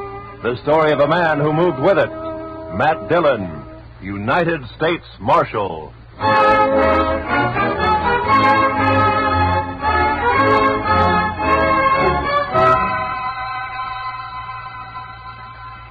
Wanted for murder. Wanted for murder. Clay Richards. Clay Richards.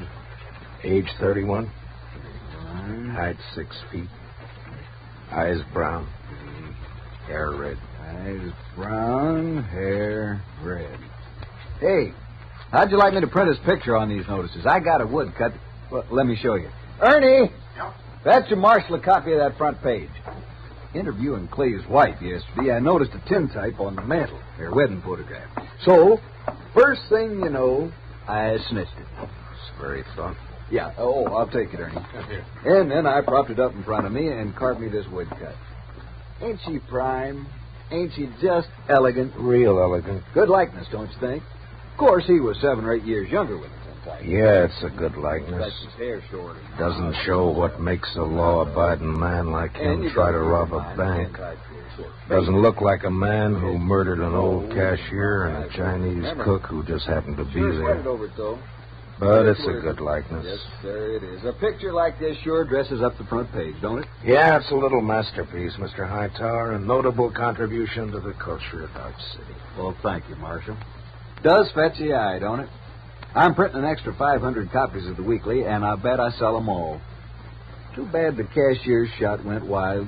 If he'd managed to kill Clay or even wing him, why, I bet I could sell 1,000 extra copies. We must be thankful for the blessings we do receive, Mr. Hightower. Oh, I am, Marshal, I am. Why, just before it happened yesterday afternoon, I didn't know what I was going to fill my columns with, and then, like manna from heaven, 2 murders and a bank robbery. Attempted bank robbery, Mr. Hightower. He turned and ran before he got his hands on so much as $1. Yes. Still, as you say, like manna. Dillon, I'm talking business. What is it, Chester? Well, it can wait, I guess, Mr. Dillon. Yeah, print Clay's picture on those notices, Mr. Hightower. Oh, where were we? Eyes brown, hair red. Oh, yes. Also known as Red, Bricktop, and Sorrel. He didn't answer to no other nicknames, did he? No, that's what they called him. All right, then in big letters, $400 reward. Dead or alive. And at the bottom, apply Matt Dillon, Marshal, Dodge City. Print 200 copies. How soon can I send Chester over for him? This afternoon. Good morning, Mr. Hightower. Chester.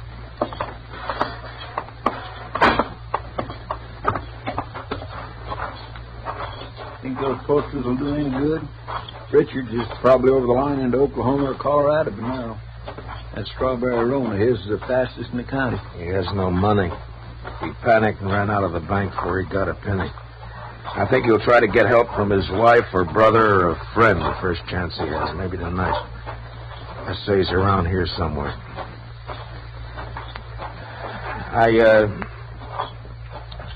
I'm sorry I turned on you like that, Chester. Why, that's all right, Mr. Dillon. Out all night with a posse, no sleep, man's bound to get touchy. No, it's not that. It's the way... It's the way people use a thing like this.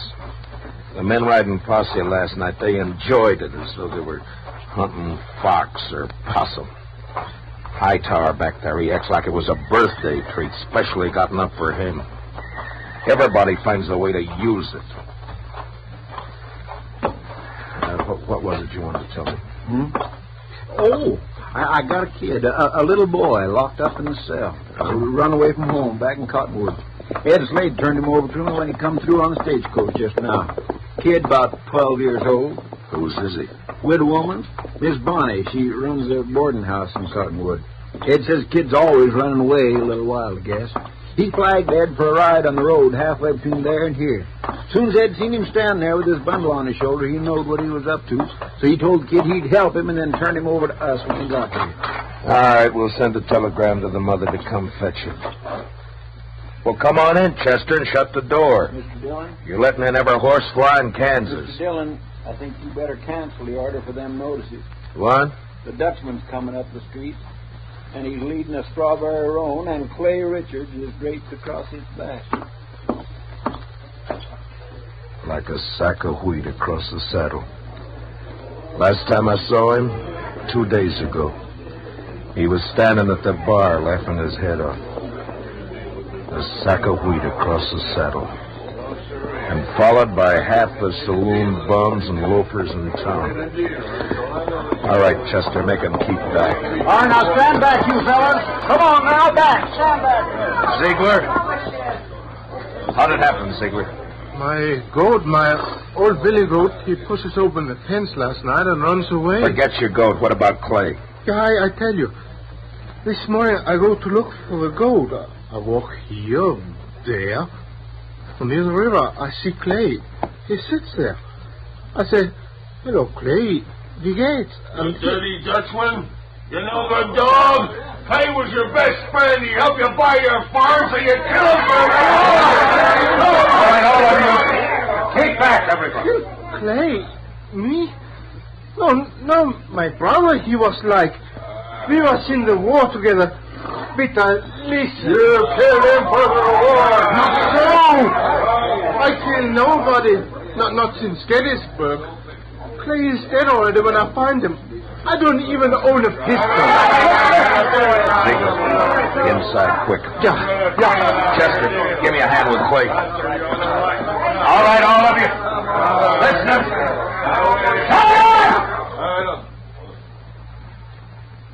I will not tolerate a disturbance. You know me. I got him, Chester. Take his leg.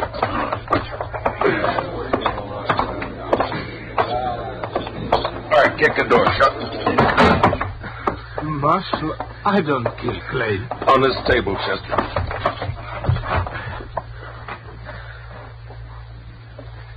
What'd you do with Clay's gun? His holster's empty. Gun? Clay's? I ain't got it. I don't even own one. Chester, see if it slipped out. His holster was empty coming up the street. First thing I noticed. Maybe it's over on the... Another customer?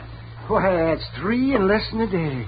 Oh, bountiful harvest. My fees this month will keep me in luxury. In luxury. Doc, I want to have an inquest as soon as possible. Well, as soon as I finish the autopsy, shouldn't take long with the practice I've had this week, huh? No. Late afternoon all right with you? I'll take him up to my office right now.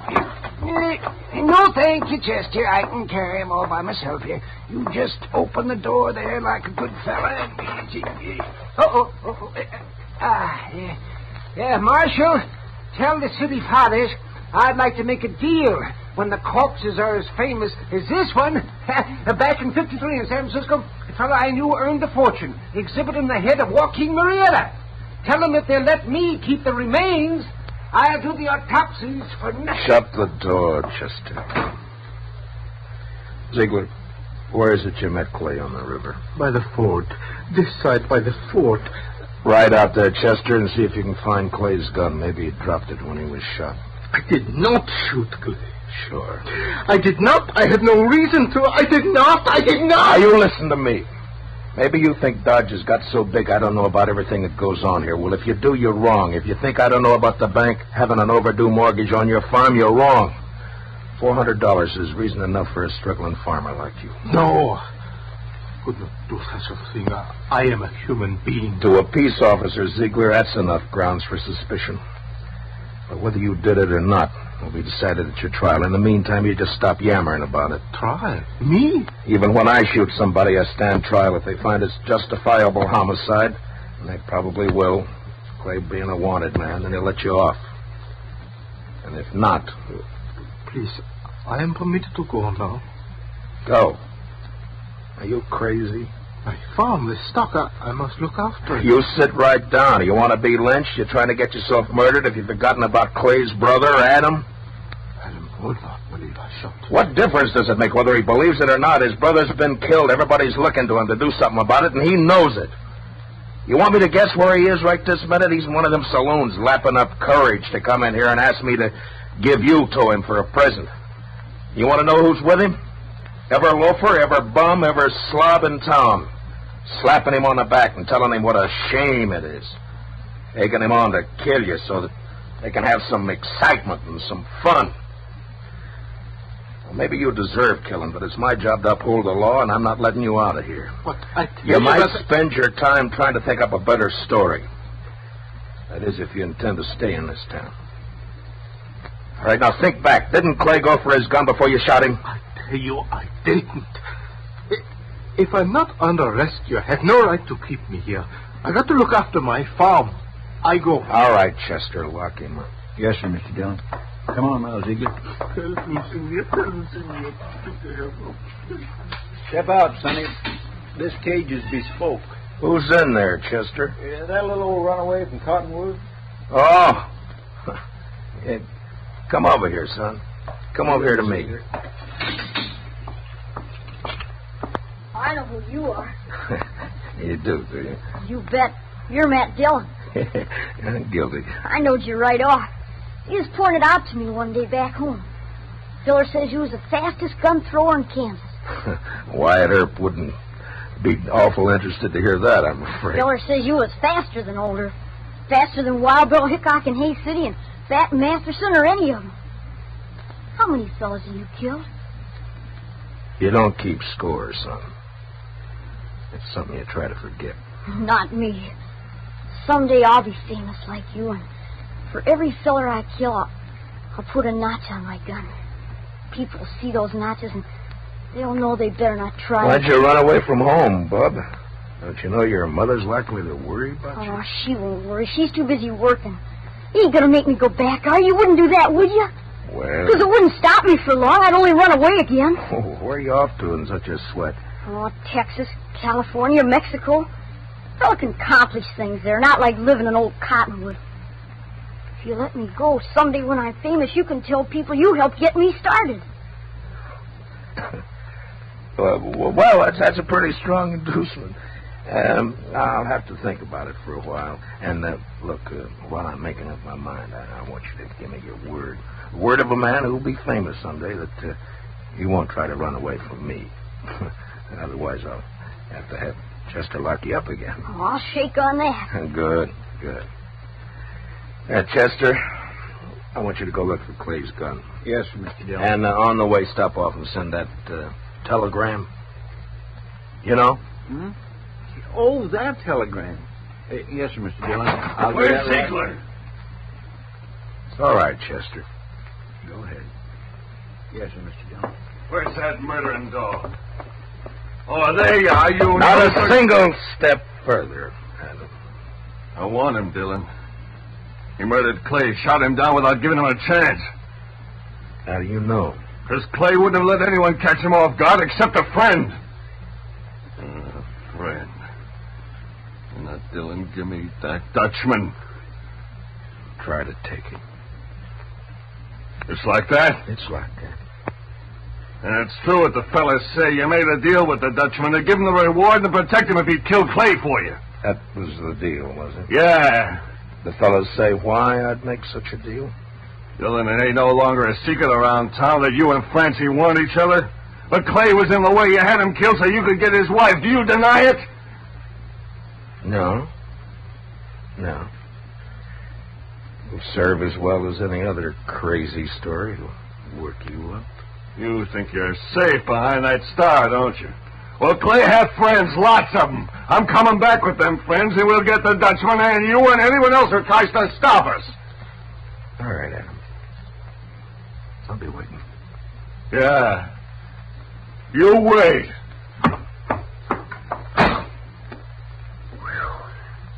I almost seen something pretty just then, didn't I, Mr. Dillon? Yeah, almost. About another pint of whiskey ought to do it.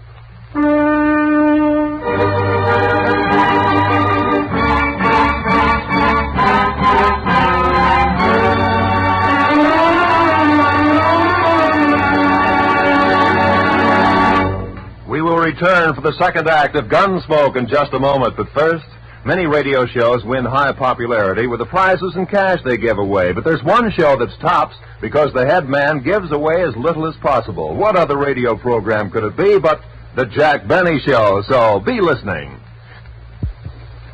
And now, with William Conrad starred as Matt Dillon, here's the second act of Gunsmoke.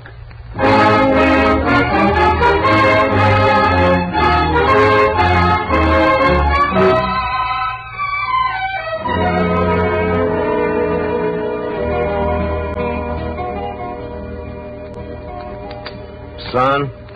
You say something, Mr. Dillon? Yeah, open that drawer in front of you there. You'll find a small bottle of oil in there. No, the one to the right there. Yeah, that's it. Now, bring a little brush, too, huh? Here it is. Thanks, bub. It's a right nice gun you have. Yeah, it's not bad, but a little stiff. Just a little stiff. Don't it have a trigger? I never seen no gun without a trigger before. Oh, you remove the trigger or tie it back against the guard. And all you have to do is thumb a hammer. Hey, like that. It's faster. Yeah, that's better now. Remove the trigger. I remember that. What in the world for? Well, I remember everything you told me. About the Texas holster and the spring holster and the double roll and filing off the sight. It's just me, Mr. Dillon. Oh, any luck, Chester? No, sir, not any. I went to the store first and asked Mr. Denton what kind of ammunition Clay Richards used to buy, and he told me Clay had a double-action .44.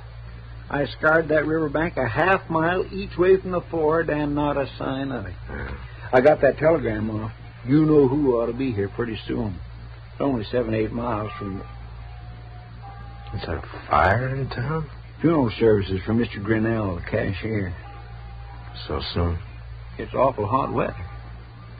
Yeah. Any of your guns need oiling? I don't think so. You sure? When Adam left, he said he'd be coming back with some friends. I know. I stopped at the Oliver Gantry just now to rinse out my mouth. Adam was there talking mighty ugly and mighty big. He's got a sizable following. When do you think? Any minute now, Mr. Dillon. They want me to take Bub out of here to one of the hotels, maybe? I want to see No, it. I think you'll be safer here, Chester, behind stone walls and dodging about the streets rubbernecking. You keep your head down, Sonny. You hear? There's a... Matt, I gotta talk to you. She ought to be in mourning. If she cared for Clay at all anymore, she ought to be in black. Matt, Oh, Lord, I find her more beautiful all the time. Matt, have you heard what they're saying? What are they saying, Francie? That you and me, that you made Pete Ziegler kill him because of... I'm sorry that got back to you, Francie. It's all over Dodge. Adam almost strangled me before they dragged him off. Francie, I didn't shoot Clay. Francie, I beg you believe me. Shut up, Ziegler. Shut up or I'll pump you to death! Francie, it's just one of those crazy stories. They needed one, and they made one up. But, Matt, everyone believes it. On my way down here, people were pointing, whispering.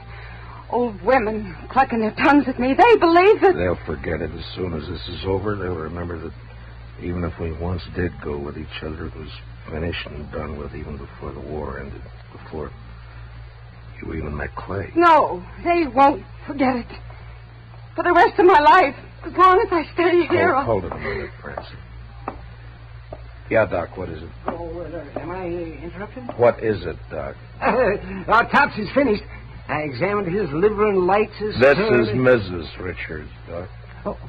Oh, I beg your pardon, ma'am. I'm sure I meant no disrespect for the departed. Well, Clay was shot all right, but from the nature of the wound and the coagulation of the blood, I'd say it happened sometime yesterday.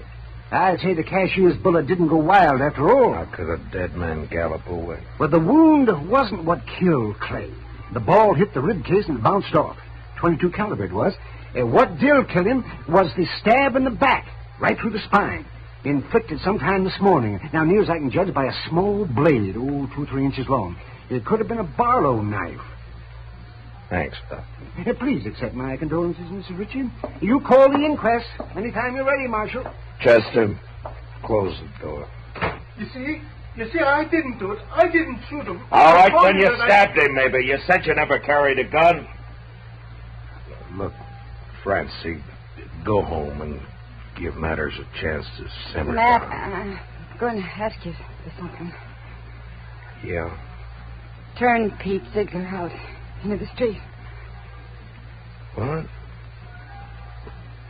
Francie, they're itching to get their hands on him. Let him have him. It'll prove that story's a lie, that you didn't make a deal with him. Please, Matt, I have to live here. Tammy, I have to live here.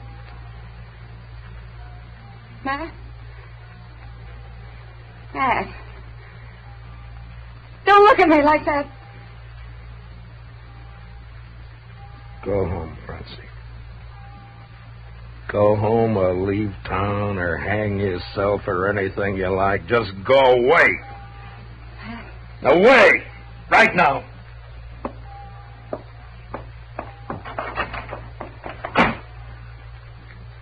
I bought me a bottle at the Alfagans, Mr. Dillon. Would you care for a drink? No.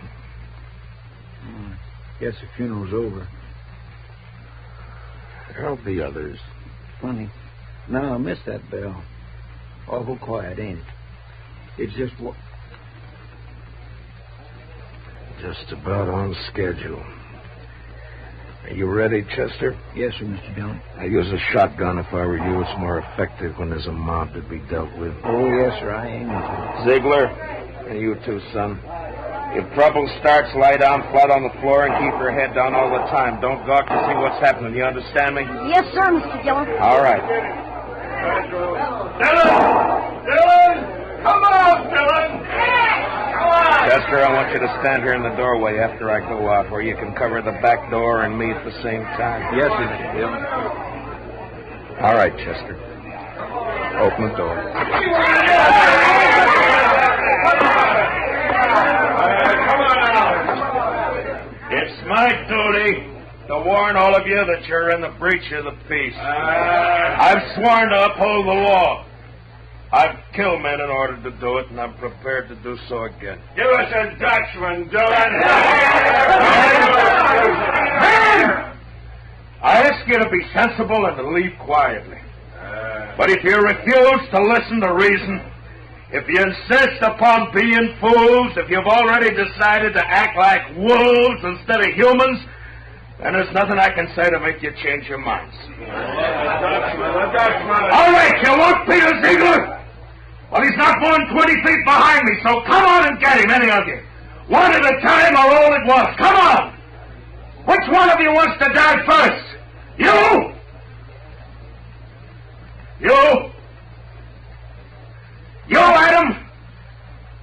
Well, what do you say, Adam? You let him here. Don't let this star on my coat stop you. Come on! There, I'm not wearing it now. Well, come on, draw, Adam, draw!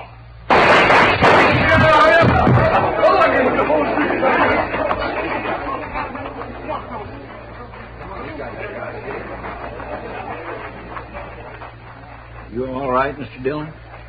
Yeah. Get his gun. Man alive, I couldn't even see your hand move.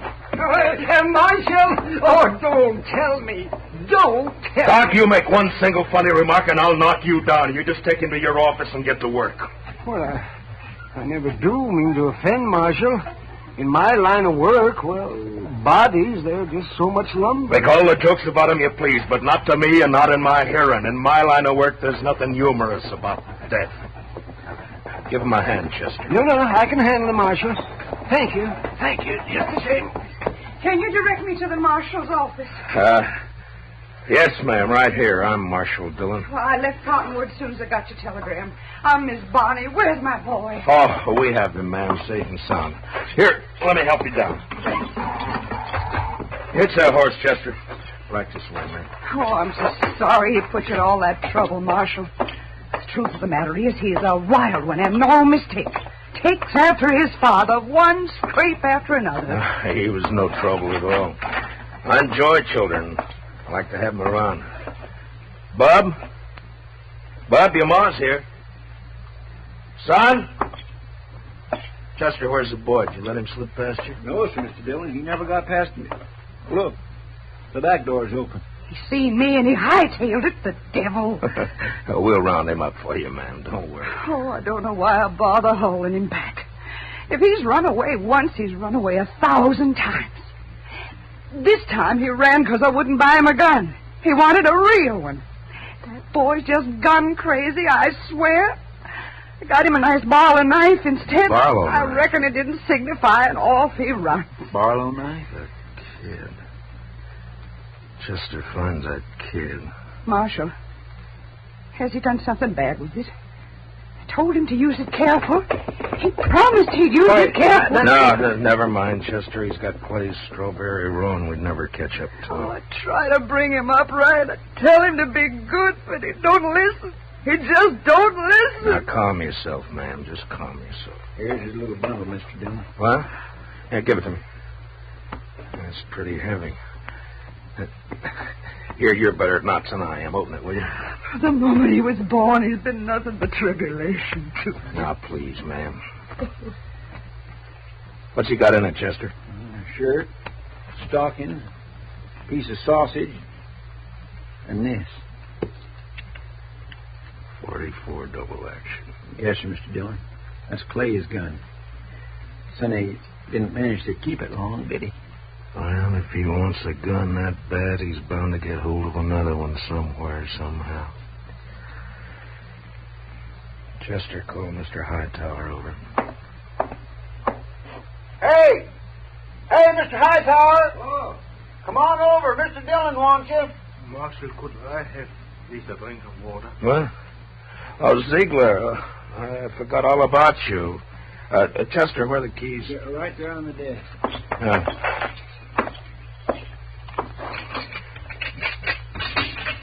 There we are. It'll be safe for you to go home now. I can go back by the farm. Yeah, that's right. I'll send for you for the trial. Oh, danke schön. Danke schön. Watch where you're going, you dumb... Excuse me. Bitte. Yes, Marshal. Mr. Hightower, it appears that we can do business after all. Get some paper and a pencil. I want some notices printed. Fire away. Wanted for murder. Wanted for murder. What's the boy's name? Bonnie. William Bonnie. William Bonnie. William Bonnie. Age 12. Height about 5 feet. Hair light, eyes blue. I don't suppose he's known by any other name. I know. Everybody just called him Billy. Or the Kid. Also known as Billy. The Kid.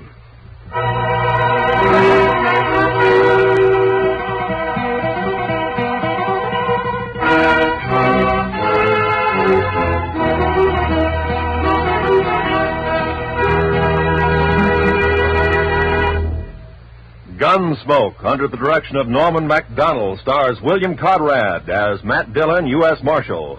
Tonight's story was specially written for Gunsmoke by Walter Newman, with music composed and conducted by Rex Corey. Featured in tonight's cast were Don Diamond, Parley Bear, Harry Bartell, and Howard McNair, with Richard Beals, Paul Dubov, Georgia Ellis, and Mary Lansing. Join us again next week as Matt Dillon, U.S. Marshal, fights to bring law and order out of the wild violence of the West in Gunsmoke.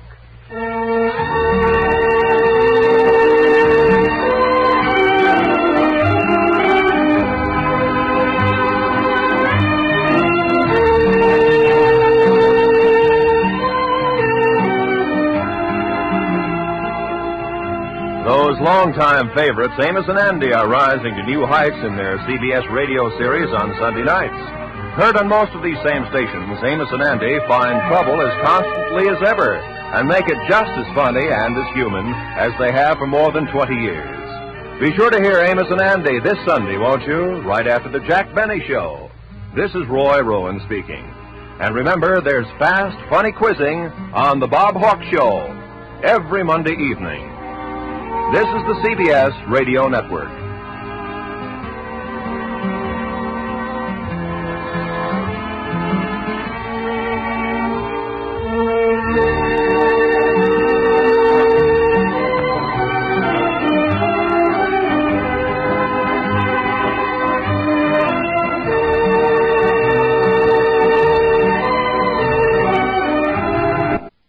About Hallmark card that whispers good taste. And you'll send them with pride. For that identifying hallmark on the back adds meaning. It says you cared enough to send the very best.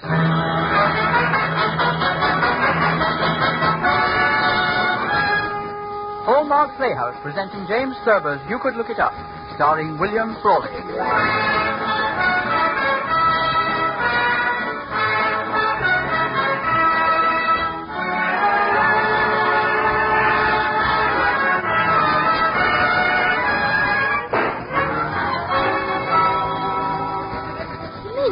Used to be better than it is now, Grandpa Doc? Why, Jamie boy, when your Grandpa Doc was trainer for a big league team, baseball was baseball. Things really happened in ball games then. Like the time Pearl de Monville. Pearl de Monville? A girl on a baseball team? Pearl wasn't no girl. Pearl was a midget. A midget? On a ball team? You heard me, a midget. Gee, Grandpa, that must have been a long time ago. Now, don't go trying to pin me down to dates, Jamie. I'll tell you how it happened. Is this a true story, Grandpa? True? Why, you could look it up in the record. Every blessed word. It was toward the tag end of September, the year after we was world's champs. And I was chief trainer, and Squawks McGrew was manager. What? Yeah, they called him Squawks because when things was going bad, he lost his voice and squealed like a little girl when you stepped on her doll or something. We was in a terrible slump. From leading the league by 7 or 8 games, we went flopping down to a half a game ahead of St. Louis. And Squawks was yelling at everybody. He wouldn't listen to nobody, and none of the players would listen to him. Well, what about the midget, Pearl? Well, now, I'm coming to Pearl. Don't rush me. We was on our way to St. Louis and stopped off in Columbus, Ohio to play an exhibition game. Columbus playing the world champs? That's right. And I couldn't stand watching them slaughter us. So I sneaked back to the hotel. I made the coffee shop okay, opened the door, got inside, and there was Squawks McGrew.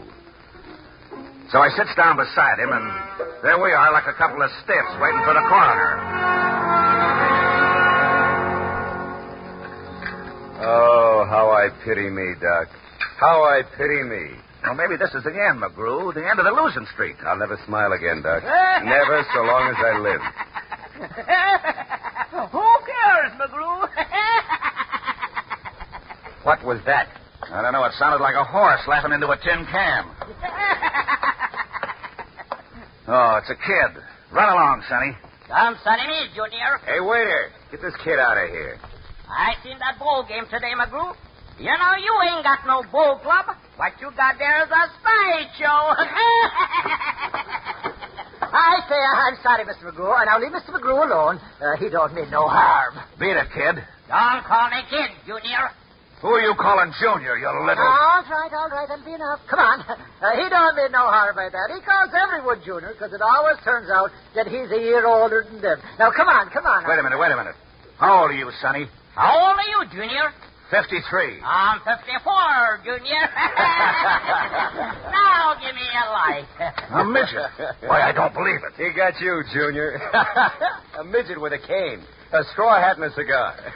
Now I've seen everything. Make this flat-footed waiter leave me go, McGrew. And someone boost me up on a table. Leave him alone, waiter. Bring him a sarsaparilla. With a drop of poison in it. You tell him, Needle. You got the eye. Look here, you. Who are you? I'm the guy just seen Barnum and Bailey clowns dressed up in baseball uniforms. And now I'm talking to the trainer. I asked you who you are. What's your name? I'm Pearl de Monville. Are you going to tell me your name, or am I going to put... Pearl's the name, Junior. Pearl de Monville. Pearl de Monville. What kind of a name is that? Where are you from? I'm from the island of Stromboli. Stromboli? Sit down, Pearl. McGrew, the team's on the way to the station. How are they going, Doc? By ambulance? Ambulance, you hear that, Doc? Now, don't encourage him, McGrew. Cut it out. You're playing St. Louis next, ain't you? Yeah, 5 games. Why? Here's what you do with that team, McGrew. Huh? And I'm giving it to you free. Put your outfield on crutches, your infielders on stretchers, and let the basemen use their wheelchairs. How about the pitchers, Pearlie? Pitchers? Yeah. Damn windmills. Soak their arms in plaster of Paris, and when it dries hard, I teach them cricket. You hear that, Doc? He teach him cricket. I'm getting out of here, McGrew. Your brain's going. All right, I'm coming. Good. And Pearlie's coming along with me. Oh, no. Coming, Junior. I've got to see what those fugitives from the old man's home look like out of the bandages and braces. Look, tell him that, Pearlie. Don't forget. You can't do that to the boys. They're touchy already. Pearlie will blow them high as a kite. Great. Come on, Pearlie. I'll lift you down. Oh, look, McGrew, don't do it. Pearlie will start a mutiny. I know what I'm doing, Doc. Oh, why didn't I take up embalming like my mother wanted me to? That's what's wrong with them, Doc. You've been practicing embalming the players.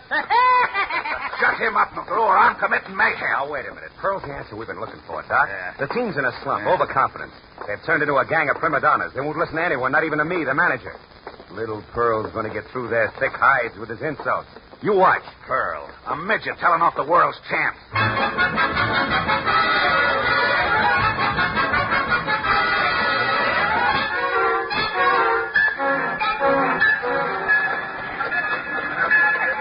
Westbound Missouri Flyer, track 5 for Dayton, Cincinnati, Indianapolis, and St. Louis. You take Pearl over and meet the team. I'll check the tickets. You want to get me indicted for murder? Do what I tell you, Doc. Come on, Junior. The boss has spoke. Now, look, Pearl, I got a strange feeling the boys ain't going to like you or your jokes. Like me? If one of them waterheads ever said a nice word about me, I it's all for slender. Okay, Pearl, only don't say I didn't warn you. Look, Doc, got a crowd following us. Yes, along, folks. Right this way to meet the world's worst bull club.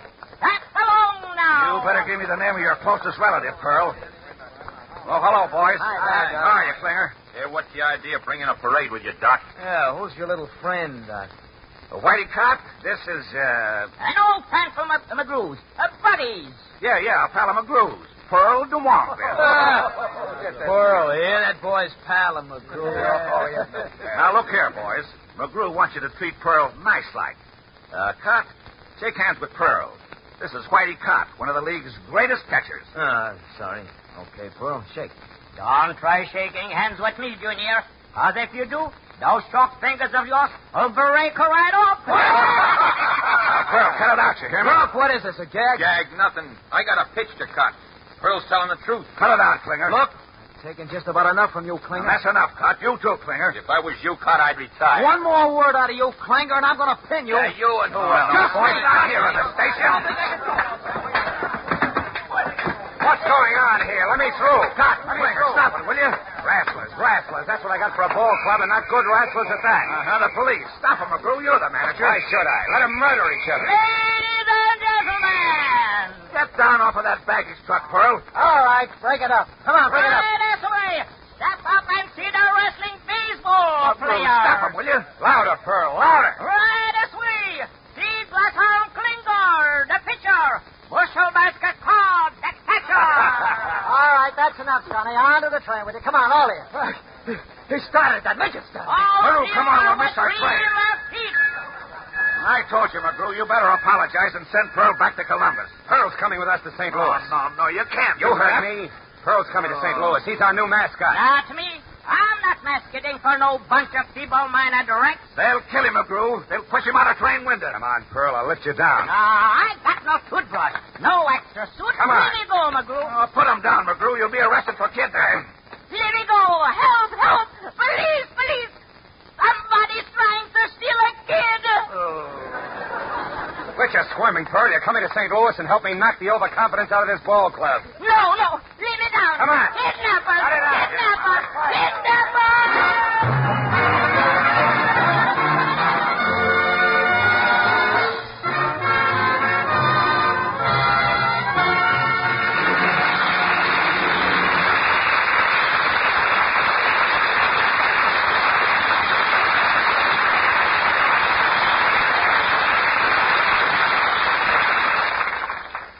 In a moment, James Hilton will return to present the second act of You Could Look It Up, starring William Frawley. But now I'd like to tell you about how my wife and I just settled an argument. There's a new baby next door to us, and I said, "Dear, I've never seen two prouder people than those young parents. Let's send a card congratulating them." But my wife said, "The grandparents are always the proudest of all. They are the ones we should send the card." So what did we do? Sent cards to both the parents and the grandparents. And why don't you do that next time a new baby arrives in your circle of friends? You'll find a Hallmark card that says just what you want to say, the way you want to say it, even for twins. Or if you are about to become a proud parent yourself, you'll find in the wonderful selection of Hallmark baby cards just the card you want to announce the new arrival to your friends. Just the card you want for every other occasion associated with babies, too. Cards to send with gifts to new babies. Thank you cards for baby gifts. Invitations to baby showers. You can see them all at the Friendly Store where you buy Hallmark cards. And the Hallmark you see on the back, that tells your friends you cared enough to send the very best.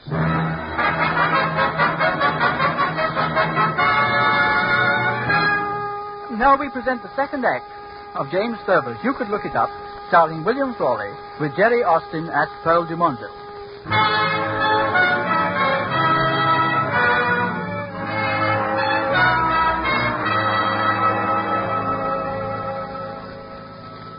So there we was, Jamie. A world's champion ball club in a terrible losing streak. Beaten by a bunch of bush leaguers and heading for a shellacking from St. Louis. With a cigar-smoking, wisecracking midget named Pearl Dumontville in our hair. Grandpa, did Pearl get the overconfidence out of the team? Not so you'd notice it. St. Louis knocked us off 2 straight like tin soldiers. The third game, it's raining cats and dogs. And at the end of the 7th, when we was trailing 9-3, the game's called on account of rain. McGrew and me was in the dugout trying to keep dry and think of some other way we could make 11. And Pearl, he was sitting there grinning and puffing away at his big cigar.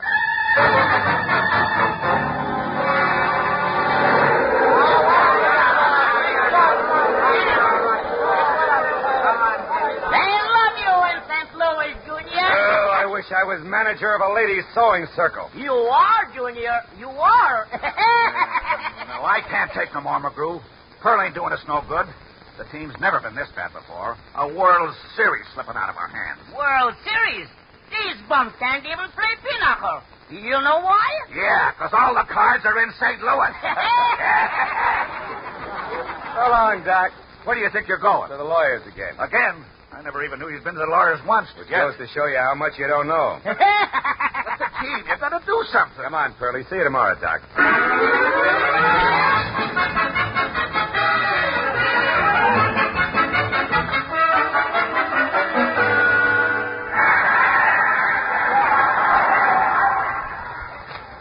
Hey, get your program here. Can't tell the 4 players from the ushers without a program.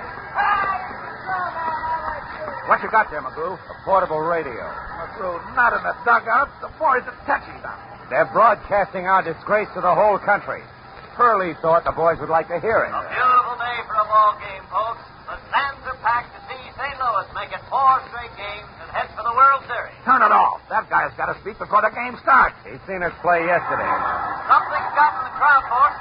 Can't see it from here. Just a second. What's happening? What are they laughing about? The crowd sighted a kid, little fellow about 3 feet high, wearing the uniform of the visiting team. McGrew, you didn't... The kid's carrying a toy bat, swinging like mad.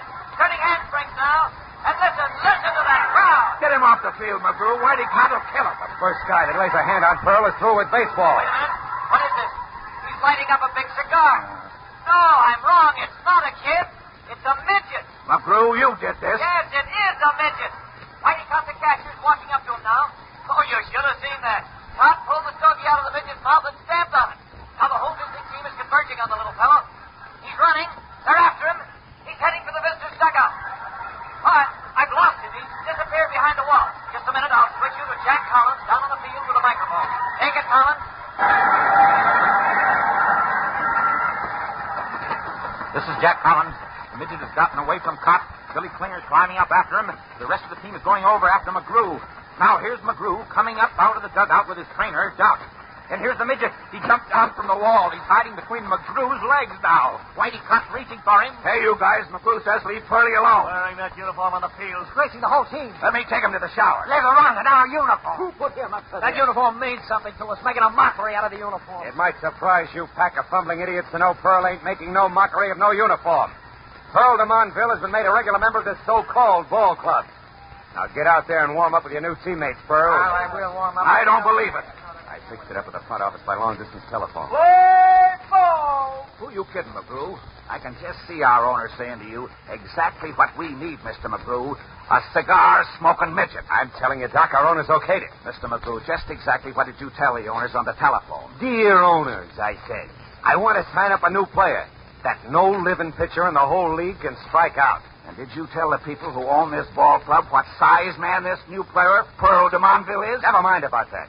Legally, Pearl de Monville is a member of this ball club. But, McGrew, even if it's legal, the team is only you. Now, look, you tell those clowns to get out there and play like they never played before. Or so help me. I'm replacing anyone that doesn't with a 3-foot midget.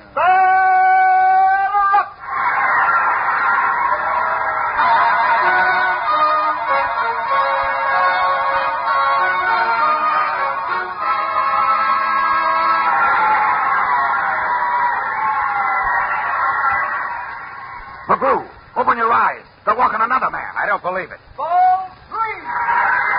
You done it, McGrew. They're playing ball at last. Putting Pearl in uniform turned the trick. We're still trailing, ain't we? 1-0. Ball 4! Walked him. Bases full. Cops up and the slump's over. Turn on that radio and let's hear what that wise guy's got to say for us now. Something's come over the visitors, and they're playing baseball. It's the first of the ninth. Score St. Louis 1, visitors nothing.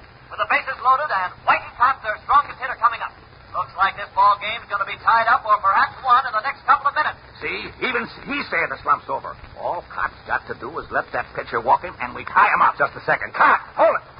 McGrew, where you going? Something's happened. Cott's not going to the plate. McGrew, the manager, is out on the field. Just a second. Pearl de Monville, get up to the plate. Now you're talking, Junior. No. They'll put you in a padded cell, McGrew. We're going to win this ball game, Doc. There's not a pitcher in the world who can throw 3 strikes to a 3-foot man before he pitches 4 balls. Pearl, now, listen to me, baby. All you have to do is just stand there. You got that? He's got to walk you. They won't let you. Here comes the St. Louis manager, Muller, with the umpire. Tell him, get that midget off the plate in 30 seconds, or I'll forfeit the game to St. Louis. I told you, McGrew. I told you. Take a look at this contract, umpire. A contract for a midget? You really was to the lawyers. No, you can't. It's not in the books. No midget can play on no ball. Tell me, McGrew, what's this midget player been doing all season? Growing up. Tell him it's against the rules. Here's the book, Muller. Read me in print where it says there ain't no allowing a midget to play. Go ahead, read me. McGrew's right. Yeah. There's nothing in the rules that says he can't play. You can't. No pitcher living can measure a strike for a 3-foot man. Maybe next year they'll change the rules. Now, play ball. You're a genius, McGrew. Come on, Junior. Right across the plate, Junior. McGrew's substitution's perfectly legal, Muller. No. Robbing us in our own town, you robber. For the visiting team, Pearl de Monville now batting for Whitey Cott. Play ball.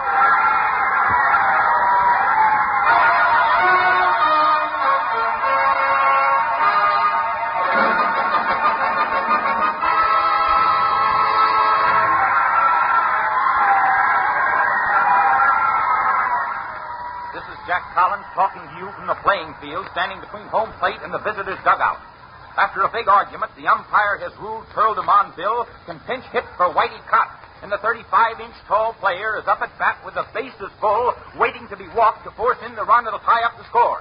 The St. Louis pitcher, Frazee, 6 feet 3 inches tall, is studying the situation.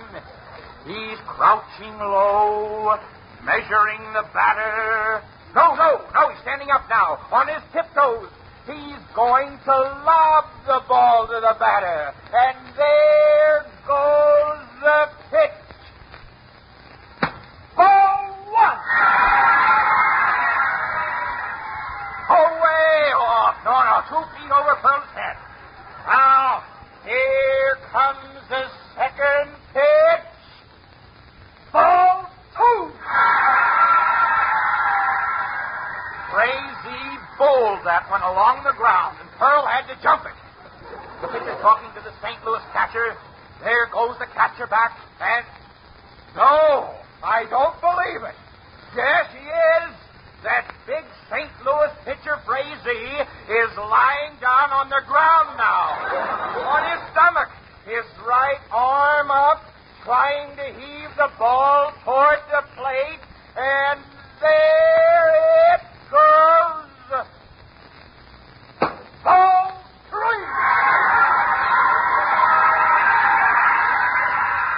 Oh, that was closer, but still off. Here comes McGrew, the visitor's manager, and Doc, the trainer, standing right in front of me. One more, Pearlie. Just stand there, baby. Just stand right there like a little statue. Don't move now. Don't move. Now here comes the one that counts. The pitcher's still on the ground. He's letting it go. A high, easy pitch, big and slow like a balloon in the air. And it looks good from here, heading for the plate. No, Pearl. The midget swinging. He hit it. Pearl! Pearl's heading for first base. The ball's rolling toward the pitcher. He can't get up. He misses it. It's still rolling. Here comes the shortstop after it. Oh, he scooted it. The ball's still rolling toward third, and Pearl's still running. With those little legs, first base is a sleeper jump away. Here comes the second baseman in after the ball, and he's got it. He throws to first. Pearl's still 20 feet from first base. Oh, at first!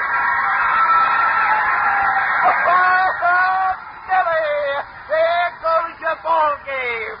St. Louis wins 1-0. No, McGrew, stay here. Don't. Let me go. I'll strangle him. No, don't. My hand. No. McGrew's running out to get him. Doc is after McGrew. I'll see if my line will stretch out there. Throwing my ball game. Why? I couldn't help it, Junior.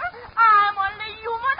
I was sure I'd kill it. Don't get out of my way. It's all there. I got you now. On mad. He's got the midget by the feet. He's swinging him around his head. No. I'll find you in Wichita. Let's go. Pearl de Monville is soaring through the air like a 4th of July rocket. He's arching up, heading for the Bull Durham sign on the far fence.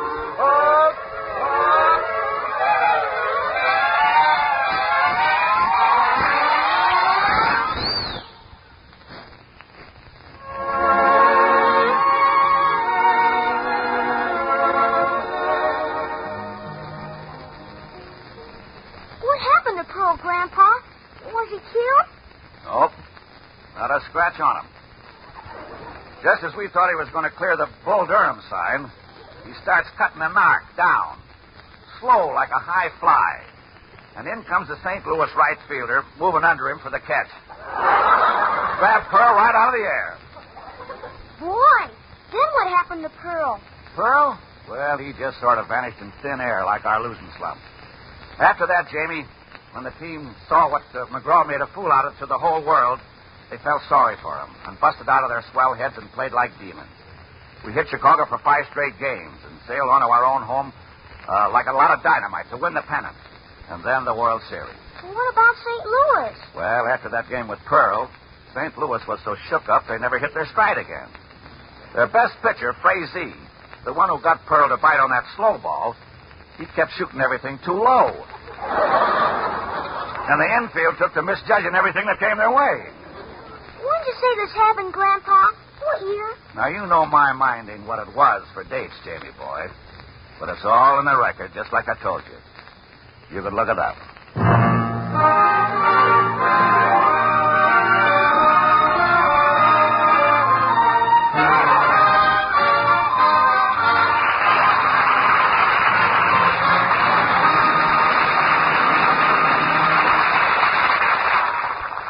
In a moment, James Hilton and William Frawley will return. Now, I'd like to remind you of a joyous gift for children, the newest kind of greeting cards, Hallmark Little Women dolls. Famous stars of MGM's new movie, Little Women, posed for these Hallmark dolls and autographed them. Think what a thrill for a child to receive a doll of Margaret O'Brien as Beth, Elizabeth Taylor as Amy, Janet Leigh as Meg, June Ellison as Jo. Characters they've loved in the book, on the screen, now their very own dolls to play with day after day. Each doll is 8 inches high, stands up by itself, and there's a charming verse that tells all about her. Their costumes of beautiful colors are just like the movie, and they have real feather plumes in their hats. You can mail them as easily as greeting cards, and they cost only 25 cents each. Or for only $1, you can get all 4 Little Women dolls in a permanent portfolio, a truly glamorous present. Tomorrow, at the Friendly Store, where you'll find Hallmark greeting cards, look for Hallmark Little Women dolls. Here again is James Hilton. Thank you, Mr. Frawley, for a thoroughly fervorish performance. We've been very happy and I think very lucky to have you here. It's been a pleasure, Mr. Hilton. And thanks to Jerry Austin, who played Pearl de Montville. Yes, indeed. A grand performance. You know, I always enjoy myself when I get mixed up with baseball. Its traditions are as truly American as, well, as your Hallmark cards. I think that's one of the nicest compliments we've ever had paid us. Thanks again, Mr. Frawley. And I hope you'll listen to us next week when we present Sir Arthur Pinero's great love story, The Enchanted Cottage, starring one of Hollywood's newest and brightest stars, Richard Widmark. And following that, Kenyon Nicholson's fine story of American carnival life, The Barker, starring that distinguished actor, Charles Bickford. Our Hallmark Playhouse is every Thursday. Our director-producer is Dee Engelbart. Our music is composed and conducted by Lynn Murray, and our script tonight was adapted by George Corey. Until next Thursday, then, this is James Hilton saying good night. Look for Hallmark cards that are sold only in stores that have been carefully selected to give you expert and friendly service. Remember, Hallmark cards, when you care enough to send the very best. This is Frank Goss saying good night to you all and inviting you next Thursday and every Thursday to tune in 1/2 hour earlier and listen to the adventures of Casey, crime photographer, followed by the Hallmark Playhouse. This is CBS, the Columbia Broadcasting System.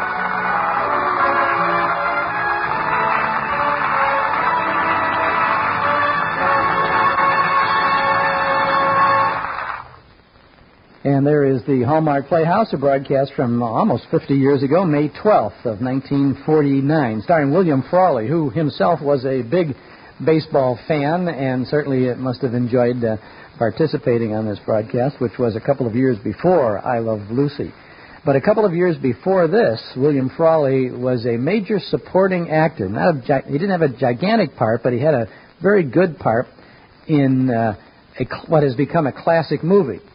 You remember the film Miracle on 34th Street? Now, William Frawley, yeah, you're right. William Frawley was the cigar-smoking politician or political advisor, you may say, to the judge who had to decide whether or not there was a Santa Claus. And, he would say that. The judge, of course, played by Gene Lockhart.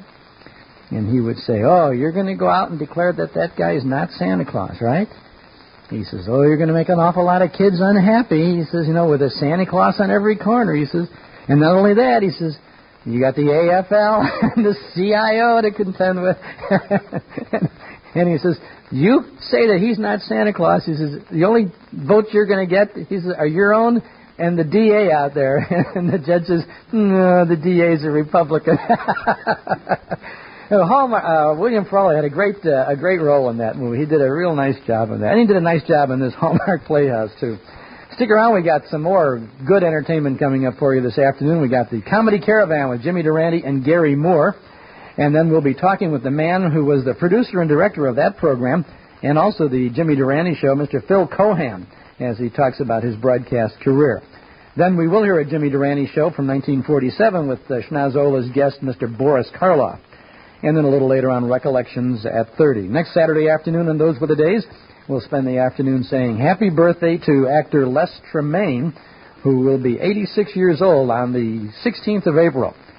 And we'll have a conversation with Les from 1973, and you'll hear him starring in the First Nighter program, 2 broadcasts of that, The Thin Man and The Big Story. And then the week after that, we'll be celebrating our 29th anniversary on the air, broadcast anniversary, and we'll say thanks for listening, saluting 2 legendary Chicago broadcasters, Bob Elson and Jack Brickhouse.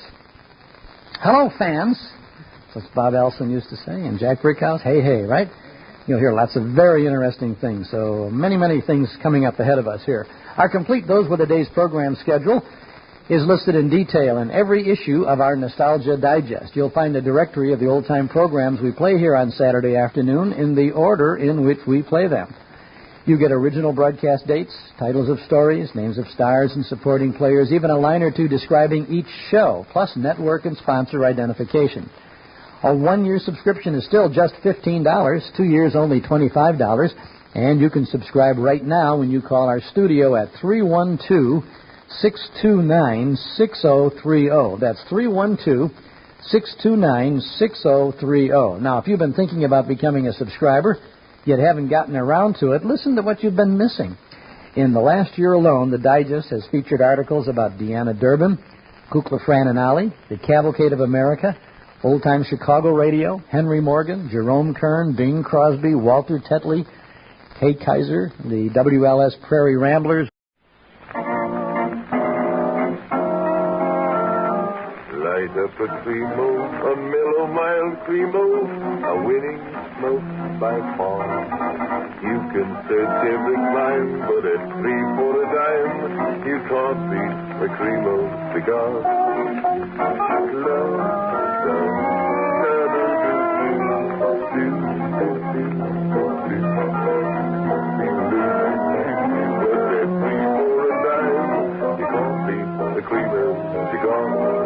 Good evening, ladies and gentlemen of the Sweet-Scented Cigar Smoking Society. This is Arthur Godfrey down in Washington, D.C. Mike Mayen Godfrey, Cremo's capricious custodian of the calorific cantata. Wait a minute. Have you heard the whistler?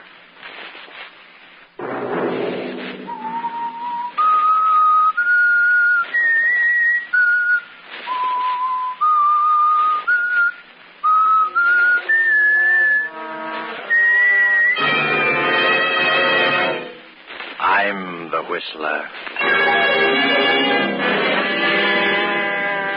If you could look upon Charlie as I do, you'd realize he's inanimate, dead, with no power to harm. That was old Peter Medford, the jungle explorer, now confined to a wheelchair with paralysis. I would suggest that you leave this place at once, Miss Medford. At once. That was Clay Alden, Peter Medford's secretary. And this is Marie, Peter Medford's young niece. No, no, no. It's no dream. It's here. Here in my room.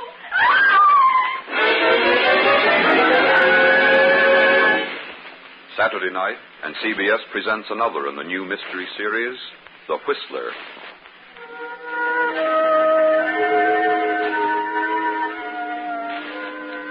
And I, the whistler, know many things, for I walk by night. I know many strange tales, many secrets hidden in the hearts of men and women who've stepped into the shadows. I know the nameless terrors of which they dare not speak. And so I tell you tonight the strange mystery of the shrunken head.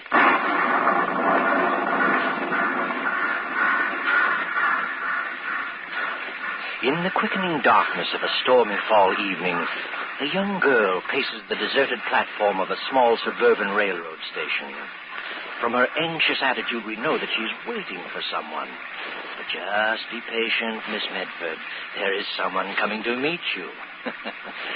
He has just now driven up. He's coming through the station door. walking up behind you. Miss Medford? Oh, yes, Sorry to have kept you waiting. I'm Clay Alden. Oh, yes. Uncle Peter has mentioned you in his letters. His secretary, aren't you? That's right. Where is my uncle? He was disappointed he couldn't meet you. Pretty much of a task for the old gentleman to get around these days. You see, he's confined to a wheelchair. Oh, I didn't know. Serious? Legs are paralyzed. Result of jungle fever. Just came on him lately. How awful. Yes, it's a shame, all right. Well, shall we get going? Car's out front. Better run for it or you'll get wet. Yes. I'll take care of your luggage. Thank you very much.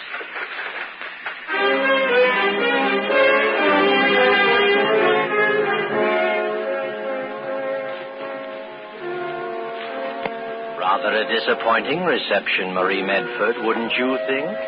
You have come over 2,000 miles all by yourself just to see the only living relative you have in the world. And then you are met by a stranger. The car turns up the tree-lined driveway. This, Marie, is what is known in this countryside as Medford Manor. Yes, Medford Manor. It's all that the name implies, a gloomy pile of a structure, even made gloomier by the blackness of the night and the driving rain. Oh, someone has heard the car approach. The door is open. It's the butler, Victor. Well, Marie, are you going in? What a pity you don't know what I do. You'd never cross that threshold if you did. Too late now. Your luggage is being brought in. The young man and the butler stand beside you. The door closes.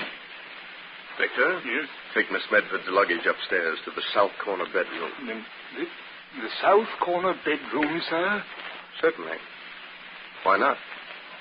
Very good, sir. Any further instructions? No. Has Mr. Medford retired yet? Not yet, sir. He's in his study. I just gave him his warm milk. He may have dozed off, sir. All right. Thank you, Victor. Yes, sir. Thank you, sir. Would you care to follow Victor to your room, Miss Medford? I'd like to see my uncle now, if I could, please. Very well. Come this way. Here we are. I'll speak to him. Wait here, please. Marie, how do you like it? You get a feeling of something not as it should be? Strange fellow, this Clay. And the butler, too. Look about you. What a depressing house. Huge and cold and unfriendly. Not at all as you'd imagined it. Is it, Marie? Your uncle will see you now. Thank you. Marie, my dear child, come in. Uncle. Well, my poor child, take off those wet things at once. Holden, what's the matter with you? My niece will catch her death. Help her off with those things. Sorry, Mr. Medford. Thank you. Bless my soul, pretty as the picture. You got a kiss for us? Of course. That's it. Now you sit down here beside me. I'm sorry I couldn't meet you, my dear, but I'm afraid the ravages of old age and malaria have finally caught up with me. My one comfort is this wheelchair. Getting onto it, though, you should see me wheeling all over the house. The only thing that baffles me is the stairs. My life is now confined to the first floor only. Oh, pretty bad trip, wasn't it? Seemed endless. Well, you're here now, thank goodness. This is your home. You're free to come and go and do whatever you please. Thank you, Uncle Peter. Don't suppose any of this is what you imagined. I know that I'm different from what I'd hoped you'd find. Tell me, Uncle Peter, do you think you'd have recognized me if you hadn't known I was coming? Recognize you? Why, of course. You have the family of Medford written all over you. No mistaking you, my dear. Well, Alden, what are you standing there for? What are you staring at? Oh, waiting to see if you need anything for this. No, that's all. I'll ring for you if I need you. Yes, sir. Oh, I forgot to thank him. For what? He gets paid for whatever he does? Forgive me for saying this, but somehow I don't like that young man. Was he rude to you? Oh, no, not actually. But he seems to resent my being here. And the butler, he seems resentful, too. I feel as though I don't belong. Oh, they're harmless enough.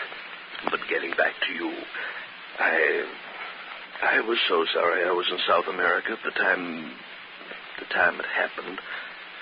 Must have been pretty ghastly for you, my child. Like a nightmare, Uncle Peter. I'm not myself yet. I should think not. An only child losing both parents so suddenly and so horribly. Maybe it was a good thing it was sudden. It had to happen at all. One spectator at the crash said that they never knew what happened. Now, you mustn't talk about it. All that's behind you. A new life from now on, Coy. That's the way I want to look at it, Uncle Peter. And I'd like to get something to do. What? Oh, now. Oh, yes, really, I would. I want to be active if I can. I'm quite capable. I'd really like to get a job, Uncle Peter. Well, bless my soul. Secretarial work or anything. Well, that might not be a bad idea. It'll keep you from brooding. We'll see what we can do. And now I have a little surprise for you. You haven't seen my collection. No, I haven't. Mother and Father often talked about it. Well, if you'll just open that door over there, I'll show some of it to you. Oh, this one? That's right. You'll find the light switch just inside. Why, it's a regular museum. All these glass cases. Over here, my dear. Now, look at these. Well, what do you think of them? Well, they're horrible, Uncle Peter. They look like tiny human heads. Well, that's exactly what they are. Life-size at one time, but isn't it remarkable the way they shrink them down? Look at this one. See his little features? Perfect in every detail. He's my favorite. Interesting history about him. He was once a white man. Oh. Forced down in the South American jungle when his plane cracked up. The headhunters got hold of him, and there he is. His name is Charlie. And like to see him closer, I can unlock the case. No, please. Do you mind if I don't look anymore? Oh, dear. I keep forgetting people are sometimes shocked by these things. I see them only through a collector's eyes. Oh, well, you'll have lots of time to look over my jungle paraphernalia. Meanwhile, perhaps you'd better get some rest. Would you like Victor to get you something to eat? No, thank you, Uncle Peter. But I am rather tired. I think I'll say good night to you. Know your way about, do you? Yes, I'll find my way. Good night, Uncle Peter. Good night, my sweet child. I'll see you in the morning.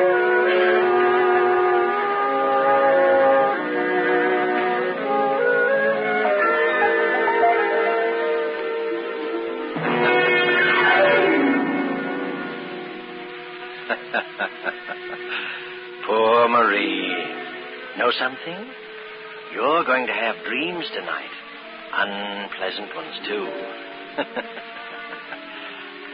Well, let's move the clock ahead and go to Marie's bedroom. It's a little after 3 in the morning.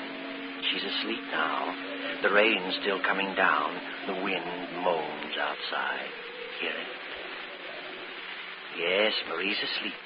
Looks peaceful enough lying there in that big 4-poster bed. But suddenly she begins to toss. My name's Charlie. My name's Charlie. My name's Charlie. No.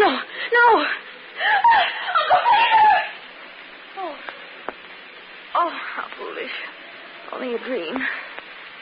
And it seemed so real. I'm sure I heard it whisper. My name's Charlie. Only the wind. Oh, I wish I hadn't seen that dreadful thing. Miss Medford, are you all right? Who's there? Clay Olin. Oh, yes, Mr. Alden. I just had a bad dream, that's all. I'm quite all right, thank you. Well, if you need anything, just ring. Yes, I will. Sorry I disturbed you. Not at all. Oh, I must get some sleep. Stop dreaming.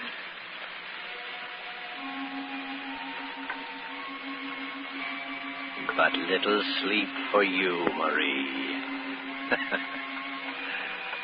The moments tick by with dreadful slowness. Fearing to close her eyes, she lies staring at the roof of her bed, lying in agony for the moment when that hideous little head will again come floating in through space.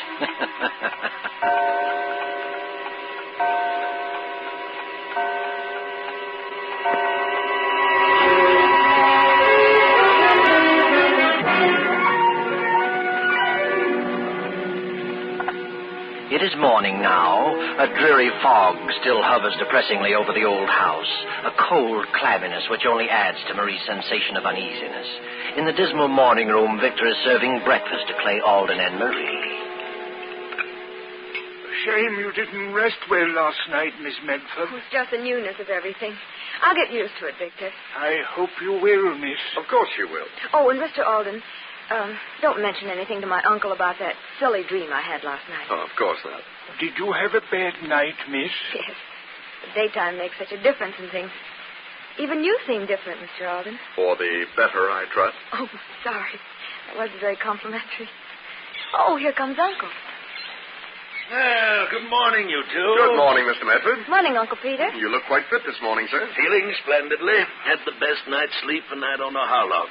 And how are you feeling, my child? Quite well, thank you, Uncle.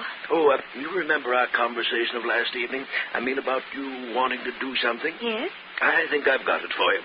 Friend of mine named Phineas Drake. Collects books. Just purchased the library complete. Wants someone to catalog it for him. Small pay, but not too difficult. Well, how does it sound? Oh, it sounds wonderful. It's just what I want. Splendid. I'll call him again after breakfast. Can you imagine such an ambitious young girl, Alden? Wants to work, and she's only worth a cool $1 million. Oh, not yet, I'm not, Uncle Peter. Well, whenever you become of age, or whatever it said in your father's will. I thought you knew what it said. I won't inherit my cool $1 million until I'm married. What was that, Miss Medford? You see, right away you put notions into his head. She said she won't come into her inheritance until she marries. Why her father made that strange provision, I shall never know. But, Marie, you stay your distance from this young man. Oh, Uncle Peter, you're making him embarrassed. Can't an old man have his little joke? Anyway, with all the eligible young men you'll meet, poor Alden won't stand a chance. Oh, Peter, please. All right. Victor, where are my eggs? Right here, sir. Oh, yes, soft-boiled eggs. Wretched diet. Tell me, my dear, did you find your room comfortable? Oh, yes, it's a lovely room. It's almost like a castle. Oh, I miss my old room. The one next to yours. I haven't been up there in over a month. One day soon I'll have Victor and Alden carry me up those stairs just to see if the place looks the same. Victor, serve my niece some more coffee. Yes, of course, sir.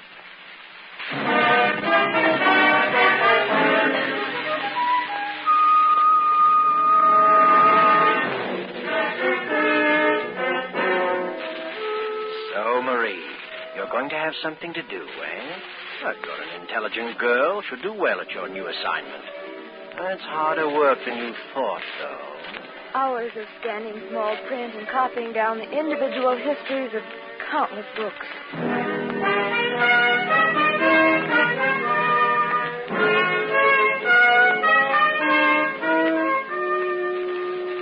All goes well for several weeks, and then early one afternoon, you return home, Marie, to find your uncle as usual in his study. Why are you so upset, Marie? Uncle Peter? Marie, glad you're home early. You're not finished already? Finished as far as Mr. Phineas Drake is concerned. I can't understand it. I've done my work well. This afternoon, Mr. Drake came to me and said he had no further use for my services. What? Didn't explain why, just looked at me queerly and said he preferred someone else to finish the job. Well, that's strange. Oh, well, he's an old crank. Don't let this upset you. We'll find something else for you to do. No, don't you worry.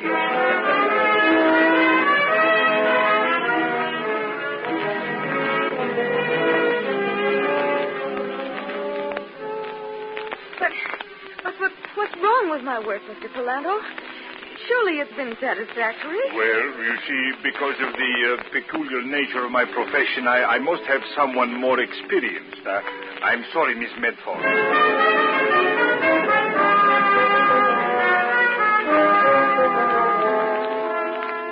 But I didn't, Professor Hanley. I did exactly as you instructed. What on earth is wrong? You'll excuse me, Miss Medford, but, your ability as an assistant has not come up to standard.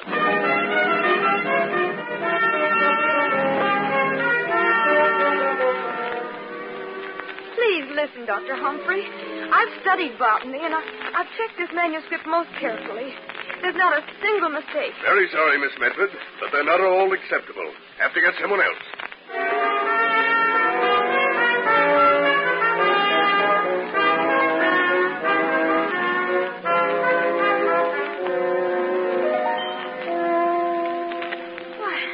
I just can't understand it, Uncle Peter. Is there something wrong with me? Well, I shall certainly call Dr. Humphrey right away. Oh, no, I'd rather you didn't. But it was only the other day he telephoned me and said what an efficient secretary he thought you were. Something wrong somewhere.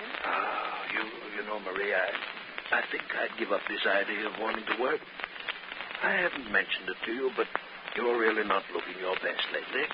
Well, to tell the truth, Uncle, I haven't been sleeping well. I have the most frightening nightmares. In fact, it's the same dream every night. Well, that's odd. What's the dream about? Well, I keep seeing that little head. The one you said was called Charlie. Oh, dear. I suppose I made a mistake showing that to you in your first night. If you could only look upon Charlie as I do, you'd realize it is inanimate, dead, with no power at all to do you harm. You build up a phobia about that head. Now, the thing to do is to destroy that fear by facing it. You come along with me, my dear. You mean in there again? It's the only way. Now, come along. Oh, no, Uncle Peter. I know what I'm doing. Open that door, Marie. I'm going to make you realize how foolish you've been. Over here, my dear. Oh, I know you think I'm being cruel, but I know my psychology. Why, that's strange. What is it, Uncle Peter? Why, somebody's broken into this case. Ring for Victor and get Alden here at once. Is something missing? Somebody has deliberately taken that head.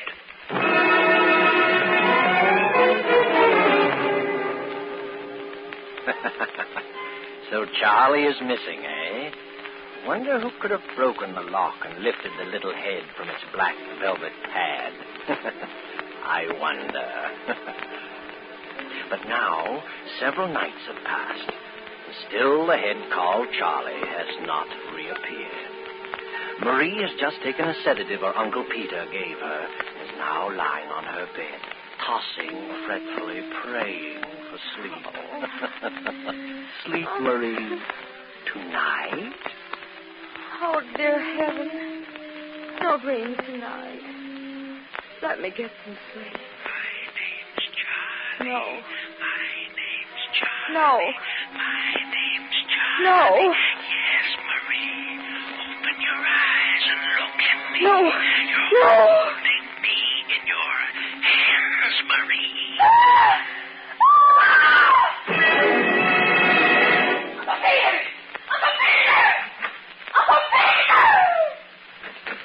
Where's my uncle? He's downstairs asleep.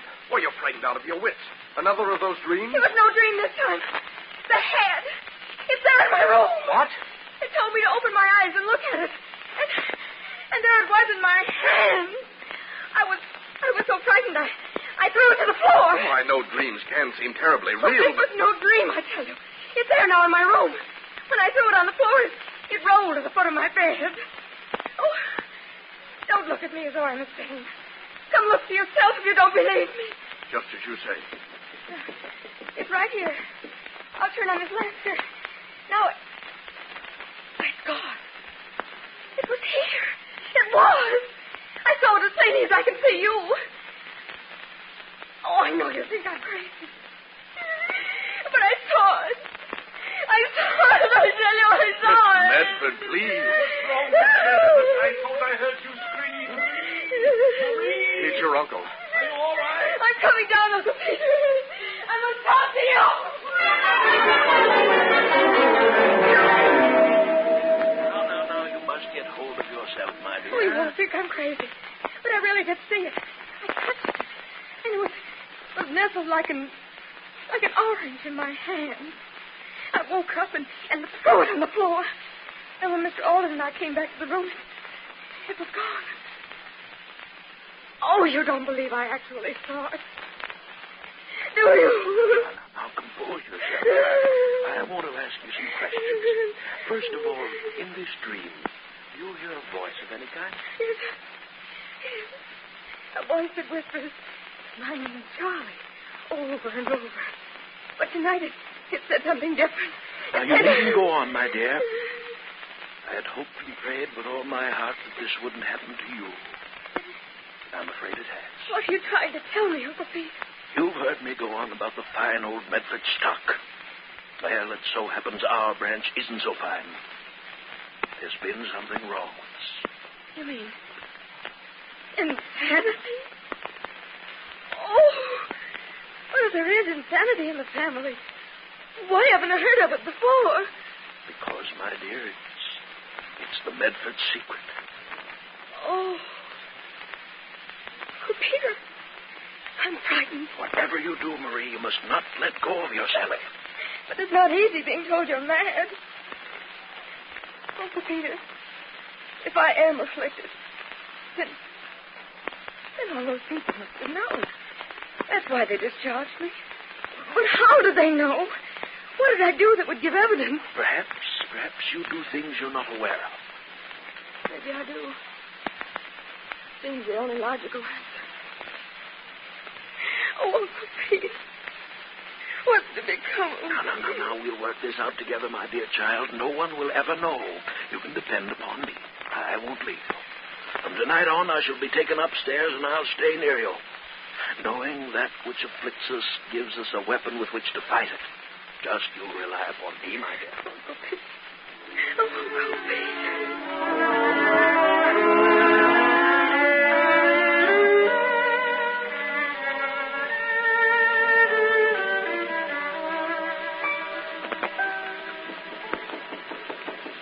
Yes, who is it? Lay Olden. I must see you for a moment. Very well. Better not close it. I'll have to talk quietly. Nothing wrong? Terribly wrong. The old gentleman's asleep in the next room. I had to wait till he dozed off before I could see you. Well? It's about the head. The head? The one he calls Charlie. It's back in its case. When did this happen? Sometime last night, I guess, after your nightmare. Yes, I'm convinced now that that's all it was. I'm not so sure. What? When you threw Charlie to the floor, a piece of his ear broke off. I found it after you went downstairs. Here it is. It's Charlie's ear, all right. I checked it very carefully. Oh, no, this doesn't make sense. Did you ring for me, miss? No, Victor, no, I didn't ring. Oh, sorry, miss. Excuse me. Miss Medford, you're in grave danger. You've got to leave this house as quickly as you can and never come back. What's going on in here? Uncle. What was that I heard you telling my niece, Clay? I said she should leave this house and never come back. All the impudence. Alden, explain yourself. I'll be glad to, sir. I think Miss Medford is in danger of losing her sanity as well as her life. What is all this poppycock? Are you trying to frighten my niece? Lord knows she's been through enough. She's been through too much. If she weren't made of pretty stout stuff, she'd have been a gibbering idiot by this time. Alden, you're packing your things and leaving at once. Leaving? I'm afraid you're wrong, sir. I'm not leaving. Not yet. Maybe you're leaving. Now, Mr. Alden, what's the meaning of this? I'm sorry to break it to you this way, but I'm definitely convinced your uncle is a diabolical fiend. I can take so much and no more. Look here, Alden. If you know what's good for you, you'll leave here at once. At once, do you hear? You're pretty anxious to get rid of me, but it's too late. Miss Medford, you remember your father's will. You'd come into your money only if you married. Well, if you didn't marry, Uncle Peter would get the money. And if he could prove you were insane, you'd never be able to marry. You see how it all works out? Well, how dare you, Mr. Alden? That maniac. Listen to me, Miss Medford. Your uncle, your loving uncle, was the one who telephoned your employers and told them you were crazy. Phineas Drake and all the others told me so today. I don't believe it. Lies! Why, your uncle even told me you were crazy. I know what's happened. He himself smashed the lock and took the head from its case and planted it last night in your room. If you'll stand on a chair and look above your bed as I did this afternoon, you'll see a small radio loudspeaker. It's hooked up to a microphone in the back stairs hallway. The voice you heard was your Uncle Peter. I don't believe you. Last night, after you came out in the hallway, your Uncle Peter grabbed up the head, stepped out onto that balcony, and climbed down the vines to his study. Why, he's as mad as a March hare. How could I possibly be a party to such a monstrous plot? Why, I can't even walk. Look at this ear, a piece of Charlie's ear. I found it in Marie's room. That proves she wasn't dreaming, and it fits perfectly. I've tried it. Why, you... Give me that ear. Give it to me! Oh, Peter, you're walking. Give it to me! Look at him, Marie, standing unaided. Does that prove anything to you? Uncle Peter. Oh, and it's true. All right, it's true. I can walk. But you are insane, Marie. Insane. You'll never marry anyone, Marie. I'll see to that. Victor, grab him. Don't move, Mr. Medford. Easy now. Don't believe what Holden says. You're crazy, Marie. There's no escaping it.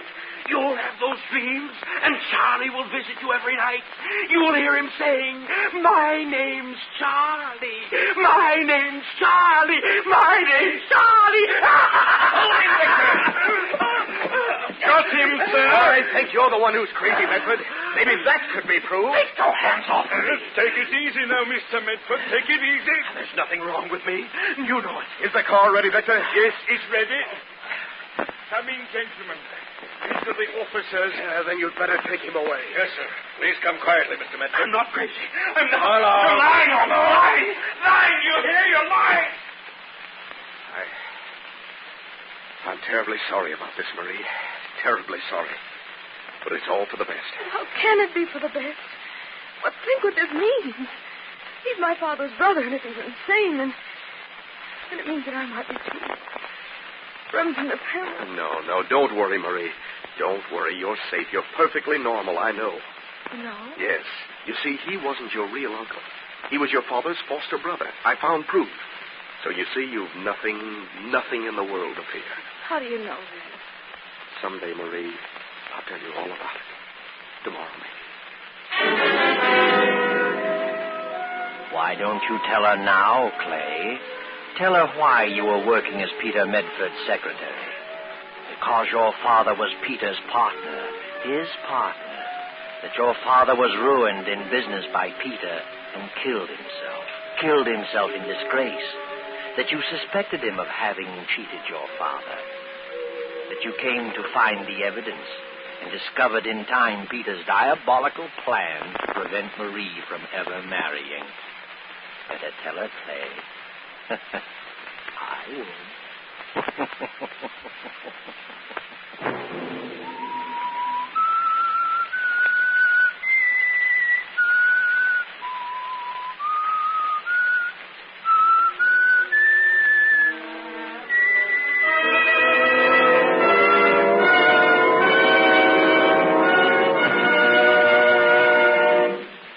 CBS has presented The Whistler.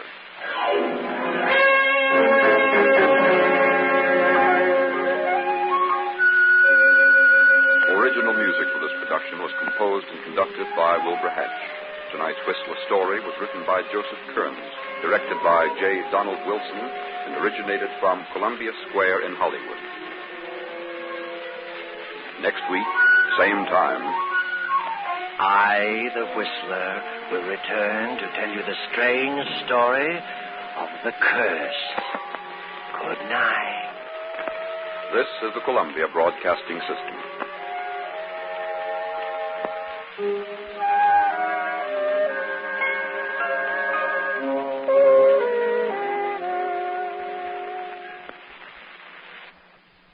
Meat is the yardstick of protein foods because meat measures up to every protein need.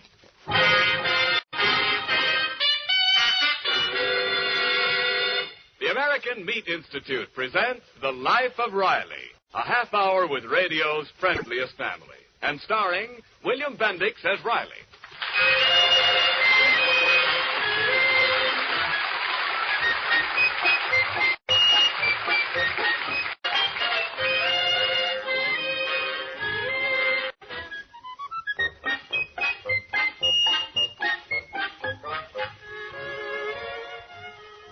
You've heard it said that meat has the right kind of proteins.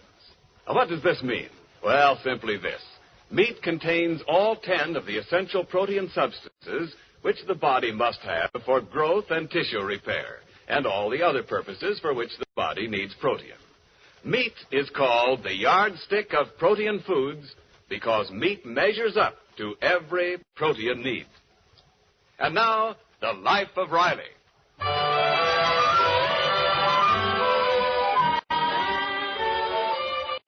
Well, as we look in on the doings in the household of war worker Riley, it is early morning. And if we may be permitted to turn the calendar back, it is 2 days before Easter Sunday. Riley and Peg, his ever-loving, ever-patient spouse, are having breakfast in the kitchen. Wow, 6 after 7 now. If I don't hurry, I'll miss the 10:30 bus. You mean 7:30 bus. About 7:30 to us, but the driver just came to California last week from Brooklyn, and he insists on using Eastern time. Hey, Pop, I've been looking over these plans you made for my rabbit hutch. Neat, huh? Yeah, but, Pop, this is an awful small hutch. Well, it's for only one rabbit. This is strictly a bachelor apartment. Oh, Pop, can I have 2 rabbits? Just 2? Junior, there is no such thing as just 2 rabbits.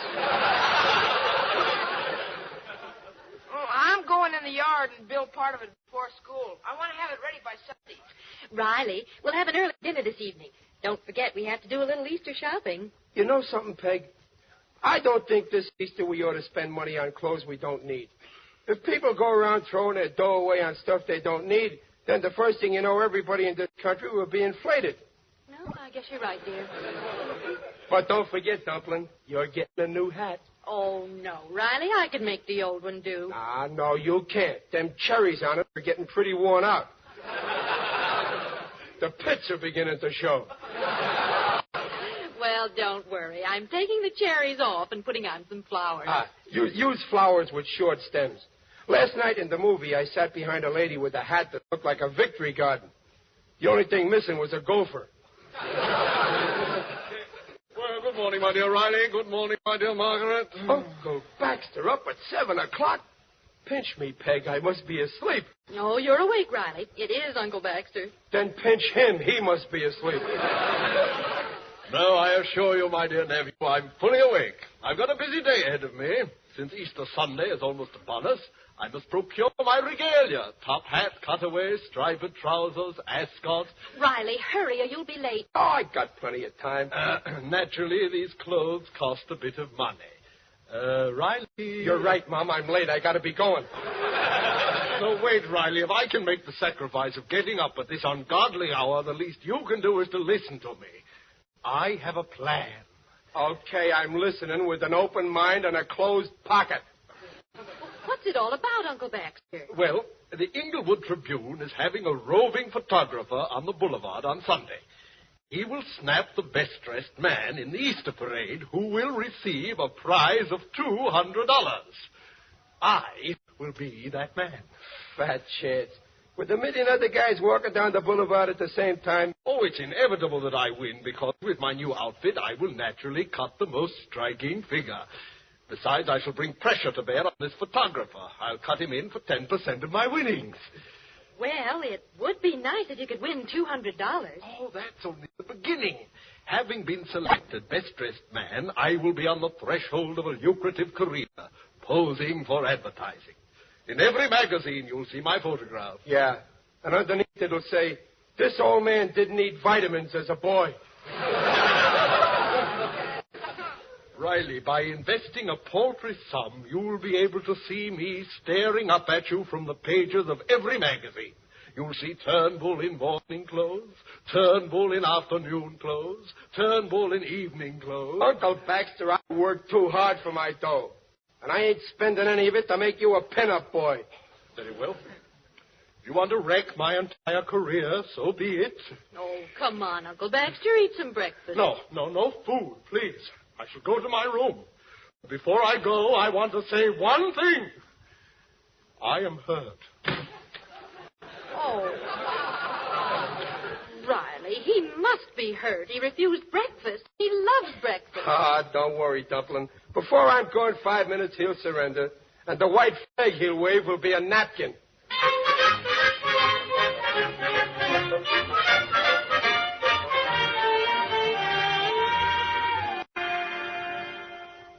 Mom, is dinner ready yet? Yes, Junior, but your father's not home yet. Mom, to tell the truth, I feel kind of sorry about Uncle Baxter. Well, Babs, I'm ashamed of him. He's acting like a spoiled child. Oh, your father's coming now. Now, don't say anything or he'll get excited, and then the first... Hiya, Dumpling. Hiya, kids. Oh, hi, Pop. Daddy. Hey, Peg, where is Inglewood's fashion plate? Oh, Uncle Baxter's sulking in his room, Pop. He is, huh? He hasn't come out since 7 this morning. He didn't even come out to listen to the racing results on the radio. He didn't. He must be dead. Well, I got a little surprise for him that'll bring him back to life. Riley, don't tell me you got him a new Easter outfit. Oh, that was sweet of you. Well, I got to thinking what a lucky guy I am. I got a good job. I got a pretty nice wife. Oh. Couple of fair kids. Daddy. Just fair. Swell house. Poor old Uncle Baxter with nothing to think about except getting dressed up for Easter. Oh, it was a very generous thought, dear. And then, if he should win that $200 prize, and if he used it to buy a train ticket back east, we'd be rid of him. Oh. I figure it don't pay to be too selfish. Uncle Baxter, come on out. Dad has some news for you. Yes, if Mr. Hattie Carnegie will poke his head out, he will learn something. Come on out, Uncle Baxter. Dinner's waiting. Yeah, and if he don't shovel in some grub soon, that cutaway coat I got him won't fit. Did someone call? I thought I heard voices babbling of cutaway coats. Oh, but you're empty-handed, Riley. Is this a ruse? Oh, no, on the level, Uncle Baxter. You're getting a complete new outfit to wear Easter. It's on its way now. Riley, bless you, my dear nephew, bless you. All right, stop hugging me. Riley, my boy, as soon as I win the $200, I will pay you every cent my wardrobe cost you. Okay, Uncle Baxter. And you can make it in very easy payments because it didn't cost me nothing. What? Riley, how in the world I got it free off of Barney Tate, the classy clothier. He rents out high-class clothes. But I told him the way Uncle Baxter wears clothes, he's a cinch to win the prize. And that's good advertising for Barney's business. Rented suit, eh? Well, it's better than nothing. Riley, I'll not let you nor good old Barney down. Well, I'll get it. Hey, Pop, here's the man with the suit. In here, Barney, right this way. Well, I'll go see about the food. Come on, Barbara. Uncle Baxter wants to try on his clothes. Call us when you're dressed. Okay. All right, gents. Here's Barney with the body trimmers. Now, who do I embellish?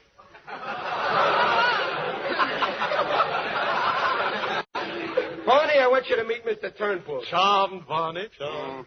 A little taller than the dummy I got in the store. Huh? I said you're a little tall in the height. Yeah, and he's also a little heavy into weight. But he sure can wear clothes, Barney. He'll win in a walk. Oh, yes, of course I shall. Now, may I try on my togs? Hey, wait a minute. My togs. This is strictly a loan out. Yeah, here's a striped pants. Oh, splendid, splendid. These trousers fit like a glove. Yes, sir. Now, slip off your shirt. That's it. And put Richard on. Richard? This Dickie. I wouldn't think of wearing a dickie. Put on the dickie, Uncle Baxter. The vest will cover the rest of the shirt that ain't there. Here, let me help you. But, Riley, the end of it keeps popping up into my face. Fine, but I thought you knew how to dress classy. What do you think that string is tied to the dickie for? Well, sure, Uncle Baxter. Just slip the string down your pants leg and tie it around your ankle. Ain't you never read Esquire? Now, put on this ascot tie. It's pre-tied in advance. Look at it. A perfect knot. The confounded tie won't stay in place. Oh, lummox, use the piece of string on it. Yeah, Uncle Bax, all you gotta do is tie it to the dickie. If I have no shirt, just this dickie, what about cuffs? There they are. Catch them. Now, be careful of them ruby cufflinks. They set me back 6 bits. How on earth will I keep these cuffs on? Ain't you never dressed formal? There's a string attached to each cuff. Just tie it to the suspenders. Certainly, you just tie it to the Hey, Barney. Yeah? There's no suspenders. What do you think those strings are dangling from the pants? That's it. Oh, gee, Uncle Baxter. With all them strings on you, you look like a bass fiddle. Yep, and here's your coat. Come on, try it on. Thank you. There. Yeah, Riley, you was right. This guy's crawling with class. Didn't I tell you? Baxter, if I didn't know it was you, I'd think you was an undertaker. You look great. Thank you, Riley. Thank you. Well, here's the finishing touches. Gloves, cane, top hat. There you are, Baxter. You're all dressed from tip to toe. Well, I dare say I cut a dashing figure. Yep. Wait a minute. Well, there's one more thing. Yeah, what's that? The sign.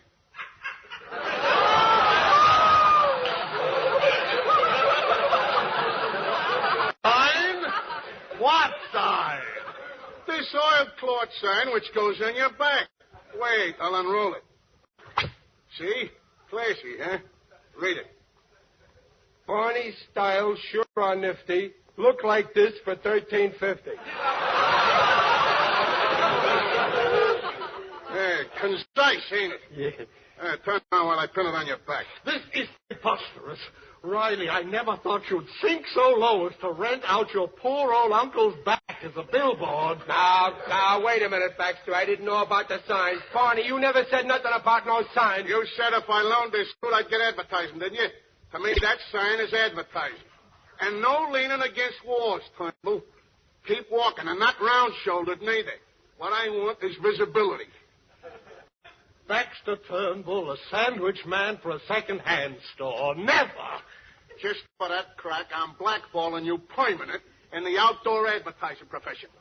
Now, Barney, can't we talk this over? Now, come on, give me back the garment. As fast as I can. Here, sir, and here, and here. Oh, gee, I'm sorry, Uncle Baxter. Riley, how could you humiliate me this way? Well, I didn't know he wanted to hang a sign on your spine. Retain those cuffs. Here, Mr. West, take your shabby rags and go. Yeah, beat it, Barney. Nobody's going to open up a second front on my uncle's back.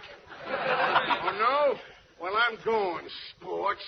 I'm going, and hereinafter, don't contact me on my garments. I'm much too busy to have a... What happened, Barney? I tripped on one of the strings. Well, Riley, this was a grim jest, I must say. I told you I didn't know about the sign. Why don't you get your own Easter clothes? Get a job, earn some dough, rent an outfit. Ridiculous. I can't find employment in one day. Haven't I been looking for 32 years? I could get you a job in 10 minutes, I bet you. I accept the wager. Find me a job and I will take it. Okay, wise guy. But if you fail, Riley, it must be understood that you will buy me an Easter outfit. It's a bet. In 10 minutes, I'll either make you a workhorse or I'll make you a clothes horse.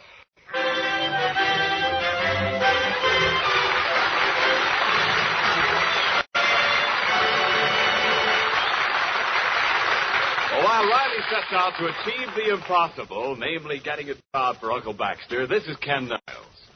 I wonder how many millions of American families are having their traditional Easter dinner of baked ham today. You know, it's a grand and glorious feeling to be able to serve this fine Easter meat and know that it only costs 3 ration points per pound. It's good to be able to keep up those happy traditions of Easter. Traditions like these are the bridge between the present day and the past, between war times and peace. There's another bridge that I'd like to talk about, one that's carrying an extra load these days.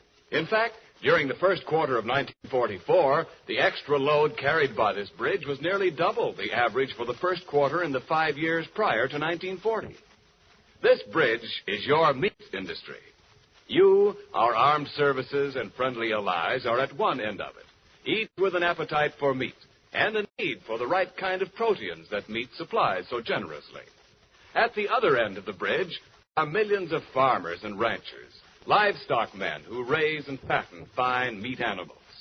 Connecting those meat producers and you meat eaters is your meat industry, the meat packers who change meat animals into pork and beef, lamb and veal, ham, bacon and sausage, and your retail meat man who cuts them up into chops and roasts, slices and stews. In peace or war, no matter how heavy the demand, the bridge that your meat industry represents does its job, meeting the need of both our fighting forces and our civilians in the home. And now back to the life of Riley. It's a few minutes later, and Riley is on the phone trying to get Uncle Baxter that job, or else Riley loses his bet. Well, Riley, you've made 7 calls and no job for me yet. Well, I almost got you a job at the delicatessen.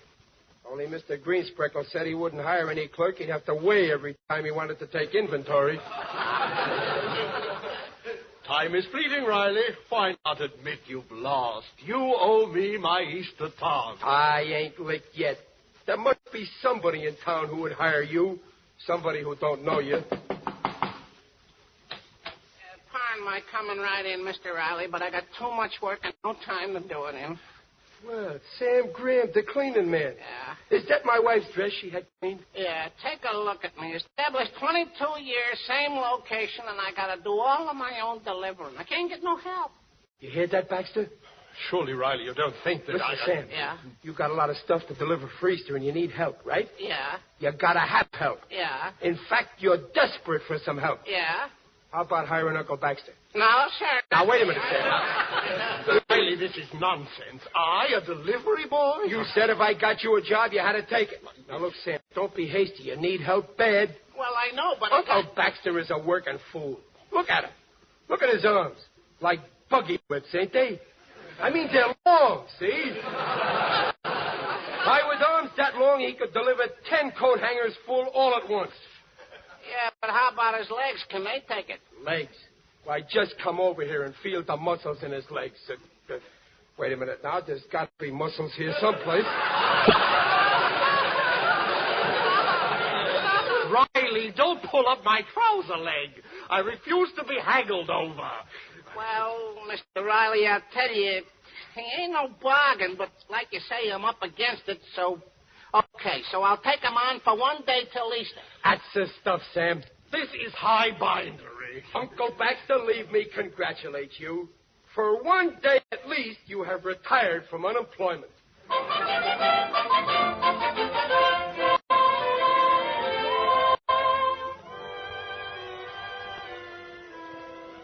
Good morning, Riley, and happy Easter. Oh, happy Easter, Dumpling. Did you have a hard night at the plant, dear? Yeah, but by giving up my sleep last night, I get all today off to do whatever I want to do. You deserve a day off. What are you going to do? Sleep. Well, take a bath first and eat some breakfast. No, I'll just take a nap on the couch here to get up enough strength to go to bed. Oh, you don't want to lie down in those dirty old work clothes? Okay, then just stand me up in a corner someplace. Oh, boy, I'm so tired, nothing could keep me awake. Did you hear about Uncle Baxter? Oh, what's he done now? Well, it looks as if he made good delivering for Sam. Did he make good enough to rent a suit for the Easter parade? He must have. He's in his room getting all togged out in something. He's sure he's going to win that prize. Well, children, how do you like my Easter ensemble?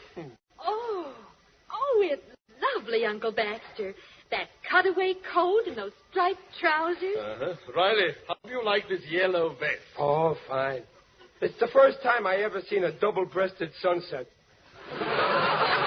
Well, I gotta catch a little shut-eye on the couch.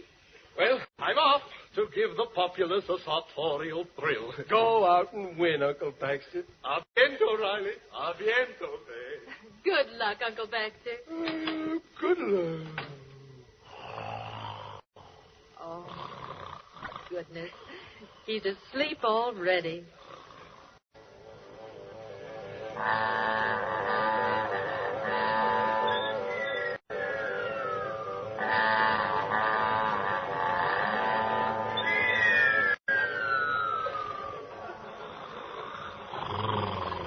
Hey, Mr. Riley.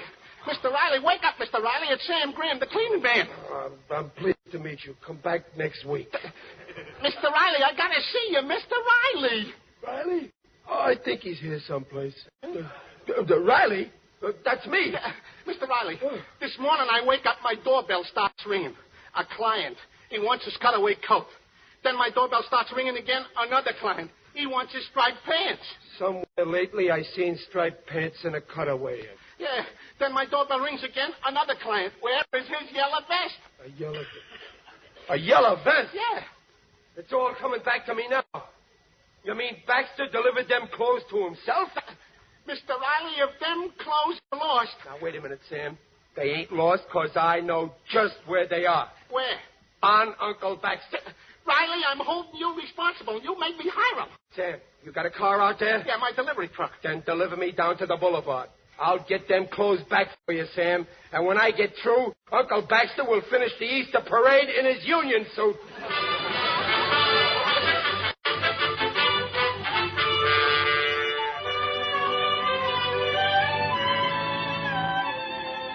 Oh, stunning, Baxter. Simply stunning. In your case, the man makes the clothes. Yes, my dear Matilda. When one has a large wardrobe like mine, I feel, by the way, you haven't seen one of those camera Johnnies about, have you? I so despise publicity. Oh, no, I haven't. Oh, Baxter, dear, are you busy Tuesday? I'm giving a tea to Lady Patricia Flick. Tea, how jolly. I shall be delighted to nibble at a scone with you. Oh, dear me. There's some perfectly awful-looking men coming behind us in a delivery van. Ignore them, shall we?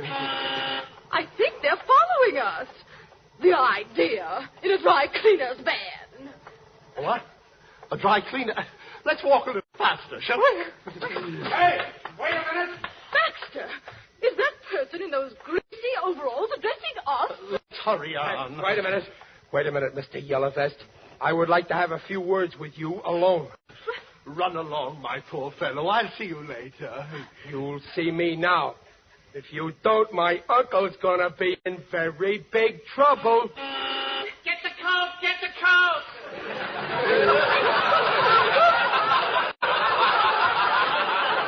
Well, is that strange man in the truck your uncle? Oh, no, madame. He's after my uncle on account of my uncle borrows clothes that people don't want to lend him.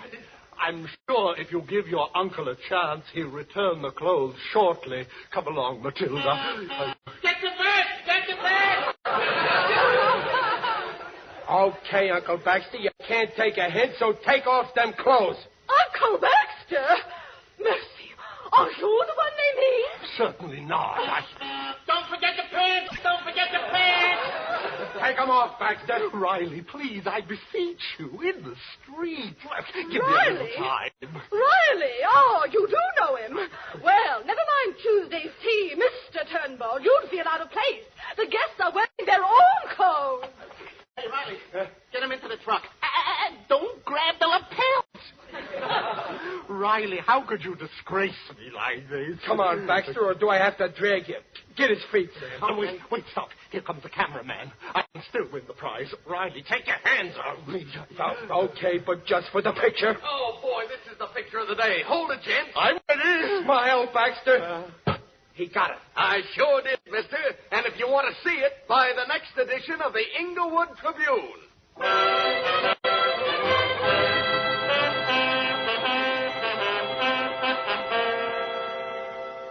This is the corner, Pop. A truck drives by here every night and drops off bundles of papers. Excellent. I'll get the first copy. No, I'll get the first copy. It's my nickel. But it's my picture. I won the contest. Here comes the trick now. Yes, and I could certainly use that $200 prize. Get back, Mom. They heave 'em out without stopping.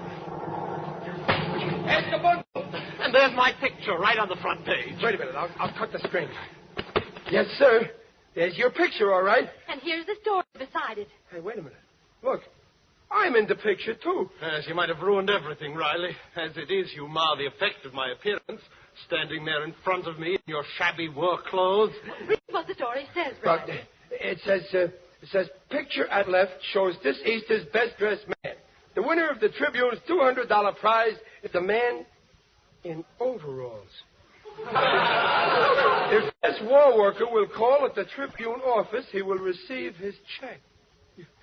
Peg, you read it. I'm getting dizzy. Hot ziggity! Let's see. In a country at war, every minute on the job counts. And because this citizen's work-stained garb shows that he had been at his job yesterday, instead of strutting like a peacock and wearing out valuable shoe leather, the judges have decided that he is their unanimous choice for this year's best-dressed man. Oh, Riley, isn't it wonderful? Oh, yeah, it's great. I can see it all now. A whole new career. My picture in all the magazines. Riley in morning overalls. Riley in afternoon overalls. Riley in evening overalls. Riley in beach overalls.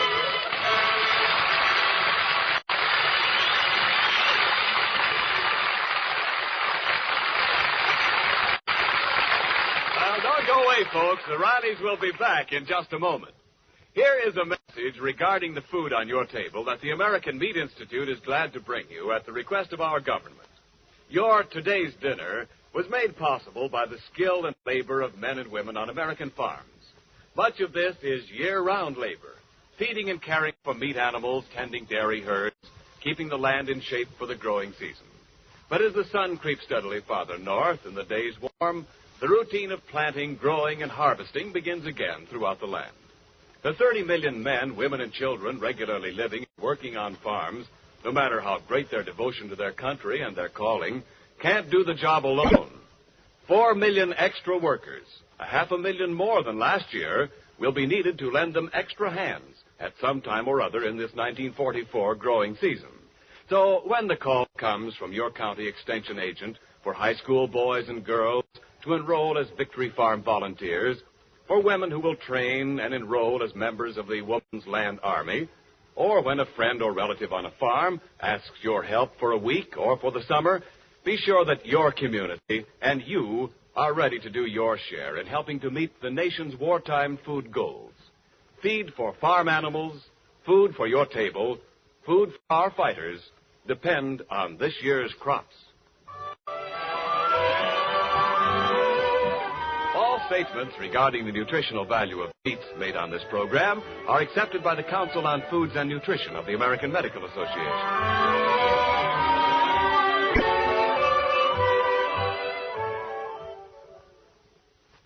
$200 for not changing my clothes. Well, I'll be a monkey's uncle. Correction, Riley. It seems you're a monkey's nephew. Well, the old order changes. Oh, well. Riley, let me be the first to congratulate you. Your greasy hands, sir. Uncle Baxter, that spoke like a man. Shake. And any time you want to dress up in real style after this, just look me up. You invite me to borrow your clothes? Sure. I always got an extra pair of them overalls handy. And Uncle Baxter, everybody looks swell in overalls.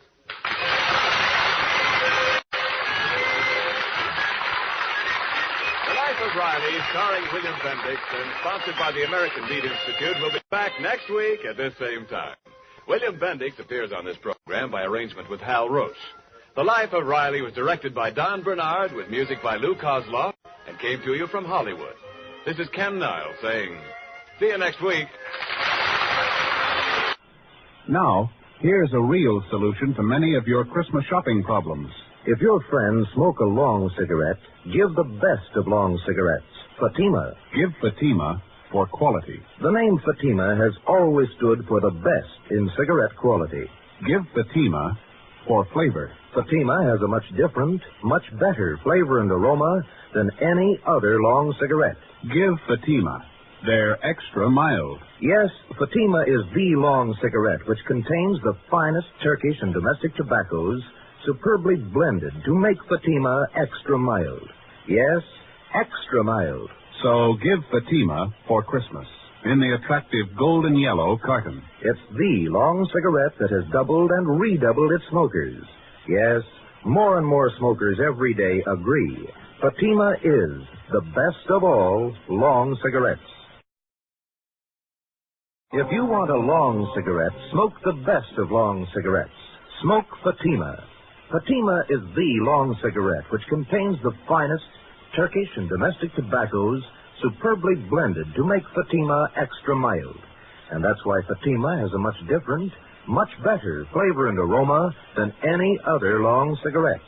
That's why Fatima is doubling and redoubling its smokers.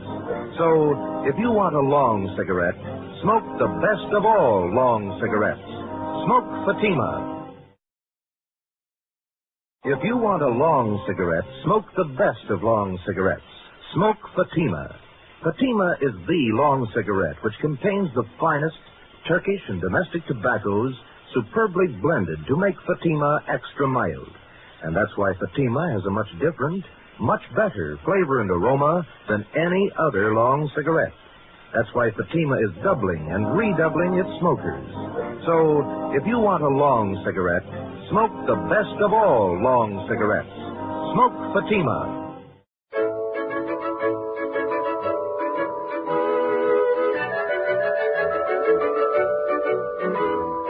Cream of wheat is so good to eat, yet we have it every day. We sing this song, it will make us strong, and it makes us shout, hooray! It's good for growing babies and grown-ups too to eat. For all the family's breakfast, you can't beat cream of wheat. Cream of Wheat, the great American family cereal, presents Let's Pretend.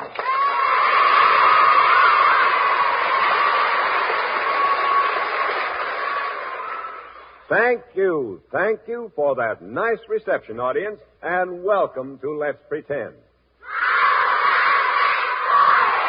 How about that story? Well, let's see. Gwen, Sybil, let's get some action. We've got plenty of action for today, Uncle Bill. Tell him, Gwen. Well, it's a story we've had hundreds of requests for, Uncle Bill. Bluebeard. How do you get that, Uncle Bill Bluebeard? I'm not a mean fella. Of course you're not, Uncle Bill. But if you were, you'd get just what was coming to you, just like he does. So in other words, everything comes out all right? Everything, except for the fellow who did wrong. And wicked people have to be punished, you know. Well, I'll buy that. All right, how do we travel? Well, it's Jack Grimes' turn to say. All right, Gwen. I'll tell you what, let's get there in a hurry, huh? Let's make it a fire engine. All right, Jack, a fire engine it is. Everybody set? Sure. 1, 2, 3. We're headed straight for Let's Pretend and the story of Bluebeard, a fire engine with a clang, clang, clang. Let's go!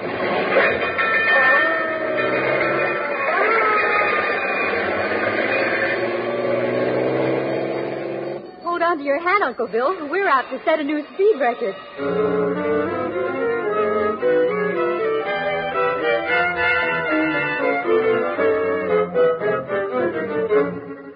Once upon a time, long years ago, there was a dark and gloomy castle high up on a lonely mountain.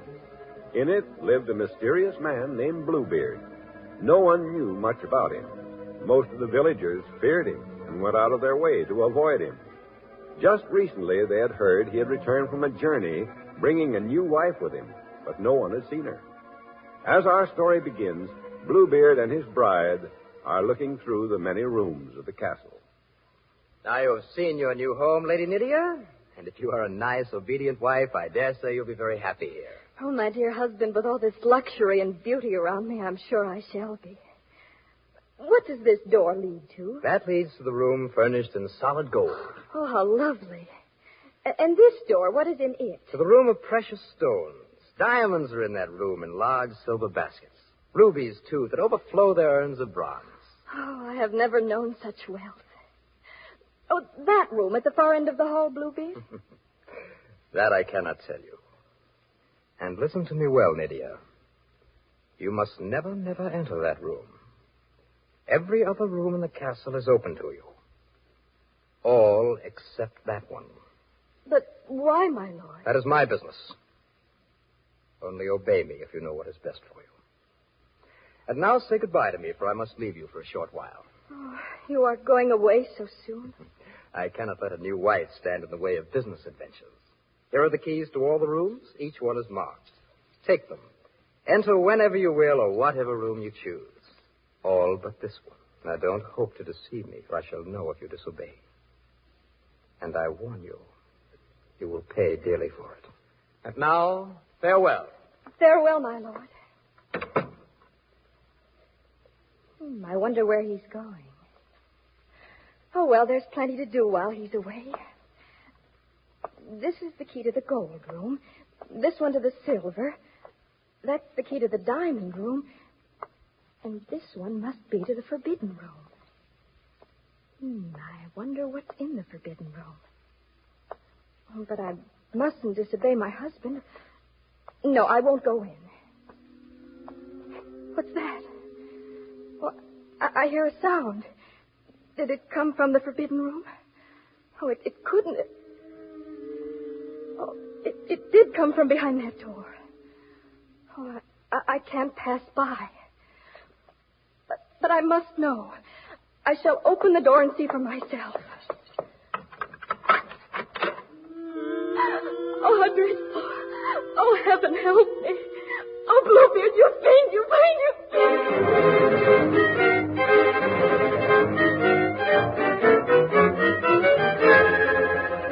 Lydia! Where are you? Here, my lord.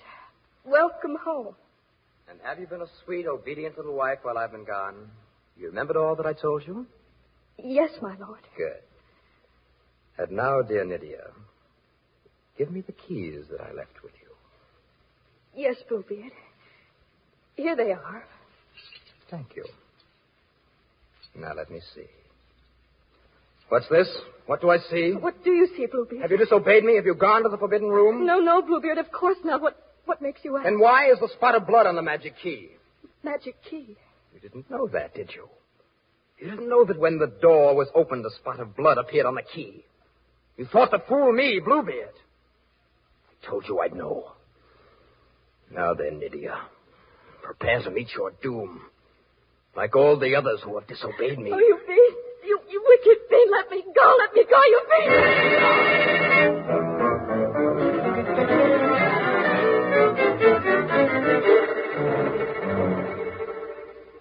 Please come in, Sister Anne. And you too, brothers. Oh, of course, Fatima. What did you want to talk to us about, Fatima? Yes, sister. You sounded very serious. It is serious, Thomas.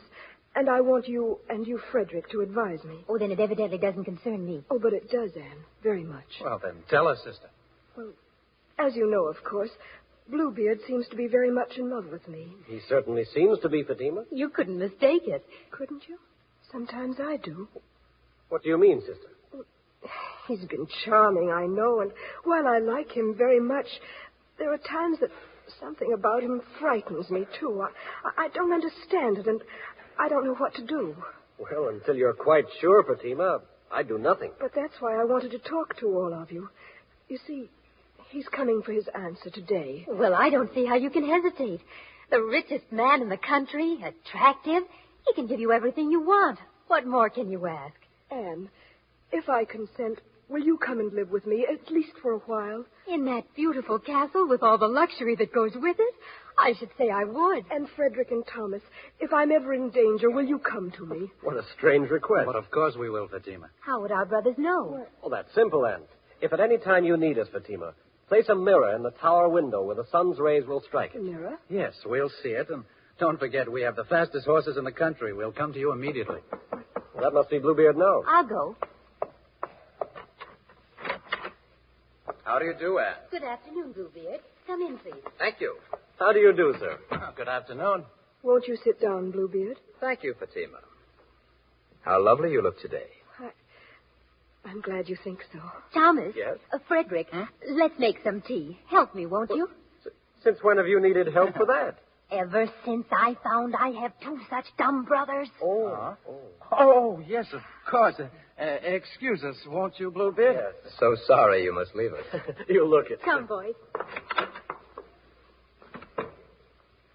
My darling. At last we're alone.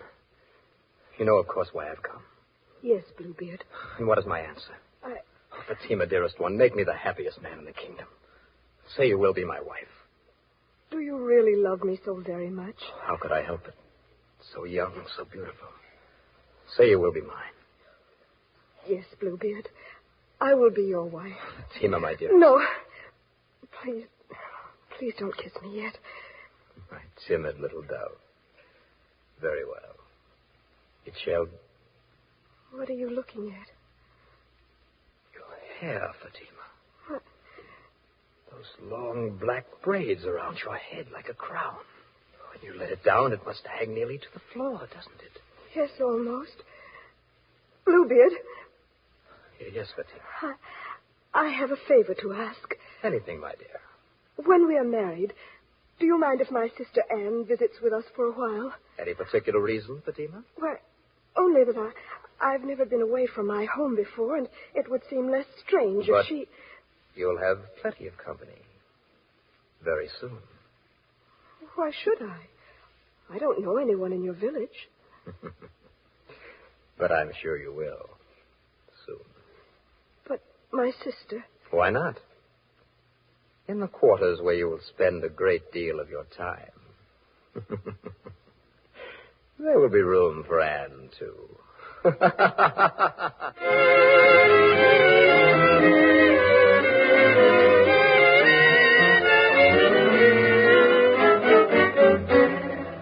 Young and lovely Fatima, in spite of a feeling of fear, finally accepted Bluebeard's proposal of marriage. But before she gave her answer, she made her sister Anne promise to journey with her to his castle. Then she and her two brothers arranged that, should she ever need them, a mirror was to be placed in the castle tower. The reflection of the sun on it would tell them she was in danger, and they would come to her. We find the beautiful bride with her sister Anne walking through the magnificent corridors of the castle as Bluebeard talks with them. And so, Fatima, I must go away. But you will be a good little wife, and Anne here will keep you company. Besides, I have given you the keys to all the rooms in the castle. Open them and inspect their treasures to your heart's content. All but this one room. Don't use the little key or unlock the door it fits. You'll regret it all your life. Do you understand? Yes, my lord. I have no desire to pry into what doesn't concern me. Others have said that too, but curiosity overcame good judgment. However, we shall see what you do. Goodbye. We shall see. What do you think is behind this door we're forbidden to enter, Anne? Probably just another room of silver and gold or jewels. I've never seen such wealth. Oh, Fatima, you're a lucky girl. You're not afraid anymore, are you? I think Bluebeard is most considerate. As long as he has his own way in everything. But once he's angry, I dare not think what he would do. That's a lovely tapestry on the wall there, isn't it? Beautiful. The whole corridor is lovely. Anne, what do you think happened to his other wives?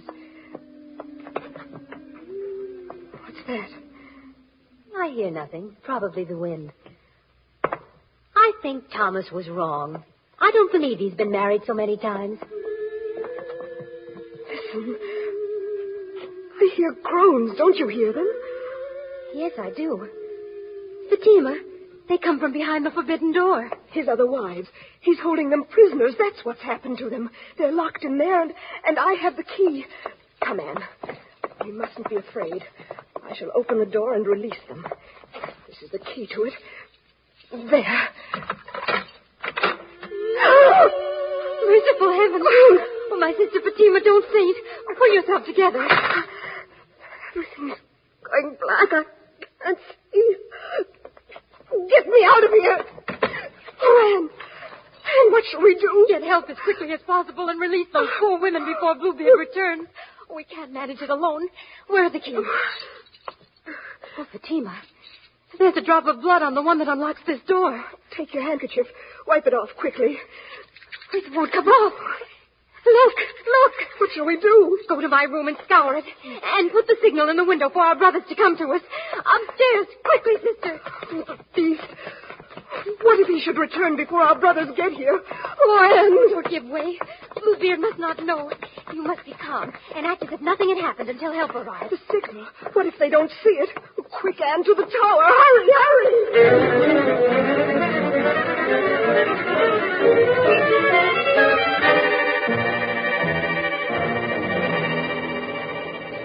No use. I've scoured it with everything I know. The spot is still there. Try again. There must be something. It's blood. There's something that'll remove the stain. I'm so terrified I can't think. Try. Bluebeard may return at any moment. Fatima, my love. Bluebeard. I am home. Come downstairs and greet your lord and husband. Anne, he's here. Yes, my lord. I come. Oh, try, Anne. Scour the key again while I go to greet him. I'm coming, Bluebeard.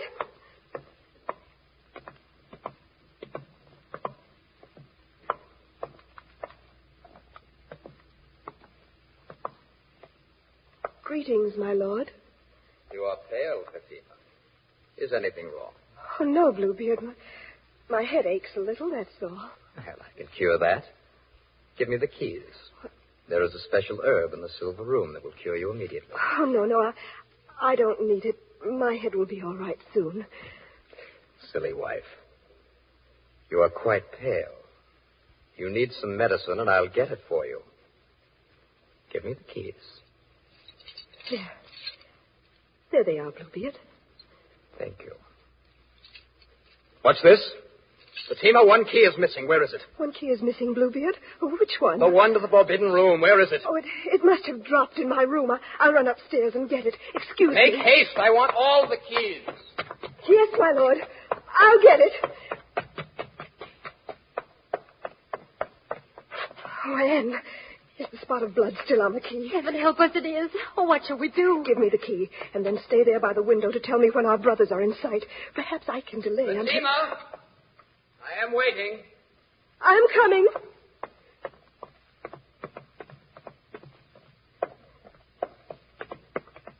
Did you find the key? Yes, my lord. Here it is. Oh, you disobeyed me. Fatima, you have entered the forbidden room. Oh, Bluebeard, I didn't mean to, really. I didn't, but I heard them groaning. Of course you did, my dear.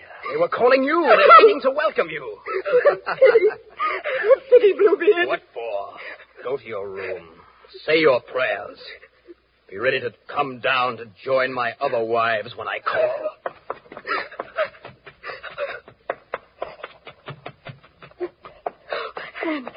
Anne, help me.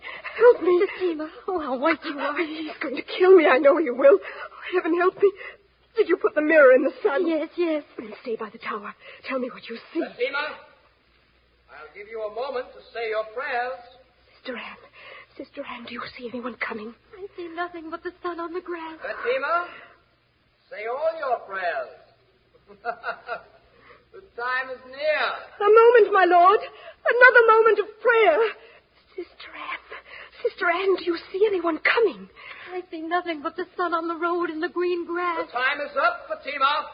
Come down. One moment more, my lord. Only a moment. Oh, Anne, do you see anyone coming? A great dust rises. It's moving this way. Tell me quickly. Is it my brother's horses? Fatima, come instantly. Alas, my sister, it is only a flock of sheep. Fatima, 1 second more and I shall come up for you. A moment, my lord, to say goodbye to my sister. Sister Anne, do you see anyone coming? I am on the first step of the stairs, Fatima. Anne, do you see anyone coming? Yes, I see 2 horsemen. They're a long way off. Can you see? Are they our brothers? Tell me. I think so. Yes, it is. Thank heaven. Oh, Anne, wave your handkerchief. Signal them to hurry. I'm coming up, Fatima. No, don't. I'm coming, my lord. I'm coming. What do I hear? Who dares enter my castle yard? I'll make short work of them. Frederick! Thomas! Help! Help! Save me! He's going to kill me! Hurry! Break down the door! Hurry! There he is, Frederick, up the stairs. How dare you? You thought you must. Let me at him, Frederick. Don't scare him. He tried to kill her. Which you both, you whippersnappers. Fight me, will you? Yes, to the death, you monster. Oh, you run me through. I am done for. Oh, my brothers. You saved me. Oh, thank heaven you came when you did. Yes, thank heaven we did. Brave girls, my sisters. Now, come with me to the forbidden room quickly. Help us release those women he's held prisoners. Their torture is at an end. For Bluebeard will never harm anyone again.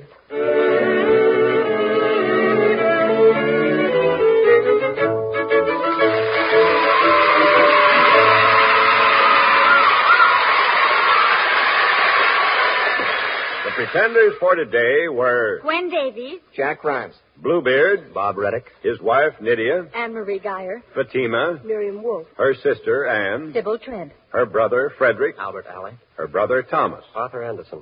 The original music was composed and conducted by Maurice Brown. The story of Bluebeard was dramatized by Nyla Mack and directed by Albert Ward.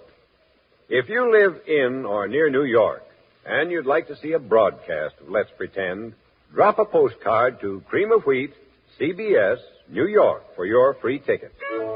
This is Bill Adams saying, remember to eat Cream of Wheat, the great American family cereal.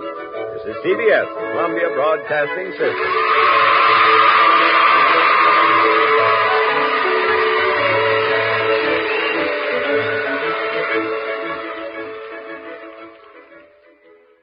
Imagine, if you please, 4 airplane engines, their propellers whirling at 2,000 revolutions per minute. Now imagine the pull on those engines, the vibration it means. Such vibration would be staggering to the flying instruments of the plane and to the nerves of the crew. Yes, it would be, but for one seemingly simple device, rubber engine mounts, which cushion the engine and isolate that vibration. Now, engine mounts made of rubber cemented to steel.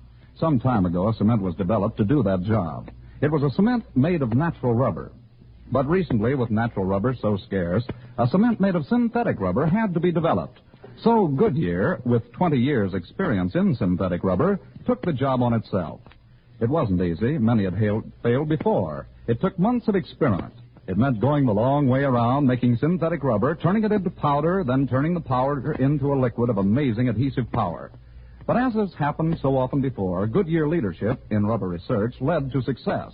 Goodyear developed the new rubber-to-metal cement made of synthetic rubber, and so strong it keeps metal and rubber fast together, even under the terrific strain of a powerful airplane engine or a rolling tank.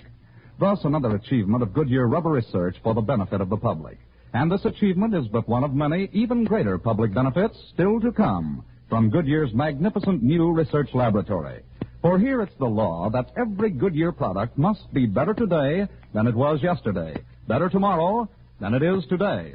When cold and stress is getting down, just call on quinine. Relief in practice all around, so call on quinine.